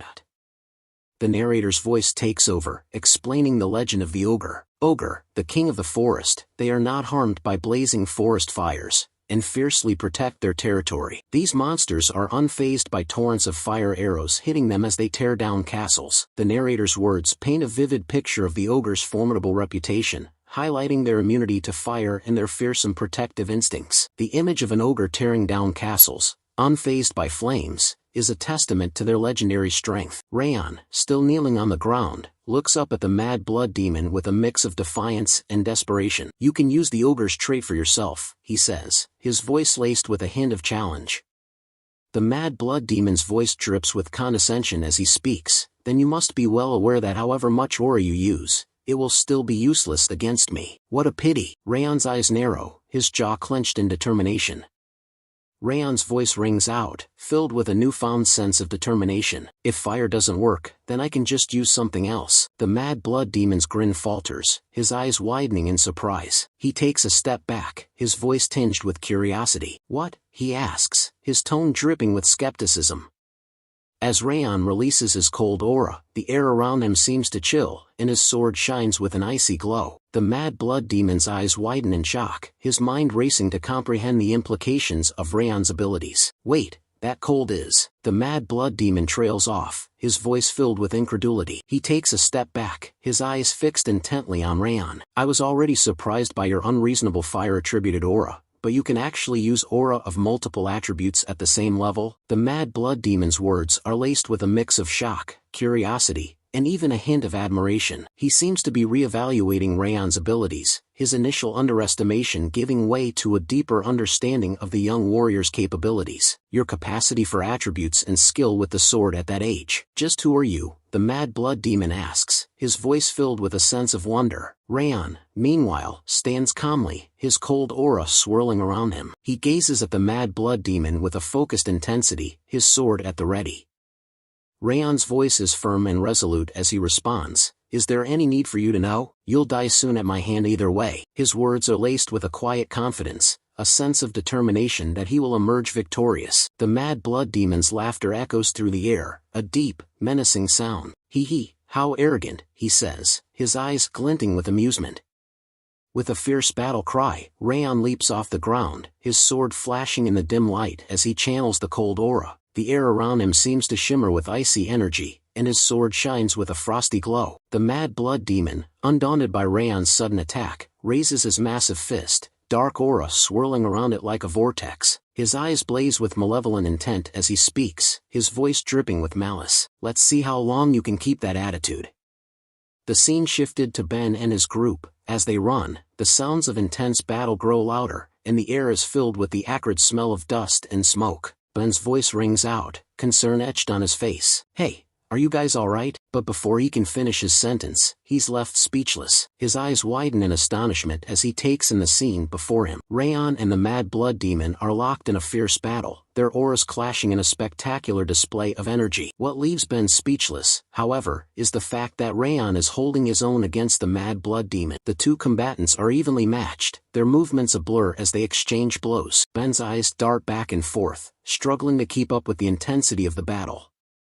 Ben's eyes remain fixed on Raon, his mind racing with the implications of what he's witnessing. "That aura, it's not the fire he normally uses. It's a cold aura," he thinks to himself, his inner voice laced with incredulity. As he watches Raon's fluid movements, Ben's thoughts continue to spiral. He can use two different kinds of aura, his aura burst and swordsmanship on top of that. Just when did he reach sword expert? Raon's voice rings out, clear and commanding, as he says, "If you don't think so, then perform your duty." The words hang in the air, a challenge to Ben to take action. And then, Ben's eyes snap back into focus, as he's jolted out of his thoughtful reverie and back into the heat of the moment. Ben's voice echoes through the air, loud and clear, as he calls out to his companions, "Everyone, retreat." The urgency in his tone is unmistakable, and his words are followed by the sound of footsteps as the group quickly turns to flee. As they run, Ben continues to shout instructions, his words punctuated by the pounding of their feet on the ground. "Focus on running away from the mad blood demon. We have to save even one more person from the mad blood demon." As the group flees, Runan's voice rings out, laced with desperation and concern. She calls out to Raon, her eyes brimming with tears, "Don't die, no matter what." is met with a warm and comforting response from Raon. Despite the danger and chaos surrounding them, Raon's face breaks into a gentle smile, and he says, "Got it." As Raon sits on his knees, the mad blood demon towers over him, its voice dripping with malevolence. "You think those insects can run away from me?" The demon's words are laced with contempt, dismissing Raon's friends as mere insects. The demon's gaze seems to bore into Raon's soul, its eyes gleaming with an unholy light. The air is heavy with tension as the demon pauses, its voice taking on a more sinister tone. No, more importantly, the demon's words trail off, leaving Raon wondering what fresh horror is about to be unleashed. Ben stood at a distance, watching the battle unfold with amazement. He thought to himself, on this continent, warriors are categorized based on their strength. Those wielding swords are ranked according to their skill and aura. Beginners have just learned to use aura, while aura users can separate their aura from their body and apply it to their weapons. Then there are the aura experts, who have refined their aura to release it into their surroundings, granting them the power to wield sword energy. Ben's eyes widened in astonishment as he gazed at Raon. Raon has reached the level of an aura expert, capable of using sword energy. This achievement should have been impossible, yet he's battling the notorious Mad Blood Demon, who's also an expert. Ben's thoughts continued, but even if he's fighting back against the Mad Blood Demon, he hasn't been able to deal any significant damage. He's able to somewhat ignore the difference in strength between them, too. Ben's trailing thought suggests he's noticed something peculiar about Raon's battle dynamics with the Mad Blood Demon. His curiosity is piqued. As Raon clashed with the Mad Blood Demon, Raon's eyes suddenly met Ben's. Ben's thoughts flashed. Raon just locked eyes with me. He's saying he'll create an opening, and that he needs us to synchronize our attacks. A hint of a smile spread across Ben's face as he realized, we've spent so much time together in the 5th training hall. We can communicate with just a glance. Ben's gaze shifted to the side, and his eyes widened in astonishment. Martha and Runan stood ready, their swords at the ready, their faces set with determination. Ben was left speechless, his eyes darting between the two women. He hadn't even noticed them preparing for battle. Martha and Runan exchanged a glance, their eyes locking in a moment of silent understanding. Then, in perfect sync, they nodded their heads. The unspoken communication between the trio was palpable. Ben's hand closed around the hilt of his sword, his grip tightening with resolve. That's right, he thought, we are Siegharts. The trio shared a fleeting glance, their eyes burning with a shared determination. In that instant, they reaffirmed their unspoken vow. Martha thought to herself, we must protect this village. Runan's mind echoed the same sentiment, we must protect this village. Ben's thoughts resonated with his companions, we must protect this village. United in their resolve, the Siegharts steeled themselves for the battle ahead, ready to defend the village at all costs. The trio's thoughts continued in perfect sync. If we're with Raon, we can do this. As Raon clashed with the Mad Blood Demon, their auras exploded in a maelstrom of sound and fury. The air reverberated with each impact. Raon seized the opportunity, unleashing a burst of cold aura that encased the Mad Blood Demon's leg in ice. The demon's eyes widened in surprise, and it let out a derisive snort. Raon's gaze locked onto the trio, and he bellowed, now, everyone, attack. As one, the trio sprang into action. Martha, Runan, and Ben launched themselves over the Mad Blood Demon, their swords raised high. Their thoughts echoed with renewed confidence, we can win, with our combined strength. The Mad Blood Demon's grin grew wider, his eyes gleaming with malevolent intent. I was waiting for you, insects, he sneered. With a sudden burst of energy, the Mad Blood Demon unleashed his fighting spirit. The trio was caught off guard, and they were sent flying backward, their swords slipping from their grasp. The demon's aura exploded outward, creating a shockwave that shook the ground beneath their feet. Ben's scream of pain echoed through the air, Kuhuk. As he struggled to catch his breath, his mind racing with shock and awe, he thought to himself, that fighting spirit, he can spread his fighting spirit around him like an explosion? This bastard, forget being an expert, he's on the level of a master. The Mad Blood Demon's laughter boomed through the air, ha ha. I was wondering if I'd have to chase each of you down. You've saved me the effort. His eyes gleamed with sadistic pleasure as he watched the trio's hopeful expressions crumble into despair. Watching his hopeful expressions fall into utter despair always brings me such joy, he declared, his voice dripping with malice. The demon's gaze turned scornful. Did you really think I was being pushed back by you? With a sudden, ominous movement, the Mad Blood Demon raised his hand punched towards Raon, his voice thundering with condemnation. All of you will die here today, because you didn't know your places. Raon dodges the Mad Blood Demon's punch with ease, his eyes blazing with determination. "You're not the only one that was waiting for this chance." As he focuses his aura, his sword begins to radiate an intense, flame energy. Raon's thoughts reveal the secret to his newfound power. "All the murderous intent I'd built up during my past life as an assassin has allowed my cold energy to seep into the Thousand Flames technique, and focus it all into a single point."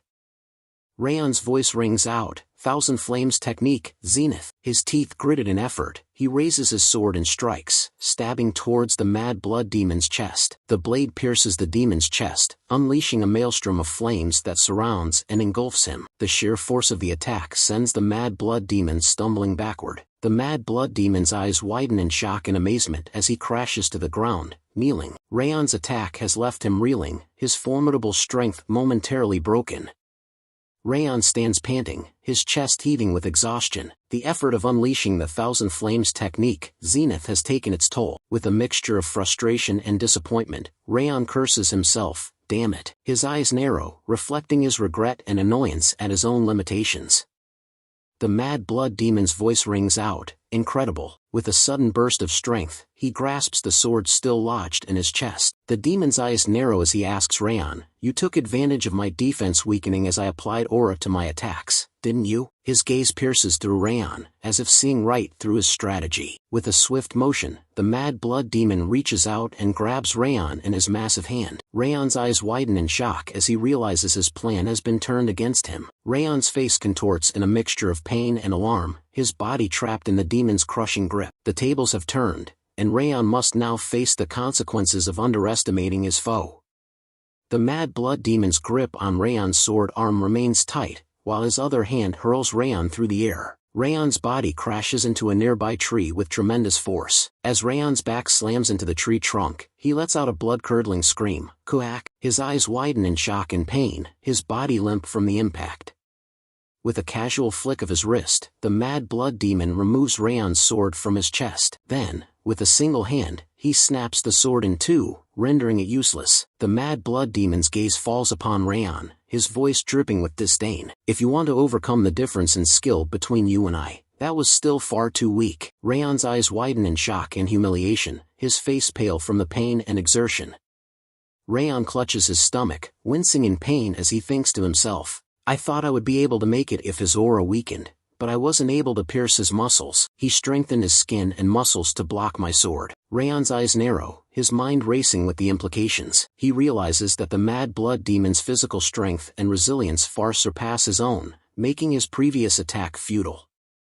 Raon's thoughts continue, "So this is an aura master." His eyes widen in understanding, as he grasps the true extent of the mad blood demon's power. The mad blood demon stands before Raon, his aura now fully apparent. The air around him distorts, as if reality itself is being warped by his immense energy. Raon feels the weight of the demon's aura, his senses overwhelmed by its sheer magnitude. Raon's teeth grind in frustration as he whispers to himself, "My plans are over." With a sudden burst of urgency, he shouts to his group, "All Sieghart recruits, I command you as your leader. All of you, run away from here." Ben and Runan stare at Raon in shock, Ben opening his mouth to question, "What are you?" Raon cuts him off, "We can't win against him right now. Run away and evacuate the villagers." As he shouts, Raon thinks to himself, "We have no time. We have to evacuate the recruits and villagers in order to minimize damage." Raon's anger boils over as he yells at Ben, "Do you think it befits a Sieghart to die a dog's death here?" The mad blood demon's voice cuts through the air, his eyes fixed intently on Raon. "Do you think you can hold out while they're running away?" The demon's words are laced with mockery, implying that Raon's attempt to protect his comrades is futile. Raon calls out, "Wrath, I suggest a wager." Wrath emerges from behind Raon, a sly grin spreading across his face. Wrath's eyes gleam with excitement as he says, "So, my turn has finally come." Raon swiftly picks up a nearby sword, gripping it firmly as he prepares for the impending battle. The air is electric with tension, setting the stage for an epic clash. Wrath raises an eyebrow, his grin still plastered on his face. "However, despite your attempt to wager, it appears you'll die any moment now. What do you intend to wager on?" Raon's eyes flash with determination. "The wager is on whether he or I will be the one to die." Wrath bursts into laughter, his eyes gleaming with amusement. "Ha! Do you think you'll be able to win against him? Wrath's tone drips with skepticism, implying that Raon's chances of winning are slim to none, while the Mad Blood Demon stands by, silently observing Raon. Raon acknowledges, it's near impossible as such, in order to meet the bare minimum conditions. Restore my aura and my body, and I will take your rage in exchange. Wrath responds, at this rate, you'll die and I won't be able to receive your body either way. I will restore you then. Wrath enters Raon's body, his presence surging through Raon's veins. Wrath's voice echoes in Raon's mind. Let's see you take in my rage directly. As Wrath's rage courses through his body, Raon's face contorts in excruciating pain. His teeth grind, and tears stream down his face. A blood-curdling scream tears from his throat. Kook. As Raon screams in agony, the Mad Blood Demon's expression changes from indifference to curiosity. He takes a step closer to Raon, his eyes narrowing in scrutiny. The Mad Blood Demon asks, what is that? You didn't drink the blood of an ogre or a troll. I don't understand how you recovered like that. That exceeds reason. The Mad Blood Demon's tone is laced with skepticism, his words implying that Raon's rapid recovery defies the laws of nature. His gaze intensifies, as if searching for answers behind Raon's transformation. Raon points his sword at the Mad Blood Demon, his expression unreadable. I said it before, didn't I? There's no need for you to know. The Mad Blood Demon's eyes widen in surprise, his gaze fixed on Raon's sword. Raon's voice takes on a menacing tone. Come, I'll keep you company until dawn. The scene shifts to Ben and his group, who are frantically evacuating the villagers. Ben shouts orders to his team. Now, I expect everyone to move according to orders. Help those that are injured or have trouble moving. Ben's expression is grim, his voice laced with desperation. I know you're all tired, but we have to move quickly. We don't have time. We have to hurry and get somewhere safe. The villagers, fueled by fear and panic, scramble to follow Ben's instructions. The air is thick with tension as the group rushes to escape the impending danger. As the group continues on their urgent journey, some of the trainees whisper among themselves. One of them asks, what's going on? Are we going to be okay? Another trainee chimes in, this just had to happen when we got here, too. Their voices are laced with worry and frustration. Martha stands behind the conversing trainees, quietly listening in on their anxious discussion. Her expression is unreadable, but her eyes seem to hold a deep concern. Martha's expression turns stern, her voice laced with frustration. Raon is. She pauses, her eyes blazing with intensity. The trainees, alerted by Martha's tone, turn to face her. One of them calls out in surprise, Lady Martha. Martha continues, her voice rising in anger. Facing that monster alone for all of our sakes. Even though his arm and ribs are broken, he's still fighting. Martha's anger boils over, her voice echoing through the air. So what's with your attitude right now? You've all done nothing. Are you planning to die a foolish death here? Ben's eyes widen in surprise as he calls out, Martha. He pauses, collecting his thoughts. Ben tightens his wrist, a determined glint in his eye. He turns to his group, his voice firm and resolute. She's right, Ben declares. This isn't the time to be feeling down. His words are a call to action, urging his group to shake off their despair and focus on survival.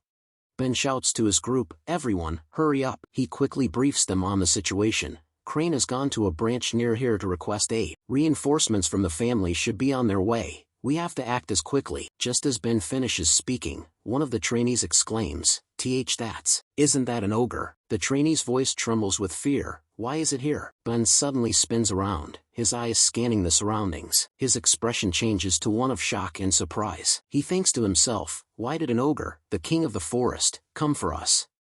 Another trainee's voice trembles as they exclaim, wait, there's one over here too. The group's eyes widen in alarm as they realize they're surrounded. Another trainee's voice cracks as they announce, we're surrounded by ogres. The group's anxiety reaches a boiling point. A group member quickly assesses their situation. The ogres are pincering us. They realize the ogres' tactics are a deliberate attempt to trap them. A stunned group member asks, is something like this even possible? The implication is clear. This level of coordination and strategy is unprecedented for ogres. Martha's eyes widen in shock as she thinks to herself, it can't be. Her mind racing, she pieces together the sinister plot. Martha's thoughts burn with indignation. Those Eden bastards are capable of controlling monsters. She recalls the earlier encounter. The reason that Mad Blood Demon didn't ignore Raon to rush at us was because. Martha's eyes narrow, her voice silent but resolute. He had already released ogres, expecting that this would happen. The full weight of the enemy's plan settles in, and Martha's determination to counter their strategy intensifies. One of the group members, consumed by fear, kneels down and speaks up, their voice trembling. It's all over now. We're going to die without even being able to put up a fight." The group members' desperate words hang in the air, sowing despair and hopelessness among the others. Their morale, already fragile, begins to shatter. Ben's voice thunders through the air, shattering the group's despair. "Don't give up. Raon is still fighting too. If we die in vain here, then I'd never be able to face Raon, who's fighting the mad blood demon on his own." Ben's eyes blaze with determination, his jaw set in a resolute line. He takes a step forward, his presence commanding attention. The group's eyes, previously downcast, slowly rise to meet Ben's, a spark of hope rekindled within them. Martha nods in agreement, a hint of a smile on her face. "You said the right thing for once." Suddenly, Runan chimes in, his voice laced with urgency. "We have to evacuate everyone and hurry to help Raon." Ben's eyes narrow, his grip on his sword tightening. He thinks to himself, "That's right, we can't afford to die here." With newfound determination, the group readies themselves for the impending battle. Swords are gripped, hearts steeled, and eyes fixed on the ogres closing in around them. Ben declares, "That's the least we can do for Raon, who's fighting on his own for our sakes." The trio, fueled by determination, begins to rush forward to attack the ogres. Just as they're about to clash with the ogres, someone's wind aura slash passes through the trio, striking the ogres in front of them. The trio stops in their tracks, turning to look at the wind slash that has effortlessly taken down the ogres. Ben's eyes widen in amazement as he speaks up, "This wind dash." The scene cuts back to Raon's side. The mad blood demon looms over him, its presence radiating malevolence. The mad blood demon speaks in a taunting tone, "How persistent. Give it up already." While Raon lies battered and bloodied near a rock, Raon's chest rises and falls with shallow breaths, his body broken and exhausted. Yet, his eyes still burn with a fierce determination, refusing to surrender. As Raon lies against the rock, he thinks to himself, "My broken left arm is getting in my way. If I cut off my left arm, I'll be able to fight for a little while longer." Raon's thoughts take a somber turn as he questions his motivations. "But, why am I doing this anyway? Every inch of my body is screaming out in pain. Why do I have to endure pain that I'd never felt even in my past life and fight against this monster?" A tinge of regret creeps into Raon's thoughts. "If it was my past life, I definitely would have run away." His eyes seem to gaze into the distance, haunted by the memories of his past life's timid nature. Raon's thoughts are interrupted by a vision of Sylvia, her gentle voice calling out to him. Raon. He feels her warm embrace, and her words echo in his mind. "I'd like it if you could become a proud warrior, a Sieghart swordsman of old." Raon's eyes snap back into focus, his determination reignited. Raon's gaze intensifies, his eyes burning with renewed resolve. "That's right," he thinks to himself. "The words Sylvia spoke back then, and the memories of the comrades I've spent time with are tying me down here." Raon's thoughts continue, filled with warmth and appreciation for his comrades. Runan, seemingly holding no interest in others, but kinder than anyone else. Runan. A gentle smile spreads across his face as he recalls Runan's quiet yet profound kindness. His thoughts then shift to Ben. He didn't get off to a good start, but he's running towards a respectable goal. Ben. Raon's expression turns thoughtful, acknowledging Ben's growth and determination. Finally, his mind turns to Martha. She's rough, but with an iron conviction. "Someone I can rely on, Martha." A sense of trust and admiration shines through Raon's thoughts as he reflects on Martha's unwavering resolve and unshakable loyalty. With a newfound sense of determination, Raon slowly begins to stand up, his battered body protesting the movement. Yet, he pushes through the pain, fueled by his thoughts. "It'd be a lie to say that they haven't grown on me," he thinks to himself. "I want to save them, who are slowly growing into Sieghart swordsmen." Raon's eyes burn with conviction, his mind made up. He's willing to risk everything to protect his comrades, to ensure they can continue growing stronger, and to fulfill their dreams of becoming true Sieghart swordsmen.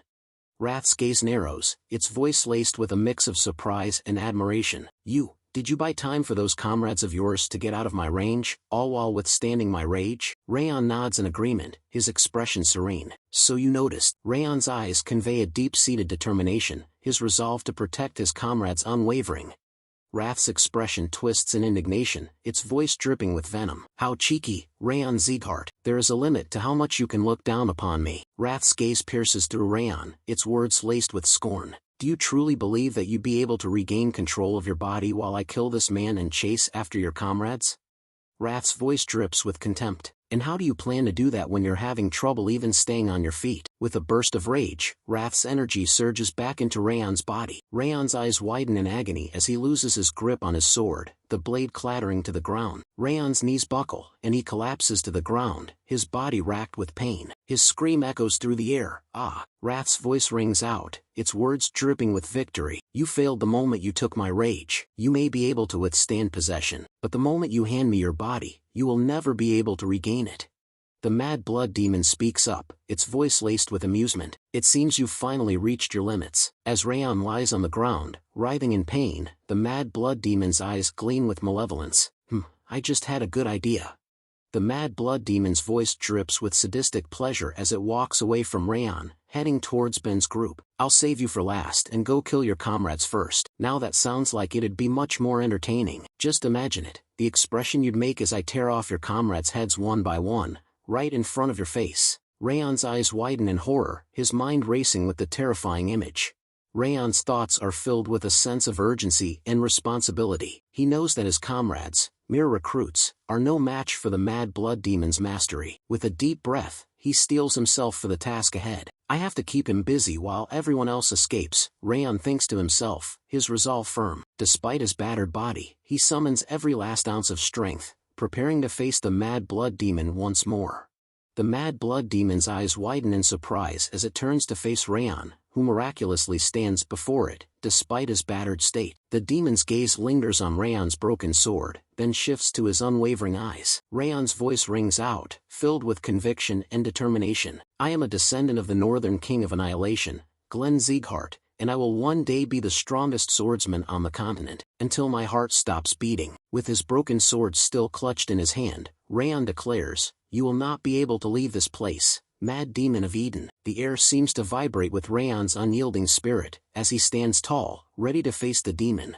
The Mad Blood Demon's expression changes, its eyes gleaming with a mix of surprise and admiration. That's quite the spirit for your age. Calling you incredible wouldn't do you justice. Its voice is laced with a hint of respect, a rare sentiment from the demon. The demon clenches its right arm, its aura surging with increased power. Fine. I'll have to show proper respect towards such a warrior. I will remember your name, Raon Sieghart. With a fierce battle cry, the Mad Blood Demon unleashes its aura, preparing to deliver a crushing blow that will finish Raon in one swift strike. Raon's thoughts are filled with a sense of resignation as the Mad Blood Demon's punch nears. I don't have the strength to spare, to dodge this attack. He closes his eyes, preparing for the inevitable, thinking his life is about to end. Just as all hope seems lost, a familiar wind aura passes through, carrying the scent of a fierce warrior. Raon's eyes snap open in surprise. As he opens his eyes, he's met with the sight of a red-haired figure standing tall in front of him. The figure's long, crimson locks dance in the wind, and their aura radiates an intense, battle-hardened energy. Raon's eyes widen in shock as he takes in the familiar sight. Limer, the sword instructor of Raon, stands firm, his sword at the ready. With ease, he blocks the Mad Blood Demon's powerful punch, the blade biting deep into the demon's fist. The impact sends a shockwave through the air, as Limer's sword aura clashes with the Mad Blood Demon's dark energy. The sound of steel scraping against the demon's skin echoes through the surroundings, a testament to Limer's exceptional skill. Raon's face breaks into a warm smile as he looks at Limer. You're late, he says, his voice tinged with amusement. Limer's eyes crinkle at the corners as he bursts into laughter. Ha! Sorry, I overslept a bit. He chuckles, his expression carefree. With a confident grin, Limer says, you can leave this to me now. He readies his sword, his stance radiating a sense of control and mastery. The Mad Blood Demon's eyes lock onto Limer, a hint of curiosity sparking within. The brilliant sword of Sieghart, demon begins to ask. But before the demon can finish its sentence, Limer flashes a cheeky grin. Long time no see, Baldy, he says with a chuckle, his tone dripping with sarcasm. The Mad Blood Demon's expression darkens, its eyes narrowing at Limer's casual tone. What are you doing here? It growls, its voice low and menacing. Limer's eyes flash with intensity as he channels his aura into his sword. The air around him seems to vibrate with energy. I couldn't just stand by and watch his saplings were being crushed underfoot by trash like you, Limer declares, his voice dripping with disdain. The Mad Blood Demon's face twists in rage, his dark energy surging in response to Limer's provocation. The Mad Blood Demon's fist crackles with dark energy as he takes a step closer to Limer. His voice is laced with contempt. Who would have thought that someone on your level would be sent as an inspector for a trainee's duty? It sneers. The Sieghart sure have softened up. The air erupts in a frenzy of destruction as Limer and the Mad Blood Demon charge towards each other. Their clash is like a force of nature, shaking the very foundations of the earth. Limer's sword slices through the air, meeting the Mad Blood Demon's crushing fist in a shower of sparks. The impact sends rocks crumbling, dust flying, and smoke billowing around them. The ground shudders beneath their feet as the two warriors exchange blow after blow, their battle raging on with unrelenting ferocity. The Mad Blood Demon's fist crashes down, sending Limer stumbling backward. As they continue to exchange blows, the demon's voice rings out, laced with mockery. So you can barely deflect a punch like this, it sneers. Even your body's balance has completely given out. Were the rumors that your energy core had collapsed, leaving you crippled, true? Limer's smile widens, his eyes glinting with amusement. All false, he replies, his voice dripping with confidence. You should swap out your source. Whether it be past or even now, you're slow to get information. The Mad Blood Demon's expression falters, its confidence wavering for a moment. Limer presses his advantage, his words cutting deep. How long has it been since I've stepped down from the front lines for those kinds of rumors to be going around? Limer asks, his tone laced with mockery. The demon's face darkens, its anger and embarrassment simmering just below the surface. The Mad Blood Demon's eyes narrow, its gaze piercing as it responds to Limer's taunts. Your lies are quite obvious, it sneers. Your swordsmanship used to bear a horrifying amount of killing intent. However, now, your sword is akin to a light breeze. The Mad Blood Demon's voice rings out, its confidence booming. You will never be able to cut me like that. With a fierce battle cry, the demon raises its massive arms, ready to unleash a crushing blow. The air trembles with anticipation as the demon's fist hurls towards Limer. But Limer is no ordinary warrior. With lightning-quick reflexes, he skillfully dodges the attack, avoiding the demon's fist by a hair's breadth. The demon's blow crashes into the ground, sending rocks flying and dust swirling everywhere. Limer springs back to life, his agility allowing him to jump away from the Mad Blood Demon's attack with ease. As he lands gracefully on the ground, a mischievous grin spreads across his face. You brute, Limer teases, his voice dripping with amusement. The Mad Blood Demon's fierce expression twists in anger, his face reddening with rage. The battle between Limer and the Mad Blood Demon intensifies, their clashes sending shockwaves through the air. The area is quickly shrouded in a thick cloud of smoke, obscuring the fighters from view. Raon watches the battle unfold, his eyes shining with admiration. Instructor Limer, he's so nimble in the air, like a leaf floating in the wind, he whispers to himself. Raon's thoughts continue to unfold, his mind analyzing Limer's battle strategy. On top of that, the attacks he's launching intermittently are so perfect they're giving me goosebumps, he thinks, his eyes wide with awe. Raon's gaze remains fixed on the smoke-shrouded battlefield, his mind racing with questions. If Limer had used his strength, then this battle would have already been decided, he ponders. A faint smile plays on Raon's lips as he pieces together Limer's intentions. So why is he dragging this battle out, as if to have me watch?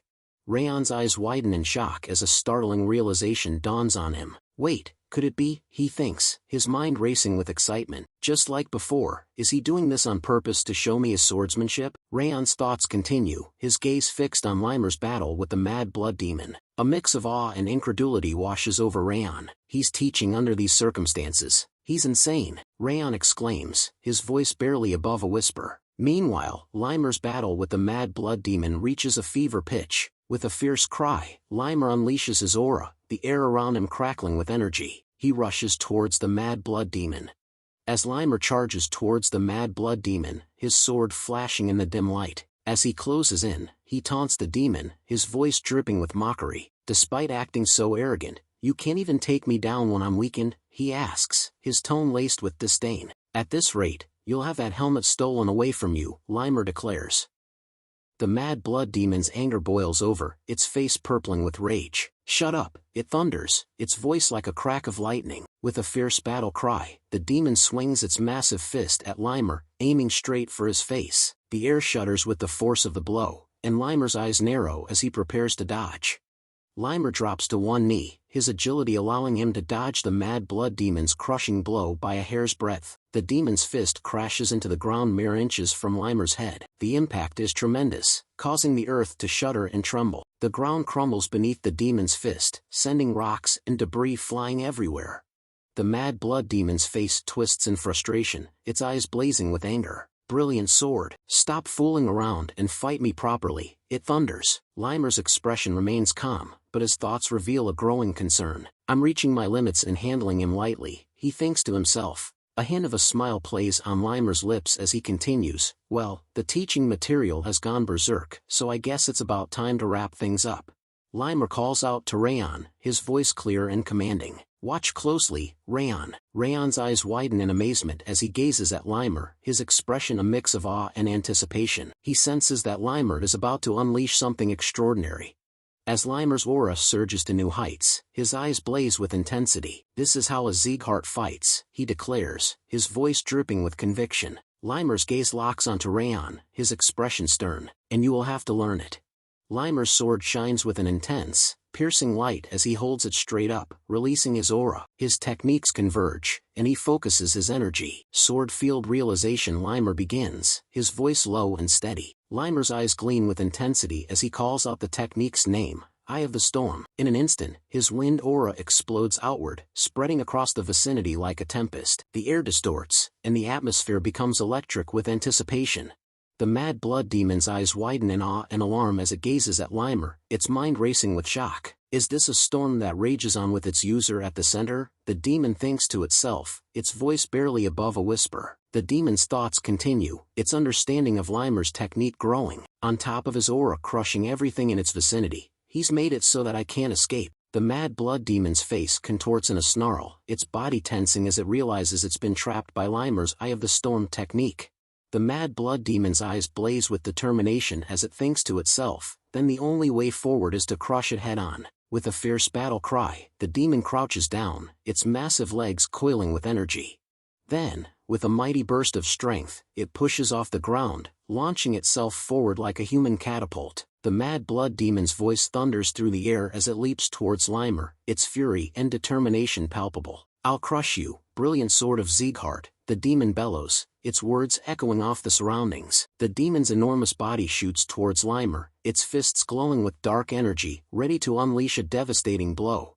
Limer's eyes flash with intensity as he channels his aura towards his legs. With a sudden burst of speed, he jumps forward, his body shooting towards the mad blood demon like a bullet. The distance between them vanishes in an instant, and the two collide in midair, their auras clashing in a spectacular display of power. A massive explosion erupts in the area, unleashing a deafening roar that shakes the ground. The blast sends a plume of smoke and debris soaring into the air, obscuring everything from view. The shockwave from the explosion radiates outward, causing the air to distort and ripple. The smoke and dust churned up by the blast reduce visibility to near zero, making it impossible to see what's happening.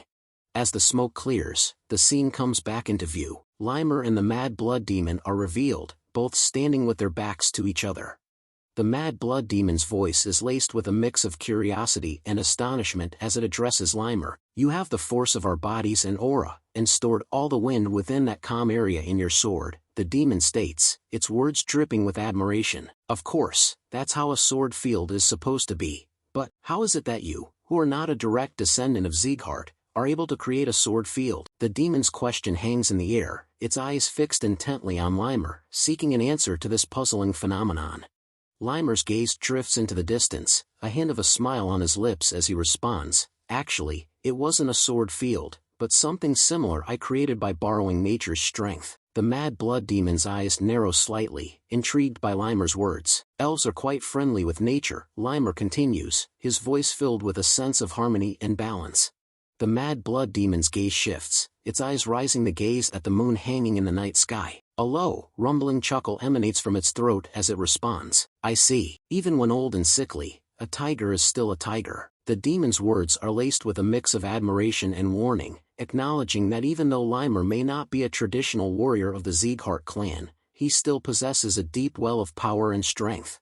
The mad blood demon's gaze lingers on the moon for a moment before shifting to Raon, its eyes burning with a fierce intensity. "If there's anything I regret," the demon growls, its voice low and menacing, "it's not being able to kill that one." The mad blood demon's expression twists into a snarl as it continues, "This will influence our work greatly. Limer's response is immediate and resolute, his voice firm and unwavering. "Oh please," Limer says, his tone dripping with disdain, "there's no way we could offer our young king to the likes of you." The mad blood demon's gaze lingers on Raon, its expression a complex mix of emotions. He definitely possesses the qualities of a king, but does not become conceited, the demon says, its voice tinged with a hint of admiration. "We too have a talent that can match up to that monster." The demon's words trail off, its eyes gleaming with a fierce intensity. "Today is my loss, brilliant sword of Sieghart," the mad blood demon concedes, its voice dripping with respect. Limer's expression remains calm, his eyes never leaving the demon's face. In a swift, deadly motion, Limer strikes the final blow, ending the mad blood demon's life. The demon's body crumples to the ground, defeated. Limer stands over it, his chest rising and falling with steady breaths. With a deliberate movement, he sheaths his sword, the blade disappearing into its scabbard with a soft click.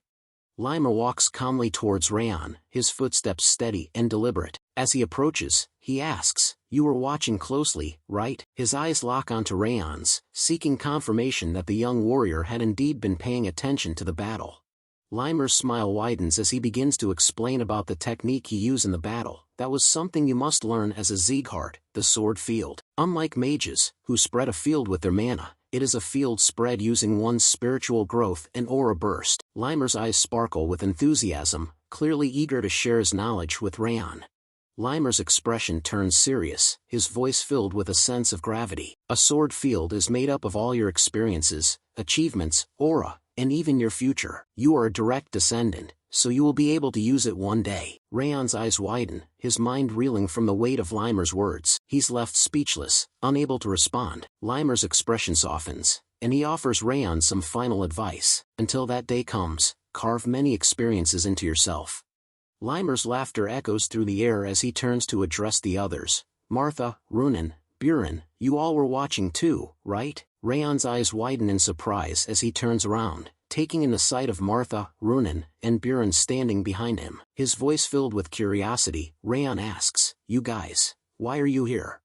The trio rushes towards Raon, their faces etched with concern. Runen calls out Raon's name, Raon. But before Runen can reach him, Martha's voice rings out, her tone a mix of relief and exasperation. "You bastard, you're still alive!" Martha exclaims, her eyes fixed intently on Raon as she rushes towards him.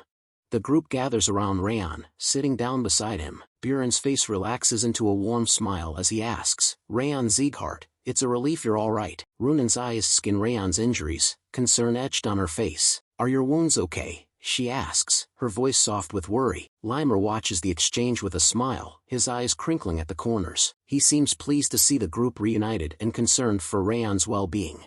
Limer's smile falters for a moment, and he thinks to himself, "Geez, feigning being alright is taking its toll." His mind begins to wander, and he starts to ponder the complexities of the sword field. There are a number of conditions that must be met in order for someone that is not a direct descendant of Sieghart to use the sword field, he thinks. Experience is a given, their affinity for the attribute, and on top of stamina, life force. Limer's thoughts trail off, his eyes refocusing on the group surrounding Raon.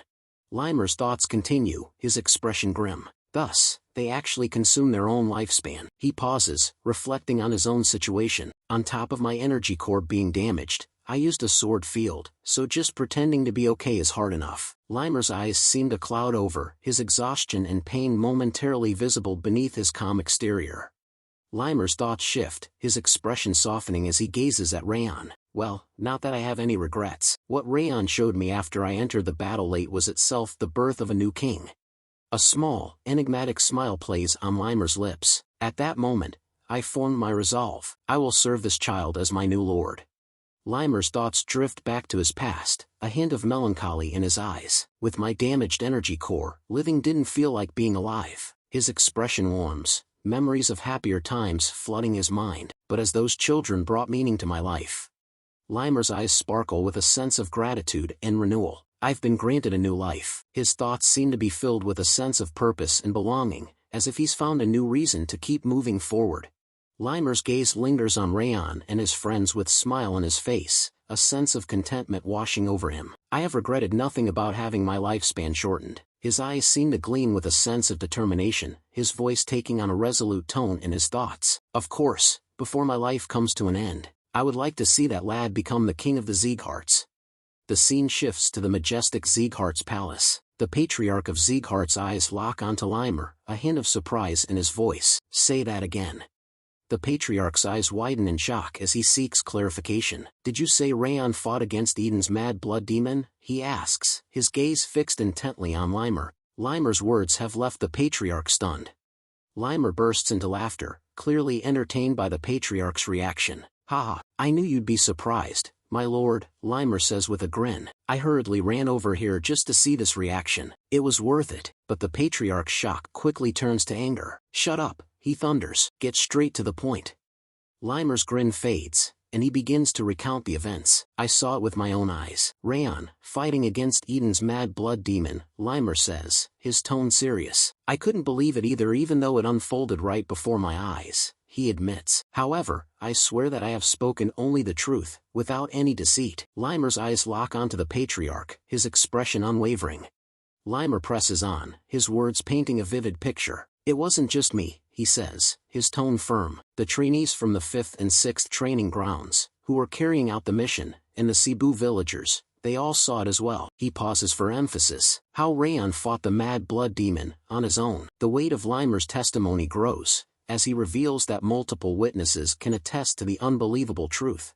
The patriarch's expression turns grave. "The mad blood demon should be a match for even a sword master," he says, his voice laced with concern. "If what you say is true, then how much damage did they suffer?" Limer's expression turns somber. "Most of them are only lightly injured," he reports. "But Raon is seriously injured from fighting the mad blood demon." The patriarch's eyes widen in alarm, his mind racing with the implications.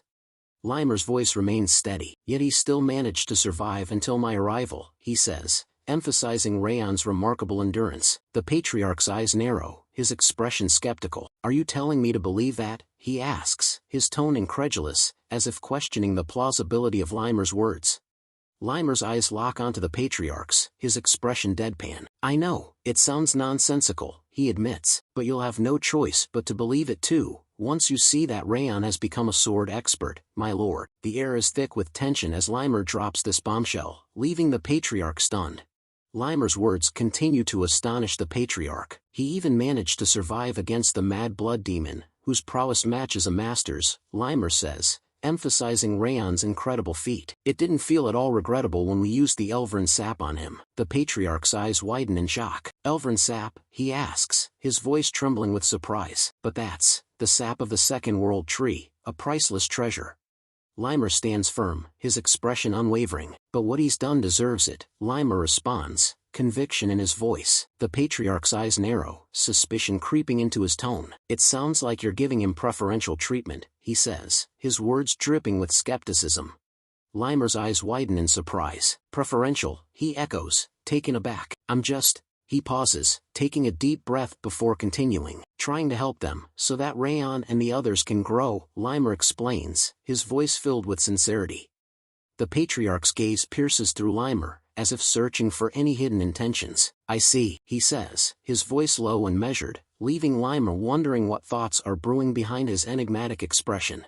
The patriarch's attention shifts, his eyes locking onto his butler, Ren. "Ren, summon the division leaders," he instructs, his voice firm and authoritative. "We'll hold a conference as soon as the trainees return." Ren bows his head, his expression impassive. "Understood, my lord," he responds, his voice crisp and obedient.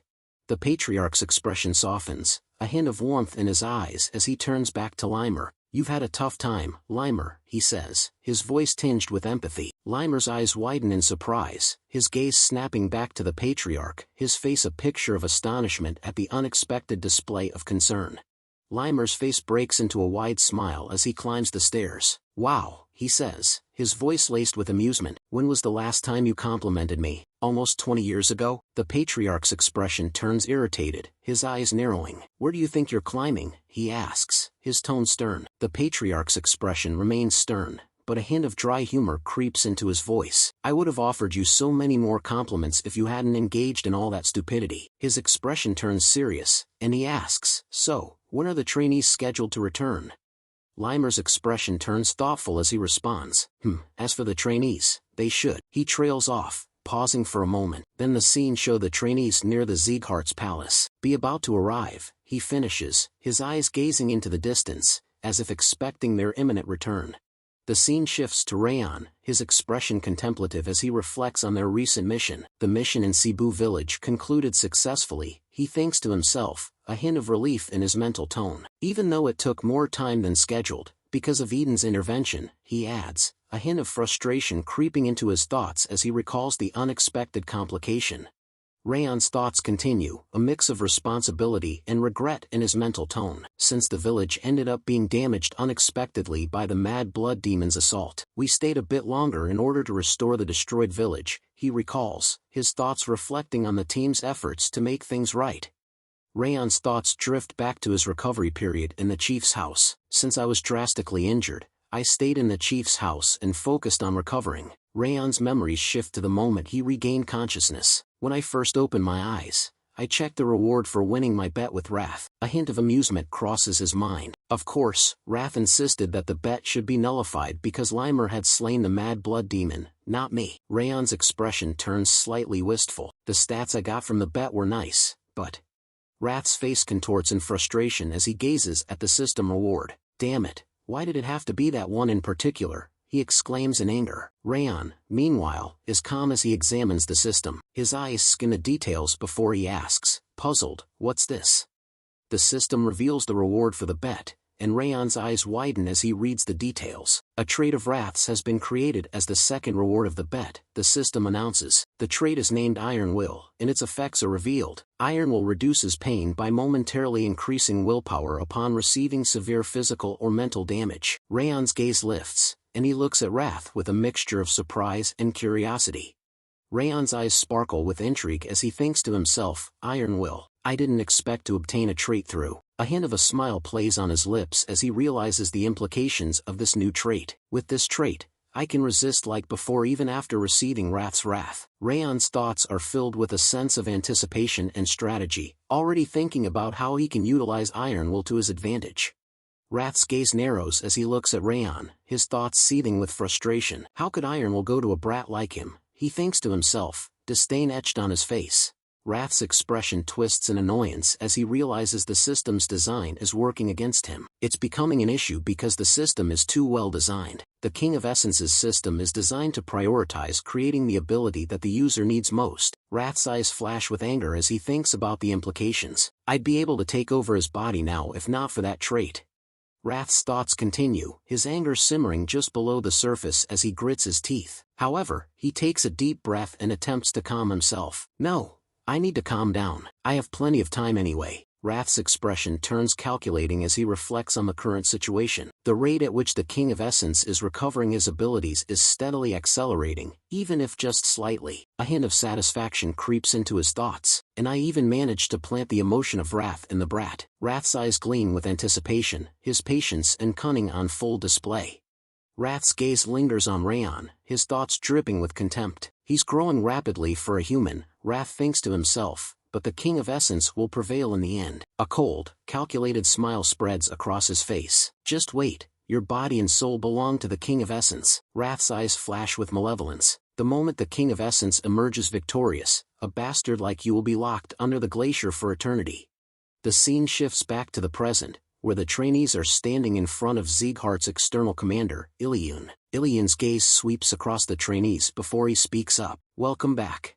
As the trainees stand before Iliun, their exhaustion is palpable. The weight of their long and arduous journey hangs in the air. Dorian whispers to himself, I want to go back and rest already. Runan suddenly pipes up, beer ice cream. Martha lets out a relieved sigh. Ugh, I thought I was going to die. It was so hard. Ben adds, his voice laced with fatigue, we managed to return somehow. Iliun's expression remains stern as he continues, you must be tired, but you can't rest yet. Raon's eyes widen in surprise as he asks, what?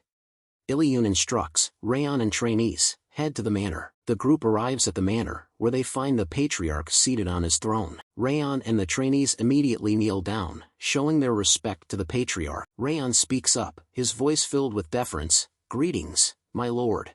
As Raon kneels down, the people around him begin to whisper among themselves. One of them asks another, is he that Raon Sieghart? The other person's eyes widen as they respond, I heard he slayed the Green War Demon and withstood the Mad Blood Demon's attacks. Another person chimes in, skeptical. Isn't that just a groundless rumor? He looks like he's only an advanced level sword user.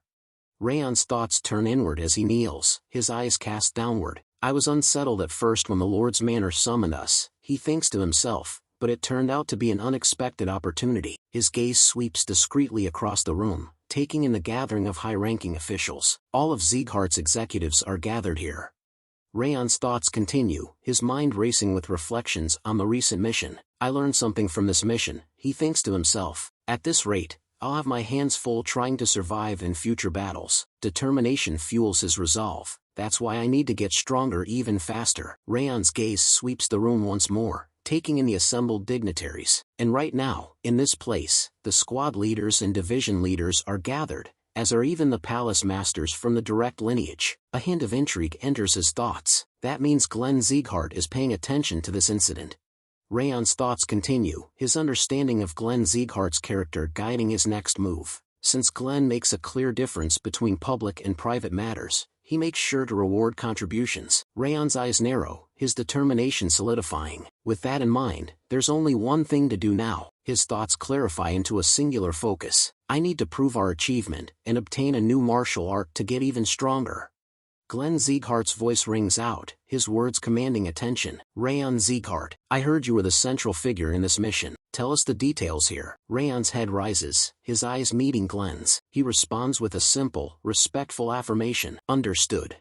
Raon begins his account of the events in Cebu village. It all started when I noticed a probing gaze as soon as we arrived in Cebu village. He recounts how his vigilance led to taking the Green War Demon by surprise. That's how I took the Green War Demon by surprise when he was looking for the Goblin King's magic stone in the village. Raon continues, describing the unexpected turn of events. We thought the mission was over, but the Mad Blood Demon suddenly attacked the village, supposedly because he'd lost contact with the others. He explains his decision to act as bait, prioritizing the safety of the village. And I volunteered to act as bait, worried that the damage would escalate if we faced him with only trainees. The room falls silent, with one of the higher officials looking stunned, unable to respond.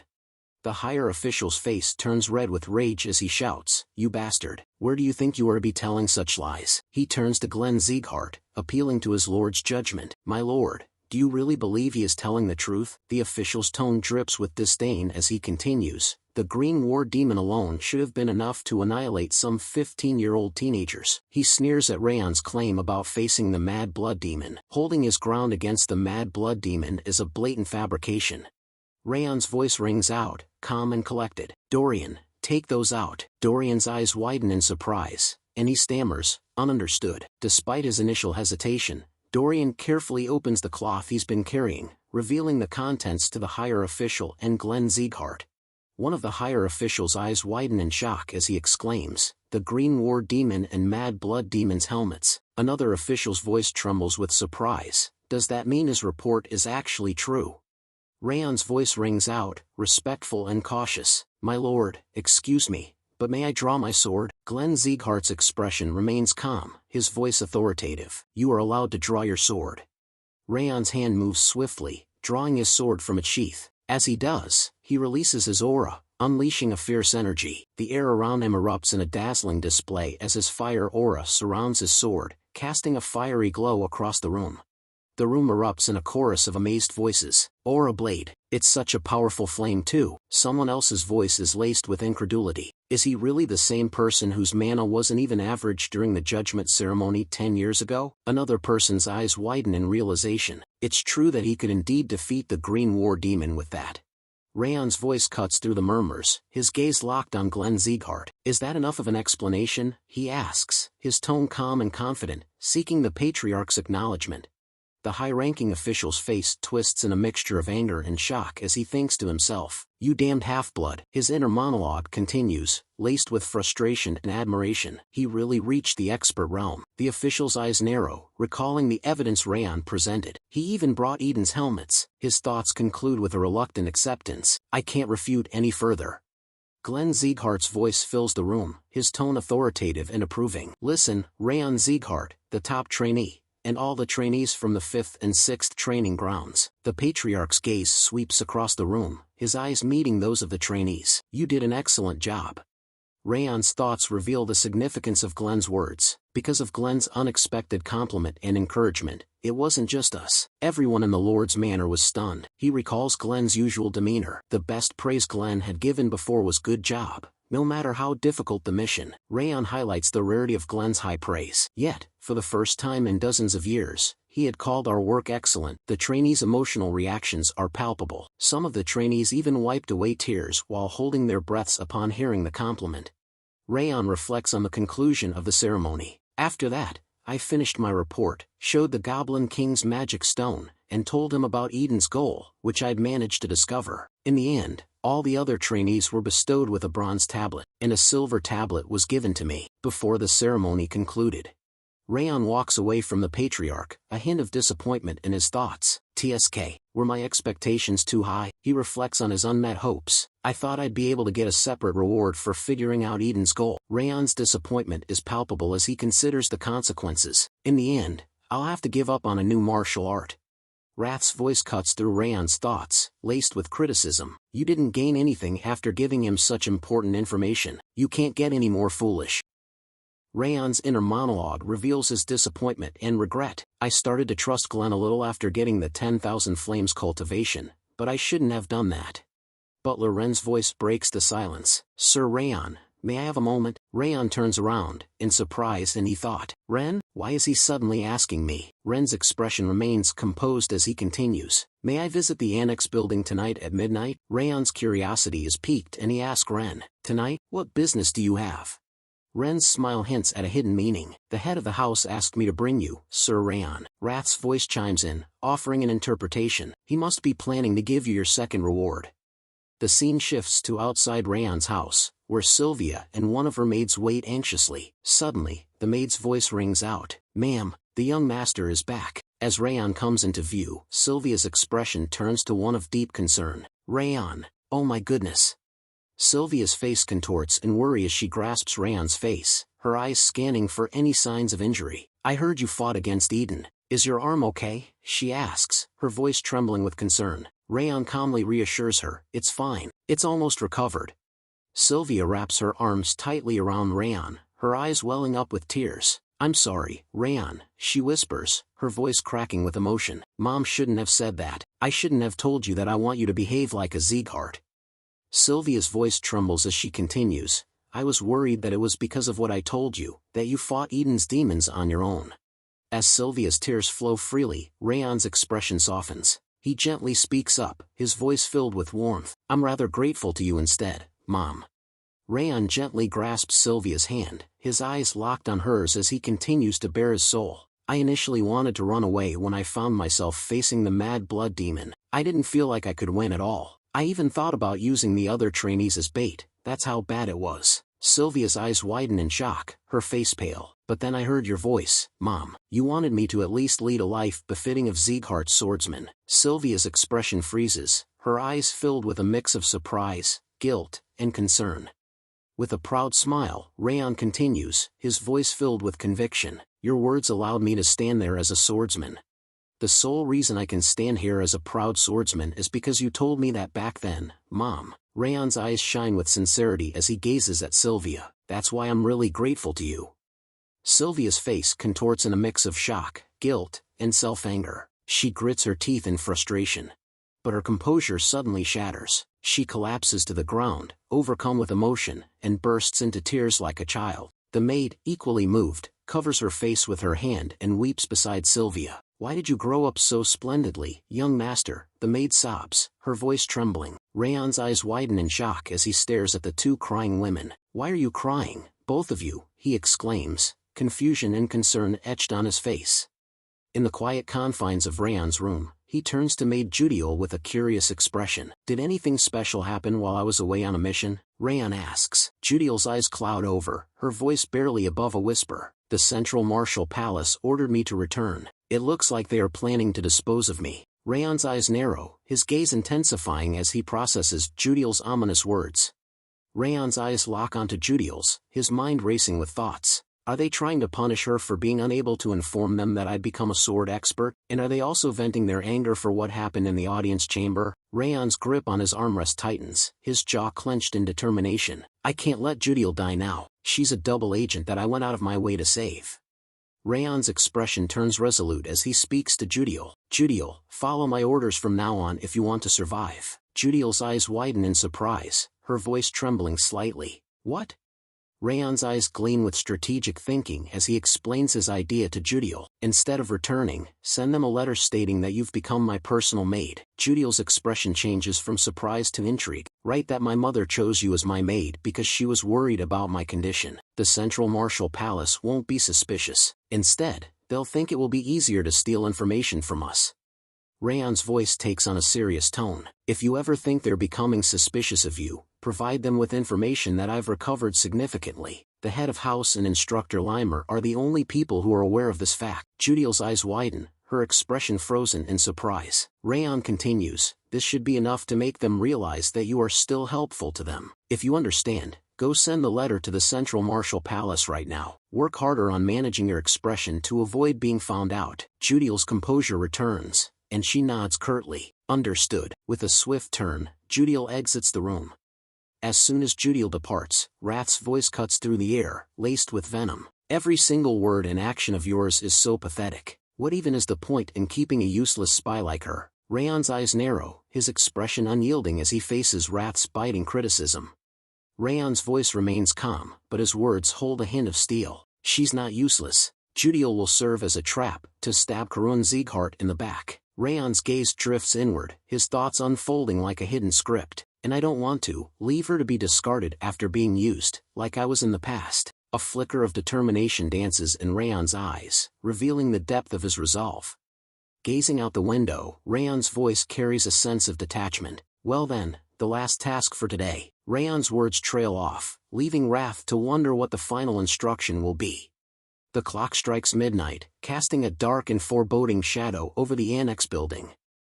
Raon kneels before the Patriarch, his voice low and respectful. I have come at your summon, my lord.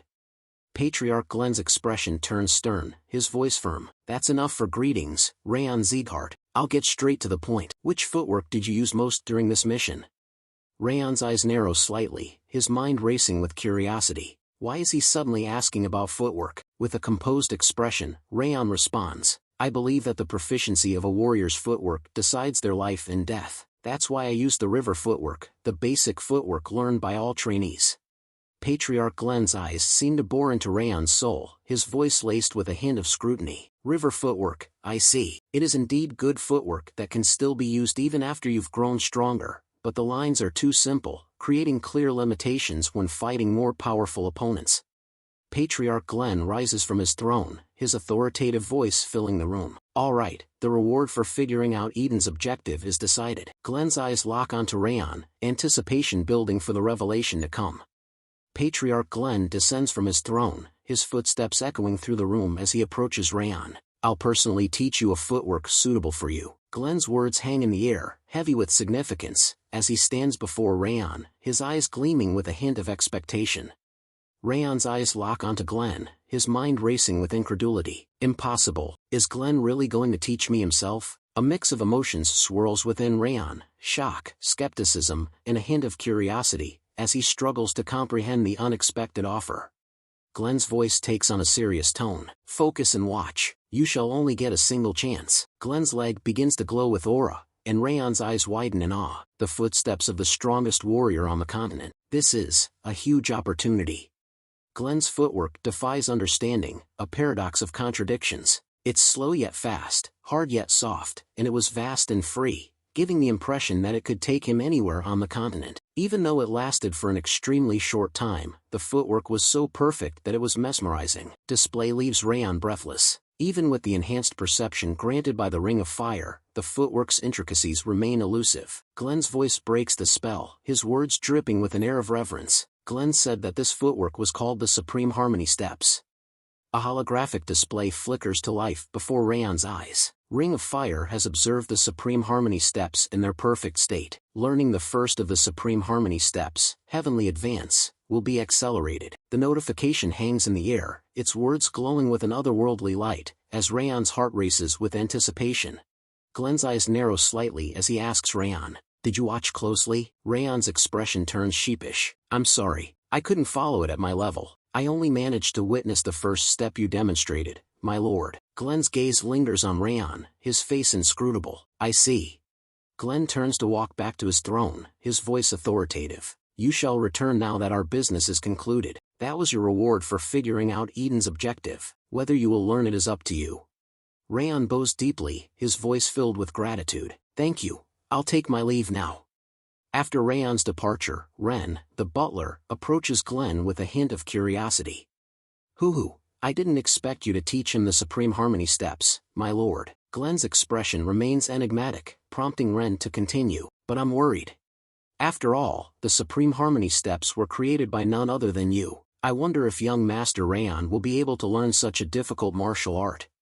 Glenn's eyes gleam with a hint of intrigue as he responds to Ren's concerns. "Ren, it was such a short demonstration, but he managed to follow the heavenly advance. That first step is the beginning. It composes half of the Supreme Harmony steps." Glenn's words hang in the air, implying a deeper significance to Raon's ability to grasp the initial step.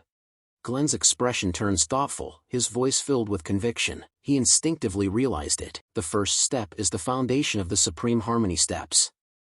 He doesn't realize yet how important that is, but he should be able to realize what he needs to incorporate in that first step. Glenn pauses, a hint of a smile on his lips. And one day, he will definitely be able to use the Supreme Harmony steps. Days blend together as Raon dedicates himself to mastering the Supreme Harmony steps. A few days have passed since Glenn taught me the Supreme Harmony steps. I kept training with the system's buffs, but I still didn't manage to completely learn it. Rath's voice echoes in his mind, laced with disdain. "I already told you, it's not a martial art that a weakling like you can learn." Raon's resolve remains unshaken. "I feel like I'll get a hang of it if I keep trying a little longer." Raon's concentration is shattered by Sylvia's angry shout. "Raon!" Sylvia appears, leaping over a fence with sword in hand, her movements a blur. "What are you doing?" "I told you rest." Raon's eyes widen in shock, his mind racing. Can you believe that her energy center is broken? Rath's voice whispers in his mind, laced with surprise. "She is practically as agile as Limer." Sylvia storms towards Raon, her anger palpable. "You promised me. You agreed to skip your training until you've fully recovered from your injuries." Raon's eyes widen in alarm as he raises his hands in a placating gesture. "I get it, so calm down." Raon sits on a bench, his thoughts filled with a mix of amusement and trepidation. Mom is even scarier than the monarch of Devilldom.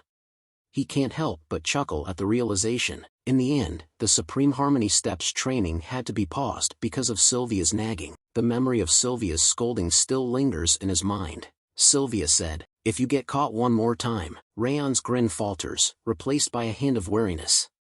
Raon recalls his failed attempts to train in secret. "After that, I kept trying to train in secret from Sylvia, but..." A memory flashes before his eyes, Helen and the maids approaching him with knowing gazes. "Young master, don't tell me you're going to train." Raon's face contorts in exasperation. "Helen and the maids started to watch me as well, and in the end, I was unable to train." Raon observes the amused expressions of Helen and the maids. They looked like they were having fun for some reason. He shrugs, a hint of a smile on his face. "But, well, it's nice to rest like this once in a while, I guess." One of the maids rushes in, her voice laced with urgency. "Young master, there's a huge problem." Raon's eyes snap towards the maid, his expression alert. The maid's words send a jolt through him. "Raon Sieghart is visiting us." Raon's eyes narrow, his mind racing. "That's the son of Baldur Sieghart, Glenn's fourth son?" He turns to the maid, his voice firm. "He should have no reason to visit the annex building." "Why?" The maid's expression turns worried, her voice trembling. "We don't know the reason, but he became violent toward my lady and the maids as soon as he arrived." Raon's face darkens, his eyes flashing with anger.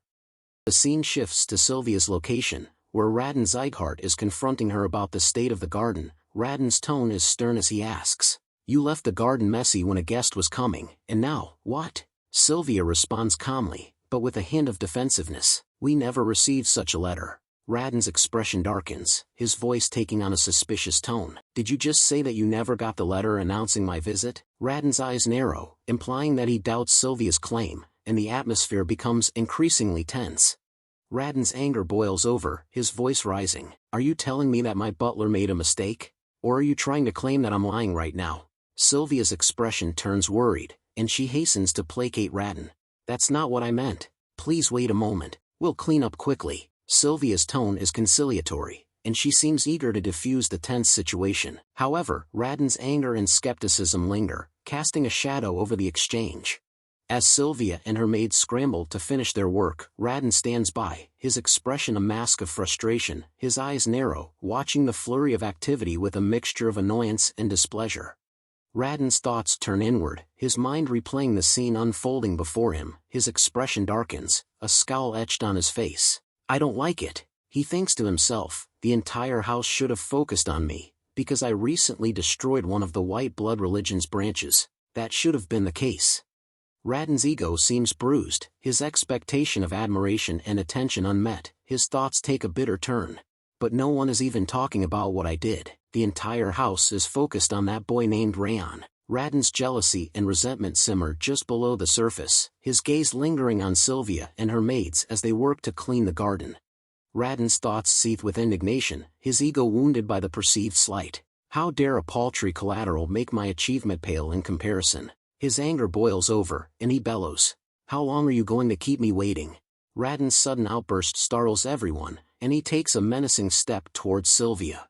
As he spits in anger, a glob of saliva lands on Sylvia's hand. Sylvia's eyes widen in fear, and she lets out a terrified scream. Ah! The maids gasp in shock and worry, their faces pale as they rush to Sylvia's side. The atmosphere is electric with tension, and Raden's behavior has crossed a disturbing line. The maid, fueled by outrage and loyalty to Sylvia, steps forward and confronts Raden. Young Master Raden, you are going too far, even for a part of the direct line. The maid's voice trembles with indignation, and her words hang in the air like a challenge. Raden's behavior has clearly crossed a line, and the maid's rebuke is a testament to the depth of her outrage. Raden's face twists in a snarl as he lashes out, slapping the maid across the face with a resounding crack. The maid's head jerks to the side, and she stumbles backward, clutching her cheek. Raden's voice drips with venom as he sneers. Who do you think you're shouting at? Sylvia's eyes widen in horror as she rushes to the maid's side, her face etched with worry. Raden's anger reaches a boiling point as he spits out the words. Hey, I'm part of the direct line of this household, making me your master. Even if I kill you right now, I'll only need to stay in my room for 2 days. His voice drips with entitlement and contempt, as if he believes himself to be above the law. Raden's eyes flash with fury as he raises his leg, ready to kick the cowering maid. The maid trembles with fear, her eyes fixed on Raden's raised foot. Raden's voice rises to a shout. But you dare to shout at me? The air is thick with tension, and it seems that Raden's rage may soon boil over into violence. Sylvia's voice cuts through the air, shrill with urgency. No, stop. The maid's eyes widen in alarm as she sees Sylvia step forward, putting herself between Raden and the maid. The maid's heart skips a beat as she thinks. Lady Sylvia, watch out. In a flash, the maid's instincts take over, and she thinks to herself, I can't let Lady Sylvia get hurt. I need to stop. Raon bursts into the scene, his sword at the ready, his eyes scanning the area for any signs of danger. His gaze falls on Raden, and his expression darkens. Raden's eyes light up with interest as he takes in Raon's appearance, his voice dripping with sarcasm. Huh, could it be? Are you Raon? Perfect timing. I want to see you anyway. Raden's tone is laced with malice, and his eyes gleam with a sinister intent. The air is charged with tension as Raden's gaze locks onto Raon, his words hanging in the air like a challenge. Raden's gaze lingers on Raon's sword, a mixture of curiosity and amusement dancing in his eyes. He asks, his voice dripping with mockery. But what's that thing you're holding in your hand? Don't tell me you're planning to swing that scary thing at me? Raden's tone is laced with disdain, his words infused with a sense of superiority. He takes a step forward, his eyes glinting with confidence. I'm part of the direct line, after all. You think a little sword like that could possibly harm me? Raden's voice is a studied blend of contempt and arrogance, designed to intimidate and belittle Raon. Raden's eyes narrow, a sly smile spreading across his face as he repeats in a mocking tone. Quietly sheath it before you aggravate the matter. Raden's voice is laced with sarcasm, his words dripping with disdain. He takes a step closer to Raon. Raden's laughter echoes through the air, his eyes gleaming with arrogance as he introduces himself. I am Raon Sieghart. I'm the son of Baldur Sieghart, the true martial palace master. Raon's words are meant to intimidate, to establish his superiority over Raon. But Raon's response is far from intimidated. With a fierce battle cry, Raon swings his sword towards Raon, the blade flashing in the light. His voice is cold, detached, and dripping with anger. So what? Just as Raon's sword is about to strike Raon, a figure bursts into the scene, positioning himself between Raon and Raon. It's Raon's butler, his eyes fixed intently on Raon as he raises a sword to block the attack. Raon's eyes widen in fear as he stares at Raon, his confident facade crumbling in an instant. For a moment, he forgets his arrogance, his gaze frozen on Raon's sword, which hovers mere inches from his face. Raon's gaze lingers on Raon's butler for a moment, his eyes narrowing in calculation. Raon's eyes go wide with shock and outrage as he shouts, "You crazy bastard!" Then, in a swift and brutal motion, he punches the butler squarely in the face. The butler's head snaps back from the force of the blow, his eyes glazing over as he stumbles backward. Raon's face is purpling with rage as he shouts at Raon, "Hey, do you even realize who you're attacking right now?" His voice echoes through the area, heavy with indignation and a sense of entitlement, but Raon's response is calm, collected, and menacing.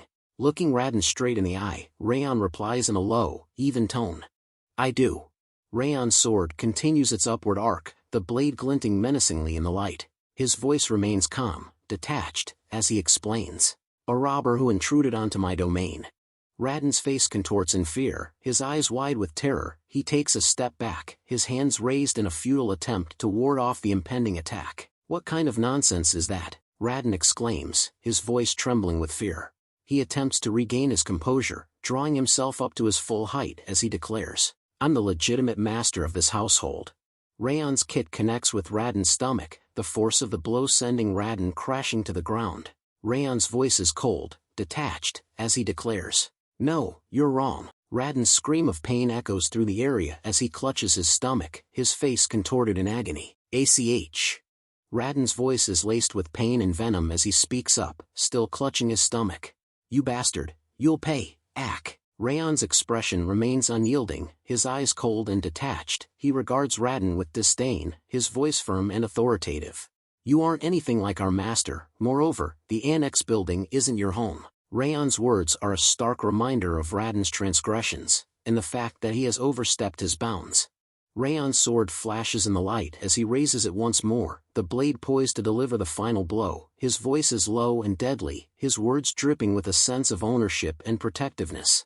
"This is my home, my family's home." The air is heavy with the weight of Raon's words, the implication clear. Raon is an interloper, a trespasser who has overstayed his welcome. The sword hovers, ready to strike, as Raon cowers in fear, his eyes fixed on the blade that will soon end his life.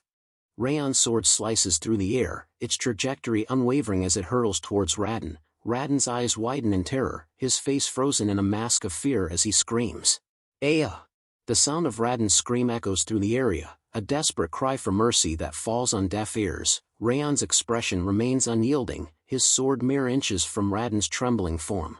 Just as Raon's sword is about to make contact with Raon's face, a voice rings out, cutting through the air with authority. "Stand back, Sir Raon Sieghart." The voice is firm, commanding, and unmistakable. Raon's sword freezes, mere inches from Raon's trembling face. Raon's eyes flicker towards the speaker, his gaze narrowing slightly as he hesitates, his sword still poised for the kill.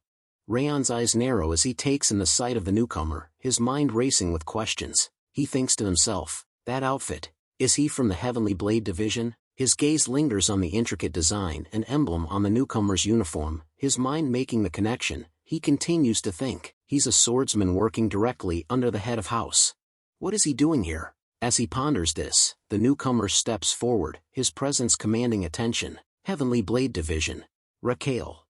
Raon's face twists with rage as he points a shaking finger at Raon, his voice venomous. Heavenly Blade Division, kill that crazy right now. His words are laced with entitlement and indignation. A mere collateral dare to attack me, someone from the direct line. Raon's eyes blaze with fury, expecting Raquel to obey his command without hesitation. He takes a step forward, his chest heaving with anger, as he awaits Raquel's response.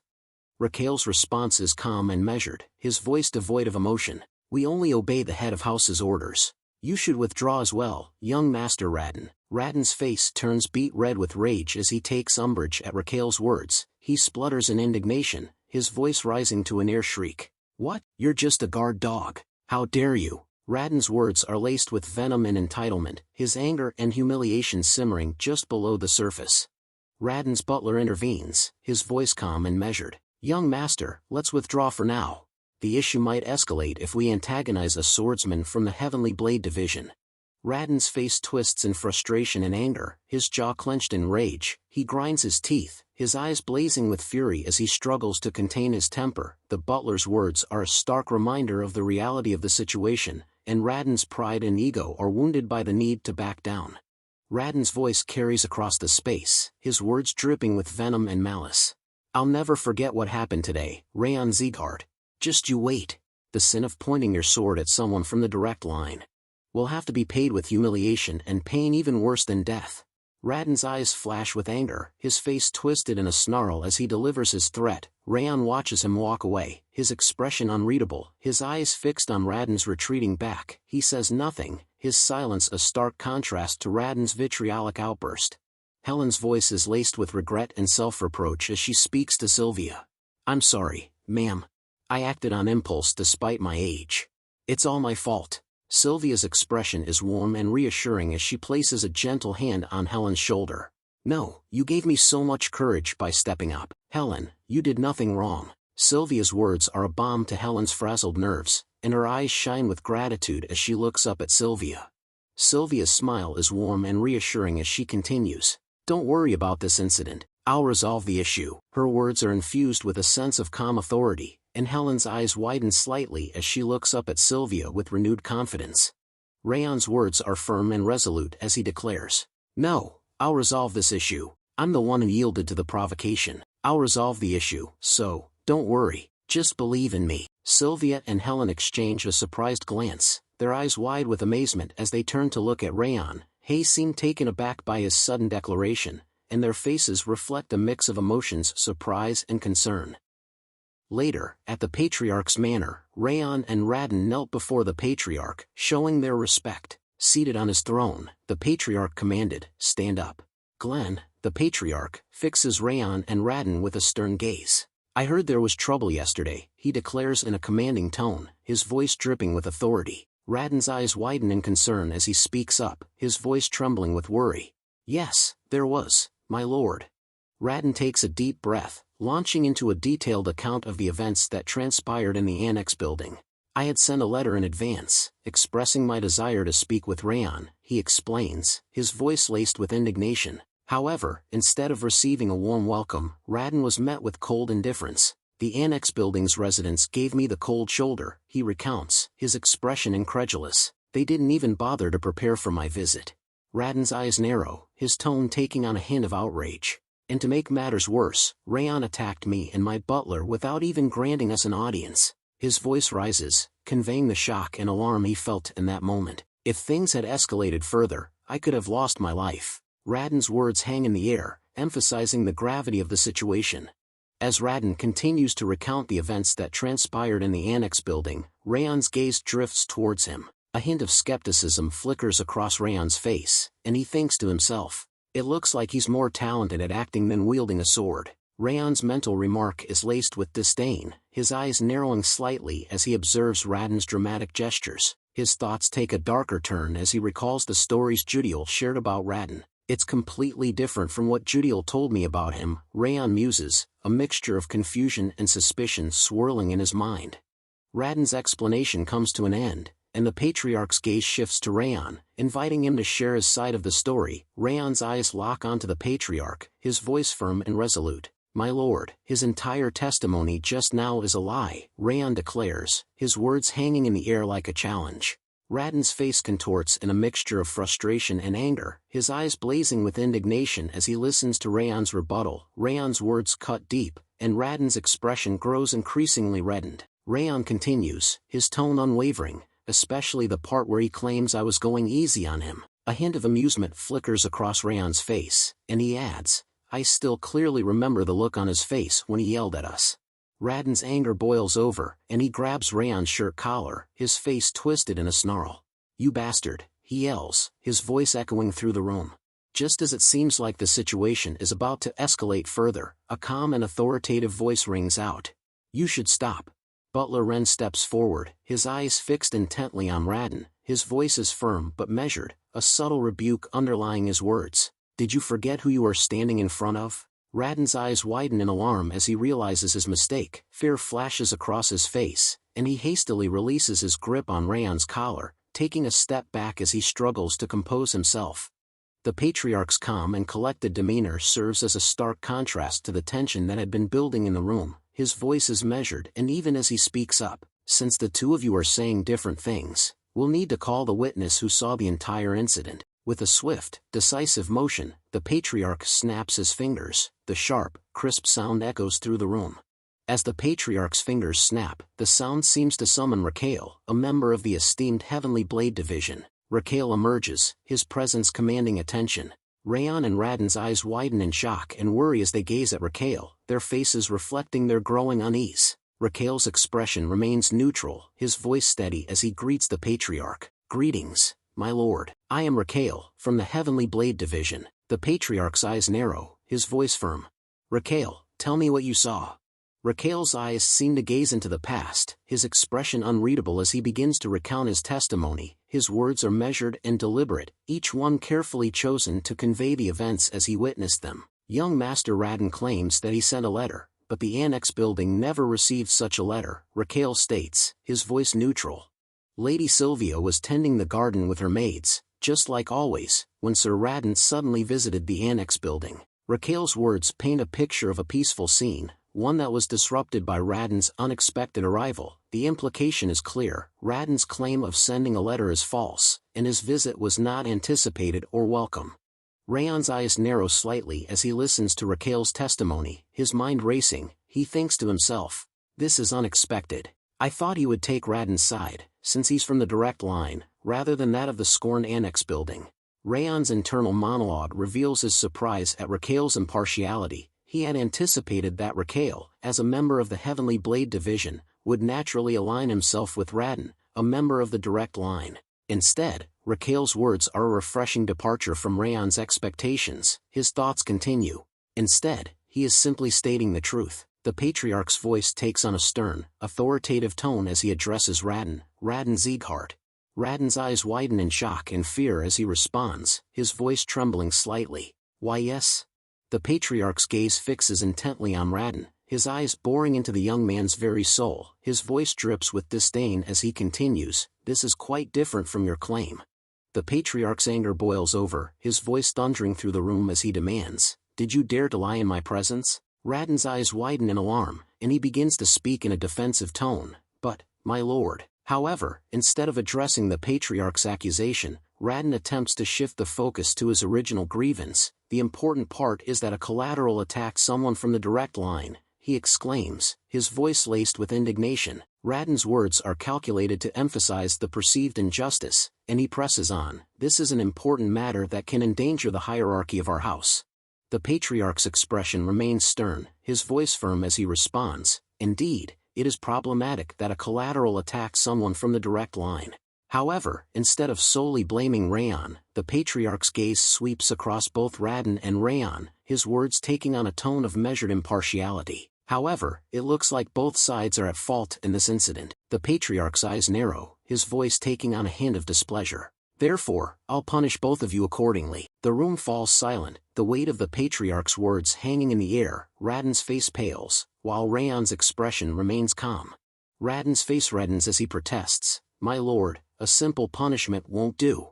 If we spare his life, in the future." However, before Raden can continue, Raon interrupts, his voice calm and respectful. "My lord, I'll accept any punishment you deem fit." Raon's gaze meets the patriarch's, his eyes unwavering. "But there's something I need to do first." The patriarch's gaze lingers on Raon, his eyes narrowing slightly as he regards the young man with interest. His voice is measured, his tone inquiring. "Something you need to do?" Raon's expression remains calm, his voice firm as he responds, "Yes." Raon's expression turns solemn, his voice taking on a hint of determination as he explains the situation. "Raon Sieghart humiliated my mother in front of everyone, and used unreasonable violence against our maids. The room falls silent, the weight of Raon's words hanging in the air. Raon's voice drops to a low, even tone, his words dripping with conviction. He hasn't paid the price for that yet. The patriarch's face darkens, his eyes blazing with anger as he speaks up, his voice thundering through the room. I clearly said that both parties were at fault. From the start, both of you have been far too loud. As he speaks, the patriarch's aura erupts, filling the room with an intense, oppressive energy. The air seems to vibrate with his power, making it hard for others to breathe. His voice drops to a low, menacing tone, his words dripping with disdain. Do you not know your place? Raden's and Raon's eyes widen in distress as the patriarch's aura bears down on them, its crushing pressure forcing them to their knees. Raden struggles to breathe, his lungs feeling like they're being squeezed by an invisible vice. His thoughts are a jumbled mix of panic and desperation. I feel like my lungs are being crushed by his pressure. Despite the crushing pressure of the patriarch's aura, Raon's voice rings out clear and strong. His words are laced with conviction, his determination palpable. That's exactly why. Previously, I heard you say that this house is the land of swordsmen, my lord. Raon says, his voice steady. I believe a swordsman's worth needs to be decided with their sword. Raon's gaze locks onto the patriarch, his eyes burning with intensity. Please allow us a sword duel. The patriarch's expression changes, a hint of amusement dancing in his eyes. He responds in a thoughtful tone. It could serve as a small bit of entertainment. All right. I'll allow a sword duel between the two of you. The patriarch's aura suddenly dissipates, releasing Raden and Raon from its crushing pressure. The two young men gasp, their lungs expanding as they breathe in deeply. The patriarch's voice rings out, his words formal and authoritative. The sword duel will be carried out in the great training ground, in a week. The room falls silent, the weight of the patriarch's words hanging in the air. The stage is set for a clash of swords, and only time will tell who will emerge victorious. In the tranquil surroundings of the true martial palace, Balder, Raden's father, sit with a contemplative expression. His eyes seem to bore into the distance, as if lost in thought. I see, Balder says, his voice low and measured. So, there will be a sword duel in the end. Raden, standing before his father, flashes a confident smile. That's right, father, he replies, his voice laced with determination. Raden launches into a detailed explanation of the events that transpired, his voice filled with a mix of emotions. He arrogantly requested a sword duel in front of grandfather, Raden says, his tone laced with disdain. Balder's expression remains stoic, his eyes narrowing slightly as he listens intently to Raden's words. Raden continues, his voice steady. The conditions we set state that if I win, we'll break his energy center. A hint of a smile plays on Raden's lips, his confidence evident. Raden's expression turns serious once more, his voice taking on a note of determination. And if I lose, my butler and I will apologize to the Annex Building's people. On top of that, the true martial palace won't approach the Annex Building anymore. Balder Sieghart, the master of the true martial palace, lets out a hearty laugh, his eyes gleaming with amusement. His voice is filled with confidence and a hint of arrogance as he speaks. No matter how talented he is just a son born between Sylvia and some unknown person, Balder says, his tone dripping with disdain. Show him the reason why you are from the direct line. Balder's gaze lingers on Raden, his eyes burning with expectation. He is clearly eager to see Raden prove himself, to demonstrate the superiority of the direct line. Raden's face radiates confidence, his voice filled with conviction as he responds to his father's words. Don't worry about it, father, he exclaims, his tone dripping with assurance. I didn't have any weapons back then, and I was taken by surprise, Raden acknowledges, a hint of a smile playing on his lips, but he is no match against me since I've reached the intermediate realm of expect. Raden's chest puffs out slightly, his shoulders squaring as he stands tall, exuding an aura of self-assurance. Balder's face creases with a wide, approving grin as he lets out a hearty laugh. Ha ha ha.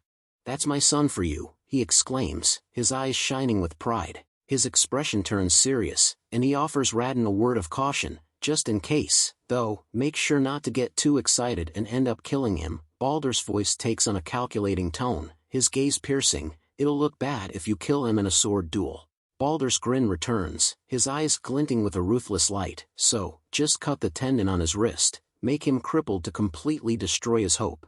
Raden's face sets in a firm, determined expression, his eyes burning with conviction. He nods sharply, his voice filled with confidence. Yes, understood, father, Raden replies, his tone resolute. The air seems to vibrate with Raden's determination, his words echoing with a sense of unyielding resolve.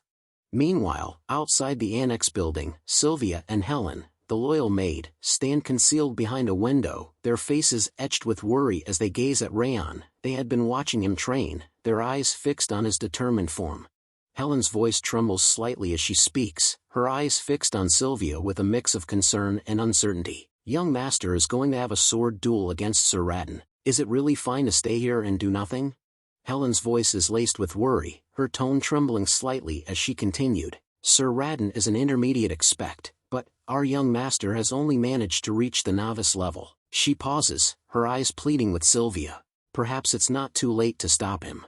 Sylvia's expression remains calm, but a hint of concern flickers in her eyes. She gazes out the window, her mind racing with thoughts of the impending duel. Like Helen, she can't shake off the feeling that this sword duel is too dangerous. Sylvia's thoughts turn inward, her mind replaying the events that led to this moment. She thinks to herself, like Helen said, this sword duel is too dangerous. Raon wouldn't have ended up in that kind of situation with Raden if he hadn't panicked. Despite his imposing appearance, Balder is a master of the flexible sword, a style that is both intricate and unpredictable. His technique is full of variety, with each strike carefully crafted to target the enemy's opening. It's a subtle yet deadly approach that has earned him a reputation as a formidable swordsman. As Raden's mentor, Balder has imparted his knowledge and skills to his son, and as a result, Raden's fighting style is a reflection of his father's expertise. When he steps onto the battlefield, Raden transforms into an entirely different person, one who is focused, calculating, and ruthlessly efficient. Sylvia's thoughts drift back to Raon, her mind recalling the determined look in his eyes. However, Raon's gaze back then. She thinks to herself, a hint of a smile playing on her lips. Sylvia remembers the fire in Raon's eyes, the unwavering resolve that seemed to burn within him. Sylvia's expression transforms, her eyes shining with a newfound confidence. She turns to Helen, her voice firm and resolute. "Let's have faith in him," she says, a hint of a smile playing on her lips. Helen's eyes widen in alarm, her voice trembling with worry. "Pardon? Are you really going to let this happen?" she exclaims, her tone incredulous. Helen's gaze darts back and forth, as if searching for reassurance that Sylvia hasn't lost her mind. Sylvia's expression softens, her eyes gentle with understanding. "I'm actually nervous and worried about him too," she admits, her voice tinged with empathy. "But there must be a reason why Raon confidently asked us to believe in him." Sylvia's gaze drifts off, her thoughts introspective. "That's why, for now, let's just believe in Raon." Helen's face remains etched with concern, but she nods slowly, seeming to grasp Sylvia's perspective. Judiel, the double agent, emerges from the shadows, a hint of a smile playing on her lips. "Young master, I've brought lunch," she calls out, her voice carrying across the training grounds. Raon stops his training, his sword hovering in mid-air as he turns around, his eyes narrowing slightly. "Judiel," he says, a hint of surprise and wariness creeping into his voice. Judiel replies, "Yes, I've brought some sandwiches to make it easy to eat. Since you've been using your body thus far, please eat slowly to avoid upsetting your stomach." She hands Raon a neatly wrapped package containing the sandwiches. Raon takes the package, his eyes meeting Judiel's for a brief moment. "Understood, thank you," he says, his voice sincere as he nods in appreciation. As Raon opens the food pack, his eyes widen in surprise, and for a brief moment, he becomes speechless. His gaze is fixed on the contents of the pack, his expression frozen in a mixture of shock. Raon's eyes scan the book in his hand, his expression incredulous. "This is..." He pauses, his voice laced with confusion and a hint of annoyance. As Raon flips through the pages of the book, his eyes widen in surprise. He can't believe his luck. The book contains detailed information about the flexible sword technique that Raden practices. Raon's mind racing with excitement, he thinks to himself. Ion's eyes scan the pages, impressed by the clarity and organization of the information. His thoughts continue. Moreover, it's nicely put together to make it easy to read at a glance. Did she really manage to gather all this information in a single day and compile it into a book? Raon's mind is filled with a mix of amazement and curiosity, wondering how Judiel had managed to accomplish such a feat in such a short amount of time. As Raon looks at Judiel, his expression softens, and his thoughts turn introspective. "She even stepped up back then to protect my mother," he thinks to himself, recalling the past event. A sense of gratitude and appreciation washes over him as he continues to think, now she even brought me the information about Raon without being asked. As Raon gazes at Judiel's tranquil expression, a sense of sincerity fills his heart. He whispers a silent thank you, his thoughts conveying his genuine appreciation. Thank you, Judiel, he wishes to himself, the words echoing in his mind as a heartfelt expression of gratitude. As the days turned into weeks, Raon's determination only grew stronger. He trained tirelessly, honing his skills and perfecting his technique. Every spare moment was devoted to preparing for the impending duel, his focus solely on emerging victorious. In stark contrast, Raon's confidence in his own abilities led him to become complacent. He slacked off in his training, relying on his natural talent and past successes to carry him through. His days were filled with leisurely pursuits, his mind distant from the looming duel. As the two parties spent their time in their own distinct ways, the air was electric with anticipation as the day of the sword duel finally arrived. The entire household was abuzz with excitement, everyone's attention focused on the impending clash between Raon and Raon. Servants and guards alike whispered among themselves, speculating about the outcome and placing silent bets. Raon's eyes gleamed with a malevolent intensity as he thought to himself, I've been waiting for this day. You don't realize how much I've been looking forward to cutting you down after that day. His mind replayed the memory of their previous encounter, and his anger and resentment simmered just below the surface. With a self-assured smirk, Raon grasped the hilt of his sword, feeling its familiar weight and balance in his hand.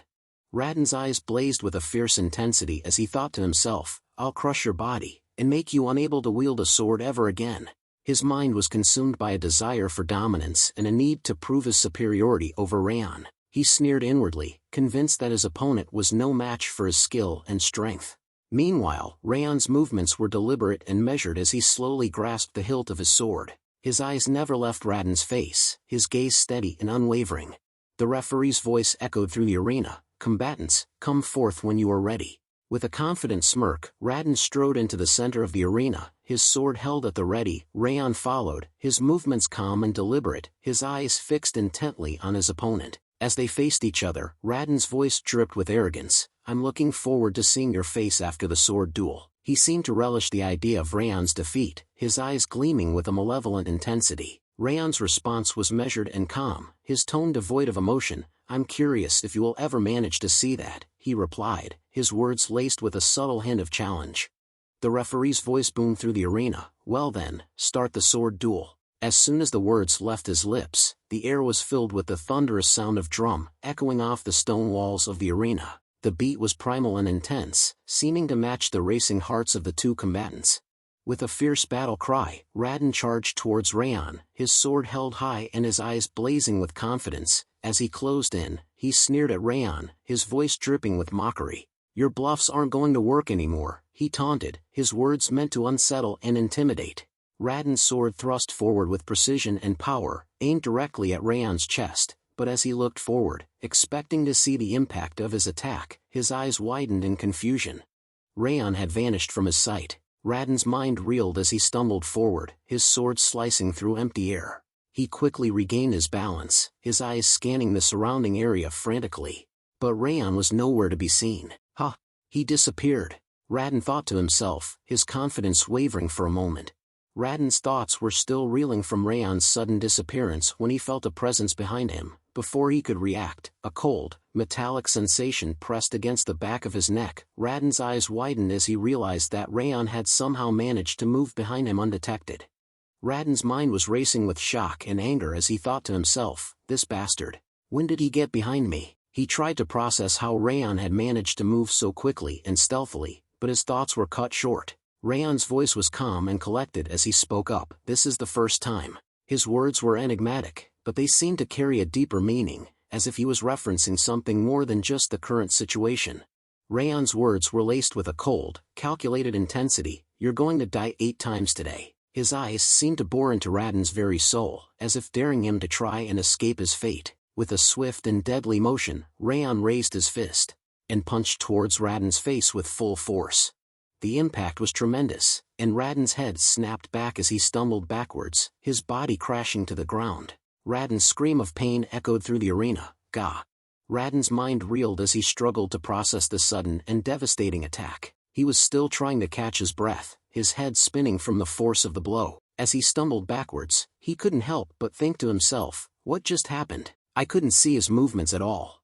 Raden's eyes locked onto Raon's, his gaze searching for answers. He spat out another mouthful of blood, his voice shaking with anger and confusion. What did you even do? He demanded, his words barely above a whisper. Raon's expression remained calm and collected, his eyes gleaming with a hint of amusement. Stand up already, he said, his voice firm and commanding. What are you waiting for?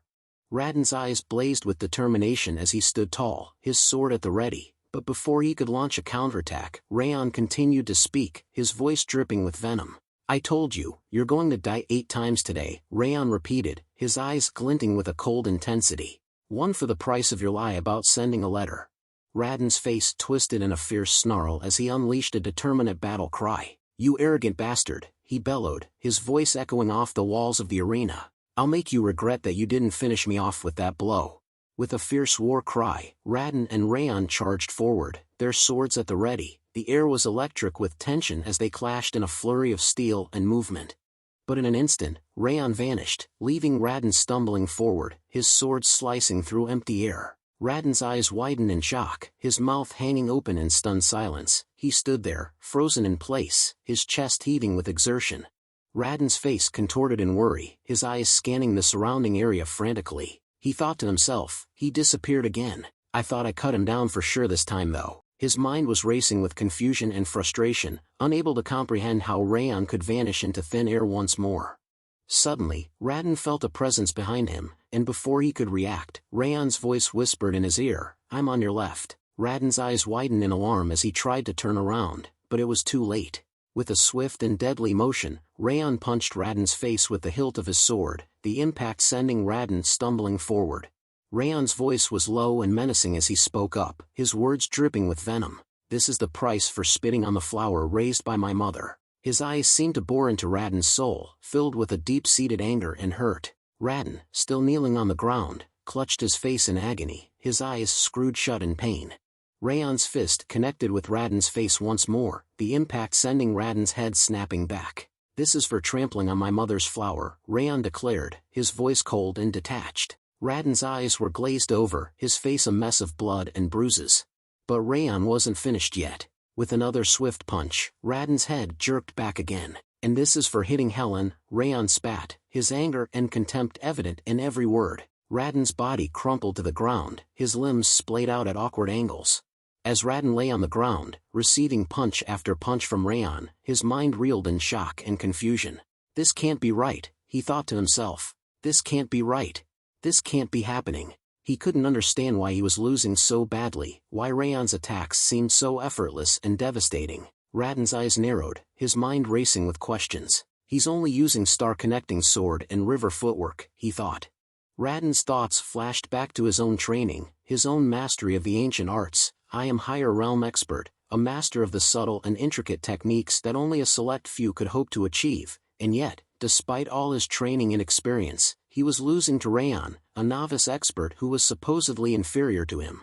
Raon's eyes blazed with anger, his face twisted in a snarl, and his fist connected with Raden's face once more, the impact sending Raden's head snapping back. As Raden thought continued, so why am I losing against him?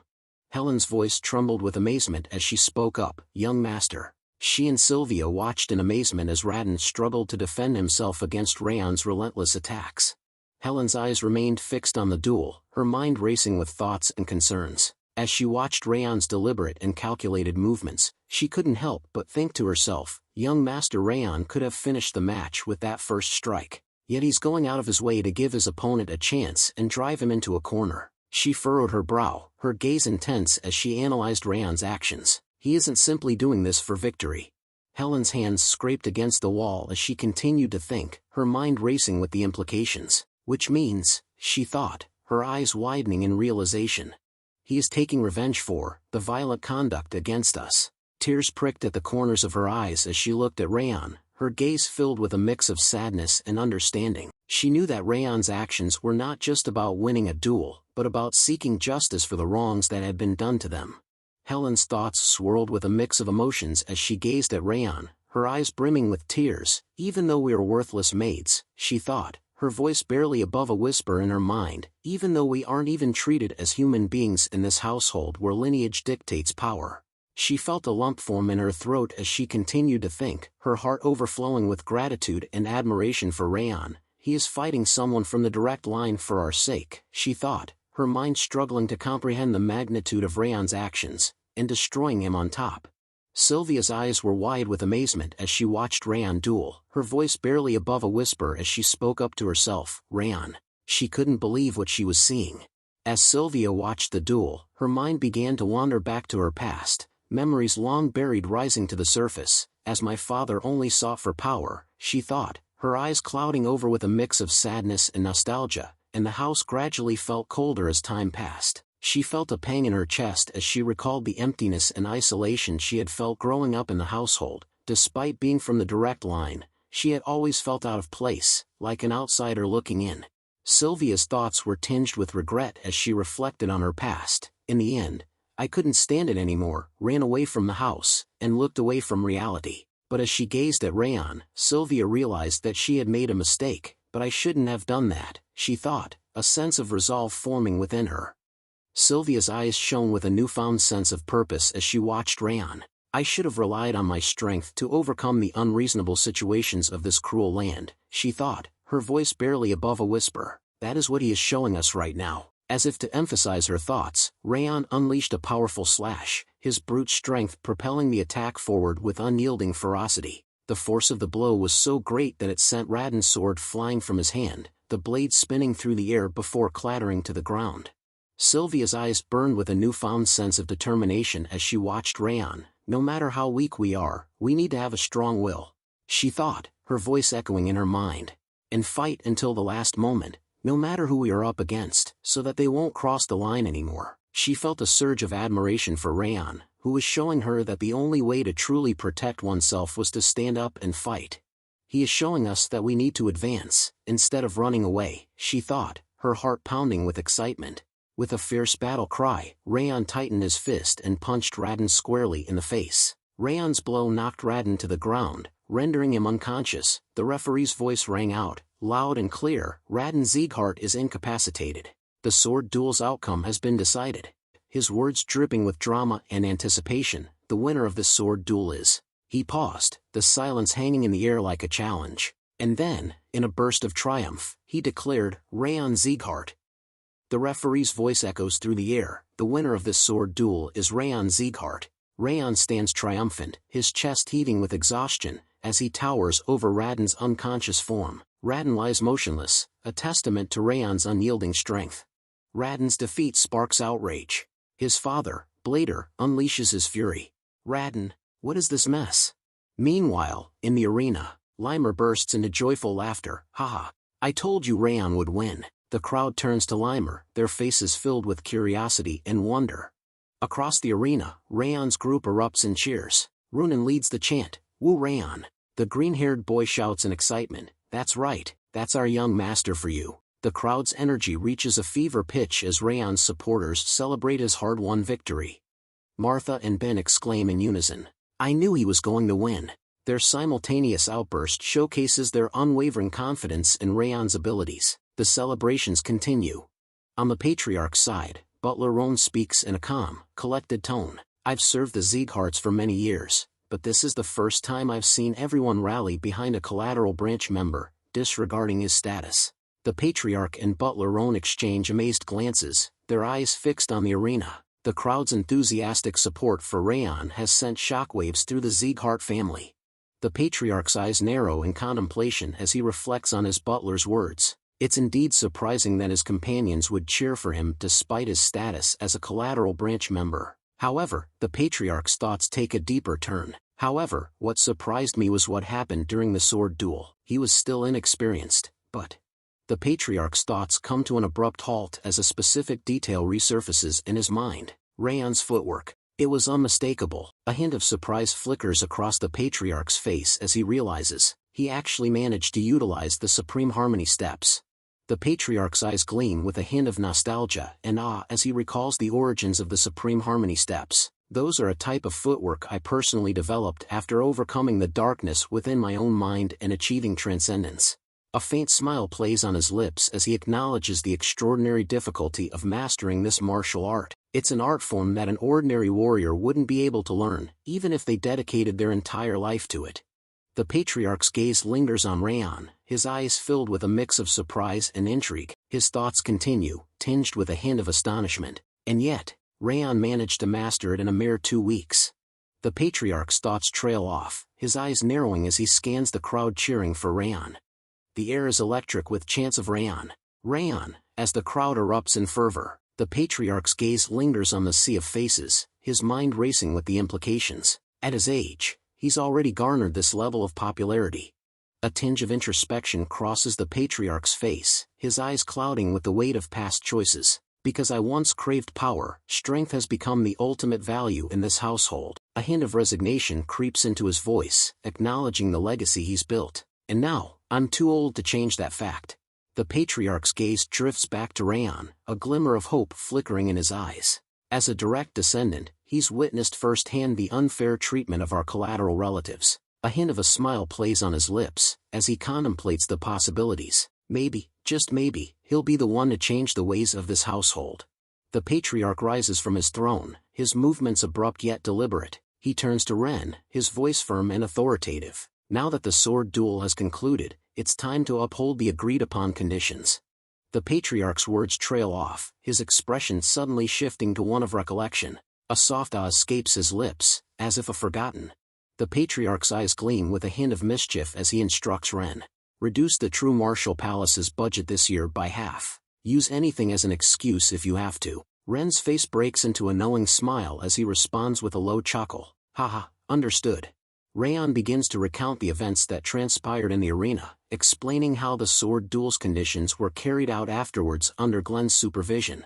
As he speaks, Raon and Radin stand before the patriarch, their contrasting demeanor a stark contrast. Radin's eyes are cast downward, his posture exuding shame and defeat. Raon's account continues, his voice steady and calm. Radin confessed his wrongdoings in front of everyone, and apologized to my mother and the maids. He pauses for a moment, recalling the scene. He knelt before them, showing true remorse for his actions. Raon's explanation concludes with a significant detail. And, under Glenn's stern warning, the True Martial Palace was forbidden from taking any action against the annex building. Raon's gaze lingers on the housemaids, and he notices a subtle yet profound change. Their rigid expressions, once etched with worry and fear, now relax, replaced by tears of joy and relief. The weight of the incident finally lifts, and a sense of closure washes over them. With renewed happiness, they begin to exit the arena, ready to return home together, leaving the turmoil behind. As they walk away from the arena, Sylvia turns to Raon with a mix of surprise and concern etched on her face. My son, when did you become so strong?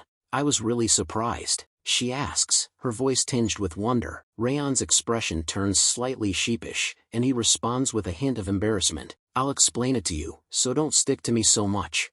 As Raon walks away from the arena, one of the higher-ups standing at the gate gazes after him with a thoughtful expression. He looks like an ordinary boy during times like this, the man remarks, his voice low and contemplative. His aura is quite different from the one he had earlier. Just then, 2 more higher-ups approach, joining the first speaker. A white-haired lady higher-up muses aloud. Considering how skilled he is, Limmer shouldn't have been lying about how he managed to survive against the blood-raving demon. Shouldn't be taken as an exaggeration.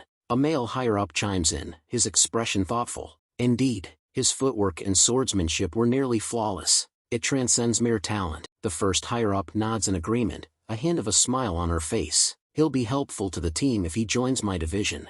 The male higher-up speaks up with confidence. I should bring him to my division after he graduates to raise high. But before he can finish, the first lady higher-up cuts him off with a stern tone. Don't even think about it. Don't get any ideas. There's no chance for you. The white-haired lady higher-up nods thoughtfully, her expression serious. Well, it's true that the 5th Training Grounds trainees are going to graduate soon. Once they finish the graduation exam, they'll need to decide their affiliation as a swordsman. The white-haired lady higher-up gazes out at Raon's receding figure, a thoughtful expression on her face. If you think about it, he does stand out among them, but... She pauses, her eyes narrowing slightly. Raon isn't the only exceptional talent in the 5th Training Ground. Martha, Ben Sieghart, and Runan Sullian, the white-haired lady higher up lists, her voice measured and deliberate. Those three possess more than enough power and talent to reach the pinnacle of success, regardless of where they start. She pauses. The next selection ceremony will be quite interesting.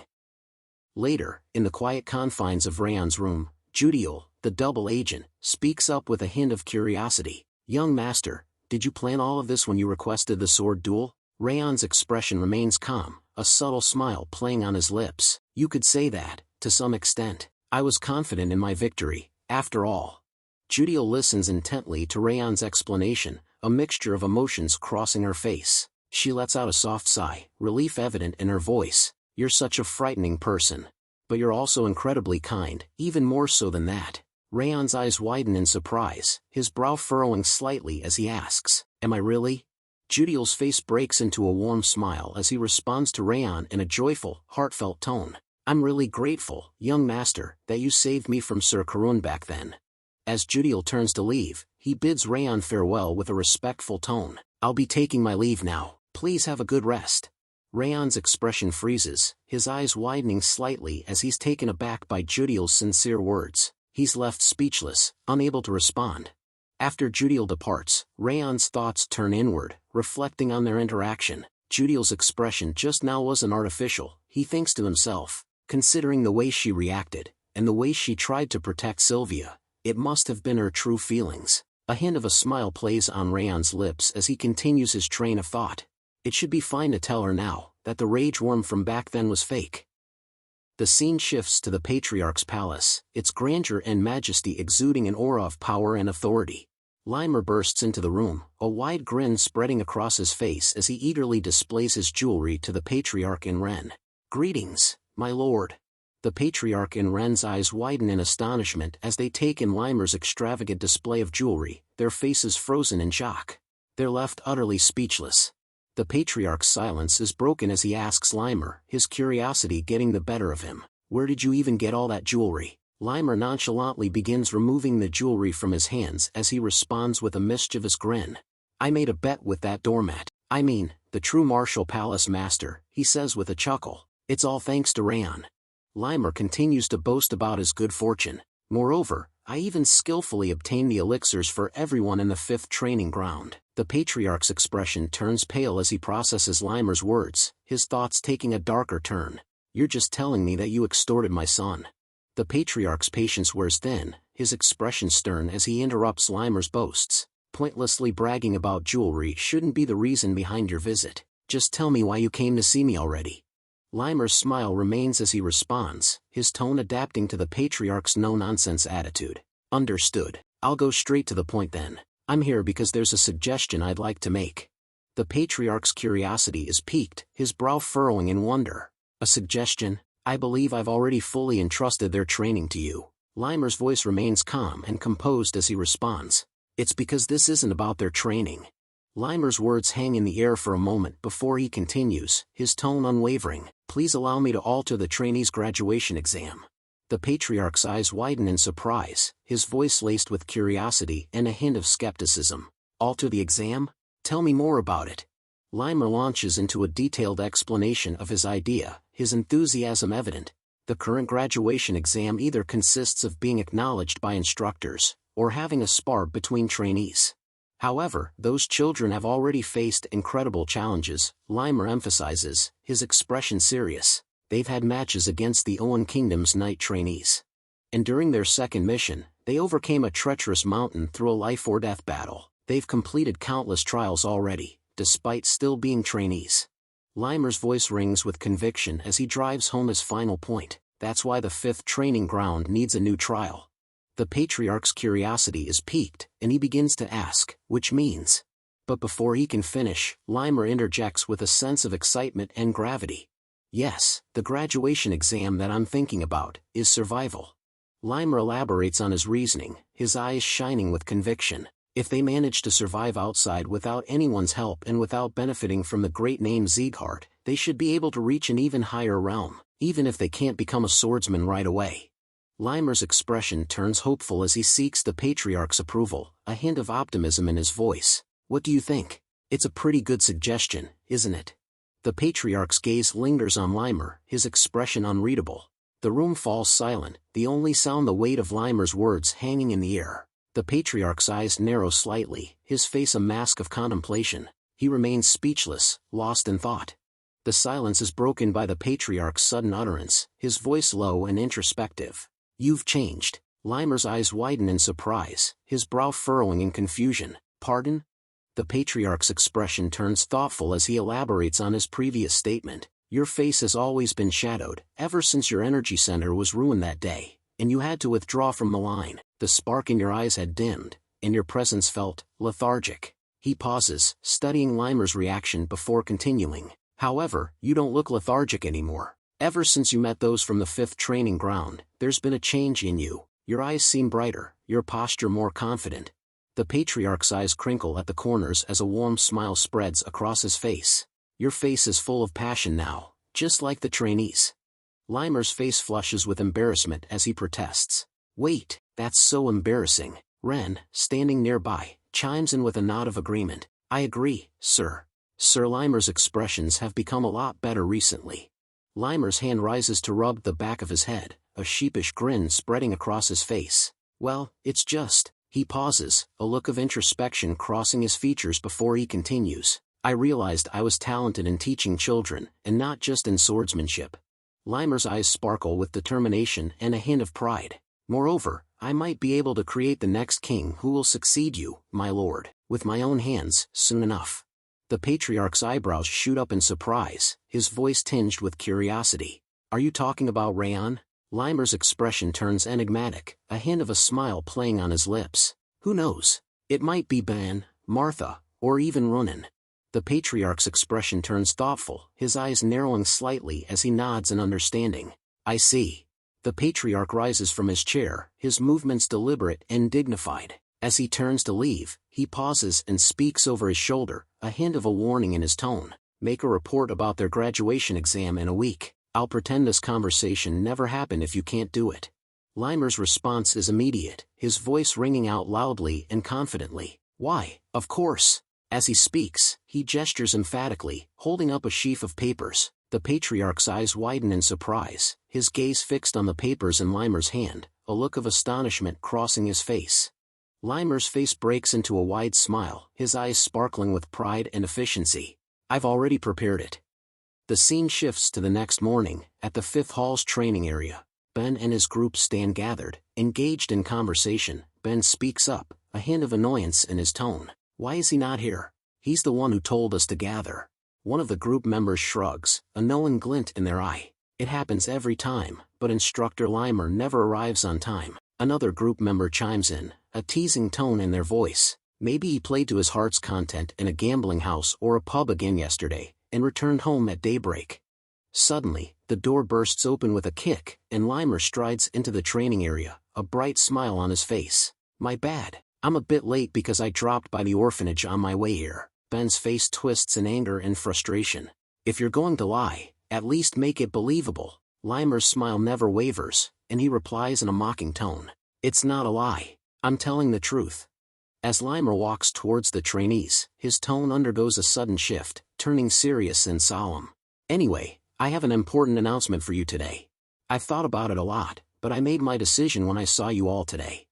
Limer's calm voice fills the training area as he begins to explain. "In short, your graduation exam is going to start soon.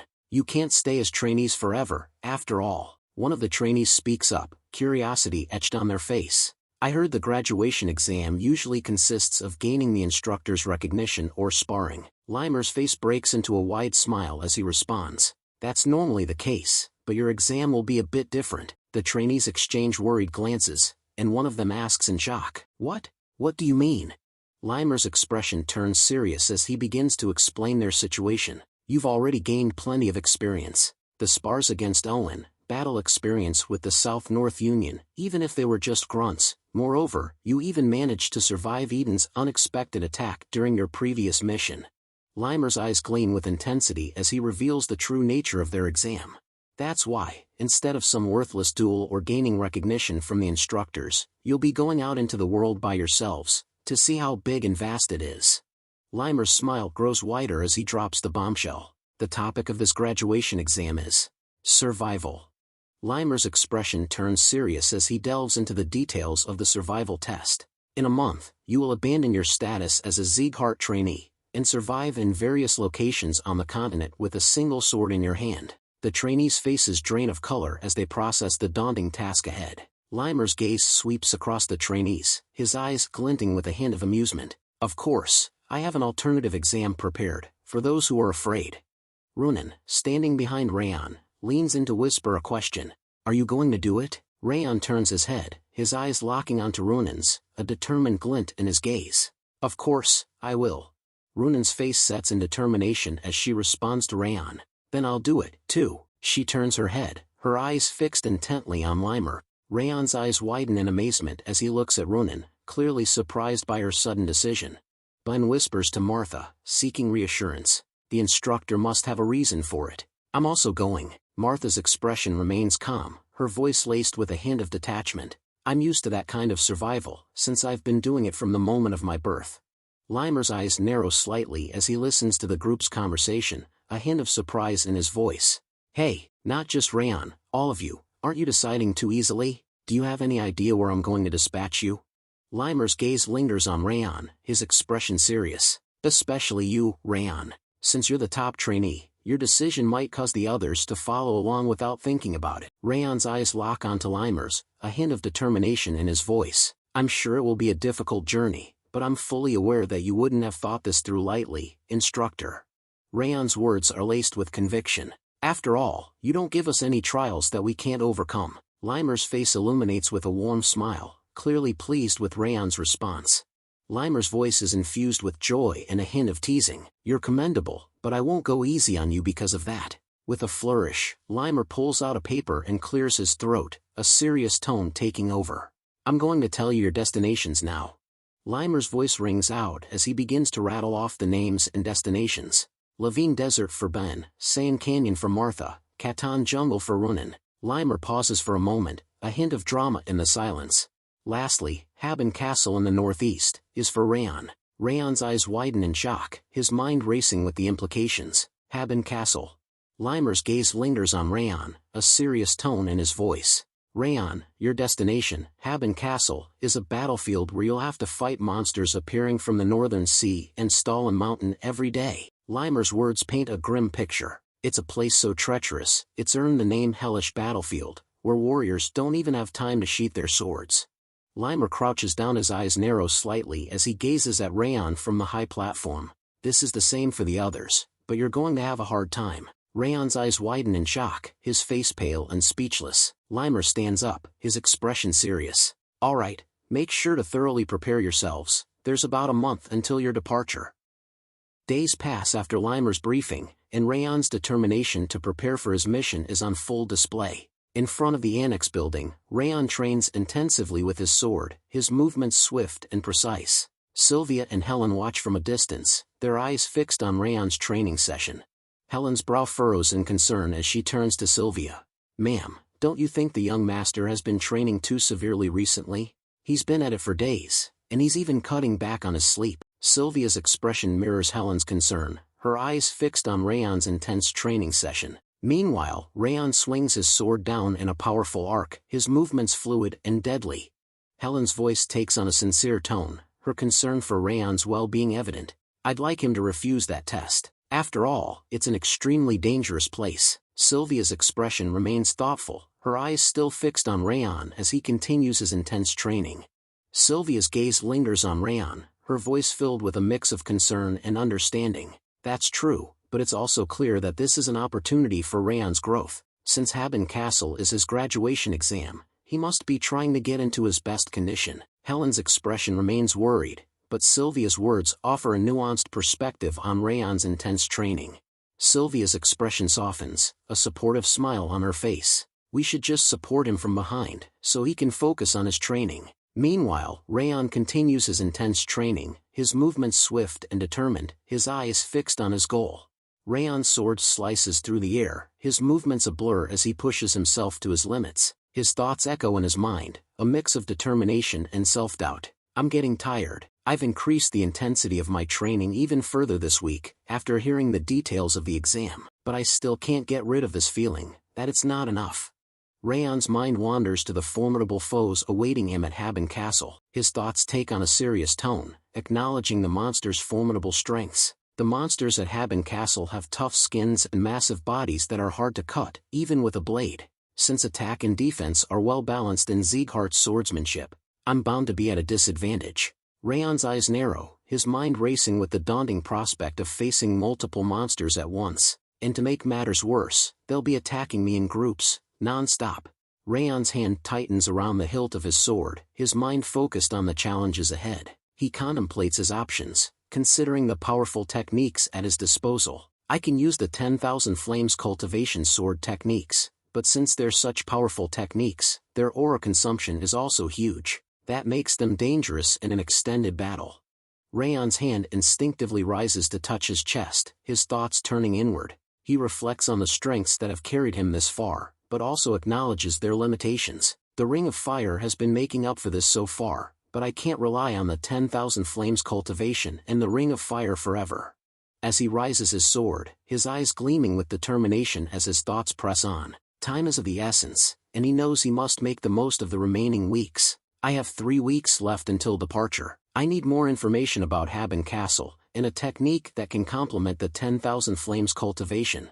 Raon's thoughts crystallize into a clear goal, and with a fierce battle cry, he unleashes a powerful strike. An offensive swordsmanship. His sword slices through the air, a blur of steel and fury as he slashes downward with all his might. Raon stands still, his chest heaving with exhaustion as he brings his intense training session to a close. His mind transitions from the physical demands of training to the strategic planning required to achieve his goals. In order to get what I need, he pauses, a calculated glint in his eye. I'll need to make an investment. The next morning, within the opulent confines of the Patriarch's palace, Raon stands before the Patriarch. The Patriarch's eyes narrow slightly, his expression a mixture of curiosity and scrutiny. So, you want to acquire a new sword technique, by spending silver tablets? Raon responds in a calm, measured tone. Yes, my lord. The Patriarch's expression turns thoughtful, his eyes clouding with a hint of memory. It's up to you how you use the silver tablets, but didn't you tell me before that you were going to spend them on something else? Raon's expression remains resolute as he responds. Indeed, I was planning to use the tablets to restore my mother's status to the direct line. The Patriarch's gaze lingers on Raon, his voice measured and calm. You're using the silver tablets, despite that fact? Raon's eyes lock onto the Patriarch's, his voice filled with conviction. I've realized something from the Cebu village and the previous sword duel. The Patriarch's expression turns attentive, his voice low and encouraging. I'm listening. Raon's hand rests on his chest, his eyes gleaming with introspection. My accomplishment during the mission was rather amazing for my current state, but the reward was just a silver tablet, instead of a golden tablet. His gaze drifts downward, as if recalling a distant memory. That's when I remembered my lord's words, that it would be difficult to achieve. Raon's voice fills with conviction, his words spoken with unwavering confidence. Since golden tablets are needed to restore her status to the direct line, rather than collecting the silver tablets that won't really make any difference. His eyes lock onto the Patriarch's, shining with determination. It would be better to get stronger by spending the silver tablets in my possession, to gather golden tablets afterward. The Patriarch's expression remains serene, his movements economical as he retrieves a technique. He regards Raon with a discerning gaze, his voice measured and calm. That is correct. With a fluid motion, the Patriarch tosses the technique book towards Raon. His voice follows the book, his words imbued with a sense of expectation. This should be appropriate, if you are heading to Haben Castle. You can pick something else if you don't trust me. The Patriarch's words trail off, leaving Raon to his own devices. Raon's hands close around the book, his eyes widening in astonishment as he reads the cover. His voice is barely above a whisper, awe and trepidation mingling in his tone. Fangs of insanity. Raon's eyes remain fixed on the technique, his mind racing with thoughts. A hint of a smile plays on his lips as he thinks to himself, Glenn made sure to reward me accordingly, at least. His gaze lingers on the technique, a sense of reassurance settling in. Since it was picked by him, its effectiveness should be guaranteed. Raon's head bows in a gesture of gratitude, his voice filled with sincerity. I'll gladly take this book, my lord. The Patriarch's expression remains serene, his voice calm and encouraging. I see. Do your best at learning it. Raon prepares to depart, his words polite and respectful. Then I'll be taking my leave. But before he can take a step, the Patriarch's voice stops him. The Patriarch's eyes narrow slightly, his tone curious. Let me ask you a question first. As you came to get a book to learn a new swordsmanship, you can't be unaware of what kind of place Haben Castle is. Weren't you afraid when you heard that your graduation exam would take place at Haben Castle? Why did you not refuse it? The Patriarch's question hangs in the air, his eyes piercing as he awaits Raon's response. Raon's expression changes to one of surprise, his eyes widening in astonishment. He stares at the Patriarch, his face a picture of incredulity.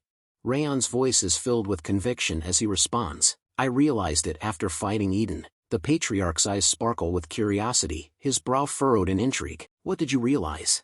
Raon's eyes gleam with intensity as he shares his epiphany. The experience of an unexpected fight to the death gave me a growth equivalent to 1 year of training on the training grounds. His voice takes on a determined tone. I realize that I need to overcome situations where I have to surpass my limits, in order to get stronger. The Patriarch listens intently, his expression thoughtful and contemplative. Raon's face sets in determination as he speaks. Moreover, Instructor Limer would never give us a trial that we can't overcome. He places a hand on his chest, his voice filled with conviction. I'm sure it will be a difficult and painful journey, but I think it will make me strong enough that I'll be grateful for the experience later. His eyes shine with a fierce resolve, as if he's steeling himself for the challenges ahead. The Patriarch's gaze lingers on Raon, a hint of a smile on his lips. The Patriarch's eyes narrow slightly, his gaze piercing as he responds, I see.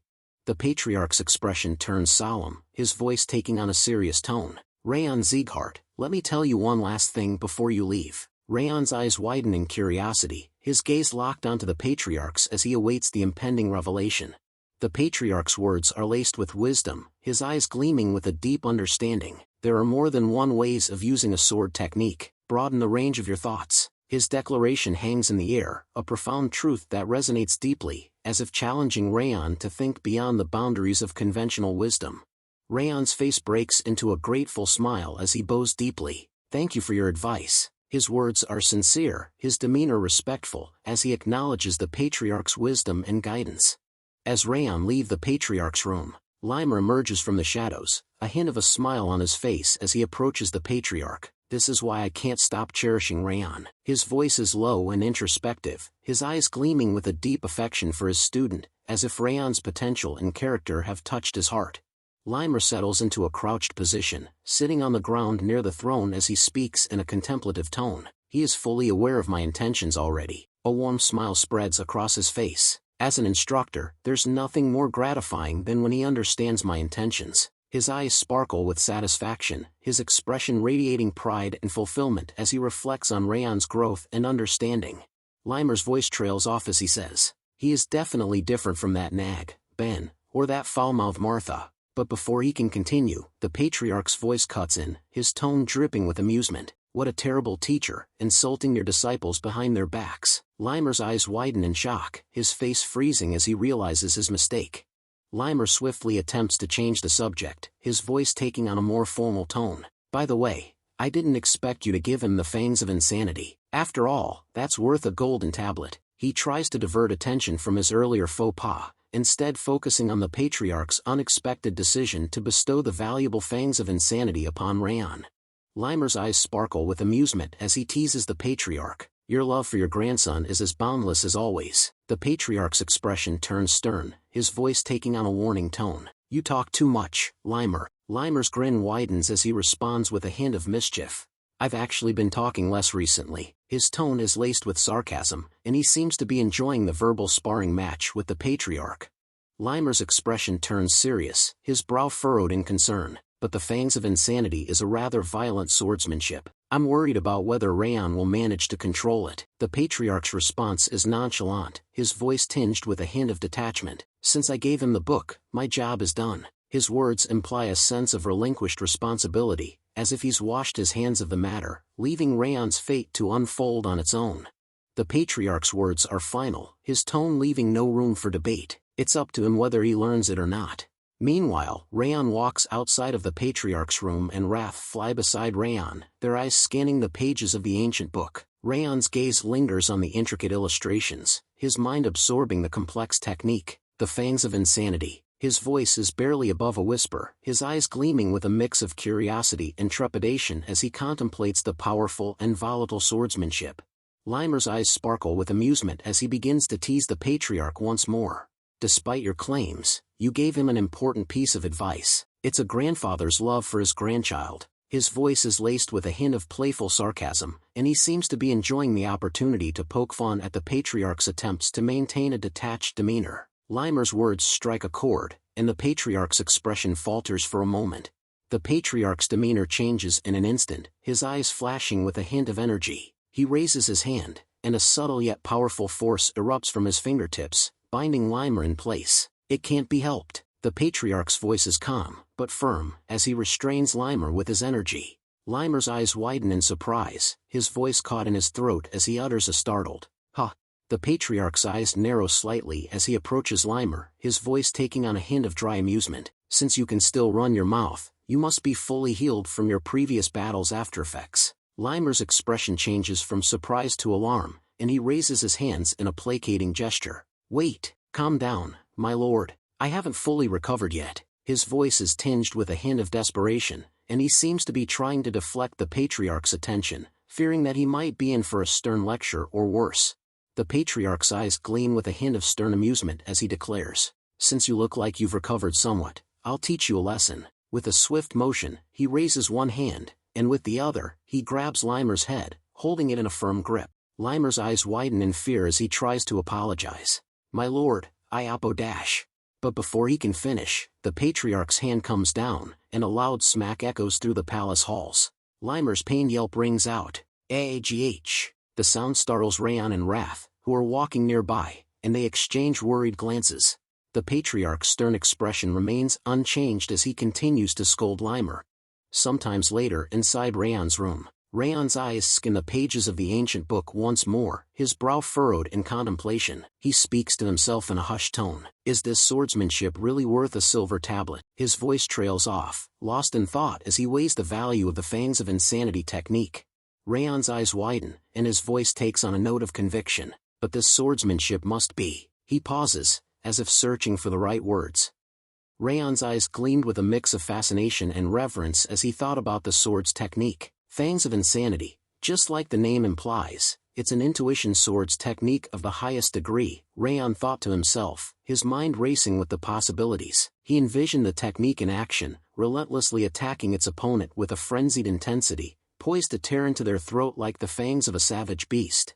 Raon's expression turned introspective, his eyes clouding over with a hint of self-awareness. He knew that mastering the Fangs of Insanity wouldn't be a matter of simply studying techniques or reading manuals. However, an intuition sword isn't learned by theory, Raon thought to himself, his mind acknowledging the harsh reality. It can only be mastered through battle experiences. He understood that the only way to truly wield the Fangs of Insanity was to immerse himself in the chaos of battle, to feel the rush of adrenaline and the weight of his opponent's attacks. It was a path that would require him to confront his own limits, to push himself to the edge of sanity and beyond. Raon's eyes gazed into the distance, his mind replaying memories of his intense training sessions. He recalled the countless hours he spent sparring against his fellow trainees. "That's why I kept sparring against the trainees in order to learn the Fangs of Insanity," Raon thought to himself, his mind reliving the exhaustion and the thrill of those battles. He remembered the relentless drive that pushed him to wield the sword without rest, day after day, until the day before the graduation exam. Raon's eyes blazed with intensity as he recalled the unyielding passion that drove him to push beyond his limits. His voice was low and resolute, his words dripping with conviction. More precisely, and more fiercely, "I didn't stop until I reached a higher realm." His voice took on a contemplative tone, as if he was reliving the moments that had defined his journey. By the time none of the trainees were in a condition to spar anymore, I finally got closer to understanding the meaning of the Fangs of Insanity, Raon reflected, his words dripping with a sense of hard-won insight. He paused, lost in thought, as the memories of his intense training sessions flooded back. Time had seemed to blur together, with each day blending into the next, until the night before the graduation exam. Inside Raon's room, Judiel's slender fingers moved with a gentle touch, carefully applying a soothing balm to Raon's bruises. Her eyes, filled with a mix of concern and affection, gazed up at Raon as she spoke in a soft, melodious voice. "You're getting bruised a lot more nowadays, Judiel observed, her brow furrowing slightly as she worked on patching up Raon's injuries. Judiel's expression turned stern, her eyes sparkling with a hint of reprimand as she continued to tend to Raon's bruises. "You've pushed yourself too hard, considering the graduation exam is tomorrow," Judiel chided, her voice laced with concern. "Man will be worried if she learns about your injuries." Raon's gaze remained steady, his eyes locked onto Judiel's as he replied in a calm, matter-of-fact tone. "Well, I did push myself because I've been sparring every day to learn the fangs of insanity," Raon explained, his words simple yet resolute, betraying the depth of his determination. Judiel's hands moved with a gentle precision, cleaning Raon's brushes with a soft bristled brush as she spoke in a teasing tone. "That's why you're getting treated by me," Judiel replied, a hint of a smile playing on her lips. Raon's expression remained calm, his eyes cast downward as he acknowledged Judiel's words with a quiet simplicity. "That's true," Raon replied, his voice low and even, a hint of gratitude underlying his tone. Raon's eyes locked onto Judiel's, his gaze serious as he spoke in a measured tone. "And Judiel, I have something to tell you before I leave." Judiel's hands paused in her task, her eyes lifting to meet Raon's. A hint of curiosity flickered across her face as she replied in a soft, formal tone. "I'm listening, young master." Raon's eyes closed, his voice taking on an introspective tone as he began to speak. "I was lying about feeding you the rage worm back then." Judiel's hands froze, her eyes widening in shock as she stared at Raon. Her face, normally a picture of calm composure, was now etched with surprise and a hint of confusion. She looked at Raon as if seeing him in a new light, her gaze searching for answers to the questions that were surely racing through her mind. Raon's eyes remained closed, his voice low and introspective as he continued to speak. "So you knew about it already, judging from your silence." The air was heavy with unspoken words, Judiel's silence speaking volumes about her awareness of the truth. Raon's statement hung in the air, a gentle prod that invited Judiel to confirm or deny her knowledge, but she remained still, her silence a palpable force in the room. Judiel's voice was soft and measured as she broke her silence. "I wasn't exactly sure, I just suspected it." Raon's eyes snapped open, his gaze locking onto Judiel's with a hint of surprise and curiosity. His voice rose slightly as he asked, "Suspected?" Judiel's eyes drifted downward, her gaze becoming introspective as she delved into the past. "Yes, I thought at first that it really was a rage worm," Judiel began to explain, her voice tinged with a hint of nostalgia. She paused, collecting her thoughts before continuing.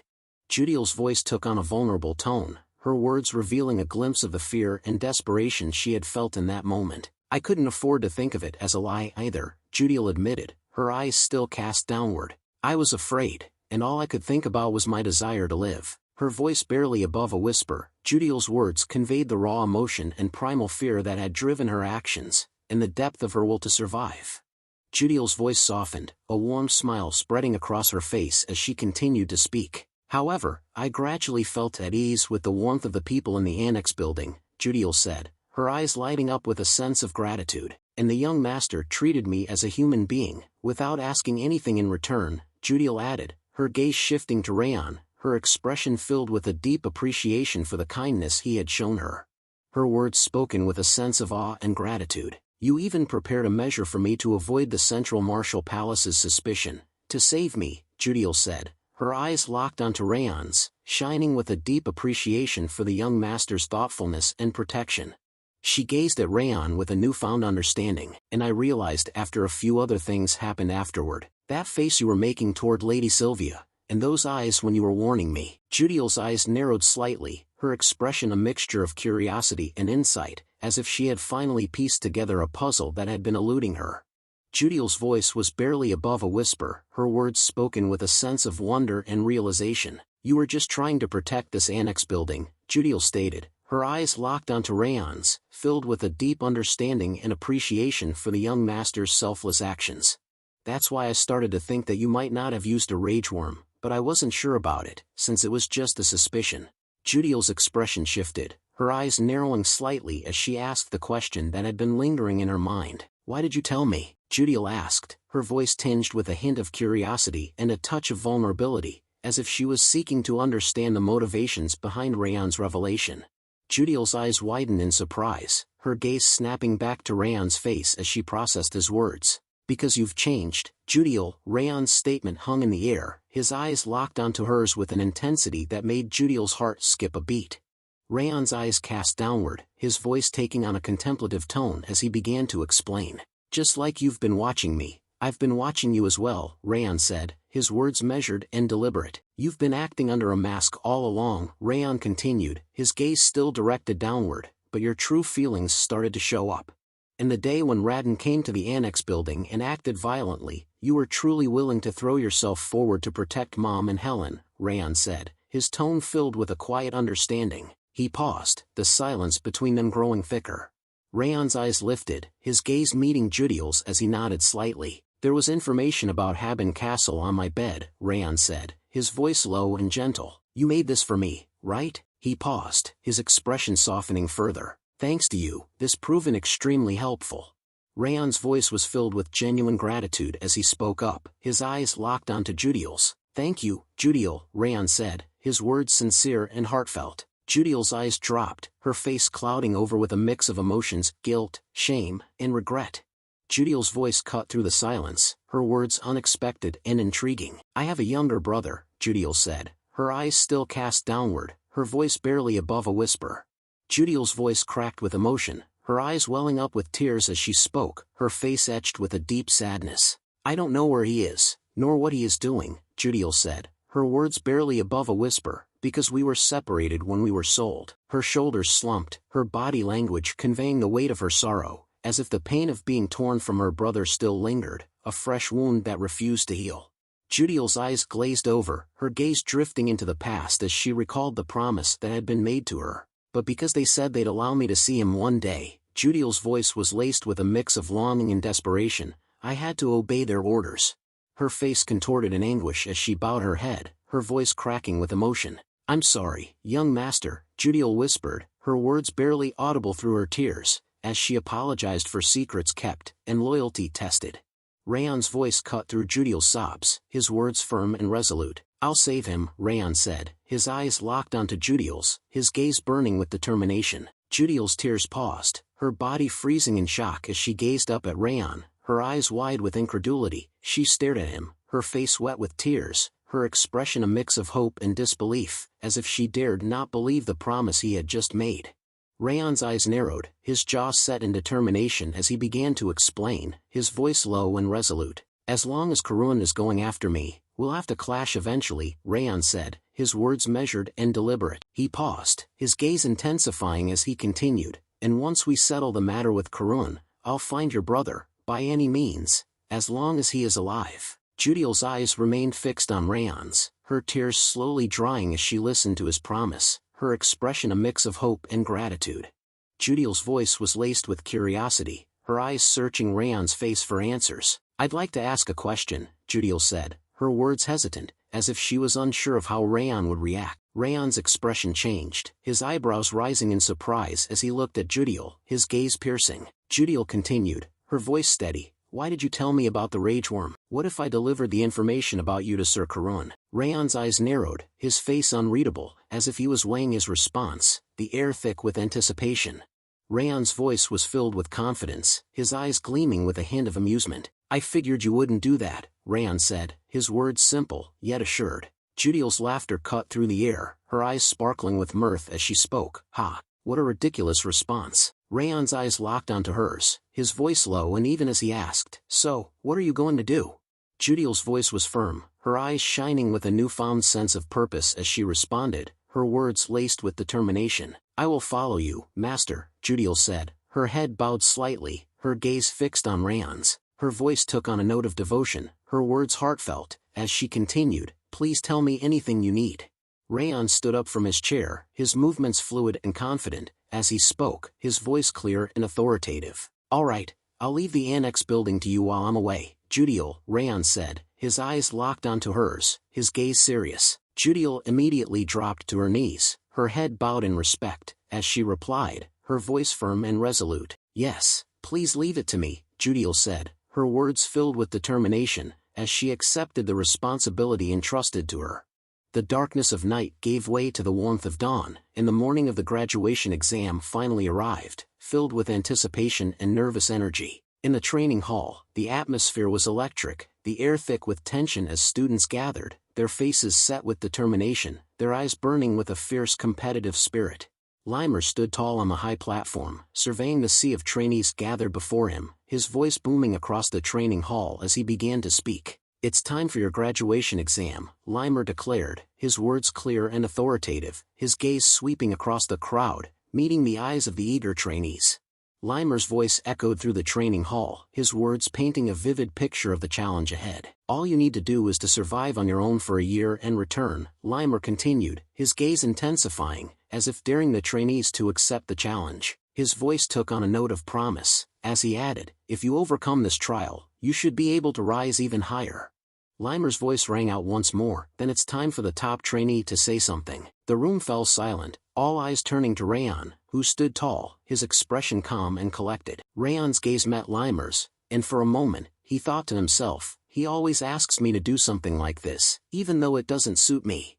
Raon walked calmly to the high platform, his footsteps echoing through the silent training hall. He stood tall, surveying the crowd of trainees before him, his eyes gleaming with a hint of intensity. "There's a saying that warriors who survive their first battle don't easily die," Raon began, his voice clear and strong, carrying across the hall. He paused, his gaze sweeping across the crowd, as if meeting the eyes of each trainee. "And you've already experienced your first battle, even though it was a coincidence."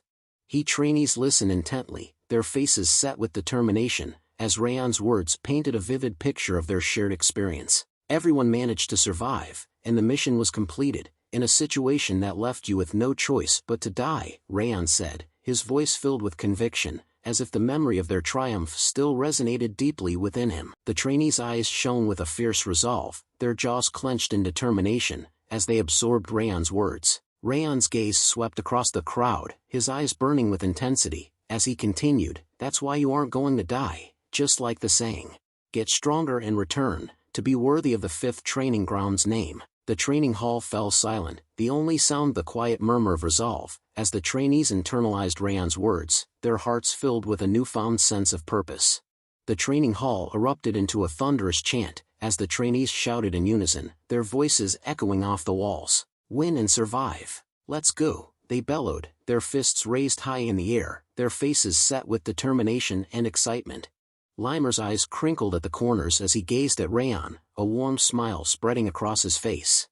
As he looked at Raon's back, a thought flickered through his mind. "I knew from the beginning that you weren't an ordinary person." His gaze lingered on Raon, a hint of admiration and curiosity in his eyes. "But your skills weren't the only thing that were extraordinary," Limer thought to himself, his mind referencing the unique qualities that set Raon apart, qualities that went beyond mere physical prowess. Limer's thoughts continued to unfold, his eyes never leaving Raon's back, as he reflected on the young man's exceptional qualities. "A calm mind, unbefitting your age," Limer thought, impressed by Raon's uncommon composure and maturity. He paused, his gaze lingering on Raon, as he added, "A broad heart, capable of influencing the people around you. A mindset where you worked harder than anyone else, instead of being satisfied with your talent," Limer reflected, a hint of admiration in his voice. He nodded to himself, as if acknowledging the rare quality that set Raon apart from others who might have rested on their natural abilities. Limer's eyes narrowed slightly, his gaze intensifying as he recalled the details of their previous encounter. "Moreover, during the last spar against me," Limer's thoughts continued, a hint of surprise and admiration creeping into his expression. Limer's eyes widened, a look of genuine surprise and respect crossing his face. "You mastered the fangs of insanity," he stated, his voice low and impressed. Limer's face lit up with a warm smile, his eyes sparkling with delight. In surprise and joy, he thought to himself, his mind overflowing with a sense of pride and wonder. He shook his head, chuckling inwardly, as he added, "You managed to surprise me once again. I spared my time to be your opponent because you've beaten up all the other trainees," he thought, a hint of dry amusement in his voice. His eyes lingered on the injury, a mixture of surprise and annoyance flickering across his face. "And this is the result," he thought, a touch of irony creeping into his tone, "injuring the instructor instead of being grateful." Limer's eyes narrowed, his gaze fixed on the injury as a hint of displeasure crossed his face. "How disrespectful," he thought, his voice low and even, but with a subtle edge of reprimand. The trainees gathered around Raon, their faces beaming with excitement and admiration. One of them, his voice filled with emotion, spoke up, "Come back alive, Raon." The others nodded in agreement, their eyes shining with a mix of concern and encouragement, as if willing Raon to return victorious and unscathed. Limer's eyes lingered on Raon, a complex mix of emotions swirling within him. He thought to himself, because I'll be filled with resentment if I don't get to witness the birth of the new king. A hint of determination and anticipation crept into his expression, as if he was driven by a desire to see Raon's journey unfold, to witness the emergence of a new legend. The group stood at attention, their faces set with determination and respect. Raon's voice rang out, "Salute the head instructor, everyone. Thank you for everything so far." In perfect synchrony, the group snapped into a crisp salute, their fists clenched and their eyes locked on Limer, who stood before them, a hint of a smile on his face. Limer's voice echoed through the air, his eyes gleaming with a mix of expectation and encouragement. "Yeah, I'll be waiting here," he said, his tone firm but reassuring. He paused, his gaze sweeping across the group, before adding, "So grow stronger, and return." As the group began to disperse, Ben's voice cut through the murmurs, his eyes locked intensely on Raon. "Raon Sieghart," he said, his tone firm and resolute. "I'll get stronger during this year with all my strength," Ben declared, his jaw set in determination. His gaze bored into Raon's, as if issuing a challenge, "So you should get stronger as well, so you won't disappoint me." With that, Ben turned and walked away, leaving Raon to ponder the weight of his words, the implicit promise of a rivalry that would drive them both to greater heights. Martha's voice followed Ben's departure, her eyes sparkling with a mix of determination and playfulness. "The same goes for me," she said, her tone firm but laced with a hint of warmth. "Don't die over," she warned, her expression turning serious for a moment. Martha's gaze locked onto Raon's, her voice taking on a slightly teasing tone. "I'm indebted to you. I'll find you and beat you up if you die." As Raon watched Martha and the others depart, a wry thought crossed his mind. Do they not know how to speak honestly? He wondered, a hint of amusement and curiosity flickering across his face. Just as he was lost in thought, a voice cut through the air, "Raon." Raon's gaze snapped towards the sound, his eyes locking onto Runan's approaching figure. Runan approached Raon, a small, unassuming box held out in her hand. "Take this with you," Runan said, her expression serious, her eyes locked onto Raon's. Raon's eyes widened in surprise as he lifted the lid of the box, revealing the contents within. "This is beet ice cream," he exclaimed, his voice tinged with incredulity. He looked up at Runan, a hint of concern etched on his face. "Are you sure you should be giving these to me?" Runan's expression remained serene, a gentle smile playing on her lips. It's fine," she replied, her voice soft and reassuring. "I have a lot with me," she added, her eyes sparkling with amusement, as if it was no big deal to part with such a precious treat. Raon's face broke into a warm smile as he expressed his gratitude. "Thanks for the treat." Runan nodded slightly, her smile mirroring Raon's. I'm leaving now too." She turned to depart, but not before offering a parting wish. "Have a nice journey, Raon." With that, Runan walked away, leaving Raon to watch her go. As Runan disappeared from view, Raon turned around. As Raon turned, his eyes landed on Dorian, the green-haired boy sitting in fear nearby. Raon's expression turned resolute, and he spoke up. "We should get going, Dorian." "Why do I have to go to Haben Castle with him?" He trailed off, his words laced with anxiety and apprehension. As Raon walked, he reached out and grasped Dorian's bag, dragging the reluctant boy along with him. Dorian stumbled, struggling to keep up with Raon's long strides, his eyes fixed on the ground as he muttered under his breath. Raon, seemingly oblivious to Dorian's distress, spoke up in a casual tone. We have somewhere to visit beforehand." Dorian's eyes snapped up to Raon's face, a look of surprise and alarm written across his features. "Where are we going?" he asked, his voice laced with trepidation. Raon's gaze met Dorian's, a hint of a smile playing on his lips as he replied, "The merchant city, Cameluna. Let's get some equipment before the fight." His voice was filled with a sense of purpose, his words implying that their visit to Cameluna was a necessary step in preparing for the challenges that lay ahead. The sun beat down on the bustling streets of Cameluna's central market, casting a warm glow over the vibrant stalls and shops. Dorian and Raon navigated through the crowded alleys, weaving past merchants and traders hawking their wares. As they walked, they took in the sights and sounds of the market, the aroma of exotic spices, the clang of hammering on metal, and the hum of lively chatter. Dorian's eyes widened as he scanned the stalls, taking in the dazzling array of goods on display, from rare magical artifacts to finely crafted armor.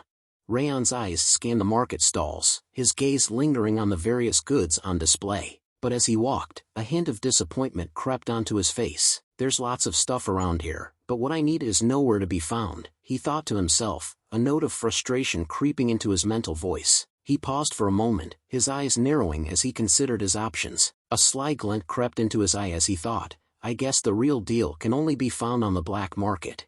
Dorian's voice cut through Raon's thoughts, and he turned to face the younger boy, a hint of surprise on his face. Young master, what you're looking for isn't here, right? Dorian asked, his eyes locked onto Raon's. Raon's gaze narrowed slightly, as if he hadn't expected Dorian to notice his disappointment. Dorian continued, his voice steady, you've been just walking without stopping. Raon's expression remained neutral, but a flicker of interest danced in his eyes. Then, in a voice that was almost casual, Dorian asked, then are you going to head down? Raon's eyes widened in surprise, and his voice rose in incredulity as he asked, down? Do you know about Camelon's black market? Dorian's response was nonchalant, of course. Raon's surprise deepened, and he took a step closer to Dorian, his eyes narrowing as he asked, isn't this your first time coming here? How do you know about the black market's existence? Dorian's face lit up with a bright smile as he explained, I may not look the part, but I was raised in a commercial company. He proudly placed his hands on his chest, his eyes sparkling with confidence as he continued, I'm well versed in stuff like this. Raon's eyes widened in realization as memories of the past flooded his mind. He recalled the numerous times Dorian had provided him with top-notch equipment, and his eyes sparkled with understanding. Ah, that explains everything that's happened so far, Raon thought to himself.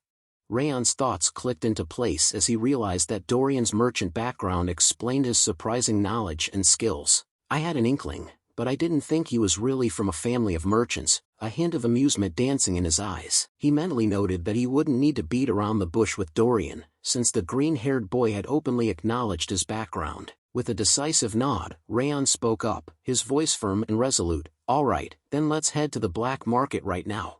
As they walked towards the black market, Dorian suddenly turned to Raon with a curious expression, you can only enter the black market through a secret passageway. Do you know how to get to the black market, young master? Raon's confident stride faltered, and he came to a stop, his eyes widening in surprise, his gaze locked onto Dorian's, a hint of embarrassment flickering across his face. For a moment, Raon was taken aback, his usual composure ruffled by Dorian's unexpected question. He seemed to be scrambling to regain his footing, his eyes darting back and forth as if searching for an answer. Raon's eyes sparkled with recollection as he said, about that. I heard it from Instructor Limer. A faint image of Limer's pale face flashed in Raon's mind, and he could almost hear the instructor's voice asking, when did I? Dorian's expression turned thoughtful, and he nodded, ah, yes, that would explain it. I did hear there was a casino in the black market, the instructor would know the way. After a short while, Raon and Dorian arrived at the entrance of the black market, a nondescript door that blended seamlessly into the surrounding architecture. Raon adjusted his disguise, a sly grin spreading across his face as he said, then let's go inside. As they ventured deeper into the black market, Raon and Dorian navigated through a narrow, dimly lit corridor. The air was thick with the smell of smoke and exotic spices. Dorian's eyes darted back and forth, his senses on high alert. As they walked, his posture grew increasingly tense, his fists clenched at his sides. Raon, seemingly oblivious to Dorian's unease, led the way with a confident stride. He pushed aside a tattered curtain, revealing a large, ornate tent. Without hesitation, Raon slipped inside, disappearing into the shadows. Dorian hesitated for a moment, then, with a deep breath, he followed Raon into the tent. As they stepped into the tent, Dorian's eyes widened in awe, taking in the sights and sounds of the underground black market. The air was thick with the hum of haggling merchants, the clinking of glasses, and the distant thrum of music. The tent was a labyrinth of stalls and shadowy alcoves, with merchandise ranging from exotic spices and rare textiles to mysterious artifacts and forbidden knowledge. Dorian's gaze darted from one wonder to the next, his mind reeling with the sheer scale of the operation. He turned to Raon, his voice barely above a whisper, the black market is so huge.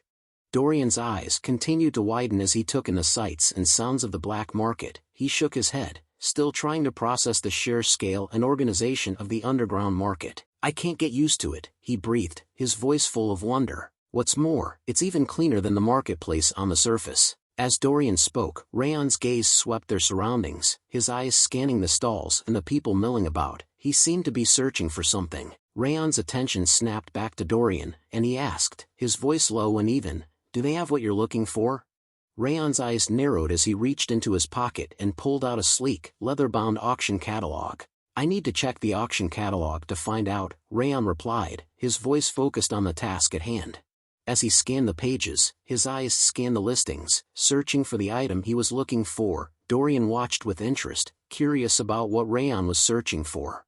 Raon's eyes locked onto a specific listing in the auction catalog, a small smile spreading across his face as he muttered to himself, "Found it, the black butterfly." He nodded to himself, his mind racing with the implications. "I knew it, it's being auctioned." Raon's gaze scanned the listing, his eyes narrowing as he took in the details. "The auction will be held in the evening today, and the bid starts at 10 gold coins. Dorian's curiosity got the better of him, and he leaned in to peer at the page Raon was studying. His eyes widened as he took in the details, and he asked, "Are you planning to buy this? This is rather expensive." Raon's gaze remained fixed on the page, his mind racing with calculations. He thought to himself, "It's true, I could probably buy it by using all the traveling funds we have on hand, but it's too risky." A hint of concern crept into his thoughts as he weighed the pros and cons. "I guess I should find a pawn shop or something to add to what we have." Raon's eyes snapped back into focus, and he stood up, his movements swift and decisive. "Follow me, Dorian," he said, already striding away. Dorian's eyes widened in surprise, and he hurried to catch up. Where are you going, young master?" he asked, his voice tinged with curiosity. Raon didn't slow down, his gaze fixed on some point ahead. "To the pawn shop," he replied, his voice firm. "I'll need to sell some stuff that can be traded for money before the auction." 1 hour later, Dorian's curiosity got the better of him, and he asked, "Did you finish selling them, young master?" He glanced around, expecting to see Raon preparing to head to the auction house, but instead, he found Raon intently examining the various items on display. Dorian's brow furrowed in confusion. "But why are you checking things out instead of heading to the auction house right away?" he asked, his voice tinged with puzzlement. Raon's eyes scanned the shelves, his fingers trailing over the various items as he replied, "I'm trying to see if there's anything useful." As Raon continued to browse the shelves, his mind wandered to the task at hand. He thought to himself, "I'm browsing because we have some time left until the start of the auction." He nodded mentally, feeling a sense of relief wash over him. "Plus, I have some spare money for the auction now." However, as he scanned the items on display, his enthusiasm began to wane. He thought, "Even then, though, there's nothing good to buy." Raon's eyes sparkled with a hint of optimism as he thought to himself, "There are usually undervalued treasures lying around, waiting for the right buyer to come along." A faint smile played on his lips, but it quickly faded as he realized he wouldn't be finding any such treasures here. "What a shame," he murmured to himself. With a resigned sigh, Raon thought, "All right, well, we should head to the auction house now." As Raon turned to leave, his eyes scanned the surrounding area one last time, and that's when he saw it, a faint sparkle emanating from a small, unassuming box tucked away in a corner. Raon's footsteps faltered, and he paused, his gaze drawn to the box like a magnet. "That's..." he began, his voice trailing off as he took a step closer to the box, his curiosity piqued. Raon's eyes widened as he stared at the box, his mind racing with the implications. "That's the ring of the first head of Sieghart," he thought to himself, his voice barely above a whisper. He felt a shiver run down his spine as memories long buried surfaced. "I'm sure of it. I saw it in the memory that entered my head when I learned the Thousand Flames cultivation." Raon's eyes remained glued to the box, his mind reeling with the unexpected discovery. "I never expected to find it here," he thought, his voice barely above a whisper, as a mix of shock and excitement coursed through his veins. Raon's eyes sparkled with excitement as he carefully took the ring in his hand, feeling a strange energy emanating from it. He looked up at the shopkeeper and asked, "Mister, how much does this cost?" The shopkeeper's face broke into a wide smile, clearly pleased that Raon had taken an interest in the ring. "Ah, you have quite the eye," he said, his voice dripping with enthusiasm. "That ring can increase strength and clear the mind." The shopkeeper's eyes glinted with a hint of greed as he named his price. "Just give me 5 gold coins, in." Just as the shopkeeper was about to conclude the sale, Dorian's angry voice cut through the air, making everyone pause. 5 gold coins? Dorian shouted, his face reddening with indignation. "Who do you think you are, trying to rip us off?" He took a step forward, his eyes blazing with accusation. "It's clear that you bought it with silver coins," Dorian declared, his voice dripping with disdain. The shopkeeper's eyes widened in shock as he stared at Dorian, fear etched on his face. He took a step back, his hands trembling as he tried to compose himself. Dorian's voice rose to a thunderous level, his words punctuated by a resounding crash as he slammed his hand onto the table. "Listen to me," he bellowed, the force of his anger making the shopkeeper flinch. Dorian's words poured out like a torrent, his logic and reasoning leaving the shopkeeper stumbling to defend himself. "And another thing, the ring's appearance is subpar at best," Dorian continued, his voice dripping with disdain. "It's not even properly engraved, just some simple patterns and a smooth surface. And those cracks all over it? It's a wonder you can even tell if it's made of gold or brass." Dorian's gaze bore into the shopkeeper, his eyes blazing with indignation. "How could you possibly ask for 5 whole gold coins for this thing? No one would take it even if you tossed it in the trash." The shopkeeper's face turned a sickly shade of pale as he stared at Dorian, his eyes wide with worry. He seemed to be searching for an escape, a way to salvage the situation, but Dorian's words had left him reeling. The shopkeeper's eyes widened even further as Dorian's voice dropped to a menacing growl. "1 gold coin," Dorian spat, his words dripping with disdain. As the shopkeeper's eyes glazed over, his body swaying slightly, Dorian's intense gaze seemed to bore into his very soul. But after a moment, the shopkeeper's eyes snapped back into focus, and he stumbled backward, gasping for air. "You can take it," the shopkeeper stammered, his voice barely above a whisper, as he stared at Dorian with a mix of fear and respect. Dorian's face broke into a wide grin as he turned to Raon and gave him a triumphant thumbs up. Raon's eyes widened in surprise, and then a huge smile spread across his face. "Good job, Dorian," Raon exclaimed, his praise sincere and enthusiastic, as he clapped Dorian on the back. As Wrath's presence emerged from Raon's body, he gazed at Raon with an air of intrigue. "It's true that the ring seems to hold some secret to it," Wrath said, his voice low and mysterious. Raon's eyes sparkled with curiosity, but before he could respond, Wrath continued, "By the way, didn't he become a different person just now?" Raon chuckled, inward as he thought Dorian is great with negotiating, but he doesn't seem to have a sense for quality yet. Anyway, it was a great harvest. As Raon and Dorian began to walk away, a soft voice called out, "Wait a moment, did you already pay for that ring?" The voice belonged to a lady with short, brown hair, who was watching them with a hint of curiosity. Raon's eyes widened in surprise as he turned to face the lady, his gaze meeting hers. His eyes scanned the lady and her butler, taking in their refined attire and dignified demeanor. He nodded politely, his voice even and composed. "Yes, I did." The lady's eyes locked onto Raon's, her gaze piercing as she made her offer. "I'll give you 10 times whatever you paid for it, no matter how high I have to go. Sell it to me." Her voice was confident and persuasive, with a hint of desperation beneath the surface. She took a step closer, her eyes scanning Raon's attire, her expression a mixture of calculation and curiosity. "Judging by appearance, you're an adventurer in urgent need of some money. That should be enough." Dorian's eyes widened in shock as he blurted out, 10 times? He stared at the lady, his expression a mixture of incredulity and excitement. The shopkeeper, still looking pale from Dorian's earlier negotiation, chimed in, I bought it for 50 silver coins. Was it that valuable of an item?" His voice trembled with a mix of surprise and regret, as if he couldn't believe he had let the ring go for such a low price. Dorian's eyes sparkled with excitement as he turned to Raon, his voice filled with persuasion. "Let's sell it, young master. She wants to buy that cheap trinket at 10 times the price." Raon's gaze lingered on the lady, his expression thoughtful. He thought to himself, "This woman." Raon's eyes never left the lady's face as he closed the box containing the ring. His mind was racing with thoughts, and he mused to himself, "She knows how valuable this ring is." A hint of curiosity crept into his expression. He continued to think, analyzing the lady's words and actions, and from the way she spoke, she is implying that it's worth at least 100 gold coins. Raon's expression turned resolute as he replied to the lady, "I'm sorry, but I'd like to decline." His voice was firm, leaving no room for negotiation. The lady's eyes sparkled with determination, and she countered with an even higher offer. "Then I'll pay 20 times. No, 30 times the price." Her voice was laced with a hint of desperation, as if she was willing to do whatever it took to acquire the ring. Raon's expression remained unwavering, his gaze locked onto the lady's. "I'm still not going to sell it," he said, his voice calm and collected. The lady's face fell, but she refused to give up. She named a specific price, 50 gold coins. Raon's response was simple and direct. "I said no." His voice was firm, leaving no room for further negotiation.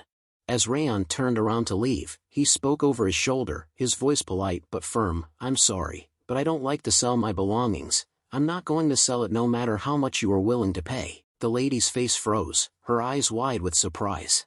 The butler's voice was low and menacing as he spoke up, his eyes narrowing slightly as he gazed at Raon's retreating back. "Hey, I don't know where you're from, but you'd better behave yourself." His tone was laced with a subtle threat, as if warning Raon of the consequences of crossing his mistress. The butler's voice dropped to a whisper, but his words carried clearly. "You will make things hard on yourself if you defy her." Raon's stride didn't falter as he heard the butler's words. Instead, he stopped and turned around, his eyes flashing with a hint of annoyance. He spoke up, his voice firm and unwavering. "Am I supposed to change my mind just because of who she might be?" Raon's tone was laced with disdain, as if he couldn't care less about the lady's social status or influence. He took a step forward, his gaze locked onto the butler's. "I don't care about anything like that, so stop bothering me and leave already." The brown-haired lady's face turned red with rage as she shouted, her voice echoing through the air. "Hey, who do you think I am, acting so arrogantly?" Her eyes blazed with indignation, as if she was outraged that someone would dare to defy her. She took a step forward, her hand extended imperiously. "Stop defying me and hand it over while I'm still acting cordial." Raon's expression remained calm, but his words were laced with a subtle sharpness. He spoke up, his voice even but firm. "How abrasive, and all because I just didn't want to sell the item." Raon's tone was tinged with a hint of disdain, as if he was disappointed but not surprised by the lady's behavior. He raised an eyebrow, his gaze locked onto the lady's. "Did you want to flaunt your privileged upbringing before I go, or shall we leave it at that?" The lady's expression turned cold and menacing, her voice dripping with malice. "You have no idea how scary the world can be." She took a step closer, her eyes glinting with a sinister light. "You should think carefully about why people always bow to others, if you don't want to end up dead in the streets, forgotten and unnoticed." Raon's expression remained unruffled, his gaze never wavering from the lady's. He nodded curtly, his voice firm. "If that's all, I'll be taking my leave, then." With that, Raon turned on his heel and walked away, leaving the lady and her butler standing alone. As Raon disappeared into the crowd, the brown-haired lady's expression turned calculating. She called out to her butler, her voice low and urgent. "Setter, we are heading to the auction house. Right now. Those stalls are usually visited by people who came out from the pawn shop," she muttered to herself, her voice barely audible. "If he came here, he is most likely going to participate in the auction taking place soon."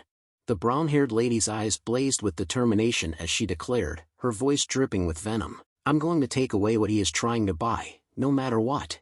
The auctioneer's voice boomed through the crowded auction house, his words echoing off the walls. "Date's necklace, 70 gold coins," he called out, his eyes scanning the room for any signs of further bidding. "Next up is the silver mana stone," he declared, holding up the glittering stone for all to see. After some time, he declares next up is the Ring of Raging Flame. After Ring of Raging Flame sold out, he shouted, "Alright, next up is." Raon's eyes scanned the auction room, his gaze lingering on each item as it was presented, but despite the excited chatter of the crowd, he couldn't help but feel a sense of disappointment. "Nothing is piquing my interest so far," he thought to himself. "Is the black butterfly not going to appear yet?" The auctioneer's voice cut through the din of the crowd, his words sending a thrill through the room. "Now, this item is a noble black-colored butterfly that feeds on mana stones," he declared, his eyes gleaming with excitement. With a flourish, the auctioneer swept aside the cloth, revealing a delicate, ornate cage, and inside the cage, perched on a slender branch, was the most magnificent creature Raon had ever laid eyes on, the black butterfly. The auctioneer's voice was like honey, smooth and enticing, as he began to extol the virtues of the black butterfly. "This magnificent creature is popular as an ornamental piece due to the allure of its faint twinkle," he declared, his eyes gleaming with enthusiasm. "Of course, it has the drawbacks of having a short lifespan and being expensive to maintain, as it feeds on mana stones," he continued, his voice taking on a slightly cautionary tone. "But nothing beats its beauty." The auctioneer's voice cut through the din, his words ringing out clear and loud. "Let's start the bid." As the auctioneer's voice faded away, the crowd erupted into a frenzy of bidding. Voices called out from all corners of the room, each one trying to outdo the others. 2 gold coins, someone shouted. 5 gold coins, another voice chimed in. 7 gold coins, a third bidder called out. In a voice that was both calm and commanding, Raon called out, 13 gold coins. The room fell silent, with all eyes turning to Raon in amazement. Raon felt a sense of confidence wash over him. He thought to himself, with the high price I've called, no one should bid for more. 13 gold coins should be too expensive for an ornamental butterfly, after all. The brown-haired lady's voice cut through the stillness, her words dropping like a bombshell. 50 gold coins. The auctioneer's eyes widened in astonishment, his voice trembling with excitement. 50. We have the highest price in history, he declared, his words echoing off the walls. The auctioneer's voice continued, I don't think anyone is going to bid higher. The words trailed off, leaving an uncomfortable silence in their wake. The auctioneer's voice boomed out once more, his words final and decisive. It's the winner. Her gaze was like a challenge, daring Raon to dispute the outcome.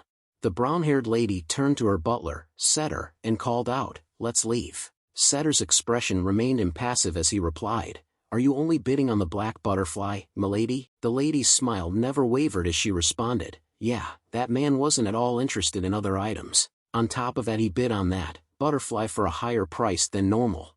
The brown-haired lady's gaze lingered on the black butterfly, now securely in her possession. A look of certainty crossed her face as she murmured to Setter, This is definitely what he was trying to buy. The brown-haired lady's expression turned dismissive, a hint of disdain creeping into her voice. I have no more business with that good-for-nothing.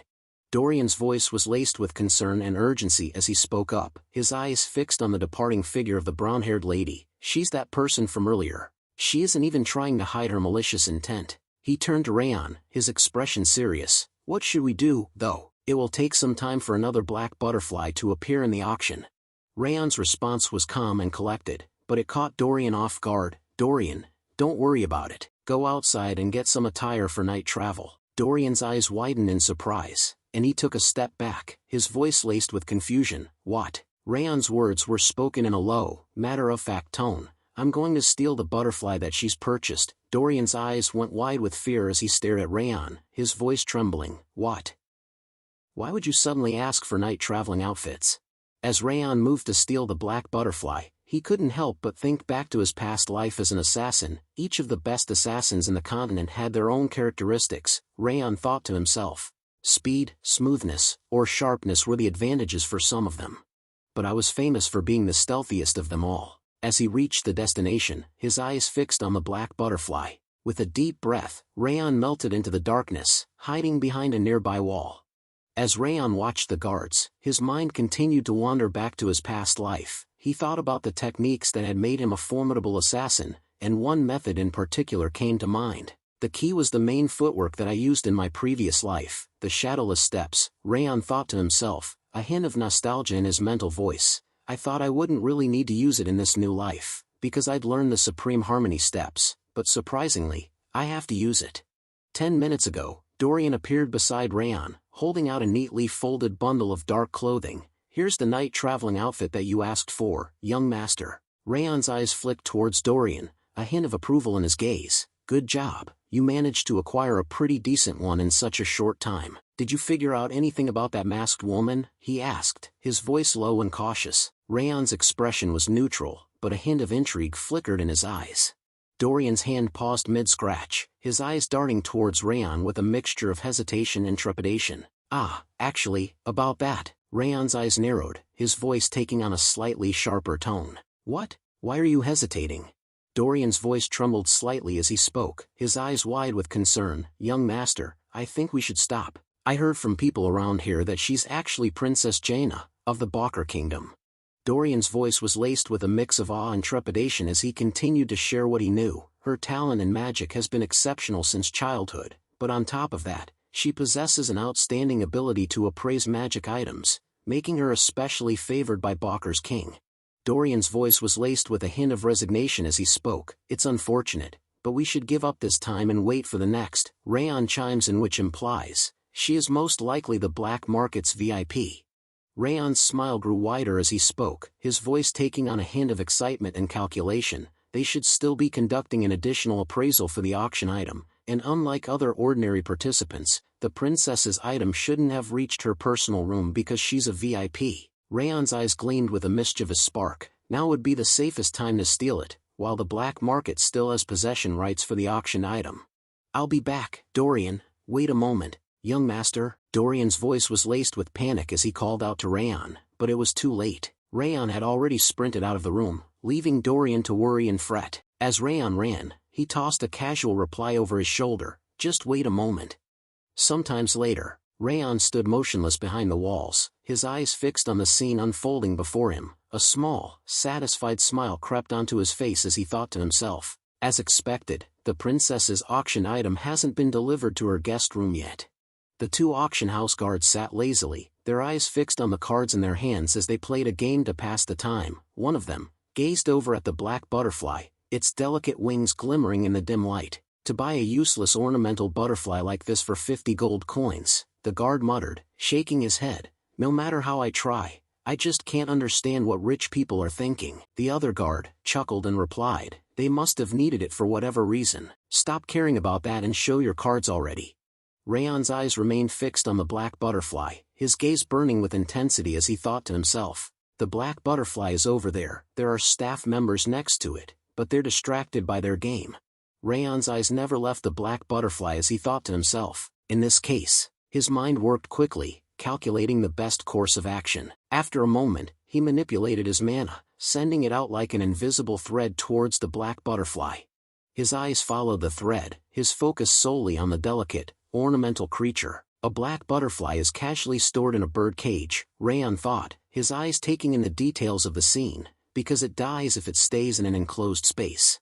Raon's thoughts continued to unfold as he observed the black butterfly. Since this butterfly tends to stick to magic stones in order to absorb the high-purity mana, the moment it senses the 10,000 Flames Cultivation's mana, which has an even higher purity than mana from a magic stone, it's bound to escape from the birdcage on its own. A hint of anticipation crept into Raon's expression as he awaited the butterfly's reaction, his mana thread still subtly influencing the surroundings, ready to capitalize on the opportunity that was about to arise.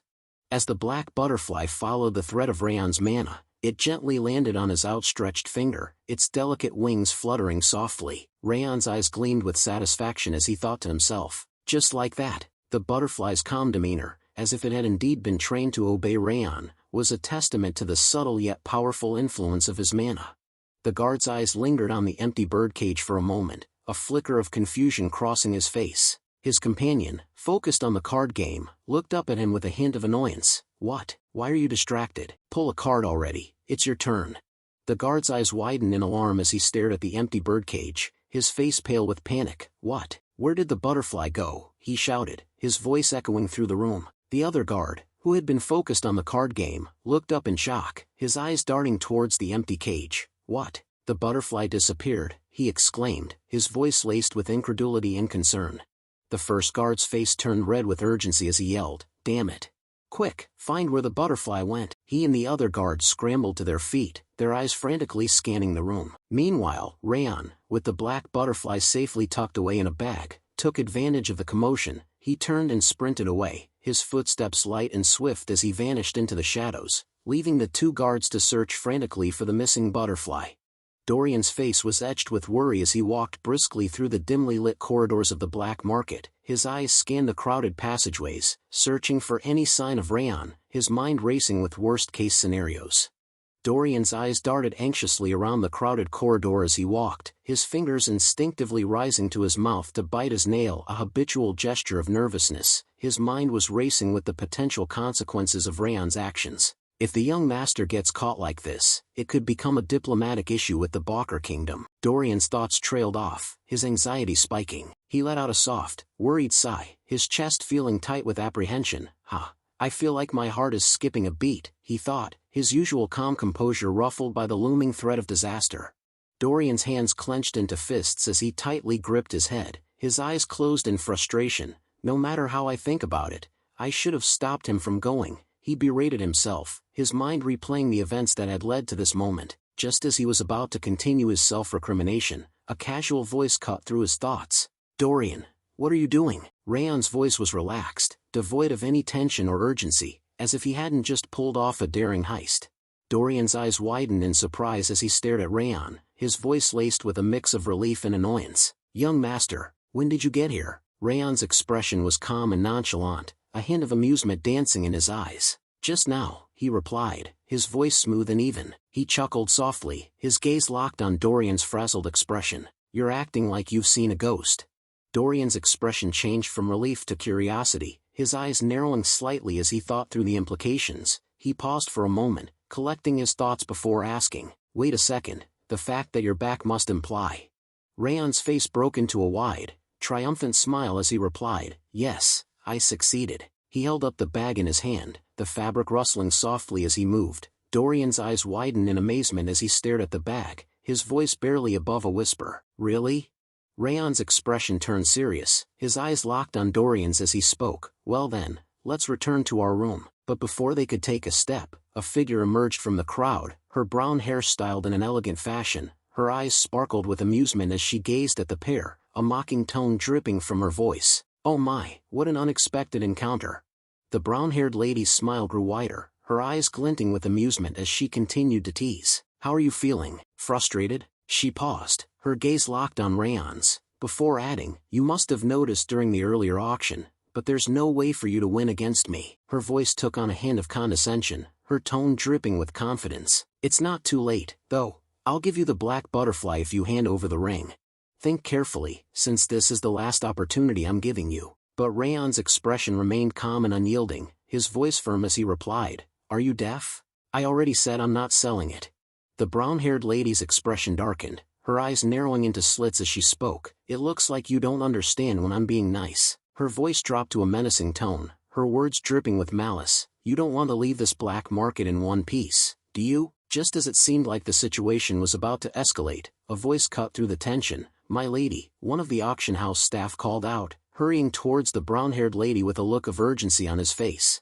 The brown-haired lady's face twisted in anger and frustration, her voice rising as she snapped, "What? Can't you see that I'm talking to them?" Her eyes blazed with irritation, her gaze flashing between Dorian and Raon before settling on the hapless auction house staff. The staff member took a step back, his eyes wide with worry as he stammered, "I'm sorry, actually." The auction house staff's words tumbled out in a panicked rush. "The black butterfly has disappeared. Someone must have stolen it." The brown-haired lady's eyes widened in shock, her gaze snapping towards the staff member as if she couldn't believe what she was hearing. Just as she seemed about to erupt into fury, Raon's voice cut through the tension, his tone dripping with amusement. "Oh no, it looks like you're in trouble," he teased, a mischievous glint dancing in his eyes as he watched the brown-haired lady's reaction. The brown-haired lady's gaze locked onto Raon, her eyes narrowing into slits as she regarded him with suspicion. For a moment, she simply stared, her expression unreadable. Then, her eyes flashed with understanding, and she thought to herself, "It's his doing." The sarcastic remark just now and that mocking smile, those are the same mannerisms I usually have towards others. A realization dawned on her, and her eyes narrowed further. "I don't know what he did, but he's definitely the one who stole the black butterfly." Her mind was made up, and she was convinced that Raon was the thief. The brown-haired lady's voice dripped with venom as she spoke, her tone mocking and disdainful. "I thought you were just prideful, but you're just a wicked thief." Her eyes flashed with indignation, her gaze blazing with fury. "Do you even realize who I am?" she demanded, her words echoing through the air. Raon's expression remained calm and unyielding, his voice laced with a hint of amusement. "Do I even need to know that?" With a swift motion, the brown-haired lady removed her mask, revealing her striking features. Her eyes sparkled with a mix of anger and haughtiness as she declared, "I am Princess Jaina from the Balker Kingdom." Princess Jaina's face reddened with rage, her eyes blazing with indignation as she took a step closer to Raon. Her voice trembled with anger, her words dripping with venom. "How dare you show me that arrogant attitude?" Princess Jaina's eyes flashed with determination, her voice cold and menacing. "I'll make it so that you're unable to steal anything else from now on." As she spoke, the butler standing beside her subtly shifted his stance, his eyes locked onto Raon with a hint of warning. His hands, previously clasped behind his back, now hung loose at his sides, poised and ready for action. "Take care of him." With Princess Jaina's command still echoing in the air, the butler sprang into action. With a fluid motion, the butler rushed towards Raon, his eyes blazing with a fierce determination. His fists were clenched, his arms coiled and ready to strike, as he prepared to mete out punishment to the perceived thief. Raon's expression remained serene, his eyes glinting with a hint of amusement. With a slight, almost imperceptible smile, he spoke in a voice that was both calm and commanding. "Balker's princess or whatever." "So what?" Raon clenched his fist. The butler, charging forward with a fierce determination, was caught off guard by Raon's sudden counterattack. Raon's fist connected with a solid crunch, striking the butler squarely in the face. The butler's head snapped back, his eyes widening in shock and pain as he stumbled backward, clutching at his nose. A trickle of blood began to seep from his nostrils. Princess Jaina's face turned red with rage as she shouted at the top of her lungs, "What are you doing? Why can't you even defeat a trash mercenary like him?" Her voice echoed through the room, filled with disdain and disappointment. As Raon continued to exchange blows with the butler, a voice echoed through the corridor, halting the fight momentarily. "Wait a second, over there. Is that you, Raon?" The voice was loud and clear, carrying a hint of surprise and familiarity. Princess Jaina's gaze shifted away from the fight, her eyes scanning the corridor to locate the source of the voice. Her eyes widened in recognition, and she thought to herself, "That voice." As the speaker came into view, Princess Jaina's eyes widened in astonishment, her mind racing with the unexpected connection. Greer, she thought, her eyes locked onto the familiar figure of Prince Greer, the Prince of Owen Kingdom. Prince Greer, with his chiseled features and piercing blue eyes, flashed a charming smile as he took in the scene before him. His gaze shifted from Raon to Princess Jaina, and he exclaimed, "Oh, Jaina is also here." His eyes sparkled with curiosity as he turned to Jaina and Raon, asking, "Do you know each other?" Princess Jaina's voice was laced with concern as she asked Prince Greer, "Do you know this person?" Her eyes darted between Raon and the prince, her brow furrowed in worry. Prince Greer's smile broadened as he replied, "Of course I do." He chuckled, his eyes crinkling at the corners. "I told you before that there was a real swordsmanship genius in Sieghart, didn't I?" He paused for a moment, his gaze locked onto Raon. "That's him. Raon Sieghart." The prince's words were infused with a sense of pride and admiration, and Princess Jaina's eyes widened in surprise. As Prince Greer's words hung in the air, Princess Jaina's eyes clouded with concern, her mind racing with the implications. She thought to herself, "Sieghart, that's the faction under the destructive king of the north." Princess Jaina's eyes remained fixed on Raon, her mind racing with the possibilities. She thought to herself, "Now that I think about it, I heard that the destructive king of the north has the same blonde hair and red eyes." Her eyes widened as she made the connection. A shiver ran down her spine as she considered the implications. No way, is he actually part of that bloodline? Raon's eyes seemed to gleam with anger as he repeated the princess's earlier words, "A wicked thief?" In a panic, Princess Jaina stumbled over her words. "About that." She pauses. Raon's voice took on a slightly sharper edge as he spoke, his eyes glinting with a hint of warning. "I think I've endured enough, don't you think?" He paused, his gaze locked onto Princess Jaina's face. Then, his tone dripping with subtle menace, he continued, "Can I consider it as an accusation from Balker towards Sieghart?" Raon's eyes narrowed, his voice taking on a slightly menacing tone as he issued his ultimatum, "This is your last chance. Apologies now, and I'll overlook it as a mistake from a childish princess." Princess Jaina's face paled, her eyes wide with worry as she realized the gravity of the situation. Her voice trembled slightly as she spoke, her words tumbling out in a desperate bid to placate Raon. "I didn't know who you were." Raon's expression remained unyielding, his voice firm as he delivered his warning. "If you don't, I'm going to make an official protest to the Balker Kingdom, for you treating me like a thief, picking a fight with me, and all the rudeness so far." Princess Jaina's face reddened with frustration, her eyes flashing with anger.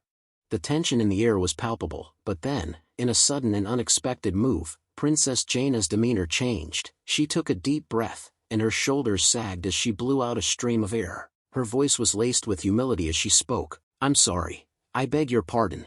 As Princess Jaina's apology hung in the air, Raon's expression softened ever so slightly. He nodded curtly, his voice firm but measured as he spoke. "All right. I don't want to aggravate the issue either, so let's stop here." He turned to leave, but not before casting a parting glance at Princess Jaina. His eyes seemed to bore into her very soul as he added, "Watch how you behave in the future, you don't want to embarrass your kingdom." Princess Jaina's face burned with a mix of shame and anger as she watched Raon walk away. Raon's long strides carried him away from the tense scene, but he slowed to a stop as Prince Greer fell into step beside him. The third prince of the Owen Kingdom asked, his voice tinged with curiosity, "Did I arrive at a bad time?"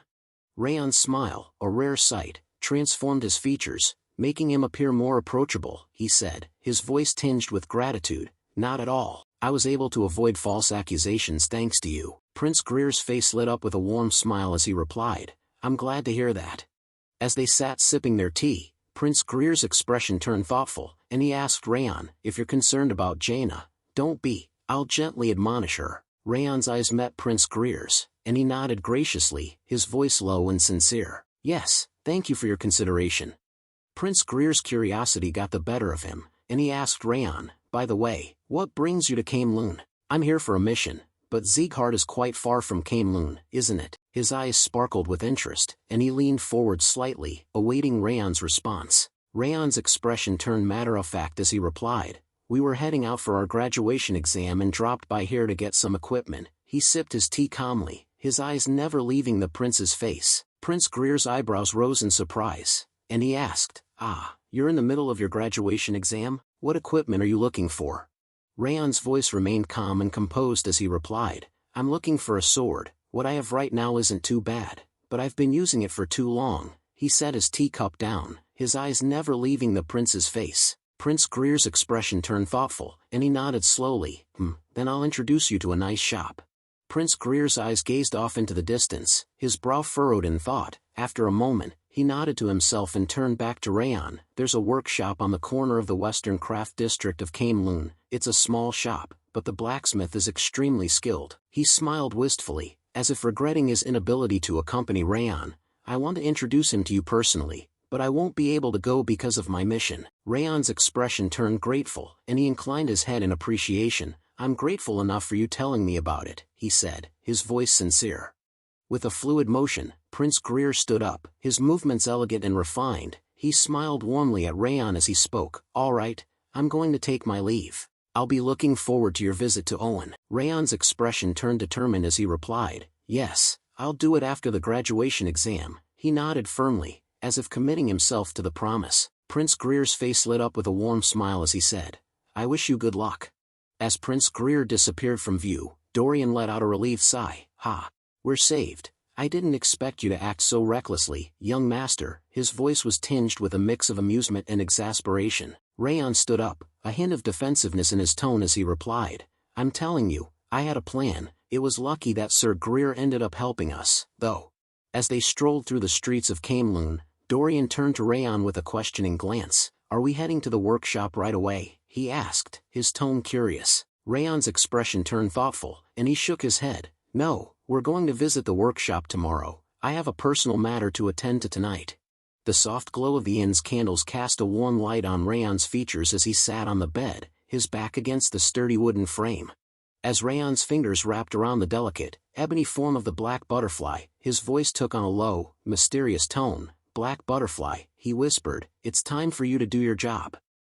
As the black butterfly fluttered towards the nearby Teuton flower, Raon's thoughts turned inward, his mind focused on the intricate dance of fate that was about to unfold. The black butterfly feeds onto mana, but it is unable to digest it, he thought to himself, recalling the ancient lore that had led him to this moment. The Teuton flower cannot gather any mana in its lifetime. He paused, his thoughts lingering on the cruel irony of their existence. When the two are brought together, they are able to release each other from their curses. With a gentle, almost tender smile, Raon's fingers closed around the delicate petals of the Teuton flower, cradling it as if it were a precious gem. His thoughts continued to unfold, a symphony of intricate plans and ancient knowledge. The Teuton flower has to hold the mana that the black butterfly has gathered, he mused, his mind racing with the possibilities, to finally become a highest-grade elixir, simultaneously harnessing the energies of fire and water. The rarity of this knowledge was a testament to the secrecy surrounding the Teuton flower's true potential. Raon's own understanding of this obscure fact was a direct result of the ancient wisdom imparted by the 10,000 Flames cultivation, a testament to the profound impact it had on his perception of the world. Without hesitation, Raon's lips parted, and he consumed the flower in a single, swift motion. The delicate petals dissolved on his tongue, releasing the carefully balanced energies within. As the essence of the Teuton flower coursed through Raon's being, a sudden, ethereal chime echoed through his mind, signaling the arrival of a system notification. The words materialized before his inner eye, shimmering with an otherworldly glow. One strand of the curse of frost has disappeared, the notification read, its tone detached yet portentous. The durability of your energy center and mana circuits has increased, energy has increased significantly, willpower has increased significantly, all stats have increased. With a deliberate slowness, Raon's gaze shifted inward, and his status window unfolded before him like a shimmering veil. The first section displayed his identity, name, Raon Sieghart, followed by his title, Indomitable, which seemed to resonate with an aura of unyielding determination. His current state was listed as Curse of Frost, for strands. The traits section revealed a complex array of attributes, each one a testament to his growth and experiences. Wrath, Ring of Fire, 5 stars. 10,000 Flames Cultivation, 3 stars. Fire Resistance, 3 stars. Coldness of the Frost, 3 stars. Perception of the Snowflower, 3 stars. Water Resistant, 4 stars. Bleeding Curse, 1 star. Backstab, 1 star. And Iron Will, 1 star. As his gaze drifted to the stats section, the numbers sprang to life. Strength, 72. Agility, 73. Stamina, 66. Energy, 70. Perception, 79. And Wrath, 10. A subtle, enigmatic smile crept onto Raon's face as he beheld his status, his eyes gleaming with a deep satisfaction. The morning sunlight cast a warm glow on the streets as Raon's voice broke the gentle morning calm. "Let's set off to the workshop now, Dorian," he said, his tone crisp and purposeful. Dorian's gaze lingered on Raon, his eyes narrowing slightly as he took in the subtle yet unmistakable changes that had occurred overnight. A look of surprise and intrigue crossed his face as he thought to himself, how did this happen? He couldn't help but notice the noticeable increase in Raon's spirit and aura, which seemed to radiate a newfound sense of power and confidence. Dorian's mind began to whirl with questions, his thoughts racing with possibilities. What happened last night? He wondered, his curiosity piqued by the sudden and unexpected transformation in the young master. Dorian's eyes remained fixed on Raon, his expression a mixture of fascination and concern, as he struggled to understand the nature of this sudden change. Dorian's thoughts drifted further back in time, his mind retracing the moments that had led him to this point. He recalled the initial spark of curiosity that had drawn him to Raon, the way he had quietly focused on his training, undeterred by the scorn and disdain of those around him. The whispers and mocking gazes of the household, including those from the direct line, had seemed to label Raon as the shame of the house. Yet, despite this, he had persisted, his dedication to his craft unwavering. As Dorian's thoughts continued, he realized that his interest in Raon had evolved into something more profound. But what I realized after I got closer to the young master. As Dorian's memories of Raon's intense training resurfaced, a subtle smile crept onto his face. He thought to himself, was that he is befitting the name Sieghart, more than anyone else in the 5th training ground. That's why, even though we are scattered now, we of the 5th training ground decided to follow Raon. As Dorian's gaze followed Raon's retreating figure, his thoughts turned to the potential benefits of his household. He mused to himself, if I can borrow the young master's strength, it should be possible to solve that problem from my house. However, Dorian's train of thought was interrupted by a hint of hesitation, as he acknowledged the uncertainty that lay ahead. However, that's not why I'm following the young master. Come back to your senses, Dorian. Dorian's thoughts were snapped back into focus as Raon's voice called out to him, Dorian. Raon's eyes narrowed slightly as he watched Dorian lagging behind. What are you doing over there? Raon's gaze never wavered, his eyes fixed intently on Dorian. We need to leave immediately after getting the sword from the workshop, he said, his tone firm but controlled. With a hint of impatience, Raon added, follow me already, we have a long way to go. A warm smile spread across Dorian's face as he thought to himself, yes, I should focus on getting stronger while following the young master. The decision seemed to bring him a sense of clarity and purpose, and he felt a renewed sense of determination wash over him. With a surge of enthusiasm and confidence, Dorian's face lit up with a bright smile as he thought to himself, because everything will be fine as long as I'm with him. His feet seemed to move of their own accord, and before he knew it, he was running towards Raon with a newfound sense of purpose. Yes, I'm coming, Dorian called out, his voice filled with excitement and eagerness. As they strolled towards the blacksmith shop, Raon's gaze drifted to Dorian's posture, his eyes narrowing slightly in assessment. And I'm going to fix your posture with the star-connecting sword, until we reach Haben Castle. It looked like there's a lot to fix. The comment was made with a straight face, but a hint of amusement danced in Raon's eyes. Dorian, however, seemed unfazed by the prospect of correction. A gentle smile spread across his face, and he replied, it'll be fine, right?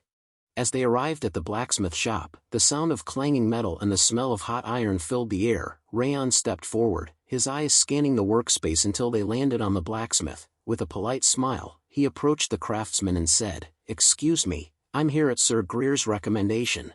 As the blacksmith worked on the sword, his hands moving with a practiced ease, and asked, his voice laced with curiosity, "Are you talking about Owen's third prince?" Raon's gaze remained fixed on the blacksmith, his eyes studying the man's skilled hands as they worked on the sword. Raon's response was measured, his voice calm and deliberate. "Indeed," Raon said, his words carrying a sense of confirmation, "I decided to come because I judged that I could trust this shop with Prince Greer's recommendation." The blacksmith's voice boomed with confidence, his words laced with a hint of incredulity. "He recommended the shop? There's no way," he said, his voice filled with a sense of wonder. The blacksmith's eyes narrowed, as he found Raon's aura. A sudden realization seemed to dawn on him, and he let out a soft ha. His attention was riveted on Raon's youthful appearance, and yet, something about the young man's aura seemed to contradict his age. As he looked at Raon, the blacksmith's thoughts turned inward, and he couldn't help but think to himself, this kid, he's still young in appearance, but he'd reached a realm that surpasses Greer's. The blacksmith's thoughts continued to swirl, his assessment of Raon becoming more nuanced. "It's not perfect yet," he thought to himself, "but his pressure is massive and sharp, just like a sturdy sword." Suddenly the blacksmith asked Raon, "You've already reached such a realm in swordsmanship despite your young age," he said, his tone a mix of curiosity and observation. "Moreover, your pressure is different from the third prince's. Are you a Sieghart?" Raon's expression turned amazed, his eyes widening slightly as he seemed taken aback by the blacksmith's perceptiveness. Beside him, Dorian stood silently, his thoughts turning inward as he wondered, how did he figure it out? "We didn't even tell him." Rath's voice rang out with confidence, his tone unwavering as he addressed Raon. "That's what we call a proper blacksmith," he said, a hint of pride in his voice. "They can figure out a person's background just from seeing them, and they can even determine their skills." Meanwhile, Raon's thoughts turned inward, his expression a mask of calmness as he thought to himself, "So noisy." The blacksmith's eyes locked onto Raon's, his gaze intense as he said, "I've seen countless swordsmen so far, but I've never seen anyone like you." Raon's response was smooth, his tone polite as he chimed in, "Pardon my late introduction, my name is Raon Sieghart." Dorian, not to be outdone, spoke up with a smile, "Ah, I'm Dorian." The blacksmith's voice boomed as he introduced himself, "My name is Kuberad, I'm just an old man who keeps wielding his hammer because he hasn't died yet." Raon's reaction was immediate, his eyes widening in shock as he thought to himself, "Wait a second, did he say Kuberad just now?"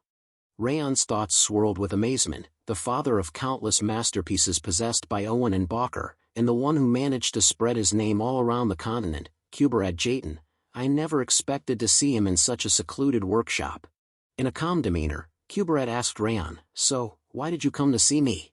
Raon's hand rested on his chest as he explained, "I need a good sword for the upcoming journey." His voice was straightforward, his words conveying a sense of purpose. The blacksmith's eyebrow arched slightly as he asked, "Are you trying to forge a sword?" His tone was curious, as if he was intrigued by Raon's request. Raon's response was candid, "Not exactly, I'm not even a swordsman yet, and someone has already said that they would make my first sword."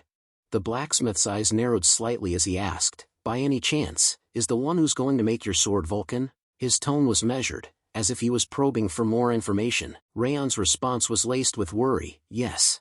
The blacksmith's laughter echoed through the workshop as he exclaimed, "I knew it. I heard he came out of retirement, it was because he wanted to forge your sword." His words were filled with amusement and a hint of admiration. With a chuckle, the blacksmith continued, "I can't steal the swordsman that Vulcan has reserved. So, you need a temporary sword that you can use before becoming a swordsman." His words carry the weight of years spent shaping raw metal into weapons of immense power and beauty. Gesturing grandly toward his creations, he continues, "I didn't half-ass making any of my goods, so you can take whatever you want." His tone resonates with pride, steadfast as the forge that defines him. Dorian steps forward eagerly, his eyes alive with ambition. "Lord Kuberad, can I pick one as well?" The blacksmith's gaze lingered on Dorian, a warm smile spreading across his face. "Yes, I'm feeling generous, you can choose one as well." His words were like a gift, and Dorian's face lit up in response. Dorian's voice was filled with joy as he exclaimed, "Thank you." As Dorian stepped closer to the array of swords hanging proudly on the wall, his eyes widened in awe, and his fingertips hovered near a particularly ornate blade. Meanwhile, Raon selected a sword from the wall, his eyes scanning the blade with a discerning gaze. As he held the sword, he thought to himself, "They are indeed worthy of the name of the continent's blacksmith, Every single sword here matches up to a masterpiece. Raon stood in the forge's warmth, his fingers brushing over the hilt of a magnificent sword, his gaze flickered between the blades, his mind a storm of thoughts. I could pick any of them and be satisfied with their performance, he mused. With a resigned sigh, he muttered, As Raon browsed through the shop, his eyes landed on a red sword that seemed to radiate an aura of its own. He felt an inexplicable pull towards the sword, and his curiosity was piqued. What is that? He wondered, his gaze fixed intently on the sword. Dorian's fingers danced along the display of blades, his eyes shining with admiration and indecision. Those swords are really amazing, he murmured, his voice barely above a whisper. I'm not sure what to pick because they all seem to be masterworks. The blacksmith's weathered hands and quiet pride spoke of decades spent perfecting his art. He smiled, his eyes twinkling with a hint of mischief mixed with wisdom. Of course they are. Who do you think made them? His tone was steady and approving, his words laced with a sense of pride. You can just pick a random one. The blacksmith's face suddenly drained of color, his expression shifting from warmth to alarm. His eyes widened, and he took a step back, as if he had just sensed something ominous. The blacksmith's gaze locked onto Raon, his eyes filled with a mix of worry and concern. Wait a second, this energy. The blacksmith's eyes widened in alarm as he saw Raon holding the red sword in his hand, his gaze fixed intently on the blade. Raon's gaze was fixed on the sword, his eyes taking on an almost trance-like intensity. He seemed completely absorbed in the blade, his expression unreadable. The blacksmith's voice was laced with urgency as he ordered Dorian, Hey, pick up a sword, any of them. Dorian's expression was confused and concerned as he looked at the blacksmith and asked, What? Why are you suddenly saying that? The blacksmith's face was etched with worry as he replied, What he's holding right now is a possessed blade. The blacksmith's voice was laced with urgency and concern as he exclaimed, We need to take that sword off him right now before the ghastly energy takes him over. But Dorian, after glancing at Raon, seemed unfazed, responding with a calm tone, I don't think we need to do that, though. The blacksmith's worry turned to confusion, and he asked incredulously, What are you talking about? The blacksmith's voice was laced with concern as he told Dorian, Look, such dangerous energy is emanating from him. The blacksmith's eyes narrowed as he analyzed the situation, and a look of surprise crossed his face. He thought to himself, Wait, how did that happen? Even though so much ghastly energy is emanating from the blade, it can't get close to that boy's body. Meanwhile, in Raon's mind, a dark presence stirred, its voice like thunder, You lowly vermin. The words echoed with malevolent intent, as if the entity within Raon was awakening, its wrath and power surging forth. Wrath's voice thundered, How dare you target a body that is already possessed by the King of Essence? As wrath emerged from Raon's body, the atmosphere seemed to crackle with energy. Raon's gaze remained fixed on the sword, his eyes burning with an intense, almost supernatural focus. His expression was unreadable, but his connection to the sword seemed to be growing stronger by the moment. Wrath flew near the red sword, its presence radiating intense energy. Know your place. Wrath thundered, How dare you try to devour him? I'm going to freeze you and shatter you into pieces. Just as Wrath was about to unleash its power, Raon's voice cut through the tension, Stop it. Wrath's voice was laced with indignation and anger. Why would you stop me when this thing tried to lay its hands on the King of Essence's belongings? Do you even realize that you would have been devoured by the dagger's ghastly energy without the King of Essence? Raon's calm demeanor was a stark contrast to Wrath's fury. I'm not your possession, he said, his voice steady and firm, and I wouldn't be devoured by a blade like this even without you. Lord Kuberad approached Raon with concern etched on his face. Hey, are you all right? He asked, his voice filled with worry. Raon reassured him with a calm reply. I'm fine, Lord Kuberad. His gaze returned to the dagger, and he asked, Rather than that, this dagger doesn't seem to be an ordinary weapon. What is this? Lord Kuberad's expression turned grave, and he hesitated before responding, as if unsure how much to reveal about the dagger's true nature. It's a failure, he said finally. I don't know if you heard me, but as I said earlier, it's a possessed blade. He began to explain the story. There was a small village in the south called Siren. Lord Kuberad's voice took on a nostalgic and melancholic tone as he continued. They revered a sacred tree called Othello. It was a peaceful village where delicate and virtuous people relied on each other. Lord Kuberad's voice was filled with sorrow and outrage as he recounted the tragic events. But one day, the white blood religion attacked Siren. Their fanatics killed half of the villagers, and the other half were supposedly kidnapped, as the white blood religion does. His words dripped with disdain for the fanatics and their brutal methods. In the end, not a single survivor could be found in Siren. I heard about the disaster in Siren after that. I took a branch from Othello to forge this dagger, in an attempt to pray for the repose of the victims' souls. His voice was laced with regret and sorrow, but it was a mistake. Lord Kuberad's voice was filled with regret and sorrow as he continued. The moment the dagger was completed, the white blade and hilt turned red, and the resentment of the village's people gathered into the sword, contrary to my intentions. I've been storing it because no one could deal with that dagger's resentment and ghastly energy after that, but you can retain your sanity while holding it in your hand. I don't really understand how you did it. He studied Raon intently, searching for answers. Raon's gaze fell upon the dagger, and his eyes filled with sorrow. As Raon closed his eyes, he seemed to tune into the memories and emotions embedded in the sword. The memories of Siren Village began to flow into him, and he felt the weight of the villagers' suffering, resentment and indignation, pain and grief. All these emotions swirled within him, creating a deep sense of sorrow and empathy. With his eyes open, Raon's grip on the dagger tightened, his knuckles white with intensity. His thoughts echoed the question, did they meet such a harsh end at the hands of the white blood religion? Raon's voice took on a tone of quiet confidence as he spoke to the dagger. I have many things I need to do. Raon's words to the dagger were laced with a sense of reluctant promise. I don't have enough time, and I might be unable to help you get your revenge. However, if I happen to encounter the white blood religion, I'll help you get your revenge. With a confident tone, Raon asked the dagger, so, will you come with me? He gazed at the dagger, awaiting its response. As if sensing Raon's determination and resolve, the dagger began to respond, and the ghastly energy surrounding it started to fade. Lord Kuberad's eyes widened in amazement as he watched the ghastly energy fade away from the dagger. He couldn't believe his eyes, and his thoughts echoed the question, the ghastly energy is fading away. Did it acknowledge him as its owner? He stared at Raon with a mix of surprise and curiosity, wondering how this young man had managed to tame the dagger's malevolent energy. With the dagger's acceptance, Raon's words took on a sense of purpose, a blade forged to pray for the repose of vengeful souls. He gazed at the dagger, his eyes shining with a newfound connection. As he spoke, he began to name it. Join me on my journey, Blade of Requiem. The name seemed fitting, a nod to the dagger's dark past and its new role as a companion in Raon's journey. As Raon began to leave, he turned to the blacksmith with a nod of appreciation. Thank you for providing us with such great blades. I didn't expect that we'd get a sword for regular use as well as the Blade of Requiem. The blacksmith's face lit up with a warm smile, and he replied, don't feel pressured. Having a sword used by a promising swordsman is the biggest honor for a blacksmith. As Raon walked away, he turned his head and called out with a hint of a smile, we'll prepare a warm reception for you if you visit Sieghart. The blacksmith chuckled and replied, all right, I'll be hoping that you safely become a swordsman.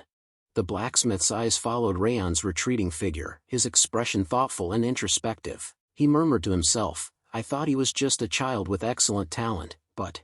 The blacksmith's eyes widened slightly as he stood there, frozen in thought. He managed to take control of the ghastly blade and even became the master of it. He thought to himself, a mixture of surprise and awe on his face. The blacksmith's thoughts shifted, and he murmured to himself, unification with the blade. He paused, reconsidering, and then his expression changed to one of conviction. No, he has the potential to achieve even more than that. With a resolute smile, the blacksmith thought to himself, Sieghart's name is going to echo throughout the world once again. Days pass. The landscape had transformed dramatically as Raon and Dorian journeyed north, leaving the warmer climes of Camelun behind. Now, they found themselves traversing a vast expanse of snow-covered terrain. The monotony of the snowy landscape had begun to feel almost familiar, but that sense of routine was shattered as they ventured deeper into the forest. Raon's thoughts were interrupted by the gruesome sight of dead monster bodies strewn about, and Dorian's reaction was immediate. He clung to Raon in sheer fear, his eyes wide with terror as they navigated through the carnage-filled woods. As they emerged from the forest or traversed the final stretch of their journey, Raon's voice carried a mix of relief and accomplishment. Ha! We've finally arrived. As Raon gazed up at the imposing structure before him, he thought to himself, we finally reached Haben Castle, the place of our graduation exam. Dorian's face contorted in disgust as he covered his mouth, struggling to hold back a wave of nausea. Bled, what is that stench? He thought to himself, his mind recoiling from the putrid smell. Meanwhile, Rath's reaction was starkly different. His eyes gleamed with excitement as he inhaled deeply, his voice rising in a triumphant cry, Wawa. It's the air of a battlefield, it makes the King of Essence feel alive. Raon's gaze fell on Dorian's pale face, and he spoke up with a mix of concern and amusement. Dorian, why are you like that when we've finally arrived? It's not like there were any hardships on our way. Dorian's eyes widened in incredulity as he stared at Raon, his voice rising in a shocked shout. Are you serious saying that now? Dorian's thoughts drifted back to their journey, and he couldn't help but recall the grueling training sessions with Raon. As they approached Haben Castle, the cold had grown more biting, but Raon's response to Dorian's complaints was consistent. Move your body. He remembered Raon's relentless critiques of his sword stance, from dawn till dusk, with barely a break even when they were traveling. The memory made Dorian's expression darken, being forced to swing his sword repeatedly during the night watch. Dorian's face reddened with frustration as he recalled the sleepless nights and grueling training sessions. I couldn't sleep at all during the entire journey because of that, he shouted at Raon. Do you really think that it makes any sense to say that there was no hardship? Wrath chimed in, his voice laced with amusement as he sided with Dorian. That dullard is right for once. You should train in moderation. The King of Essence can't get any comfortable rest either because of you. After hearing both Dorian's outburst and Wrath's biting comment, Raon's expression faltered, and he became speechless. Just as the tension between Dorian, Raon, and Wrath seemed to be simmering, a knight emerged from the castle gates, his voice authoritative and slightly disapproving. Are you the new mercenaries that were supposed to arrive? He asked, his gaze sweeping over the duo before settling on Raon. You are late compared to the scheduled arrival time. The knight introduced himself. My name is Tyrion. I'm the vice commander of the castle. His demeanor exuded a sense of authority and responsibility, and his words carried weight as he represented the castle's leadership. Tyrion continues, and your superior officer, who will be leading you from now on. Raon spoke up. Yes, I'm looking forward to working with you. Tyrion's gaze shifted to Dorian, who had collapsed to the ground. Tyrion's expression turned concerned, and he asked Raon, by the way, is he really okay? Raon's response was nonchalant. Don't worry about it. This happens all the time. Tyrion's eyebrow arched slightly at Raon's casual tone, and he replied, I see, follow me. As Raon followed Tyrion, he dragged Dorian along by the back, prompting Dorian to groggily come to. Dorian, stop doing that and stand up, walk on your own, Raon said, his tone firm but somewhat amused. Dorian, still clearly exhausted and displeased, grumbled out a response, let me go home. As they followed Tyrion, Raon glanced around, taking in the castle's surroundings and the people within. His gaze swept over the castle walls, the guards, and the various individuals going about their duties. Raon's thoughts turned critical as he surveyed the castle's environment, his expression grim. The environment is even worse than what I heard, he thought to himself. The walls bore scars of repeated destruction and repair, a testament to the castle's tumultuous past. The residents, too, looked exhausted, their faces etched with worry and fatigue. As Raon's gaze wandered, it landed on a tombstone, and he paused for a moment, his eyes lingering on the somber reminder of loss. The air was heavy with the stench of blood and the acrid smell of burning corpses, a grim reality that seemed to have seeped into every aspect of the castle's atmosphere. Raon's thoughts turned to Judiel, and he couldn't help but feel a sense of admiration for her perceptive abilities. This all matches with the information that Judiel told me before, he thought. Despite likely never having set foot in the castle, Judiel had seemingly pieced together an accurate picture of the situation in a remarkably short amount of time. As Raon and Dorian followed Tyrion into the castle, a young girl with vibrant red hair caught sight of them. She was holding a basket of groceries and couldn't help but notice the duo's arrival. Her eyes lingered on Raon and Dorian, her expression filled with wonder. She thought to herself, I don't think I've ever seen them around here. I wonder who they are. Are they mercenaries? You a branch of Frost employee? Yua's gaze was interrupted as she turned to face the old man, who had spoken up from nearby. What are you doing over there, Yua? Let's go prepare to open the shop, he said, his voice warm and familiar. Yua's expression changed to a bright smile as she replied, Ah, I'm coming, grandfather. As Yua walked away with her grandfather, Raon turned his head back to catch a glimpse of her. His eyes followed her retreating figure, and for a moment, he watched her disappear into the castle's bustle. Raon's gaze lingered for a brief instant, his expression thoughtful, before he turned back to follow Tyrion, who was still leading them deeper into the castle. As they reached their destination, Tyrion knocked on the door and announced, Commander, I'm entering. I've brought the previously mentioned mercenaries. I mean, the trainees of Sieghart. With that, he pushed open the door and led Raon and Dorian into the room. Commander's voice was deep and authoritative as he spoke. "Welcome, you are the trainees from Sieghart." He introduced himself with a nod, his eyes never leaving Raon and Dorian. "I'm the commander of the castle, Milan Britain." Raon's eyes widened slightly in surprise, and he thought to himself, so he knew that we're from Sieghart. As he looked at the commander, he thought, and that man is the famous Milan Britain. Raon's thoughts continued to flow as he regarded Commander Britain. He's called the Giant of the North, and he's the protector who has been defending Haben Castle for over 20 years. Rath's voice echoed in Raon's mind. He is a proper general, one the King of Essence hasn't seen in a while. Raon's eyes widened in surprise as he mentally asked Rath, "You also feel it?" Rath's response was immediate. "Indeed, only generals who have stood their ground for dozens of years have that look in their eyes." Commander Milan's voice was firm as he spoke. "The people in this room are the only people who know about your identities. Your status will be kept secret from the others." Commander Milan's words hung in the air. "I'm also aware of the reason why Limer dispatched you here. He must have been hoping for you to gain lots of experience." As the commander's words sank in, Raon and Dorian exchanged a shocked glance. Commander Milan Britain's voice took on a grave tone as he continued, "However, there will be no training or education here. There won't be any kind instructors or warm meals and beds. All that exists here are endless battles and cold winds that seep into your bones." His eyes bore into Raon and Dorian, his gaze intense. "You should turn back now if you're looking for a comfortable life."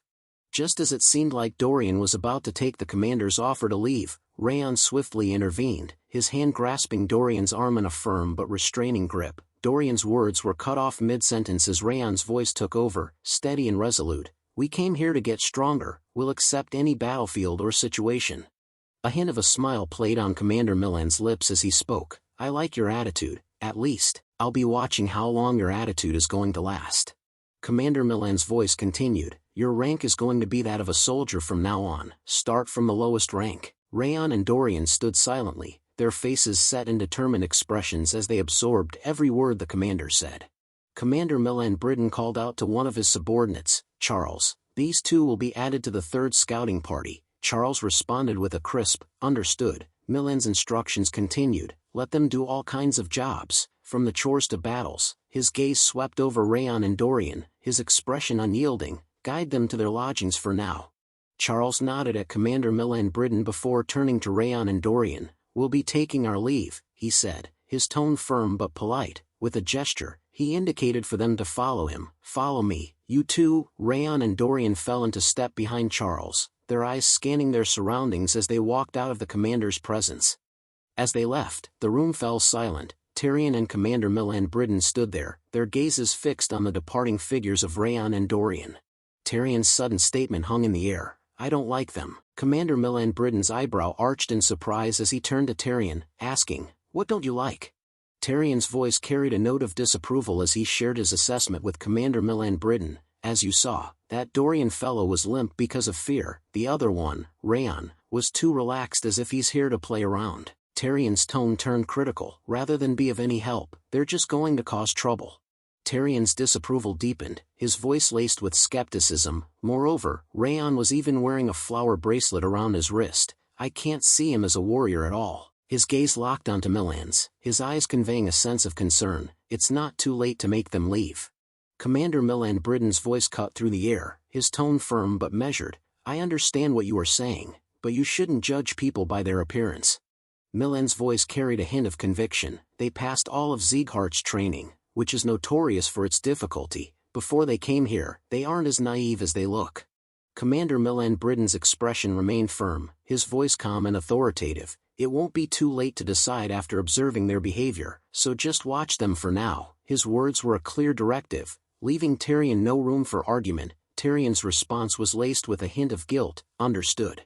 Commander Milan Britain's brow furrowed in puzzlement as he continued, "Rather than that, I don't understand why they asked me to send them information about those two every 2 weeks. Tyrion's eyes lit up with curiosity, and he asked, "Was that in the letter sent by head instructor Lemmer?" Commander Milan Britain's response was straightforward. "No, the letter was sent from Sieghart's Lord's Manor." Tyrion's eyes widened in shock and surprise as he repeated, "The Lord's Manor?" Tyrion's voice was laced with a mix of awe and trepidation as he continued, "That means did the Northern Conqueror personally make that request?" Commander Milan Britain's nod confirmed Tyrion's suspicion. "Yes, Milan's expression turned serious. He asked me to tell him everything about what they did and how they acted. His tone conveyed a sense of unease. This is my first time getting a request like this. Milan's words hung in the air, heavy with implication, as he added, he even asked me to describe it in detail. Milan's expression deepened into a frown, his voice laced with confusion. I don't understand what the Northern Conqueror is thinking. Raon's eyes widened in surprise as he took in the newly decorated room. Dorian, you. He paused, his gaze scanning the space, before focusing on Dorian with a questioning expression. When did you decorate the room so much? Dorian's face lit up with a warm smile as he pointed towards the room. I did it while you went to the restroom, young master. Raon's eyes scanned the room, and his expression turned thoughtful as he recalled the space's previous state. To himself, he thought, I'm pretty sure this was a gloomy room until a moment ago. Raon's hand grasped the golden curtain, and he turned to Dorian with a questioning expression. Where did you even get those from? And what's this golden curtain? Dorian's face lit up with joy as he replied. I prepared them in advance in the bag. Raon's eyes widened in surprise. Don't tell me you bought them in different colors. Dorian's playful smile grew wider as he replied. Of course I did. They're necessities. Red, yellow, green. Just tell me what you prefer. Dorian's enthusiasm continued. Do you need anything else? Raon's eyes widened in shock as he thought to himself, what the hell is that bag? The man's sudden entrance caught Raon and Dorian off guard, and they turned to him in unison, their expressions a mix of surprise and curiosity. The man's question, recruits, have you finished unpacking your luggage? Raiden's introduction was brief and to the point. My name is Raiden, the leader of the 3rd Scouting Party, which you've been assigned to. His gaze swept over Raon and Dorian, his expression serious. It must be hectic since you've only just arrived, but get ready to head out. Raiden's smile seemed to soften the abruptness of his words. We've been ordered to move out. His tone was firm, but the smile added a hint of warmth, as if to reassure them that this was just part of their duties. Despite the smile, the gravity of the situation was clear, and Raon and Dorian likely understood that their mission or task was not one to be delayed. The scene shifted to the opulent surroundings of the Sieghart Palace, where Patriarch Glenn sat in a grand, high-ceilinged hall. With a measured tone and a hint of curiosity, he addressed Limer. So, what brings you here today? His eyes narrowed slightly, betraying a sense of caution. Limer's face lit up with amusement as he spoke. I heard about it, my lord. You ordered the shadow agents to investigate what Raon has been doing, to cherish your grandson so much. How unexpected. His tone was playful, with a hint of teasing, as if he found the situation intriguing or even amusing. Glenn's expression turned incredulous as he placed his hand on his head, his thoughts racing with surprise and annoyance. To himself, he thought, Ren must have told him about it. He's been whispering with that gambling addict behind my back recently. A scowl formed on his face as he pieced together the likely sequence of events. His eyes narrowed. This is why I secretly ordered them to investigate. Limer's voice was filled with amusement as he said, Isn't it interesting? He bloomed and absorbed the Teuton flower that he obtained during the mission against the Snow Tiger bandits, and he even taught a lesson to the Blacker Princess, the one notorious for her haughty attitude. Glenn's expression turned stern, and he asked in a calm, measured tone, Should you really be entertained by your disciple committing theft and causing a dispute with a princess of an allied country? Limer's response was immediate, his voice full of joy. Theft might be an issue, but a dispute? Limer's voice swelled with pride as he continued, It was the princess who picked a fight. He simply returned it fair and square. His tone was vindicated, as if he found great satisfaction in Raon's actions. He leaned in slightly, a glint in his eye. Moreover, even the shadow agents were unable to figure out how he stole the black butterfly, which makes it entertaining to look forward to the next bit of news. Glenn's expression was firm, his voice resolute. I'm sorry, but it's not going to happen. I already ordered the shadow agents to retreat. The Patriarch's words were like a splash of cold water, and Limer's eyes widened in shock and surprise. What? He asked, his voice tinged with incredulity. But why? His eyes locked onto Glenn's, searching for answers, as if trying to read between the lines to understand the sudden change in plans. Limer's eyes sparkled with intrigue as he continued, Are you not curious about what Raon is going to do next? I heard until the part where he obtained a ghastly blade forged by Kuberad. His voice trailed off, leaving the question hanging in the air. Glenn's response was firm, his tone brooking no argument. I only dispatched the shadow agents as a precaution to prevent unfair interference from the house. I've already ordered them to return. Limer's voice took on a teasing tone as he asked, Then you must have asked Haben Castle to send reports. The patriarch's face suddenly drained of color, his complexion turning pale. The silence that followed was telling, and it seemed that Glenn's reaction had inadvertently confirmed Limer's suspicions. Glenn's eyes blazed with anger and frustration as he turned to Ren, his voice low and menacing. "Ren, don't tell me it was you." Ren's face contorted in panic and fear. "It really wasn't me who told him about it this time." His words tumbled out in a rush, as if he was desperate to clear his name and avoid the patriarch's wrath. Limer's voice rang out, filled with amusement and pride. "Ha, you're blaming the wrong person. It was as clear as day that you must have messaged Haben Castle. Why won't you just call him and tell him, 'You are the best, my grandson,' instead of keeping up with that dignified act for no reason?" The room fell silent, with Ren's eyes fixed on the patriarch in worry and fear, as if anticipating a volcanic eruption. Limer's voice continued to flow with enthusiasm. "If you do that, the misunderstanding with the annex building will be resolved, which will make you happy and also improve the relationship with Sylvia, making everyone happy." His eyes seemed to sparkle with anticipation, as if he was envisioning a perfect outcome. The patriarch's voice was laced with anger and frustration. "It looks like my education from last time wasn't enough." Limer's expression suddenly changed, and he seemed to recall a painful memory. His voice trembled slightly as he spoke up. I had an appointment. I need to go. I'm taking my leave now." The words tumbled out quickly, and Limer's eyes darted towards the exit, as if he was desperate to escape the patriarch's wrath. The patriarch's aura erupted into a fiery blaze, his eyes blazing with determination as he clenched his fist. "I'll make sure to engrave the lesson into your body this time."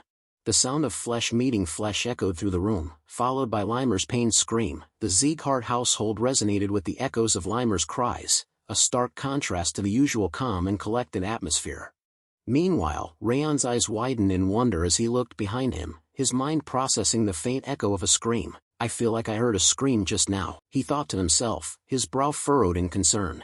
Sometimes later, Raiden's voice broke the silence as they arrived at their destination. "This is Stalin Mountain." His words were laced with a sense of foreboding. "Since the monsters from the northern sea and the snowy mountain appear together, we call it hell on earth, even at Haben Castle."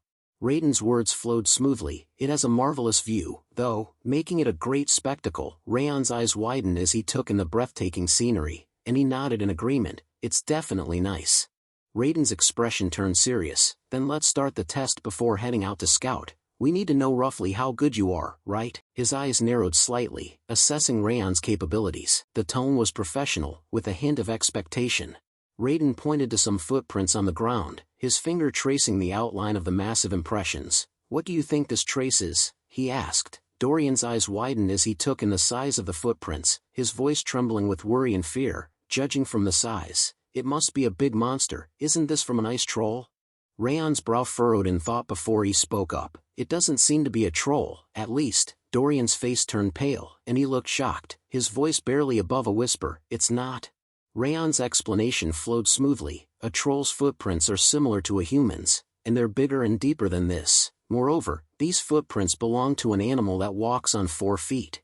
He paused for a moment, his eyes studying the tracks before concluding. "That implies that these footprints were made by a Kerry mountain goat." Raiden's gaze turned to Raon, his expression a mix of surprise and admiration. He thought to himself, did he really get it right immediately? Raiden's eyes lingered on Raon, assessing his abilities and wondering if this newcomer might be more capable than he initially thought. Raiden's eyes narrowed slightly as he asked Raon, "Then can you tell when those footprints were made?" Raon paused for a moment, his mind processing the details of the tracks. After a brief moment of thought, he replied, "Considering the fact that the ground under the footprint isn't that hard, they were likely made less than half a day ago. We should be able to catch it if we head west."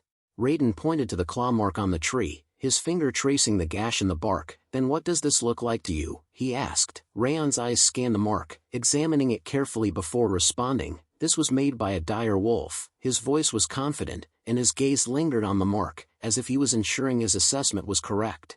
Raon's fingers brushed against the claw mark as he continued. "Dire wolves mark their territories by leaving traces on boulders or trees with their strong, thick claws." His eyes seemed to cloud for a moment, and his voice took on a slightly somber tone. "However, this one must have died already." Raiden's face lit up with surprise and amazement as he asked, "How did you figure that out?" Raon's calm demeanor was a stark contrast to Raiden's astonishment, and he replied, "Dire wolves periodically return to the same place. This trace is old, implying that it's most likely dead already.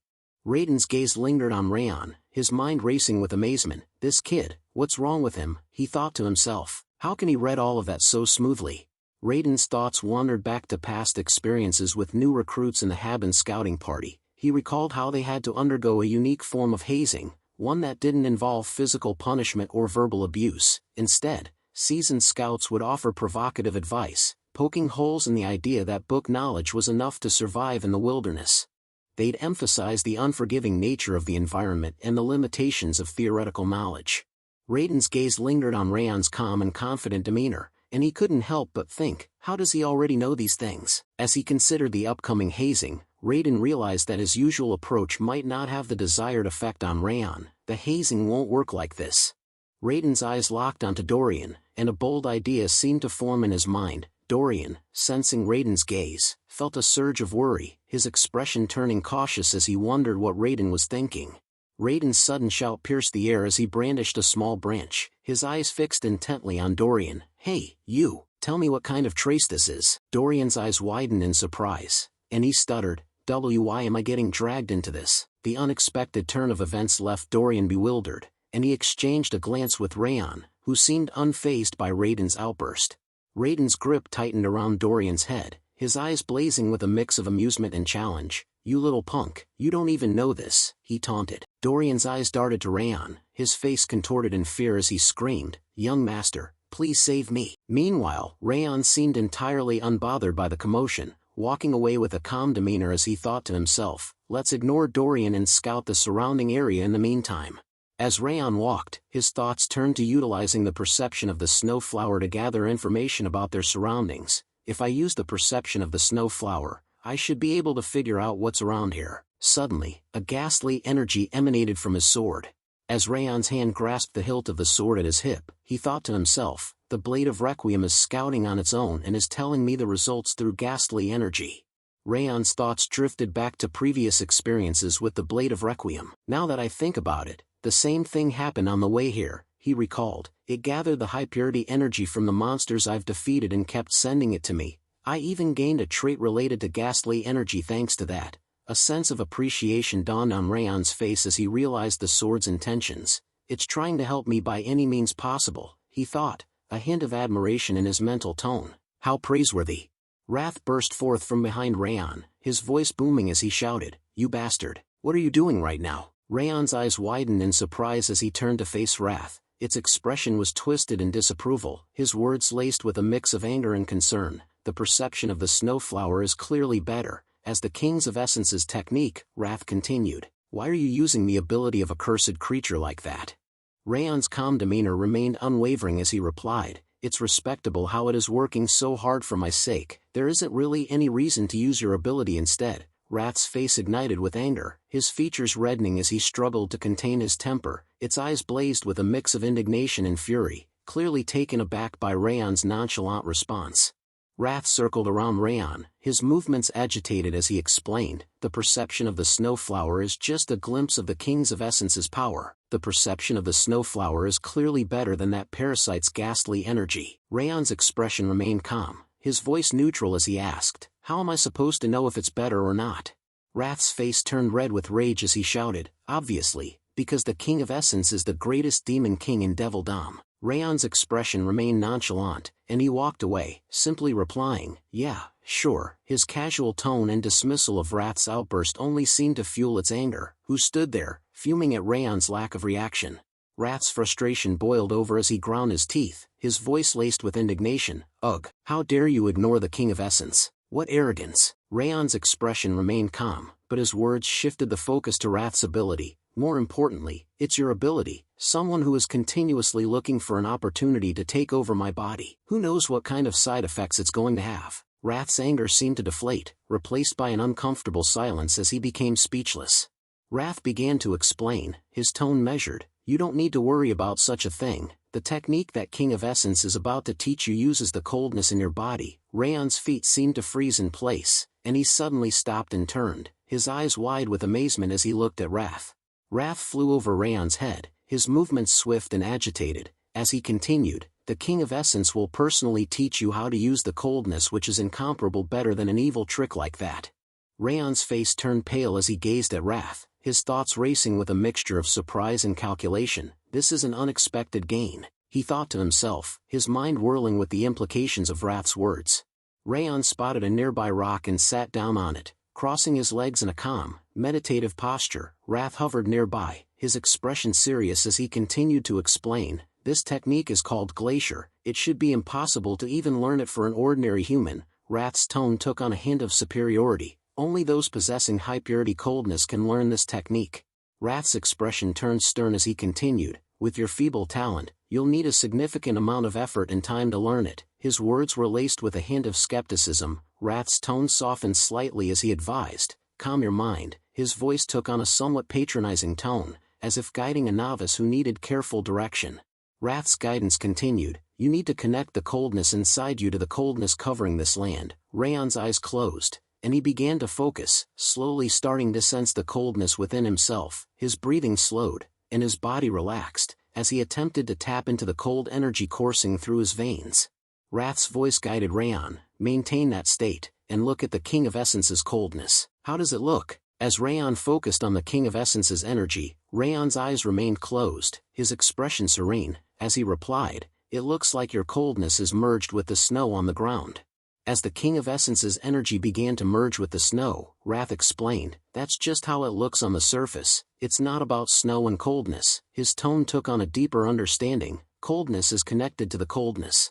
Wrath's guidance continued, the important thing is to harmonize your coldness with the coldness dwelling in this land. Raon's eyes opened, and he gazed at Wrath with a thoughtful expression. To himself, he thought, this is difficult. I've never even thought about connecting coldness to coldness. He seemed to be acknowledging the challenge ahead, thinking to himself, it does indeed look difficult to learn. His expression conveyed a mix of determination and doubt, as he faced the prospect of mastering the glacier technique. The important thing is to imagine them being connected instead of connecting them yourself. Raon closed his eyes once more, sinking into a meditative state as Wrath's words resonated within him. Wrath's voice wove a hypnotic spell. Once you manage to do it, you'll be able to feel even the faraway scenery as if it were right in front of you.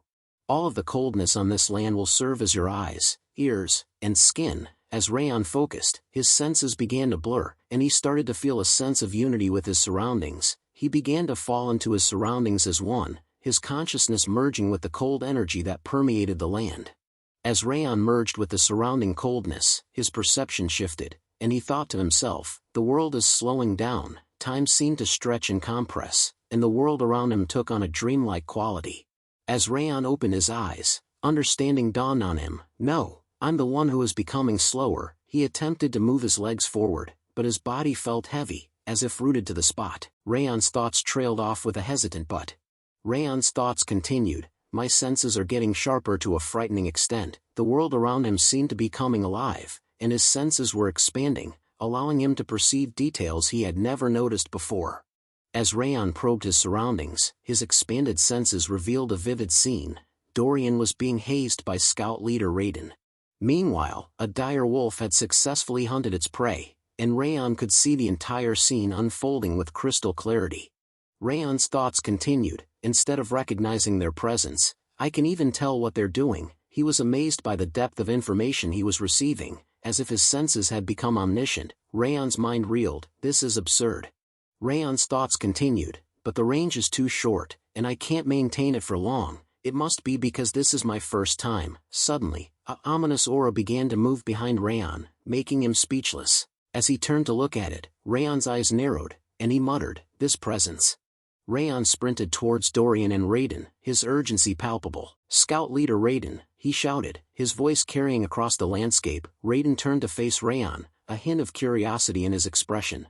What's the matter, Raon? He asked, his tone measured and inquiring. Dorian, still being taught a lesson, looked up at Raon with a mix of surprise and hope, his eyes asking silently if Raon had come to intervene.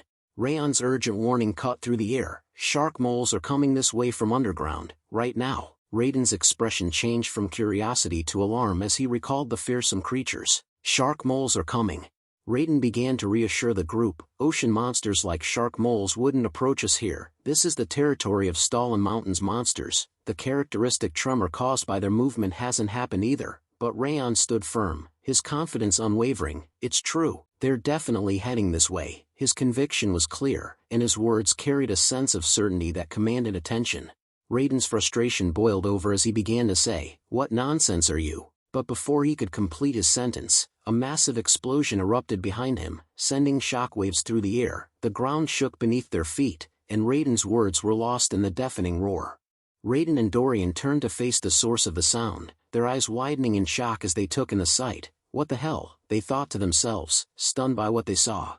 The explosion had seemingly torn open the earth, and shark moles were bursting forth from the ground, their razor-sharp teeth and glowing eyes visible in the chaos. The creatures' twisted, shark-like bodies were perfectly adapted for underground hunting, and they seemed to be pouring out of the ground in a nightmarish tide. Raiden's mind reeled as he thought, shark moles really came all the way here. The sheer impossibility of it all struck him, and for a moment, he was paralyzed by the unexpected turn of events. Raiden's gaze locked onto the shark moles, their sharp teeth and glowing eyes sending a surge of adrenaline through his veins. He gripped his sword tightly, his mind racing with a newfound sense of determination. "I have to focus, it's just me and the newbies here," he thought to himself. "I need to get us out of here so we can alert the squad." Raiden took a step forward, but his legs suddenly slipped on the uneven ground, sending his balance off kilter. His eyes widened in shock as he felt himself losing stability. The shark moles charged towards Raiden with a ferocious roar, their jaws wide open. Raiden raised his sword, bracing for impact, as he thought in desperation, "Damn, why did my foot have to slip in the worst moment?" Fear and adrenaline coursed through his veins as the creatures closed in. In a blur of motion, Raon charged forward, his sword flashing in the light. With a swift and deadly strike, he cut down the shark mole that was about to attack Raiden. The creature's body crashed to the ground, its twisted form lying motionless at Raiden's feet. Raon turned to Raiden, his voice firm and commanding, "I will block the shark moles, so Captain Raiden, you should call the other members over." Raiden's eyes locked onto Raon's, a mix of shock and surprise etched on his face. Raon continued, his voice steady, "I understand you can't trust me yet." He paused, his gaze meeting Raiden's, and for a moment, Raiden's worry and uncertainty were palpable. Raon's voice took on a note of quiet confidence as he continued, "But at least trust my sword." His eyes locked onto Raiden's, a fierce determination burning within them. As he spoke, Raon tightened his grip on his sword, the muscles in his hand and arm tensing with anticipation. Suddenly, Raiden grabbed Dorian and took off in a sprint, shouting back to Raon, "Ku, be careful, Raon, just avoid them and stay alive until help arrives." Raiden's voice was laced with concern and urgency as he pulled Dorian along, his eyes darting back to Raon for a brief moment. Raon's gaze locked onto the shark moles, a confident smile spreading across his face. "Now, let's see." He raised his sword, the blade glinting in the light, as the shark moles charged towards him. With a raised eyebrow, Raon continued, "Shall we get started?" The shark moles closed in, surrounding Raon from every angle, and sprang towards him in unison. For a moment, Raon stood frozen, his eyes locked onto the snarling creatures. Then, with a sudden burst of intensity, he began to radiate an aura from his body, infusing his sword with a fierce energy. The air around him seemed to vibrate with power as he gazed at the shark moles with unwavering confidence, his eyes burning with determination. With lightning-fast speed, Raon unleashed the Rabid Fang sword technique, his blade slicing through the air with deadly precision. One of the shark moles was bisected in a single, fluid motion, its body splitting into two halves as it let out a blood-curdling screech. The air was filled with a metallic scent of blood as the creature's innards spilled out, painting the ground crimson. As Raon prepared for the next wave of attackers, a hint of a smile played on his lips. "The Rabid Fang's performance is better than I expected," he thought to himself, his mind momentarily shifting from the battle at hand to an assessment of his sword technique's effectiveness. They're normally opponents I would need to use aura against, but before he could further ponder, a shark mole suddenly sprang from behind, its razor-sharp claws extended in a vicious swipe. As Raon jumped away, he continued to assess the situation. "But right now, I can hold on with just sword techniques." The shark mole's claws slammed into the ground, mere inches from where Raon had stood, sending rocks and snow flying in all directions. The impact created a cloud of debris, and the sound of crunching earth and scraping stone filled the air.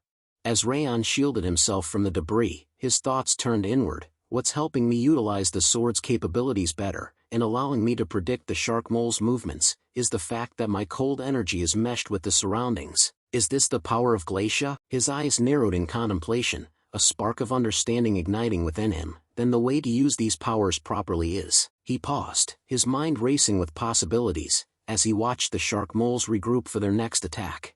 With a newfound sense of clarity, Raon's thoughts concluded, honing my senses through real-life experience. His eyes locked onto the shark moles, now mere feet away, and with a fierce battle cry, he charged forward to meet them. With swift and deadly precision, Raon dispatched the remaining shark moles, his sword slicing through their twisted bodies with ease. As the last shark mole fell to the ground, its lifeless form joining the others in a gruesome tableau, Raon stood tall, his chest heaving slightly with exertion. He gazed down at the carnage, his thoughts reflective. I'm slowly getting used to both the rabid fang sword and Glacia, he mused. A hint of confidence crept into his voice as he continued, I feel like I can take on any opponent of this level now. As Raon sheathed his sword, a satisfied smile spread across his face. I'm learning new things faster than expected, he thought, his mind reflecting on the rapid progress he'd made. His eyes gazed out into the distance, his expression contemplative. It was correct to come to Haben Castle, where there are so many opportunities to gain experience. Raon's thoughts were interrupted as Raiden burst onto the scene, leading the third scouting team. Raiden's voice rang out, his concern evident as he shouted, Raon, are you all right? I brought reinforcements, so fall back. The sound of pounding footsteps and the team's arrival filled the air. Raiden's face paled as he took in the devastating scene before him, his eyes widened in shock, frozen on the carnage-strewn ground, where the lifeless bodies of the shark moles lay scattered. Raiden's eyes scanned the battlefield, his mind reeling with the implications. Did he defeat all the shark moles by himself? He thought, incredulity etched on his face. His gaze lingered on the bodies, a mix of awe and shock reflected in his expression. They're monsters that can cause casualties even if all the squad members were to fight at once. Raiden's gaze lingered on Raon, who stood calmly amidst the carnage, his expression unreadable. Raiden's thoughts echoed in his mind, who is this guy? As Raiden walked towards Raon, he attempted to speak, but found himself rendered speechless. Raon's gaze met Raiden's, and he thought, he's probably at a loss for words. Raon's expression remained calm, almost expectant, as if anticipating Raiden's reaction. Considering he didn't believe a newbie and almost put people in danger, even if he wants to say something, he can't. Raiden stood frozen, his face a picture of shock and confusion, his eyes fixed on Raon with a mixture of awe and dismay. As Raon thought, even though his pride is hurt, he won't. Raiden suddenly began to speak, his voice hesitant, I'm sorry, and, he paused, his words trailing off as he seemed to struggle to find the right words. Suddenly, Raiden bowed down deeply, his voice filled with emotion as he spoke. We survived thanks to you. Raon's eyes widened in surprise as he gazed at Raiden, taken aback by the sudden display of gratitude. As Raiden continued to bow, his voice filled with remorse. Because I didn't believe you, a dangerous situation happened. I won't use an excuse like I have more experience than you. Raiden's voice was filled with genuine gratitude as he said, Thank you, Raon. Raon's eyes widened in surprise, and he thought, I didn't expect him to quickly apologize like that. The sincerity in Raiden's apology and gratitude caught Raon off guard, and for a moment, he seemed taken aback by Raiden's humility. Raon's expression softened as he placed a reassuring hand on Raiden's shoulder, his voice calm and understanding. It's all right, Captain Raiden. I wouldn't have been able to believe someone who just joined for the first time and act. Raiden's eyes widened in surprise, taken aback by Raon's words. Raiden's gaze locked onto Raon's, his voice filled with a newfound understanding as he spoke. Now I finally get who you are. Raon's expression shifted to one of concern, and he asked, Pardon, what are you? His words trailed off as he paused, his thoughts racing with worry. Did he find out that I'm Sieghart? Raiden's face lit up with joy as he grasped Raon's hand, exclaiming, You're an angel from heaven who has come to save us. Raon's eyes widened in surprise, and he looked taken aback by Raiden's words. His worry and concern about being discovered seemed to dissipate, replaced by confusion and embarrassment. Raon's response was hesitant. Sorry, no. Raiden's enthusiasm was contagious as he raised his hand in the air, declaring, To commemorate our newbie's first mission, tell everyone to return and gather at the tavern. It's all on me. The group erupted in surprise, with one member exclaiming, Our cheapskate captain is doing what? Another group member chuckled, responding, We have no reason to reject free alcohol, let's go. Sometime later, inside the Branch of Frost Tavern, laughter echoes through the room as one of the group members bursts out, You're too much. Raiden's eyes widened in excitement as he exclaimed, "No, I'm telling the truth." He slashed them all and then turned around to tell me to trust his sword. The group member teasingly raised an eyebrow, chuckling, "Hey, if he was that strong, why would he enter a place like this as a newbie?" The group member chuckled, "And if you just look at him, he doesn't even look 17. How does that make sense?" Raiden's face reddened as he snapped, "Are you doubting my words and our newbie, you bastard?" Meanwhile, Raon and Dorian sat back, calmly enjoying their meals. Wrath's eyes lit up as he enthusiastically praised the dish. The combination of the cheese's greasiness and the pineapple's acidity is truly the peak of taste. Raon's gaze fell upon the food, his expression turning skeptical. He thought to himself, "Is there a reason we need to eat it this way? Something's off." Dorian's eyes widened in amusement as he took in Raon's unconventional eating habits. "Young master, it seems like your taste buds are quite unique," he said with a chuckle. Raon looked up, surprised, and asked, "Me?" Dorian continued, "I ate that pizza earlier and I couldn't stand it." Before he could finish, Wrath's face turned red with indignation, and he shouted, "What? You pig who doesn't know anything about taste, how dare you?" Raon, on the other hand, heard Wrath's comment but didn't bat an eyelid, continuing to eat his meal with an air of calm detachment. The tavern's atmosphere shifted as Yua, one of the waiters, burst in with a lively grin. "Wow, the rumors were true. Big Sisters said the new guy in the reconnaissance squad has a face that outshines his sword skills." Yua's gaze locked onto Raon, her eyes sparkling with excitement and curiosity. Yua's face lit up as she suddenly remembered, "Ah, I haven't introduced myself. I'm Yua." Yua held up a book, its pages fluttering as she spoke. "We have other items on the menu. Would you like to see them?" Her eyes sparkled with a friendly smile as she presented the menu to the group. As Raon took the book from Yua, he nodded and said, "Sure, thanks." Wrath's eyes widened as he flipped through the menu, his expression transforming from skepticism to amazement. "Whoa, considering it's in such a remote place, the menu is so diverse." As they flipped through, Wrath's eyes landed on a specific item, and he exclaimed, "Wait, this king wants to eat that mint chocolate chip ice cream." His voice was filled with excitement and anticipation. Meanwhile, Raon's gaze fell upon the same item, and he thought to himself, "I don't really want to eat that." Yua's eyes sparkled as she noticed Raon's intense gaze on the menu. "Ah, are you perhaps interested in the mint chocolate ice cream? Our restaurant has a better version than most." Raon's eyes widened slightly in panic as he began to speak. "No, I just..." But before he could finish, Yua chimed in, "The mint that grows near Haben Castle has a more fresh taste than others." Wrath's face reddened with anger as he barked at Raon, "You thankless bastard, this king even taught you a secret technique. Is this how you repay kindness?" Raon's expression turned worried as he tried to placate Wrath, speaking in a calming tone. "I get it, so calm down." Meanwhile, Raon's inner monologue wandered. "Why does a tavern have mint chocolate chip ice cream?" Raon raised his hand and began to order. "I'll have one mint chocolate then." Just as he was about to continue, one of the scouting members suddenly called out, "Hey, newbie!" The shout cut through the tavern's atmosphere, drawing attention to Raon. The scouting member, still holding a mug of alcohol, asked with a mixture of curiosity and skepticism, "Is it true that you defeated 6 shark moles by yourself?" He eyed Raon appraisingly, adding, "The energy you radiate isn't that strong though." Raon's head turned towards the member, his eyes widening in surprise as he met the man's gaze.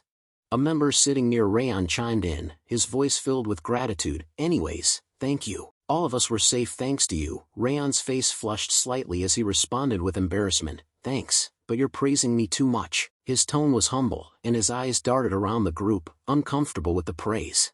The man sitting near Raon smiled warmly, saying, "What do you mean? Someone of your skills will get promoted imminently. I just want to talk casually with you before that happens, so don't worry about it." His words were laced with a mix of admiration and friendly teasing. Another member chimed in, nodding in agreement. "Yeah, when else would we get to talk with you like this?"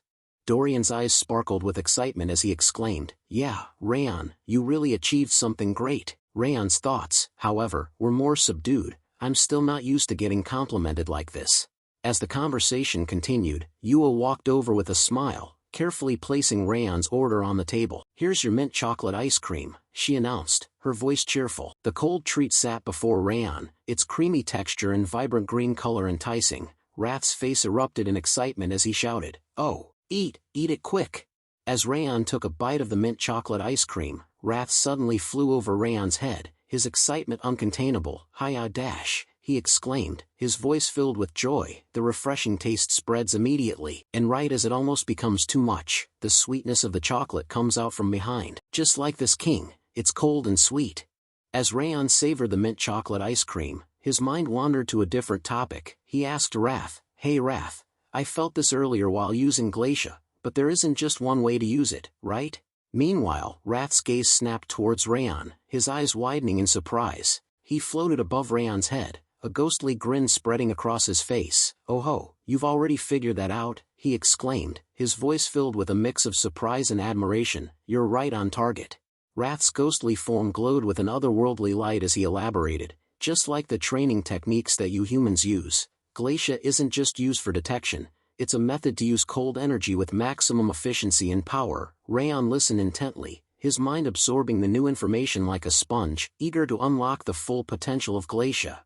Raon's eyes lit up with excitement as he asked, "Then I can use it while attacking and defending?" Wrath's ghostly form nodded emphatically, his voice filled with confidence. "Of course." Raon's face broke into a wide smile as he exclaimed, "What an amazing ability. It heightens your senses and helps with attacking and defending." Wrath's ghostly form puffed out with pride as he declared, "Of course. To this king, it's easy, but for someone with no talent like you, you might achieve some results after dedicating a year to training it." Raon's eyes widened in surprise, his gaze fixed on Wrath with a mix of astonishment and skepticism. Raon's brow furrowed slightly as he said, "1 year is too long, though." Wrath's ghostly form zipped around him, his voice taking on a teasing tone. "Did you think it would be easy? It's only been a year of this king staying by your side telling you what to do." Raon's eyes sparkled with a sudden idea as he asked, "Then will you make a bet with me?" Wrath's ghostly form halted mid-air, his gaze snapping back to Raon with surprise. "A bet?" he repeated, his voice tinged with curiosity. Raon's smile grew wider as he explained, "If I can master Glacia in 6 months or not." Wrath's ghostly form hovered uncertainly, his voice trailing off as he asked, 6 months?" Raon's gaze locked onto Wrath's face, and he thought to himself, "It seems he's hesitating because he's lost every bet so far." Raon's thoughts were followed by a decisive tone as he said, "Fine, then 5 months. Don't you think that's worth betting on?" Wrath's gaze intensified, his eyes locking onto Raon's with a piercing stare. Wrath's ghostly form seemed to solidify with resolve as he declared, "All right, let's do it." Raon's face broke into a wide smile, his eyes sparkling with triumph and anticipation. Suddenly a system notification materialized before Raon's eyes, its text glowing with an otherworldly light. "Wrath has accepted the bet." Raon's smile grew wider as he read the message, a sense of excitement and purpose washing over him. As Raon and Dorian stood together, Raon suddenly suggested, "Dorian, let's go back to the dorms now." Dorian's face lit up with excitement, and he replies with enthusiasm, "Okay." As Raon and Dorian started to leave, Yua suddenly called out, "Oh, a moment, please. There's something I have to give you before you go." Surprised, both Raon and Dorian turned, exchanging glances before looking back at Yua. Yua held up a bag of cookies before continuing, "You really seem to enjoy the pineapple pizza. So, I made some pineapple cookies with the remaining pineapple. Would you like some?" Wrath's face lit up with joy and surprise as he exclaimed, "Oh, well done, pineapple girl." As Raon accepted the cookies from Yua, he said with gratitude, "Thanks, Yua." Yua's face broke into a warm smile as she replied, "I hope you like it." Yua's voice was filled with warmth and genuine enthusiasm as she said, "Please stop by if you ever want more." Her smile was inviting, and her words conveyed a sense of hospitality, making Dorian and Raon feel welcome to visit her again anytime. As Raon and Dorian walked away, they simultaneously raised their hands in a friendly gesture and chimed in unison, "See you." Yua mirrored their action, raising her hand in a gentle wave, and smiled as she bid them farewell. Meanwhile, the dense foliage of the forest surrounding Haben Castle swallowed the sound of footsteps, leaving an eerie silence in its wake. Panic-stricken cries echoed through the forest as patrol troops sprinted for their lives, their torches casting wild shadows on the trees. The sound of rustling leaves and snapping twigs filled the air as they desperately fled from an unseen terror.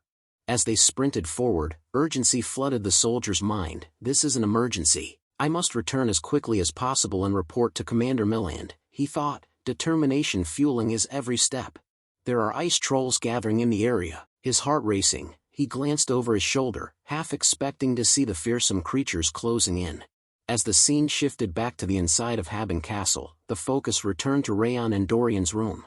Raiden's sudden entrance was dramatic, his face etched with concern. "We were ordered to eliminate the ice trolls," he exclaimed, his voice urgent. Dorian's frustration boiled over as he exclaimed, "Already? Our first patrol mission just ended yesterday." He threw up his hands in exasperation, his face incredulous. Raiden's expression was sympathetic, but his tone was helpless. "I know it's tiring to get a mission right after finishing the previous one, but it's the higher-ups' decision. I can't do anything about it." He spread his hands in a gesture of resignation, his eyes conveying understanding, but also a sense of inevitability. Dorian's query hung in the air. "Why?" Raiden's initial silence was palpable, as if he was collecting his thoughts before speaking. The weight of his words was evident as he began to recount the events that had transpired earlier. One of the officers had approached the commander, bearing grave news. "Patrol Team 2 has made a disturbing discovery," the officer reported. "They've found a group of ice trolls congregating near underground pit number 4. The commander's expression turned grave as the officer continued. "There are 13 of them, but we suspect there may be more." The officer's words were laced with a sense of urgency, and his conclusion was straightforward. "I think we better hit them first." Commander Glenn's voice carried a sense of concern as he spoke. "Pit number 4 isn't that far off from number 5. Vice Commander Tarion nodded in agreement, his expression thoughtful. "Yes, so we were thinking that we will take care of the trolls first before investigating the shark moles that appeared near underground pit number 5. Commander Glenn's brow furrowed as he paused, collecting his thoughts before speaking. "I don't have a good feeling about this," he said, his voice laced with a hint of unease. The weight of his words was evident, and the room fell silent as he considered the risks involved. Turning to Vice Commander Tarion, Commander Glenn issued a directive. "You go with them, Vice Commander." As a sign of respect, Vice Commander Tarion raised his hand towards his chest, his eyes locked on Commander Glenn. "Yes, sir," he replied, his voice firm and resolute. Commander Glenn's finger traced a path on the map, his eyes locked on the terrain as he issued his orders. "Take the commanding team and the Wolves mercenaries, kill the trolls and investigate the regions around the Northern Sea before coming back." His voice was firm, the mission parameters clear. Just as he was about to assign a team for patrol duties, Vice Commander Tarion interjected. "I'll take Patrol Team 3. Commander Glenn's surprise was evident in his raised eyebrow. "Why?" he asked, curiosity getting the better of him. Vice Commander Tarion's explanation was straightforward. "We received reports that Raon took care of all the shark moles on his own in his first mission."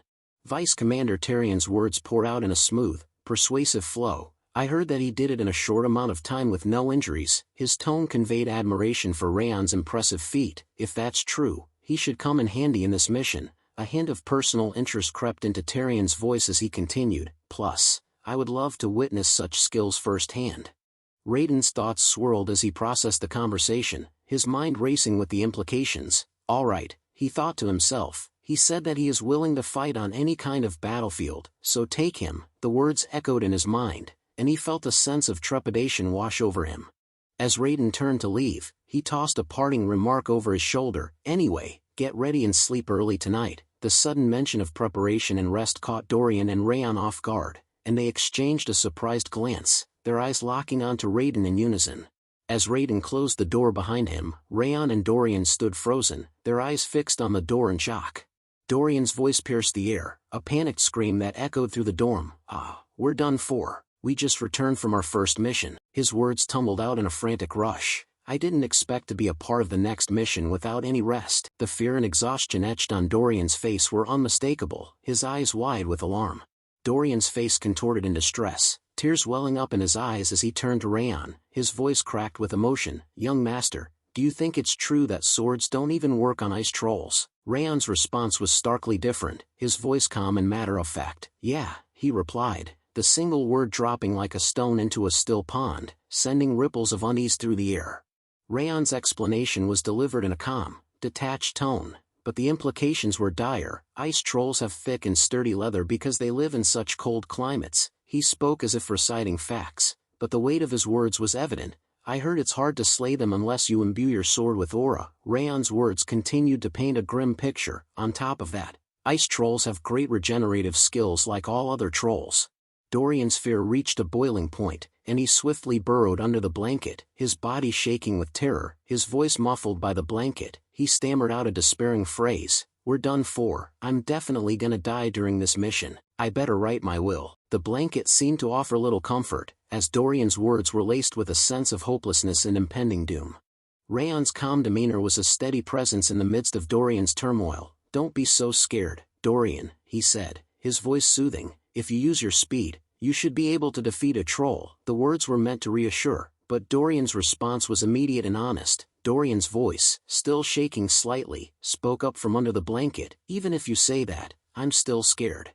Raon's pause was brief, but it seemed to stretch out the anticipation. "Well, there is another method," he said, his voice calm and measured. Dorian's curiosity got the better of him, and he poked his head out from under the blanket, his eyes locking onto Raon's. "What?" he asked, his voice laced with a mix of trepidation and hope.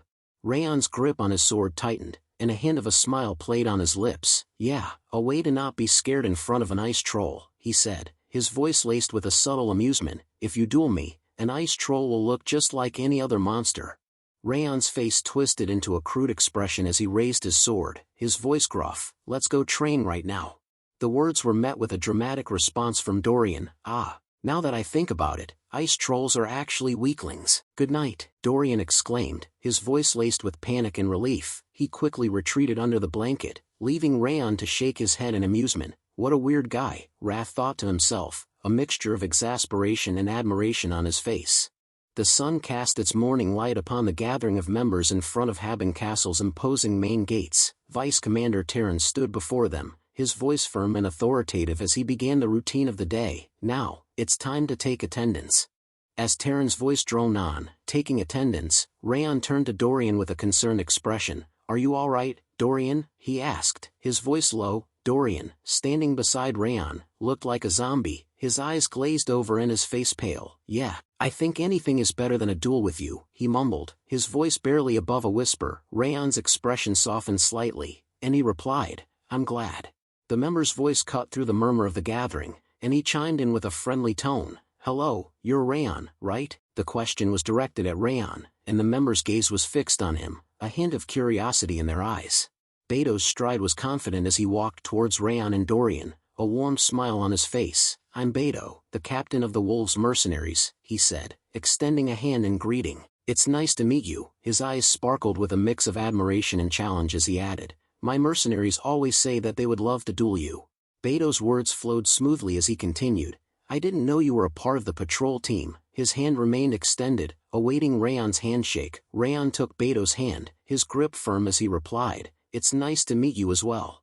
The handshake was brief, and as they parted ways, Beto smiled and said, "I'm looking forward to working with you today." His tone conveyed a sense of camaraderie and shared purpose. Raon nodded slightly, his expression mirroring Beto's friendly demeanor. "Likewise," he replied, his voice courteous and professional. Beto raised his hand and waved in a friendly gesture, his smile still in place. "Now, allow me to excuse myself," he said. "I have to check on my mercenaries. I only wanted to introduce myself." With that, he nodded at Raon and Dorian, then turned to leave, his movements relaxed and confident. As Beto walked away, Wrath's voice emerged, low and menacing.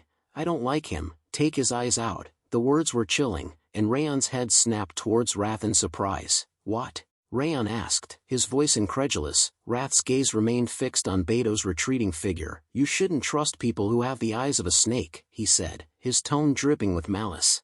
Wrath's expression remained dark as he spoke. "In my experience, people that looked like him were usually backstabbers, like 8 times out of 10. His voice was laced with a hint of conviction, born from past encounters. Raon's eyebrow arched in surprise as he asked, "So you're 20% unsure?" Raon's gaze lingered on the direction where the man had gone, his thoughts turning inward. "But I'll keep that in mind," he thought to himself. "I do feel a bit off when I look into his eyes. I better keep an eye on him while we're here." A voice interrupts his thoughts, saying, "Mister." Raon's eyes snap open, and he turns to face the speaker, his expression neutral. Yua's face lit up with a bright smile as she carried the food that the soldiers had ordered. "Sorry I'm a bit late," she exclaimed, her voice filled with a cheerful tone. "I prepared all the food you ordered." She proudly presented the dishes, her eyes sparkling with joy. As she approached, one of the soldiers' faces lit up with a warm smile. "Oh, Yua," he exclaimed, his voice filled with delight. "How are you getting cuter every time we see you?" he asked, his voice filled with amusement. "You're getting better at cooking, too." Yua's face grew even redder as the soldier playfully ruffled her hair. Another soldier chimed in, Patting Yua's head gently, "You're the pride of Haben Castle," he exclaimed, his voice filled with warmth. As Raon watched the scene unfold, he couldn't help but think to himself, Yua, was it? She's loved by the soldiers. He observed the way the soldiers interacted with Yua, their faces filled with warmth and affection. I'm guessing she's like a mascot of Haben Castle, he thought, a hint of a smile on his face. As Raon turned to leave, he was suddenly stopped in his tracks by Yua's voice calling out, "Oh, young Master Raon." Yua held out a pouch, a warm smile on her face as she said, "This is beef jerky that my grandfather and I made. It's really good, so please take it." Raon's eyes widened in surprise as he took in the offering, and he asked, "Why are you giving me this?" Yua's face lit up with excitement as she explained, "Because it's your first expedition. Please buy from us next time." Raon's expression softened, and he replied, "Thanks, I'm sure it's good," as he gently patted Yua's head. Yua's eyes sparkled with hope, and she said, "If you appreciate it, then please buy from us later." The sudden interruption by Vice Commander Tyrion's stern voice cut through the light-hearted moment between Raon and Yua. "Get in line if you're all ready. We're gonna brief you for a bit before we leave."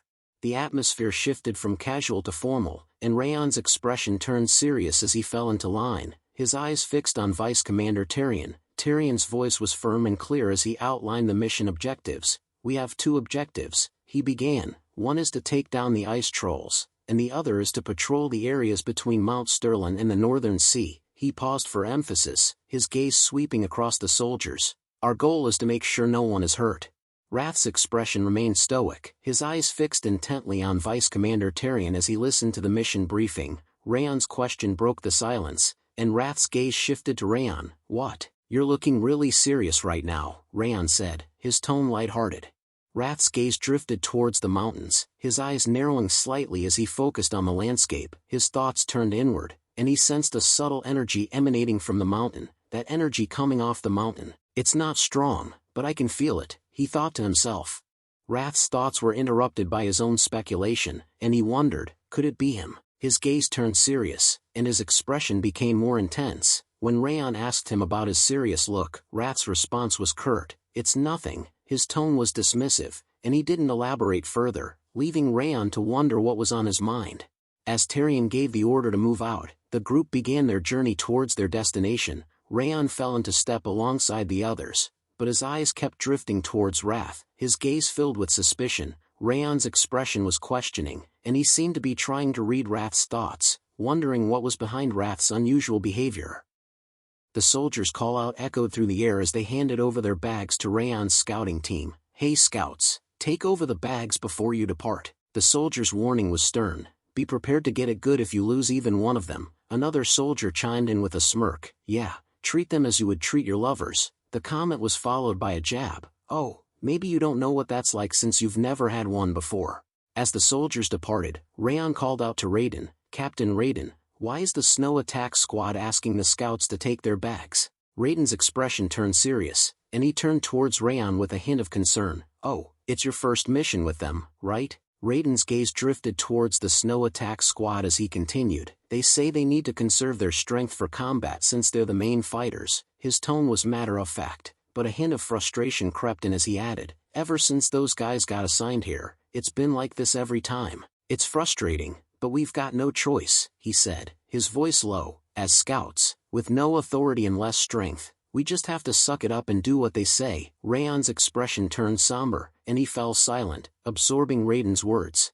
Raiden's words painted a picture of their past experiences. "Still, this is better than last time. Last time, even after the battle ended, they made us carry all the gear back. They even dumped the entire post-mission cleanup on us." His tone was tinged with bitterness. Meanwhile, a stark contrast unfolded on the other side, where Dorian's scouts surrounded him, lavishing praise. One scout exclaimed, "Oh, how did it all fit into that bag?" Dorian's face lit up with joy as he declared, "Leave all your gear with me." Raiden's expression was etched with concern as he turned to Raon, his voice laced with a mix of empathy and warning. "It's unfair, but try not to let it get to you too much," he advised, his words genuine. "It'll be easier on you that way." With a solemn tone, he added, "Here, strength and rank are absolute." Raon's thoughts simmered with sadness as he processed Raiden's words. "It's so absurd," he thought to himself. As he reflected on the scouts' duties, his internal monologue continued. "While they prepare for combat, we're the ones risking our necks scouting ahead. his mind seethed with injustice. To scout means we're the first to encounter traps or enemies, and yet we're the ones being mistreated. Raon's question hung in the air, laced with a hint of disappointment. I thought there would be strong camaraderie on the front lines, but apparently not. Raiden's response was tinged with a mix of resignation and frustration as he placed his hand on his head. Not with the snow attack squad, at least. Raiden's gaze shifted towards the captain of the snow attack squad, his expression disapproving. All of this seems to be led by their leader, Captain Ediquil, he said, his tone laced with disdain. That guy actually thinks this whole situation is normal. Raon's eyes followed Raiden's gaze, and as he laid eyes on Captain Ediquil, he thought to himself, so that's Ediquil, and all these toxic traditions revolve around him. Raon's internal monologue took a determined turn. Then we just have to crush that guy. As they arrived at their destination, Vice Captain Tyrion halted in step. Vice Captain Tyrion's face was etched with surprise as he asked, "What's going on?" Tyrion's gaze swept across the surroundings, his expression puzzled. "There aren't any ice trolls, contrary to the report," he said, his voice laced with confusion and a hint of concern. Raiden's response was immediate, his words tumbling out in a panicked tone. "This can't be right." Tyrion's eyes locked onto Raiden, his expression inquiring. "Raiden, are you sure about what you saw?" he asked, seeking clarification. Raiden's response was laced with worry. "Yes, I'm sure. I saw 13 ice trolls gathered on the forest outskirts." His tone conveyed a sense of certainty, but also a growing unease, as if he was starting to doubt his own observations in light of the current situation. Captain Ediquil's voice cut in, his tone condescending. "This is why I said scouts units shouldn't go alone. At least one swordsman should accompany every scouting mission." Raiden's worry deepened, his words tumbling out in protest. "But I definitely saw them." His eyes seemed to plead for someone to believe him, as if his credibility was being questioned. Tyrion's voice cut through the tension, decisive and commanding. "Let's talk later, everyone. Spread out and search for troll tracks. Expand your senses to the limit and scour the area." The group's response was immediate and unified, their voices ringing out in unison. "Yes, sir." Raon's eyes widened in amazement as he watched the soldiers spring into action, their movements swift and disciplined. He stood frozen for a moment, seemingly stunned by the sudden change in pace. Raon's internal monologue continued, his thoughts racing with concern. "It's been hours, but we haven't found a single trace. These people have lived here a long time and are skilled. Even if ice trolls leave fewer tracks than usual, they shouldn't leave absolutely nothing." His mind began to wander to alternative explanations. Could there be someone else behind this again? A sense of unease crept in. This won't do, at this rate. Raon's eyes met Tyrion's as he spoke up. "Deputy Commander, may I try looking?" Tyrion's response was tinged with surprise. "You?" Raon nodded, his expression determined. "Yes, I just want to confirm something briefly." Ediquil's voice cut in, dismissive and condescending. "Hey, don't stick your nose into this. Just go help set up camp or something. The sun's almost down already. Do you want to embarrass yourself like those guys?" His tone was mocking, clearly implying that Raon wasn't capable of contributing to the search. But before Ediquil could further undermine Raon, Tyrion intervened, his voice firm but measured. "That's enough, Ediquil, let him try, just this once." As Raon began to track down the tracks of trolls, Ediquil's voice dripped with disdain as he spoke to Tyrion. "Deputy Commander, are you seriously trusting that clueless brat? He's just wasting everyone's time." Ediquil's tone conveyed a mix of frustration and incredulity, as if he couldn't believe Tyrion would give Raon a chance. Raon's eyes fluttered closed, and he took a deep breath. Focusing on activating the glacier technique, as he did, his senses seemed to expand, allowing him to connect with the surrounding environment on a deeper level. Ediquil's voice carried over from a distance, laced with disdain and impatience. "What are you staring at? If you can't do it, don't waste our time, get up and go." His words were clearly meant to undermine Raon's efforts and belittle him in front of the others.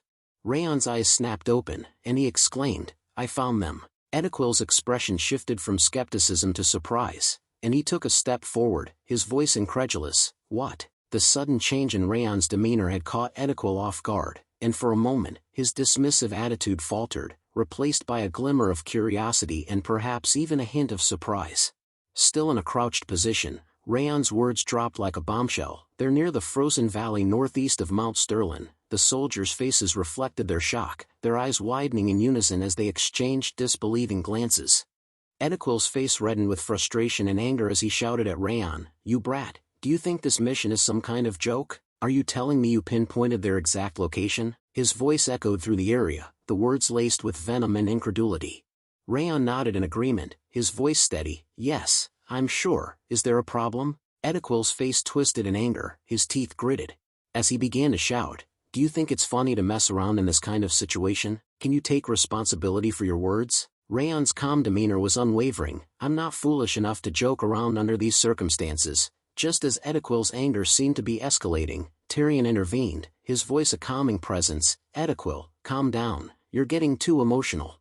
Tyrion turned towards Raon, his expression curious. How exactly did you find the trolls? Raon explained. I used a method I learned from someone who moves through forests and mountains like it's his own backyard by expanding my energy detection.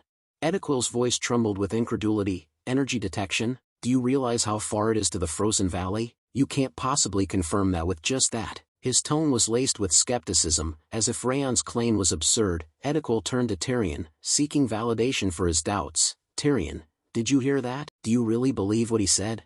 Tyrion's gaze lingered on Raon, his thoughts a mixture of skepticism and fascination. He thought to himself, he's right, given the distance, relying on energy detection alone isn't convincing, especially for a rookie who's barely seen a year of field duty. Yet, as he looked into Raon's eyes, something about their piercing intensity stayed his doubts. Tyrion's pause was momentary, but it spoke volumes. Those red eyes seemed to hold a depth, a conviction that was hard to ignore. Tyrion's inner thoughts continued. Besides, there's only one person in Sieghart who's known for moving through the forests and mountains like home. A name flashed in his mind, brilliant sword Limer Diaz. If he learned from that man, then perhaps he is trustworthy. Beto's voice chimed in from behind Raon. Now that I've heard more, I'm interested too. Raon slowly turned to look at the newcomer, his gaze meeting Beto's with a calm, inquiring expression. Beto, the mercenary captain, flashed a smile as he asked Raon, how long will it take to get there? Raon paused for a moment, calculating the distance and terrain, before responding, 30 minutes to reach the target, and maybe 10 more to find an advantageous position. Beto's thoughts were a mixture of surprise and admiration, so he's already figured out where to ambush them. He turned to Tyrion, his voice filled with a sense of urgency and excitement. Deputy Commander, we have 2 hours until sundown. It seems we have enough time. How about we go check it out? Ediquil's eyes widened in shock as he stared at Beto, his expression a mix of incredulity and alarm. Ediquil's frustration boiled over as he shouted, Beto, not you too. Did that rookie bribe all of you or something? His words hung in the air, laced with desperation and anger. Beto and Tyrion turned to face Ediquil, their expressions a mix of surprise and amusement. Without minding Ediquil, Tyrion's voice cut through the tension. Prepare to move. We're climbing Mount Sterling. Ediquil's eyes widened in shock as he spluttered, Deputy Commander. His words trailed off, unable to form a coherent protest in the face of Tyrion's decisive order. Tyrion's voice was firm and resolute. If night falls, monsters might attack. It'll be even more dangerous. If what Raon said is true, this is our chance to prevent that danger in advance. Ediquil's face twisted in anger, his teeth gritted in frustration, as he struggled to contain his discontent. Slowly, Raon walked towards Ediquil, his voice calm and measured as he spoke from behind, still not convinced. Ediquil turned to face Raon, his expression a mixture of anger and skepticism. Face to face with Ediquil, Raon spoke with a serious tone. Then how about this? Let's make a bet, so we can accept the outcome without takebacks. Ediquil's eyes widened in surprise as he asked, a bet? What kind of bet? His tone was cautious, but a spark of curiosity had been lit, and he seemed intrigued by the prospect of a wager. Raon's eyes gleamed with a hint of challenge as he explained, if I find the trolls, then from now on, the snow attack squad will speak respectfully to the scouts team. Also, you'll carry not just the gear you dump on us, but also our gear and help with our chores. Ediquil's face twisted in consideration, his eyes narrowing as he asked with a skeptical tone, and if you're wrong? Raon slowly raised his hand to his chest, a confident smile spreading across his face as he replied, then I'll do whatever you want. His words were laced with a sense of assurance, as if he was utterly certain of his own abilities. Ediquil turned away, walking off with a swagger in his step, his voice dripping with arrogance as he spoke over his shoulder. Fine, I accept your bet. You'd better be ready for your loss. You won't be running your mouth again after this. The words were laced with a mixture of confidence and menace. Suddenly, Tyrion turned towards the group, his voice firm and commanding as he ordered, all right then, let's move out to the frozen valley. The group sprang into action, their movements swift and precise. As they move, unaware of the unseen observer watching their every move, a figure, clad in black, stood motionless in the distance, his eyes fixed intently on the group as they walked towards their destination. The black hooded figure's voice was edged with frustration as he muttered under his breath, "Why are they climbing up?" Though barely audible, the tone carried an unmistakable mix of annoyance and concern. The black hooded figure's frustration deepened as he continued to mutter to himself, "This wasn't part of the plan." His eyes narrowed, and he crouched down, his movements fluid and deliberate. From his new vantage point, he watched the group's every move, his gaze darting between them as they climbed upwards. His voice was low and venomous as he growled to himself, "Those bastards are deliberately circling around to where it's easy to ambush the ice trolls. They clearly know exactly where the trolls are." His glare darkened, suspicion tightening in his chest as he watched their movements unfold. He thought, "But I erased all the troll tracks. How did they know the trolls were hidden in the valley?" He gritted his teeth. In a blizzard like this, even a scout who's lived here their whole life wouldn't be able to find them. At this rate, they'll run into the ice trolls sooner than expected. That would be a problem. I need to delay them longer so my plan can be completed. But it's too late to move the trolls now. What do I do? After placing his hand on his chin, he thought for a moment. With a smirk, he spoke, "Wait."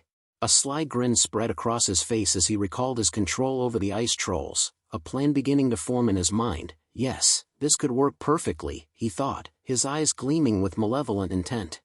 Ediquil's eyes widened in shock as he gazed out at the scene before them, his voice laced with incredulity. How did this happen? He trailed off, stunned. Tyrion's expression mirrored his, both men taken aback by what they saw. As they took in the ice troll group gathered around them, Ediquil's tone shifted from surprise to astonishment. "There were actually trolls here," he exclaimed, his words barely above a whisper. Ediquil's jaw clenched as he gritted his teeth, his mind racing with incredulity. "No way," he thought to himself, "how did he find these trolls from that distance?"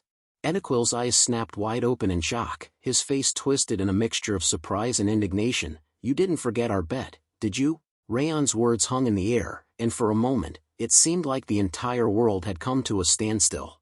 Raon slowly walked towards Ediquil from behind, his voice dripping with confidence as he spoke. "After this battle, the snow attack squad will handle all the chores." Ediquil silently turned towards Raon, his eyes narrowing slightly as he processed the words. Raon's gaze locked onto Ediquil's, his expression unwavering as he continued, "You're the captain of the squad. I hope you won't go back on your word." Ediquil's face twisted in rage as he glared at Raon, his teeth gritted in a snarl. "This arrogant," he spat, before Tyrion's calm and authoritative voice cut through the tension. "Enough. It's hard to believe, but we're extremely fortunate to have discovered the trolls thanks to Raon's senses. We have a job to do now." Vice Commander Tyrion's words acted like a bucket of cold water, dousing the flames of Ediquil's anger. He halted his movement, his chest heaving with suppressed fury, as he forced himself to focus on the task at hand. The tension between Raon and Ediquil momentarily forgotten, Tyrion's voice rang out, "All units, prepare for combat." The group sprang into action, the crossbow unit swiftly taking out their crossbows and positioning themselves behind Tyrion. With his sword drawn, Tyrion barked out the next orders, "Lock, load." Tyrion's voice thundered through the forest, "Fire at will." As he shouted, he slashed his sword downward, signaling the start of the attack. The crossbow unit responded with precision, unleashing a hail of bolts that shot towards the ice trolls with deadly accuracy. One arrow shot out, flying straight and true, piercing the troll's massive body with a sickening thud. The troll's painful scream echoed through the forest, a chilling sound that sent shivers down the spines of even the most seasoned warriors. As the arrows found their mark, Tyrion bellowed out the next order. "Their movements have been hampered. Don't give them a moment to recover." With a fierce battle cry, he charged down the slope, his sword at the ready. The group followed close behind, their swords drawn and gleaming in the fading light. "Trolls will regenerate if you leave them be. Aim for their necks and hearts." Beto sprang into action, climbing up a troll's body with agility and precision, and striking down with his sword, slicing through the troll's neck with a deadly blow. Ediquil fought fiercely alongside, his sword flashing in the dim light as he struck down troll after troll with fearless abandon. The sound of clashing steel and the troll's pained roars filled the air. Tyrion's voice rang out once more, "Don't leave any survivors. Left side, maintain formation." Raon watched the intense battle unfold, his eyes scanning the movements of the warriors. He thought to himself, seeing how they move as one, they're definitely veterans. They're using formations effectively to suppress the ice trolls. Raon's gaze lingered on Tyrion, impressed by the commander's tactical prowess. Raon's gaze shifted to Beto, and he thought to himself, Beto, that person is quite different when he fights. Just a moment ago he was quite calm, but now there's a different light in his eyes. Raon's expression turned contemplative as he paused for a moment, his mind working to connect the dots. He wondered, was the ominous feeling I had before the sort of thing, because that tendency was leaking out? Dorian's sudden call pierced through the air. Raon. Why are you standing still? Raon was jolted out of his thoughts, his gaze snapping towards Dorian in surprise. Dorian's eyes widened in surprise as he asked, normally, you wouldn't have been able to stop yourself and have jumped in already. You're too calm today. Raon replied calmly, our mission is to protect the scouts. We should stand by at our current location, and, he paused for a moment. Before continuing, I have a separate opponent. Dorian's expression transformed from curiosity to shock and surprise, his eyes locking onto Raon's with concern. What? He asked worriedly, his voice barely above a whisper, as if sensing that something intense was brewing.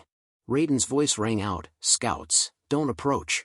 Just provide support from the rear. The scouts swiftly responded, falling back to a safe distance. Raiden continued to issue orders, those with swords, block the trolls from the front, and those with crossbow, scatter the trolls' attention. The scouts moved with practiced precision. Raiden's face lit up with a triumphant smile as he thought to himself, the battle is going a lot better than normal. We were able to overwhelm them from the start by ambushing them. The trolls still haven't recovered their momentum and are confused. His eyes gleamed with satisfaction as he surveyed the battlefield, where the scouts and soldiers were fighting fiercely against the ice trolls. Raiden's thoughts wandered to Raon's contribution, and he thought to himself, this is all thanks to that newbie Raon. Once we get back, I should buy a... But before he could finish his thought, he became speechless, his mind snagging on a sudden, unsettling feeling. A shiver ran down his spine as he sensed something ominous brewing. His head jerked around, eyes scanning the battlefield, searching for the source of the unease. His eyes widened in alarm as he spotted two towering ice trolls emerging from the trees, their massive bodies radiating an aura of fury. An ice troll warrior and shaman, he thought, his mind racing with concern. The trolls' eyes blazed with rage as they beheld the group, their faces twisted in snarls. The warrior troll unleashed a deafening roar, charging down the cliffside with incredible speed and agility. It launched itself into a powerful jump, hurtling towards Raiden with its massive stone axe raised high. Raiden's eyes widened in surprise as he thought, how did they? But his thoughts were cut short as the troll's trajectory became clear. Raiden's face set in a grim expression as he assessed the situation, his mind racing with the limited options available. I can't dodge, he realized, bracing himself for the impact as the troll's axe came crashing down towards him. Just as the warrior troll's axe seemed destined to strike Raiden, Beto burst into action, charging forward with incredible speed and agility. He intercepted the troll's attack, using his sword to deflect the axe and create an opening. Meanwhile, Tyrion swiftly moved in, grabbing Raiden and pulling him to safety. Focus, Raiden, Tyrion ordered, his voice firm and urgent. If you don't, you'll die. Raiden's gaze snapped back to the battle, his eyes locking onto Tyrion's intense expression, and he replied, right, understood. After deflecting the warrior troll's attack, Beto spoke up with a grin, damn, it seems warriors are definitely different. His smile hinted at admiration for the troll's strength and ferocity. Beto's eyes gleamed with excitement as he readied himself for the next exchange, his sword at the ready. A blast of ice magic hurled towards Beto and Tyrion, prompting both to leap back in a swift, synchronized motion. The air was torn apart by a fierce explosion as the magic crashed into the ground, sending shards of ice and debris flying everywhere. The forest echoed with the blast's aftermath, the trees trembling from the force of the impact. Tyrion's gaze locked onto the shaman, his eyes narrowing in anger as he gritted his teeth in frustration. As Tyrion's gaze locked onto the shaman, who was rapidly casting another spell, he thought to himself, the shaman is supporting with magic from the high ground. If I also need to account for him while fighting, it'll be difficult. Tyrion's voice rang out, crisp and commanding, as he ordered, all units, don't let your guard down. Edequil and the snow attack squad, suppress the warrior Beto is fighting. The scout squad will disrupt the shaman's incantations. The units sprang into action, responding to Tyrion's directives with precision. Edequil and his squad grouped together, their movements fluid and synchronized. Yes, sir. Edequil shouted back, his voice echoing through the battlefield as he led his squad towards the warrior troll Beto was fighting. Raiden ordered his scouting team, who readied themselves to attack the shaman and disrupt the incantation. Scouts, understand? Raiden shouted, reload your crossbows and dash. But before he could finish his command, a black hooded figure suddenly appeared, its presence seeming to draw the very light out of the air, and cast Ice Bolt. The figure raised its hand, and a bolt of ice shot towards the group with deadly precision. Raiden's eyes widened in alarm as he watched the ice bolt hurl towards them, his mind racing to react to this new and unexpected threat. As the ice bolt hurtled towards the group, Raon suddenly burst into action, rushing forward with his sword at the ready. With a swift and precise motion, he swung his sword, slicing through the air and striking the ice bolt with perfect timing. Raon, still standing tall after deflecting the ice bolt, locked eyes with the black hooded figure and spoke in a firm tone, "You finally came out." Raiden's eyes widened in shock as he thought to himself, "Raon? What was that just now?" Raiden's mind reeled with surprise and confusion, struggling to understand how Raon had reacted so swiftly and precisely to the sudden threat. The black hooded figure slowly walked towards the group, his footsteps deliberate and measured. As he walked, he spoke up with a laugh, "The little child that blocked my magic." He paused for a moment, his gaze shifting to Tyrion, and continued, "And the vice commander who understood the situation and made good strategic orders. You're both amazing." His words were laced with a mixture of surprise and admiration. After paying his compliments, the black hooded figure came in front of the shaman and the warrior troll. Tyrion's face twisted in anger as he shouted, "I was thinking that the troll's movement were weird, but it was you bastards. Eden!" His voice echoed through the battlefield, his tone venomous. The black hooded figure, Eden Blue Spirit, turned his gaze towards Tyrion, a hint of a smile playing on his lips.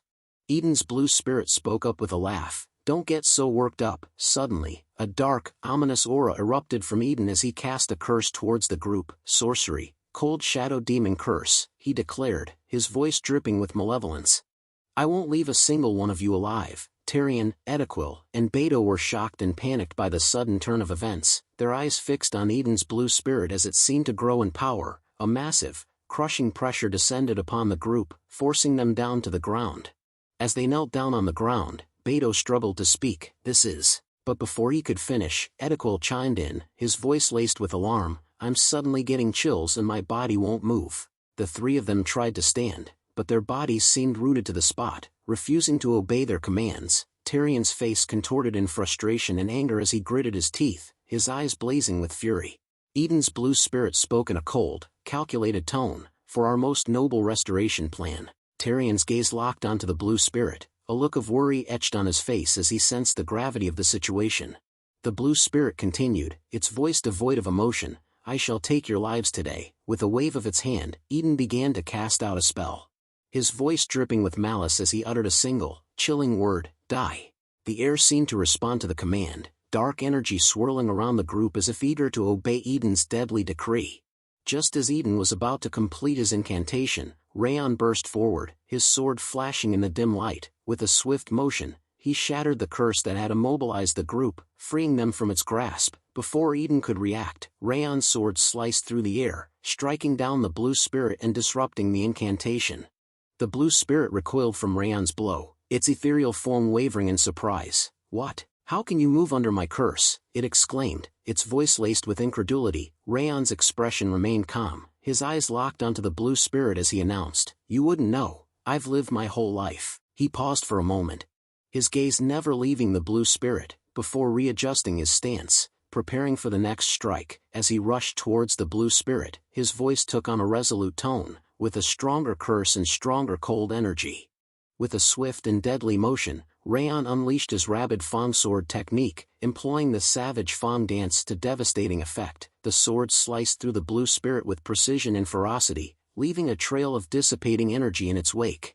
After delivering the strike, Raon landed smoothly on the ground, his movements fluid and controlled. As he stood tall, he offered a critique, "Relying on curses too much leaves your close combat capabilities way too weak." His gaze turned to the Blue Spirit, his eyes piercing as he awaited the spirit's response. Edequil's eyes widened in shock and surprise as he exclaimed, "The curse was lifted. That guy, how did he break through the curse that even got the vice commander to?" His words trailed off as he stared at Raon in awe, struggling to comprehend the extent of Raon's abilities. Beto, on the other hand, wore a knowing smile as he gazed at Raon.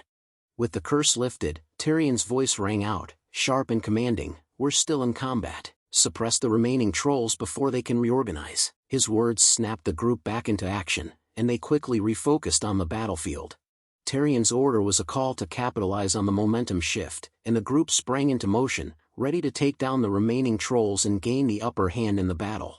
After clearing out the trolls, the group stood before Eden's blue spirit, its form now weakened and lying near a rock. Tyrion's voice was laced with a mix of satisfaction and mockery as he spoke. "You must be displeased. After all that, you weren't even able to kill one person." His words dripped with sarcasm, highlighting the blue spirit's failure despite its elaborate plans and powerful curses.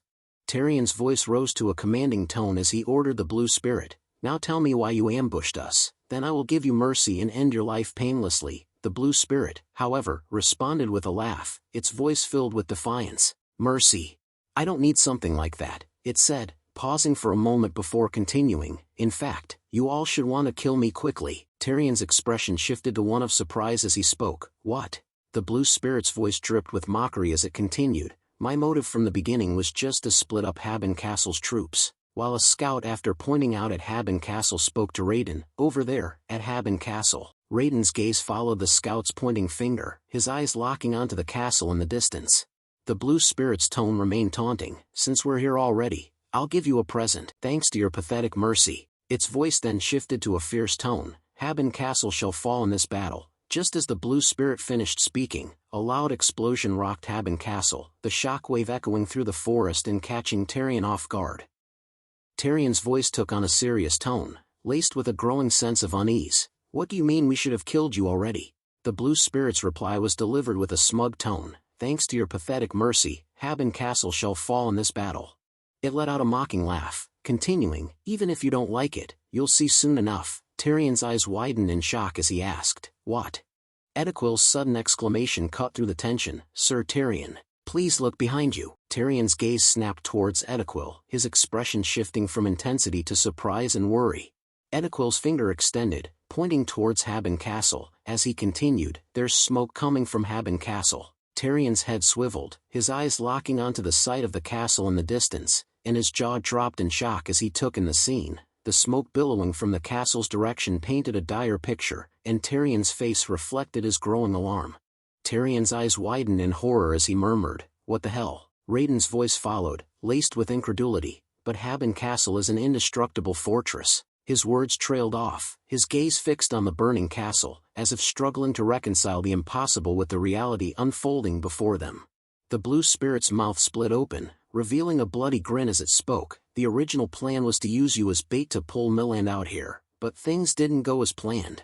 So as a contingency plan, before you guys came here, I used an incantation to unleash a horde of trolls on Haben Castle." As it spoke, the blue spirit's eyes seemed to glaze over, recalling the moment it had cast the spell. Its voice trailed off, the memory seemingly vivid, and the smile on its face grew wider, as if savoring the chaos it had unleashed.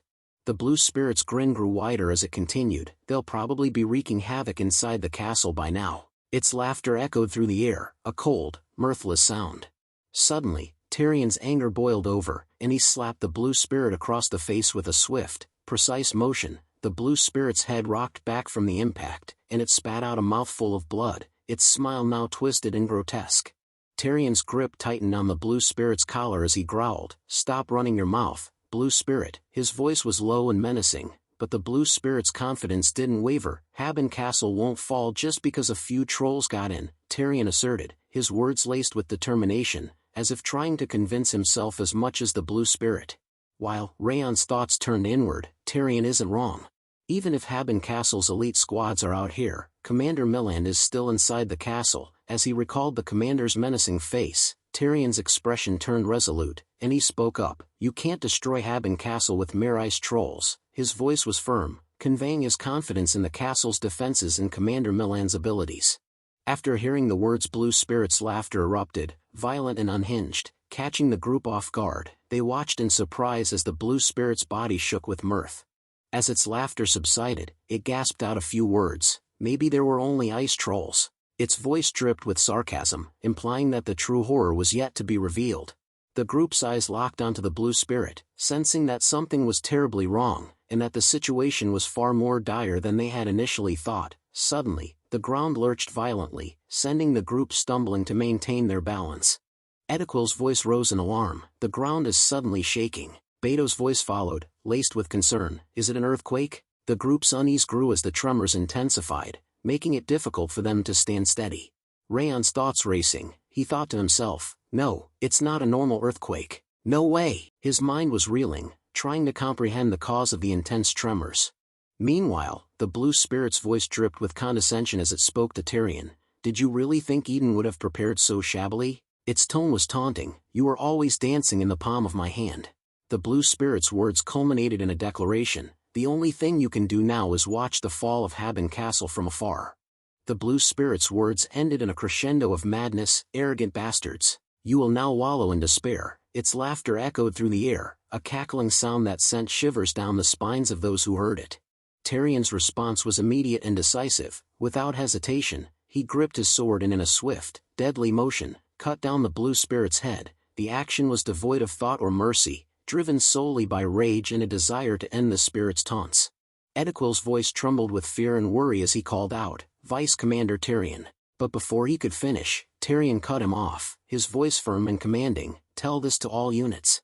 Return to Haben Castle immediately. Tyrion's words were laced with urgency, his face and clothes splattered with the blue spirit's blood, giving him a fierce and battle-hardened appearance. His gaze was fixed on the burning castle in the distance, his determination to protect it evident in his voice and demeanor.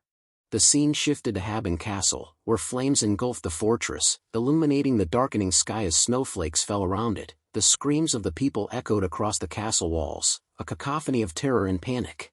Commander Milan's voice boomed above the chaos, prioritize evacuating the villagers. His face was set in a determined expression as he bellowed the order, his eyes scanning the mayhem for any sign of order.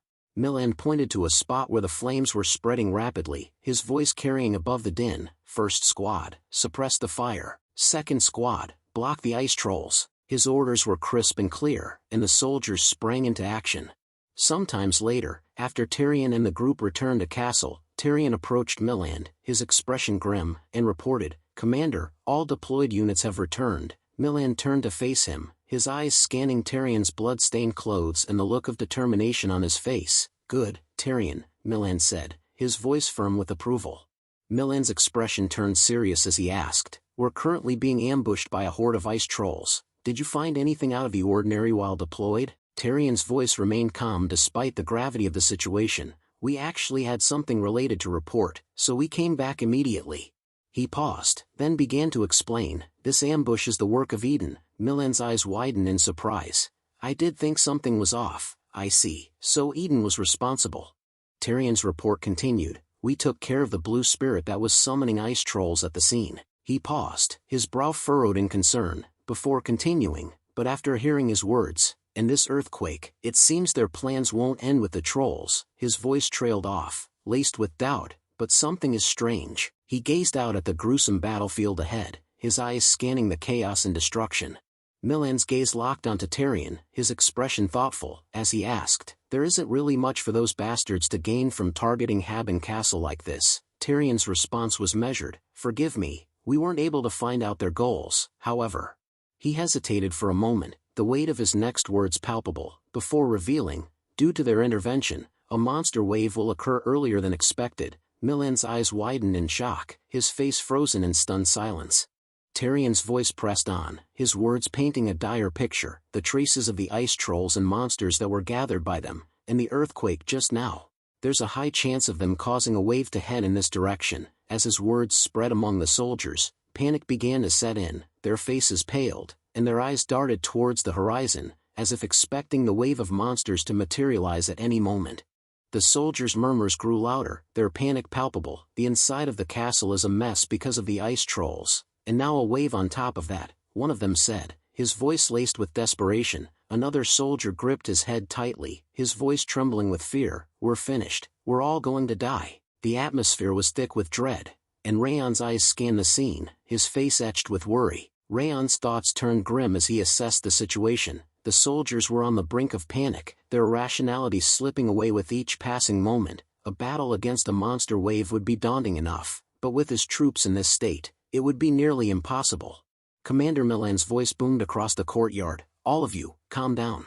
How dare you become cowards so quickly? The soldiers' murmurs and panicked whispers ceased abruptly, replaced by an uneasy silence. The soldiers' eyes snapped towards Milan, their faces pale and fearful. Milan's voice thundered on, his tone manic and unyielding. Have we ever fallen to a monster wave? This is Haben Castle, the iron castle that protects the continent from afar. If we fall, what will happen? He paused, his gaze sweeping across the soldiers' faces, before settling on the castle's flag. His eyes blazed with determination as he continued, the people of the continent, our families and friends, who will protect them? Milan's voice rose to a crescendo. We can do it, we have done it so far, and we will do it now. He gripped his sword tightly, his knuckles white with determination, as he continued, collect yourselves and hold your swords, not for yourselves, but for those you hold dear. With a mighty roar, he raised his sword towards the sky. The soldiers, infused with newfound confidence, responded in unison, their voices thundering across the courtyard. We will follow your command. The air vibrated with their collective shout, and for a moment, the fear and doubt were replaced by an unshakable resolve to defend their home and the people they loved. Raon's eyes widened in shock as he gazed at Milan, his mind reeling with amazement. Amazing. He breathed, his thoughts barely coherent. He paused, still trying to process what he had just witnessed. He completely turned the soldiers' morale around with just a few words. A mixture of awe and reverence filled his voice as he thought to himself, is this the battle experience of the Lord of Haben Castle? The depth of Milan's leadership and command was laid bare in that moment, and Raon couldn't help but feel a sense of respect and admiration for the man who had just rallied his troops with such fervor. Then Milan barked out orders. Outside of squads who have received orders to protect the civilians and clean up the scene, all other forces will follow me and head to the castle walls. He then turned to Raon and Dorian. Raon, Dorian, help the squads who are staying back. But before he could finish, Tyrion interrupted. Commander, how about bringing those two to the wall as well? Milan's expression turned incredulous as he turned to Tyrion. Tyrion, are you serious? Milan's concerns were clear. The walls will have to face the wave head-on. No matter how talented those children are, if they misstep once, they will die. Tyrion nodded understandingly. I understand your worries, Commander. However, he countered with a pointed observation. Raon defeated the Blue Spirit in one strike. Milan's expression faltered, and he became speechless, his thoughts momentarily stuck on the implications of Tyrion's words. Tyrion's gaze shifted to Dorian, and he continued, and Dorian returned from this incident with no injuries as well. Even if those two gave a bad first impression, there is no reason to underestimate their abilities. So, please trust me this time. Tyrion's eyes, along with Milan's, turned to Dorian and Raon, who stood a short distance away. After some thoughts, Milan's gaze settled on Raon as he spoke. I will give you two a command. Raon's eyes locked onto the commander, listening intently. Milan's voice was firm as he continued, come to the top of the castle walls and protect Haben Castle with us. The words hung in the air, a direct order that left no room for hesitation. With a resolute tone, Raon replied, yes, sir, I will receive your command. His words were laced with determination, and he stood tall, his eyes locked onto Milan's. The scene shifted towards the castle wall's top. Commander Milan's voice cut through the din. Scout, how are the movements of the enemy? Have you seen anything new? The scout's face turned ashen as he gazed out at the approaching horde, his voice barely above a whisper. Commander, this is big, the wave situation. He trailed off, his words hanging in the air like a death knell. Milan's gaze followed the scout's line of sight, and as he took in the sight before him, his expression transformed from inquiry to alarm. What could have caused you to speak like this? He asked, his voice laced with a mix of curiosity and concern. But as his eyes landed on the scene unfolding below, his words trailed off into a worried whisper. This is... He paused, his eyes wide with a dawning realization of the enormity of the situation. The sheer scale of the monster wave must have been breathtaking, and Milan's face reflected the gravity of their predicament.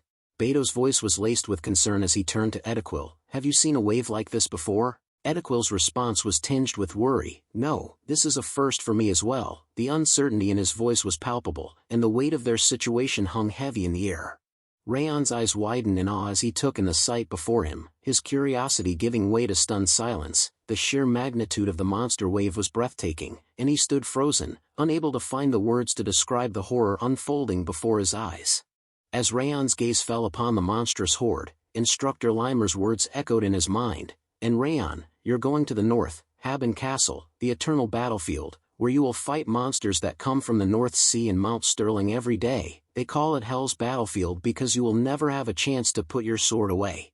Everyone else will struggle as well, but you'll have it a bit rougher." The memories seemed prophetic now, and Raon's eyes snapped back to reality as he took in the countless monsters marching towards the castle. The weight of Limer's words settled upon him, and he steeled himself for the battle ahead.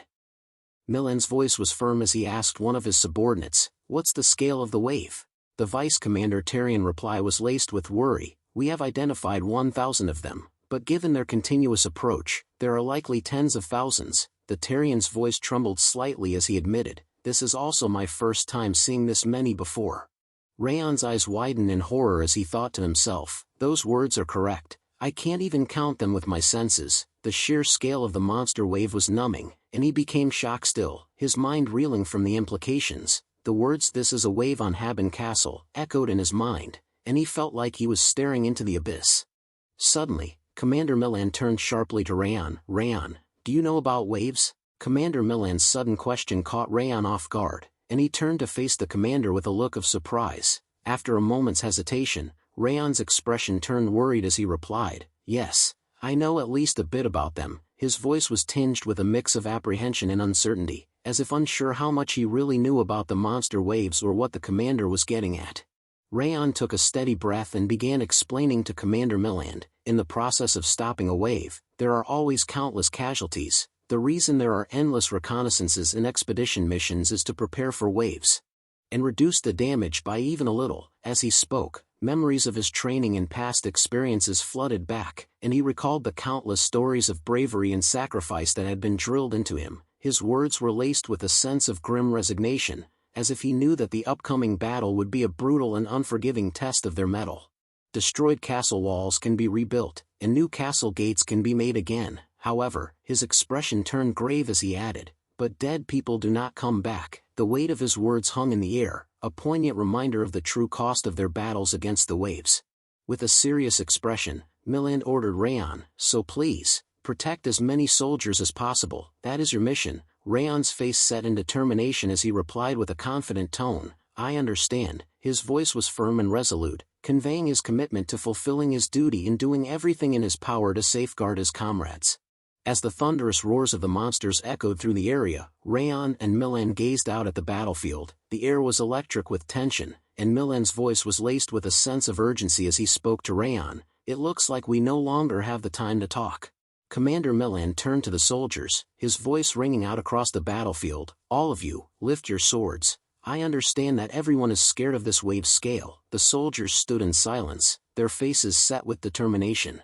Milan's gaze shifted towards the battlefield, and as he saw the monsters charging towards the castle, his voice grew urgent. "However, this is a trial anyone who has trained at Haben Castle can overcome." With confidence, he shouted, "Like always, we will endure and conquer." His words echoed across the battlefield, a rallying cry that seemed to steel the soldiers' resolve. As Milan raised his sword high, a fierce glint in his eye, he announced with a grin, "Let's all raise a drink to celebrate after this is over." The soldiers' faces lit up with a mix of determination and anticipation, and a ragged cheer erupted from their ranks. Milan's voice rang out, sharp and commanding, "Shield warriors, spear warriors, to the front of the walls. Archers, take position on the ramparts." The soldiers sprang into action, moving swiftly to their assigned positions. The archers climbed up to the ramparts, their eyes scanning the approaching horde as they readied their bows. With a collective rustle of leather and wood, they nocked arrows and drew back their strings, their fingers tense and ready to release. The air was thick with anticipation as they awaited the command to fire, their sights set on the monsters charging towards them. Milan's sword sliced down through the air, and he bellowed, "Fire!" The monsters, realizing the arrows were flying towards them, let out panicked roars. The archers released their arrows in unison, unleashing a deadly hail of projectiles towards the monster wave. The arrows soared through the air, their steel tips glinting in the light as they hurtled towards their targets. The monsters' panic was palpable, and for a moment, it seemed like the tide of battle might shift in favor of the defenders. The arrows rained down, piercing the monsters' bodies with deadly precision. The beasts' screams echoed through the area, a cacophony of pain and terror. As the monsters fell, the ground became slick with their blood, and the area began to pile up with lifeless corpses. The smell of blood and death hung heavy in the air, mingling with the acrid scent of sweat and fear. The monster's cries grew fainter, replaced by the sound of thudding bodies and the labored breathing of the defenders. Despite the carnage, the monsters continued to press forward, their relentless tide, seemingly unending. The scout's voice was laced with panic as he shouted, "Wait, look over there." He paused, his eyes fixed on the approaching figure, before continuing, "An elite orc is running over." The scout's words drew the attention of the defenders, who turned to see the elite orc charging towards the castle wall. The orc's massive frame and gleaming axe seemed to make him almost invulnerable, and he plowed through the hail of arrows without flinching.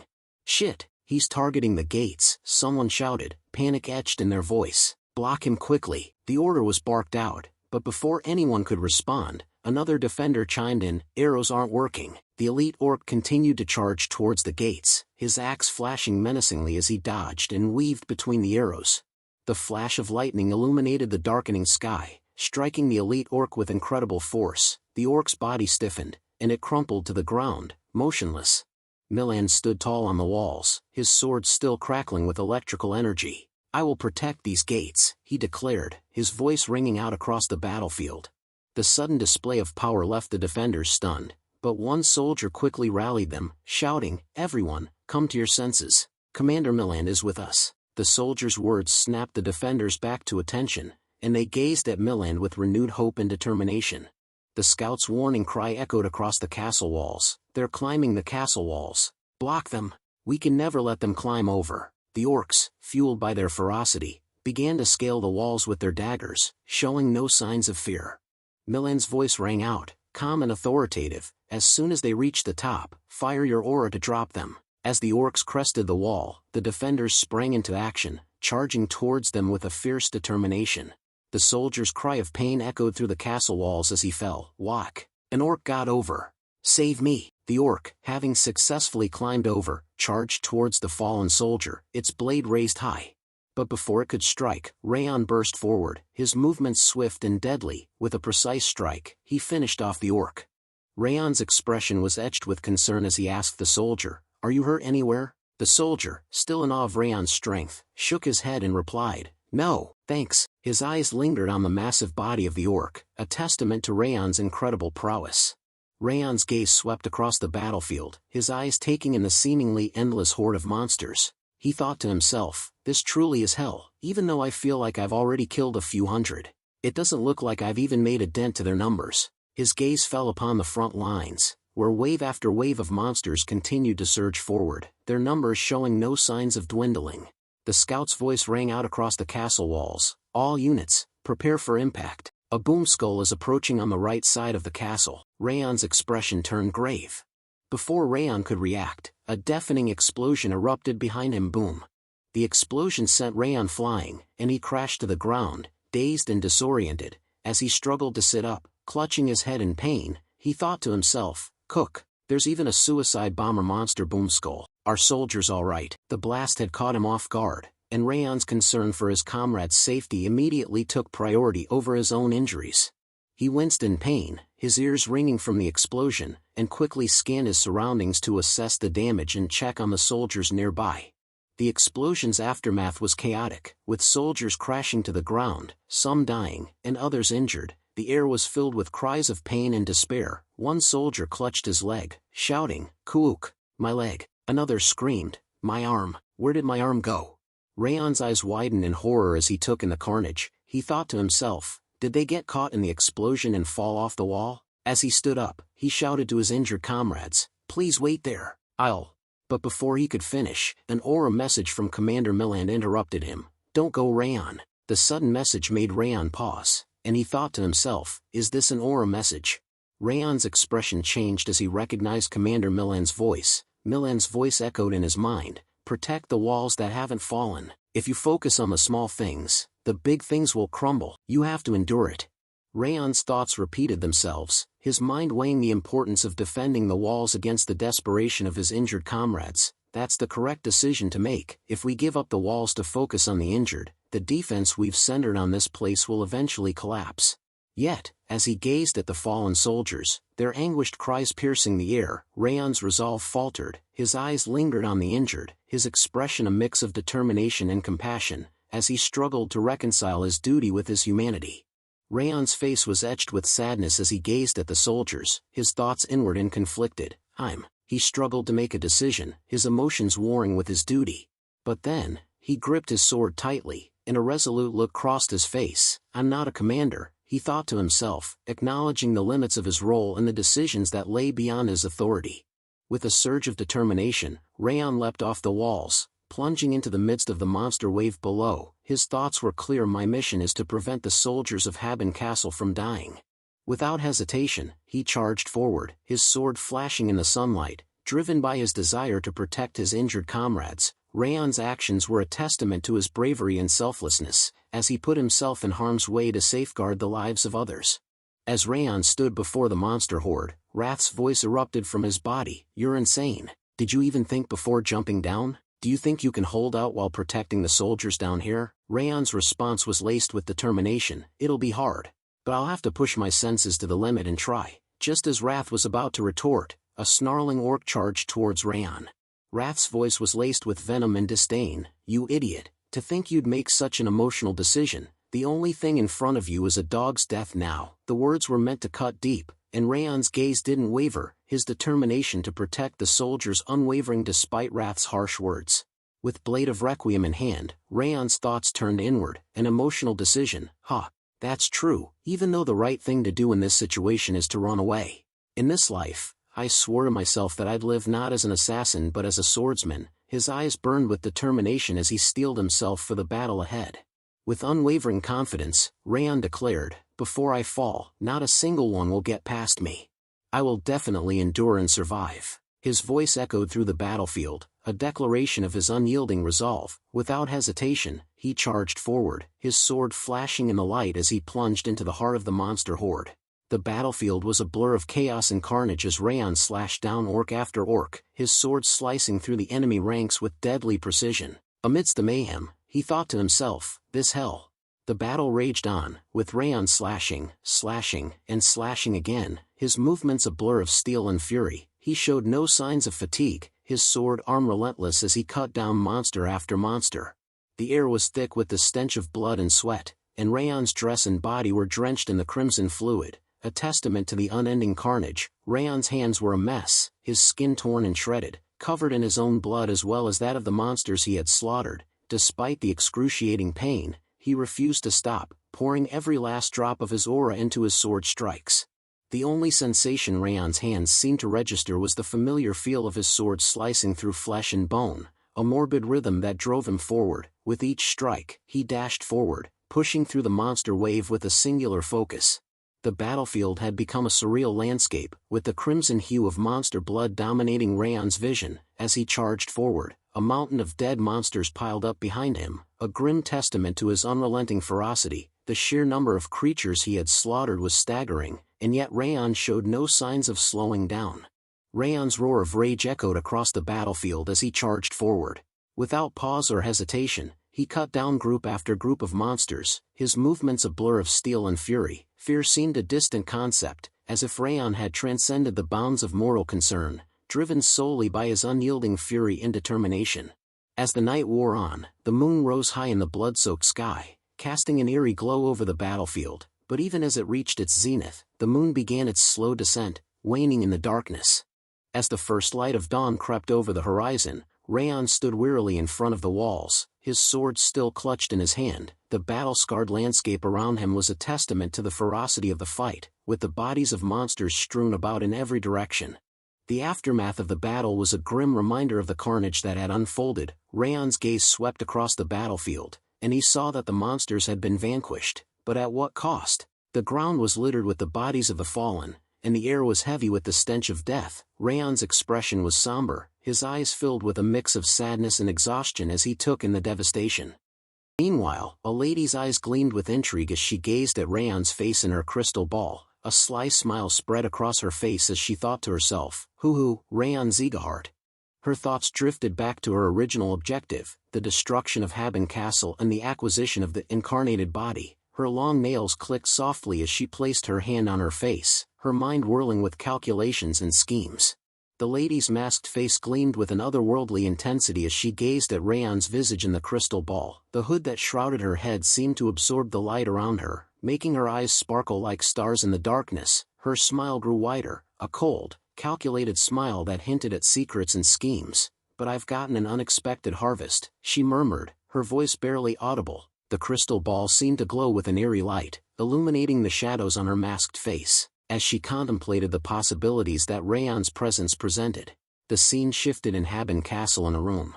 Raon's eyes fluttered open, and he was met with an unfamiliar ceiling. He sat up with a start, his mind foggy from the sudden wakefulness. As he looked around, he took in the opulent decor of the room, the lavish furnishings, and the large window that let in a flood of sunlight. His gaze lingered on the unfamiliar surroundings, and a hint of confusion creased his brow. Raon's eyes narrowed as he replayed the events in his mind. The castle walls came down, and I was hanging in there until the cave was open, he thought to himself, his brow furrowed in concentration, trying to recall what happened. Suddenly, a voice interrupted his thoughts. "Raon?" His eyes widening in surprise as he took in the person standing before him. As Yua stood before him, Raon's gaze locked onto her face, and he began to speak. "You're..." But his words faltered as he took in the tears welling up in her eyes. Yua's voice trembled with emotion as she spoke. "You've finally woken up." Some time later, Dorian visited Raon, his expression serious and eyes heavy with concern. "Seriously, we were so worried because you weren't waking up at all. You showed no reaction for 3 whole days, no matter what we did, so we really thought you might die." Raon's eyes widened in surprise as he listened, and he felt a pang of guilt for causing his friends such concern. "Sorry for causing you guys to worry," Raon said, his voice filled with sincerity. He looked at Dorian with gratitude. "And thanks for taking care of me, Dorian." His words were laced with appreciation, and he meant every syllable. Dorian's calm demeanor was unwavering as he spoke, his voice measured and gentle. "The one you should be thanking isn't me," he said, his words punctuated by a hint of a smile, "but Yua." Raon's eyes snapped towards Dorian, surprise etched on his face. Dorian's words painted a vivid picture. "Yua stayed by your side and nursed you every day until the wave ended." Raon's eyes widened in surprise, imagining Yua's dedication and care, while Yua worked tirelessly in the kitchen. Dorian's expression turned thoughtful. "She was really worried about you." His words conveyed the depth of Yua's concern, and Raon's heart swelled with emotion. Dorian continued, "She also has to work for the tavern, so she must have been really busy though." As Raon and Dorian continued talking, the door creaked open and Yua stepped inside, carrying a steaming bowl of soup. Her voice was like music. "Raon, I made some soup." Raon and Dorian turned to look at her, their eyes drawn to the warm smile on her face. Yua continued, "You're still recovering, so I made the ingredients soft and easy to eat." Her thoughtfulness was evident in the care she had taken to prepare the soup. "Eat slowly, because it's still hot," Yua cautioned, as she placed the bowl on the table beside Raon's bed. Raon's gaze followed the bowl, and his eyes landed on the soup, the aroma wafting up to tease his senses. As Yua began to leave the room, Raon's voice called out to her, "Yua." Yua stopped in her tracks, her momentary pause a testament to her surprise. She turned back to Raon, a questioning expression on her face, and spoke softly, "Yes." Her eyes locked onto Raon's, filled with a mix of curiosity and expectation, awaiting the reason behind his sudden call. Raon's smile grew wider as he spoke. "Thank you for coming every day to take care of me." But instead of a heartfelt response, Yua's voice was filled with a playful tone. "Oh come on, follow-up care for regulars is basic business etiquette." Her words were laced with a light-hearted humor, and Raon's smile faltered for a moment before he chuckled. Yua continued, her voice filled with a joyful tease, "When you're fully recovered, be sure to drop by the tavern and help boost sales, okay?" Her eyes sparkled with amusement, and Raon couldn't help but laugh at her cheeky remark. Raon's eyes lit up with excitement as he suggested, "Speaking of which, how about we eat at Branch of Frost tonight? I've been eating bland stuff for so long, I'm really craving something greasy." His words hung in the air, and Yua's expression transformed from playful to intrigued. Dorian's words cut in, "Ah, but first, you need to show everyone that you're safe and sound." Raon's eyes snapped towards Dorian, surprise etched on his face as he asked, "Show them? Who's them?" His voice trailed off, curiosity piqued, and he looked at Dorian expectantly, waiting for an explanation.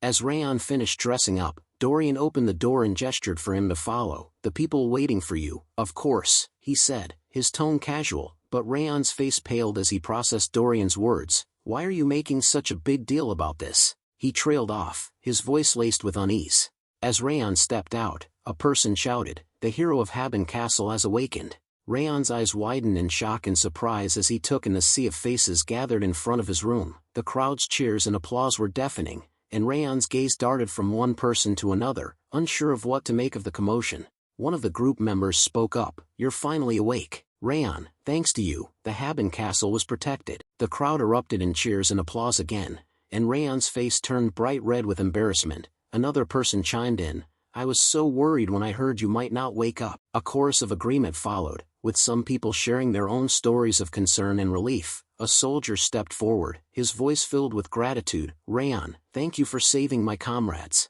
Another person shouted, "When you leapt in like that, I thought you were insane, but you were really awesome."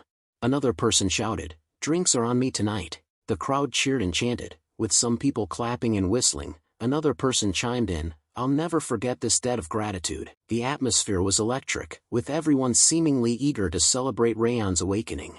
Just as the soldier was speaking, Commander Milan joined the group, his face etched with concern. "I'm glad you're safe, Raon," he said, his voice sincere. Raon's eyes widened as he saw Milan, and he spoke up in worry, "Commander Milan."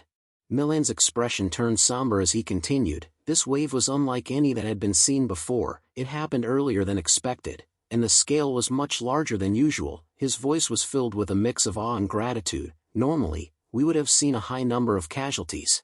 But you didn't hesitate and jumped off the wall without a second thought." Milan's eyes locked onto Raon's, his gaze intense as he recalled the moment. "Thanks to the determination and bravery you showed there wasn't a single casualty in this wave. It's all because you stood at the front and protected us." Milan's words were filled with sincerity, and the crowd's murmurs of agreement and appreciation filled the air.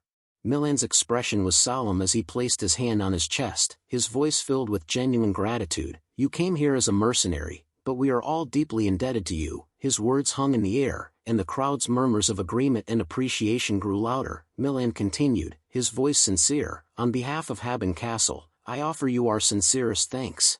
Suddenly, Tyrion spoke up, "And Edequil also has something he wants to say to you." Raon's eyes widened in surprise as he processed Tyrion's words, and he thought to himself, "Edequil has something to say to me?" A mix of curiosity and wariness crossed his face, and he wondered what Edequil could possibly want to say to him.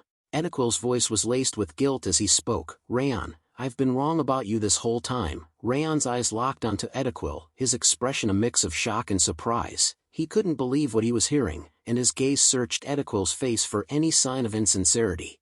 Edequil continued, his words pouring out like a confession, "I thought you were just a rookie mercenary, so, even when I saw your skill, I looked down on you." His voice was tinged with regret, and his eyes seemed to hold a deep apology. Edequil's words were laced with a deep sense of admiration and respect as he spoke, "But the way you jumped down the wall to protect our comrades, that was the very image of a true swordsman." His voice was filled with conviction, and his eyes shone with a newfound appreciation for Raon's actions. As he continued, his fist clenched tightly, "It was the noble, resilient ideal of the swordsman we all strive to become." The crowd watched in stunned silence as Edequil's demeanor transformed from one of guilt to reverence. And then, in a shocking display of humility, Edequil bowed down, his voice filled with sincerity, "I sincerely apologize for how I've acted until now." Commander Milan's voice boomed out, "You've worked hard holding back the wave. To celebrate this unprecedented achievement, we'll hold a festival. We'll provide food and drink at Branch of Frost, and for 3 days, you may eat, drink, and enjoy yourselves to your heart's content." The crowd erupted in cheers and applause, with soldiers and guards alike grinning from ear to ear. One of the soldiers spoke up, his voice filled with joy, "Commander, when did you prepare all this?" Another soldier chimed in, laughing, "Ha ha ha, this is the first time something like this has happened since I came to Haben Castle." The crowd's laughter and chatter filled the air, with everyone excitedly discussing the upcoming festival. One of the soldiers shouted with joy, "Come on, everyone, let's go to the Branch of Frost." The soldiers began to run towards the tavern, their laughter and shouts filling the air. As they ran, one of them exclaimed, "For the next 3 days, drink like you've died and come back to life." Their enthusiasm was infectious, and the scene was chaotic with excitement. One member, who hadn't run with the others, called out, "Wait for me, where do you think you're going without us?" His voice was laced with mock annoyance, but a smile played on his lips. Raon watched the soldiers' joyful departure, a smile spreading across his face. He gazed after them, looking at their retreating backs without saying a word, his expression soft and contemplative. Milan turned to Raon, a hint of a smile on his face. Raon, you should go along too. I'll catch up after a meeting with the officers. He then turned to the officers, his voice taking on a more authoritative tone. Deputy Commander and Corps leaders, follow me. The officers, including Tyrion, Beto, and Edequil, exchanged surprised glances, their eyes flicking to Milan with a mix of curiosity and expectation. Dorian hurried up to Raon, a grin spreading across his face. Young master, what are you doing? We need to grab a seat and start partying too. His eyes sparkled with excitement, and he gestured enthusiastically towards the branch of frost. Raon looked at Dorian, a hint of amusement dancing in his eyes. Meanwhile, inside Commander Milan's office, Milan's expression was serious as he spoke to the officers. You're not planning to just shower Raon with praise and be done with it, are you? His tone implied that more substantial recognition was needed. Vice Commander Tyrion nodded in agreement. Of course not. We need to grant him the greatest reward and appropriate compensation. Raon saved countless lives. The other officers murmured in agreement, their faces reflecting their gratitude and admiration for Raon's bravery. Milan's words hung in the air. I'm thinking of giving him something more valuable than gold. The officers looked at him in surprise, their eyebrows raised in curiosity. Tyrion's voice was laced with skepticism. Something that's more valuable? Milan's expression was resolute. I plan to give him the Haben Castle's artifact. The officers' eyes widened in shock, their faces pale with astonishment. The room fell silent, with the weight of Milan's words sinking in. Raiden's voice trembled with shock. Are you really giving him the Snowhorn sword, the symbol of the castle? Tyrion's eyes widened in incredulity. Don't tell me you're planning to name Raon the next Lord of Haben Castle. Milan's expression turned stern. Don't be ridiculous. That sword is a symbol, not an artifact. Raon will be receiving something else. Raiden let out a relieved chuckle. Milan revealed a box, his voice filled with significance. What I plan to give Raon is this. Tyrion's eyes widened in surprise. This is.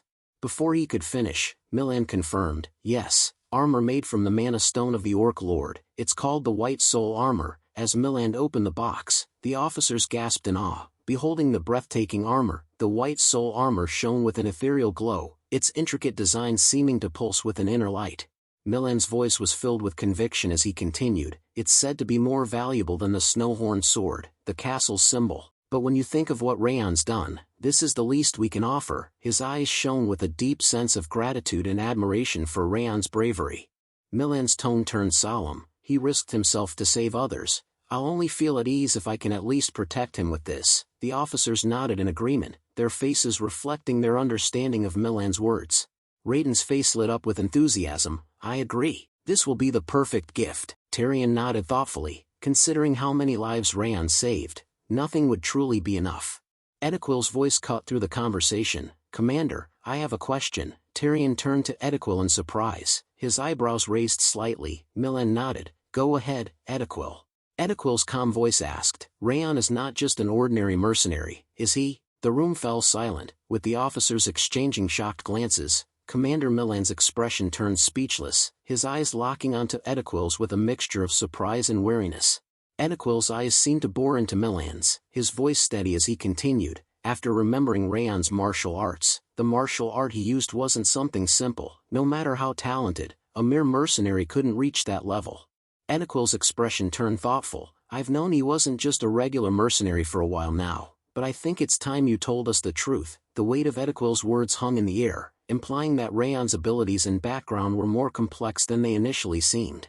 Commander Milan spoke in seriousness. I'm sorry, but there are still reasons that I can't tell you everything. His expression turned solemn, but I promise you this. His words trailed off as his attention seemed to shift, his gaze focusing on something beyond the room. Meanwhile, Raon and Dorian reached the branch of frost, where Yua was waiting for them. Milan's thoughts seemed to follow them, a hint of warmth in his voice as he continued. That child has always been sincere with us here. His words conveyed a deep sense of trust and appreciation for Raon, leaving the officers with more questions than answers about Raon's mysterious background. Commander Milan's gaze swept across the officers, his expression calm and reassuring. One day, the time will come when he reveals his true identity on his own. He's not someone tainted by darkness, so you don't need to worry. His words seemed to put the officers at ease, and he concluded, so for now, let's enjoy the festival. Meanwhile, inside the branch of frost, the atmosphere was lively and joyful. The soldiers chatted and laughed, drinking beer from wooden mugs alongside Raon. One of the soldiers, with a mug raised high, announced, "Let's celebrate the birth of a hero." The other soldiers cheered in agreement, their faces flushed with excitement and camaraderie. Raon's face lit up with a warm smile as he joined in the celebration, the festive atmosphere infectious and joyful. 10 months had passed since Raon first arrived at Haben Castle. The seasons had turned, and winter had blanketed the castle and the surrounding forest in a thick layer of snow. Raon sat quietly on the ground, his gaze fixed on the majestic mountains in front of him. The peaks were shrouded in a misty veil, their snow-covered slopes glimmering in the pale winter sunlight. As Raon sat amidst the winter quietude, he began to remember his past days in Haben Castle. The memories flooded his mind like a stream, and he felt a mix of emotions. The 10 months since his arrival felt both long and short. So many things happened during these 10 months, he was also able to achieve a lot. Raon recalled a pivotal part of his journey at Haben Castle. He remembered that he was able to learn to manipulate spirit energy thanks to the true soul sword he got from Kuberud. Then, his thoughts turned to the harrowing experience of enduring against the monster wave right there at Haben Castle, a place many called Hell's Battlefield. The memories of that intense battle lingered, a testament to his resilience and the strength he'd found. For the last half year after the wave, Raon remembered that he was able to learn a new way to use Glacia. The skill had grown with him, becoming a part of his arsenal against the challenges he faced. Through all of that, the battles, the growth, the trials, the people of Haben Castle became his trustworthy comrades. The thought brought a sense of warmth to Raon as he sat amidst the winter quietude. With a smile, Raon thought maybe it was because he managed to successfully fend off a monster wave, but people began to call him by a new nickname. He hadn't sought out the recognition, but it seemed to have found him nonetheless. Without his knowledge, stories of his heroic battles were being passed throughout the continent.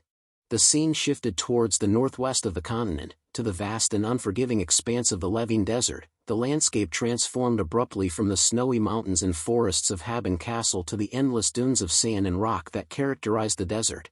Ben's voice cut through the dry desert air as he asked someone in surprise, "The hero of Haben Castle?" His eyes widened with a mix of astonishment and curiosity. A tall man with long green hair stood beside Ben, his voice calm and confirming as he spoke. "Yes, I heard that he fought until dawn while protecting those who were injured. People call him the hero of Haben Castle or the Sword Demon." The man's words painted a vivid picture of Raon's actions at Haben Castle. "I heard that he's a blonde swordsman your age, a title already at his age, pretty impressive." Ben, after hearing the green-haired man's words about Raon, thought to himself, "Raon Sieghart, he's getting stronger." The thought sparked a mix of emotions in Ben. The green-haired figure, looking at Ben's emotion evident on his face or in his posture, became speechless. After sitting near Ben, the green-haired man asked Ben, "Is he the one you're trying to surpass?" Ben, in surprise, replied, "Yeah, that's right." His confirmation was straightforward, acknowledging Raon Sieghart as the person he was trying to catch up to or surpass. Hearing Ben's confirmation, the green-haired man asked, "Then why do you look excited? Shouldn't you be angry or sad that the person you're trying to catch up to is even stronger than before?" The man's question probed into Ben's emotions, seeking to understand the reasoning behind Ben's reaction. Ben, after looking at the green-haired man, replied, "No, I'm actually happy. It'll be much more worth it when I catch up to him now that he's even stronger." With a joyful tone, Ben announced, "The stronger he gets, the stronger I can also become." His words were filled with a sense of challenge and motivation, indicating that Raon's growth was a spur for Ben's own ambitions. Hearing Ben's words, the green-haired man's face lit up with a smile. The man's expression changed from puzzlement to one of approval or admiration for Ben's attitude. Then the green-haired man teased Ben, "You two must be really close. I'm envious," and he laughed. His tone was playful, suggesting a closeness or a bond between Ben and Raon. With a blush, Ben replied, "Close? Not a chance, he's just a rival." The scene shifted towards the northwest of the continent, the unforgiving Saiyan Canyon. Martha, her armor battered, her breathing heavy from the toll of battle, sat on a jagged rock, her bloody sword plunged into the sand below, as if anchoring her to the harsh reality of the canyon. With a voice trembling between disbelief and fury, she demanded, "What? A blonde swordsman is being hailed as the hero of Haben Castle?" A man with light brown hair, his eyes filled with a mix of caution and empathy, replied in a low tone, "Yes. I heard he single-handedly halted a monster wave there. I thought you'd want to know, considering you've always had an interest in the battles of Haben Castle." Martha's face twisted in a dejected, almost tortured look. I did expect him to grow stronger. Her words were a strained whisper, then she paused, her gaze lost in the burning canyon horizon. But just how much stronger is he going to get? She spat, her voice rising to a curse. Damn bastard. Her anger seemed to shudder through the canyon air. The light brown hair subordinate, witnessing Martha's torment, stepped forward with urgency to calm her. Rumors, they are often exaggerated. I don't know who this swordsman is, but I swear, you are stronger than him now. He pointed dramatically towards a gruesome mountain of monster corpses behind Martha. Those beasts you slaughtered are testament to your power. Martha, with a calm tone that contrasted with her earlier outburst, replied, no, he's a real prodigy. This still isn't good enough. After hearing Martha's words, the subordinate looked at Martha in surprise. Martha continued, after gritting her teeth and clenching her fist tightly, she murmured, I can feel it. I can feel that he's getting stronger even now. Her voice was low, almost as if speaking to herself, but conveyed a deep sense of awareness and perhaps unease about this Raon's growth. With a curious voice, the subordinate replied, I'm curious, then, who is he to make you get so worked up? Martha, after looking at the subordinate in a serious tone, replied, someone who saved my life as well as a rival I have to defeat.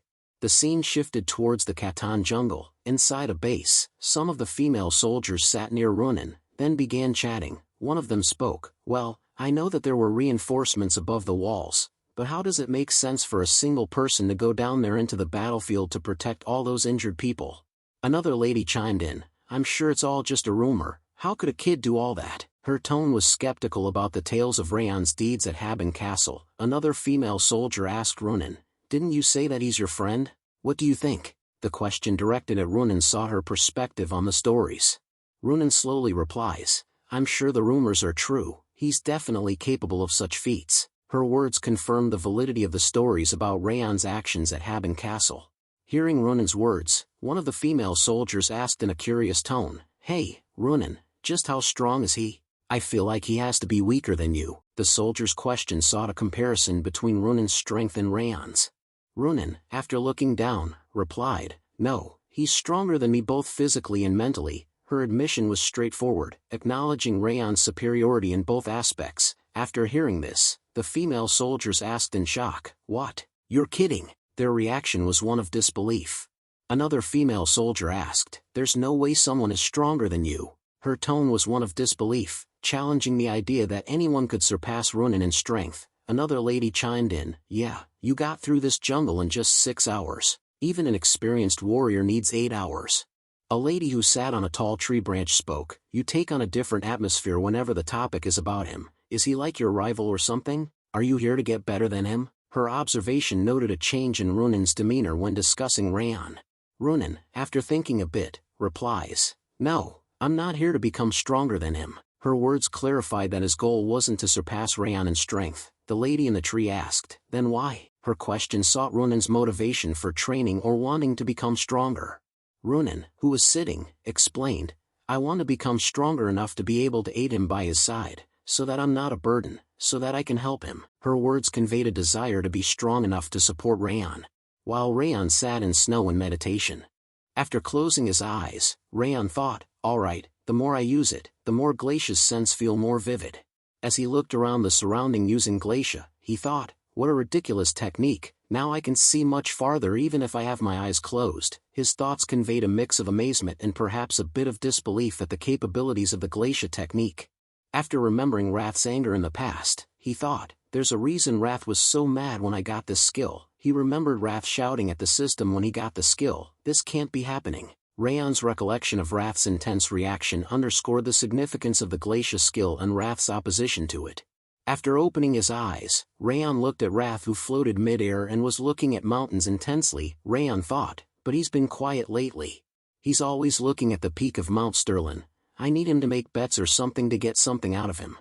While Raon was lost in intense, brooding thoughts, Wrath's voice cut through the air like a challenge, calling out, Raon Sieghart. Raon snapped out of his thoughts with a jolt of surprise, his eyes narrowing slightly as he replied with a tense, yeah. Wrath, his gaze piercing as he floated in midair, asked with a hint of a smirk, how about a bet? It's been a while. For a moment, Raon's eyes locked onto Wrath's, a flicker of wariness crossing his face, then he asked with a low, measured tone, that's out of the blue, you've been so quiet lately. What kind of bet did you have in mind? Wrath, his voice dripping with an air of simplicity that belied its true stakes, said, "It's very simple." Then Wrath asked, his voice taking on a probing tone, "Was the test from that pointy-eared dude to survive in this place for a year?" Raon, his jaw tightening slightly in conformation, replied in a firm tone, "Yeah, I have less than 2 months left of that now." Wrath, after thinking, floated above Raon's head and spoke with a cold, challenging tone, "All right, we'll bet on that then. I'll bet that you won't survive the remaining 2 months." Raon, after hearing Wrath's words, asked Wrath in a teasing, provocative tone, "Are you serious?"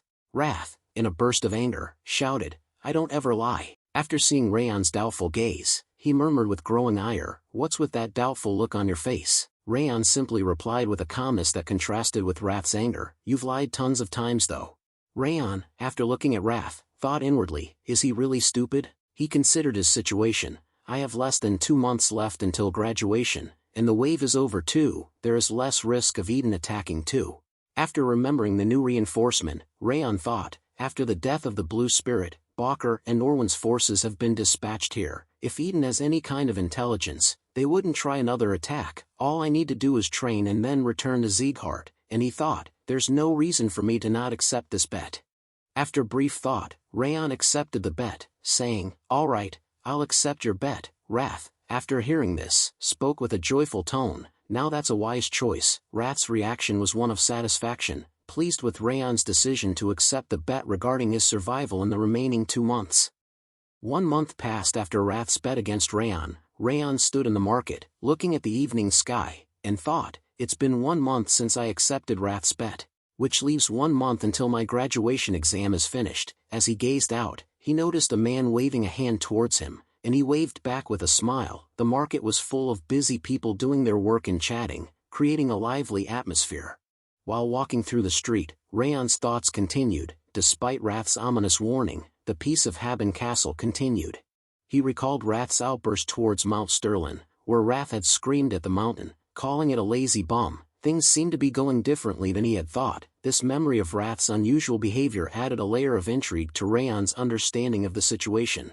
"Well, that's good for me." With a sigh, Raon looked up at the sky in relief. He noticed a large number of crows flying away from the mountain range. A murder of crows? The sight of the crows fleeing the mountain range sparked Raon's curiosity and concern. He thought about the possibility of a monster or some other threat emerging, which might be causing the crows to flee in such large numbers. As he walked, Raon suddenly crushed something underfoot. Looking down, he murmured, "Ugh, what's this?" As he closely examined it, he lifted his leg and thought, "A frog." In a worried tone, he thought, "Why would a frog be here? This area is too cold for frogs to be around here until the summer." The unexpected presence of the frog in an area and time when it shouldn't be there sparked Raon's curiosity and concern. While Raon contemplated the situation, a gentle sound echoed through the air, tap, tap, like water drops falling into a basin. The scene slowed down, focusing on the serene atmosphere and the simple, repetitive sound of the water droplets. The ground beneath them suddenly began to shake violently, sending the people into a panic. People shouted and screamed as the earth trembled. "Kaya! It's an earthquake," one of the ladies cried out in horror. "What's going on?" an old man shouted while running for safety. The earthquake's intensity caught everyone off guard, causing widespread panic and chaos. The scene shifted from the chaos of the earthquake to the even greater alarm of a wave's arrival. The ringing of the castle bell and the soldiers' frantic shouts sent a wave of panic through the castle's inhabitants. Raon and the other leaders would have been immediately focused on responding to this new and potentially catastrophic threat. One of the soldiers asked in panic and fear, "What's going on?" Another soldier chimed in, "This isn't wave season?" A commanding voice cut through the chaos, "Everyone, get a hold of yourselves and get to the castle walls." Meanwhile, Raiden looked at Raon with a panicked expression and urged, "Raon, get ready. Let's go together." Raon replied firmly, "Yes, sir, let's go." As they ran towards the castle walls, Raiden continued, "We have to hurry and just inform the others on the way. We don't have time to wait for them." With worry etched on their faces, they sprinted towards the castle walls. The frog's dead body emitting smoke added an ominous and mysterious element to the unfolding crisis. On the castle walls, the soldiers began to fend off the monsters tirelessly. One soldier shouted, "They're coming this way as well. I need assistance here now." Another soldier, while slashing down a monster, spoke up. "Shit, it's as large as the previous wave." A different soldier cried out, "They've broken through our lines here. I need backup." After seeing countless monsters attack at once, Tyrion asked Milland, "Is Eden behind this as well? Otherwise, this situation doesn't make sense." As Raon slashed at the monsters, he thought to himself, "No, it's different from back then. I don't sense any murderous intent or madness from the monsters. It's more like..." He paused, looking down at the castle walls and seeing monsters climbing up fast. In fear, he thought, they're running for their lives from something more dangerous. As Raon fended off monsters, Wrath's voice echoed in his ears, "It's coming here now. I told you that you should escape from this place." Raon stood there in shock. Looking at Wrath who flew around him, Wrath continued, "This is your fate for not heeding my warning." Raon asked curiously, "What do you mean by it?" Raon demanded, "Tell me what you're talking about." Wrath replied in a mocking tone, "It's too late. You might have had a chance while I wasn't quite awake, but it's already noticed everyone here. It won't stop until it erases this castle from the face of the earth, and kills every single last one of you." Raon worryingly looks at the soldiers fending off monsters tirelessly. Wrath's words painted a dire picture, though, "Maybe something might change if you offer it a sacrifice that it deems to be sufficient." Raon asked, "A sacrifice? What exactly is coming here?" Wrath said with confidence, "Witness it with your own eyes. I am not obligated to tell you such a thing." Raon ground his teeth in frustration, at a loss for words to ask. Suddenly, Raon turned towards Milland, calling out, "Commander Milland." Milland asked seriously, "What do you need to ask in such an urgent time?" Raon inquired, "What plans are set if a foe we cannot defeat appears?" Milland looked at Raon in surprise. Milland's response, "It's not like you to ask such a question." Raon looked at Milland with worry. Milland continued, "Regardless, we will fight. Countless innocents will pay the price if we do not defend this castle, even if it means sacrificing ourselves. We need to buy time for them to evacuate. That is the reason Haben Castle exists." Raon's grip on his sword tightened, reflecting his resolve to stand by Milland's side and defend the castle, no matter the odds. Raon thought to himself, "That's right, when I don't even know what we're up against, we can't call for a retreat already." Just as he was lost in thought, a troll charged towards him.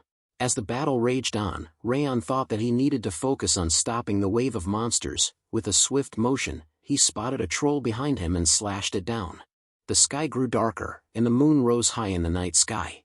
Edequil's voice rang out, ordering the defenders to push back the monsters while they were still dazed and to shoot down the flying creatures with bows and crossbows.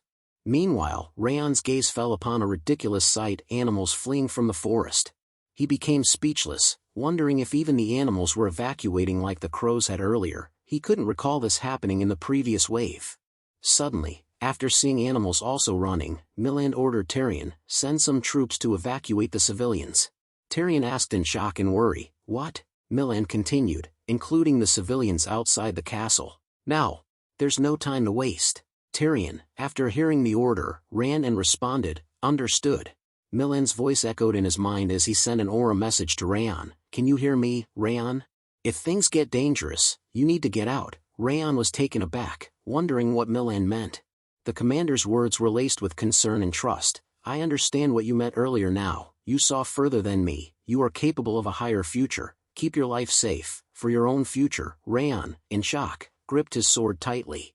Milland's words continued, "The efforts you have made for Haben Castle will never be forgotten." Raon's face twisted in anger, grinding his teeth. Memories of joyful moments with his comrades in Haben Castle flashed before him, and he thought, "I need to run away and leave these people to die." With high confidence, he thought, "No, that's not happening." A fiery aura began to surge around him, surrounding his sword. As his thoughts conveyed, "I won't run away alone." Checking his surroundings, he thought, "Wait." The world around him seemed to freeze, and he spotted a crow perched on the castle walls, motionless. Just as he was about to charge forward, a high pressure fell upon him, pausing him midway. In shock he thought, more than 12 hours seemed to have passed. Time seemed to stand still, and Raon wondered why the sun hadn't risen despite hours passing. A demon with 2 horns walked towards the castle. While releasing its aura, the demon spoke in a low tone, "I'm cold, I'm tired, and I'm sick of all this. Slowly walking towards castle it continued, but I woke up, so I have no choice." The monsters that stood in its way died instantly, on the demon's pressure. "I must erase it all." and Raon's eyes widened in shock as he beheld the demon's power. A figure floated above Raon, its voice dripping with mockery. "Have you finally sensed it?" Wrath sneered. "You really are quite dull." Raon's fear was palpable as he began to sweat, his eyes fixed on the demon lord, Sloth. Wrath continued, its tone laced with malice. "It's too late for you now, so I'll tell you. That lazy bum's name is Sloth, the receiver." The demon lord stood before the countless dead bodies of monster. "He is a demon lord, on the same level as me." As Sloth walked forward, its aura became apparent, and the air seemed to grow thick with an otherworldly energy. Wrath's voice dripped with sarcasm as it described Sloth, the monarch of laziness. Despite the ominous title, Sloth's expression remained emotionless as it gazed at the castle. The contrast between Wrath's mocking tone and Sloth's apathetic demeanor only added to the sense of foreboding that hung over the scene. Friends, this chapter comes to an end. To everyone watching, thank you for joining us on this adventure. If you're excited to see what happens next, let me know in the comments, ask for more chapters, and I'll keep them coming. If you'd like to support the channel and be part of our family, consider joining as a member. Don't forget to like and subscribe to help grow this community. Until next time, stay tuned.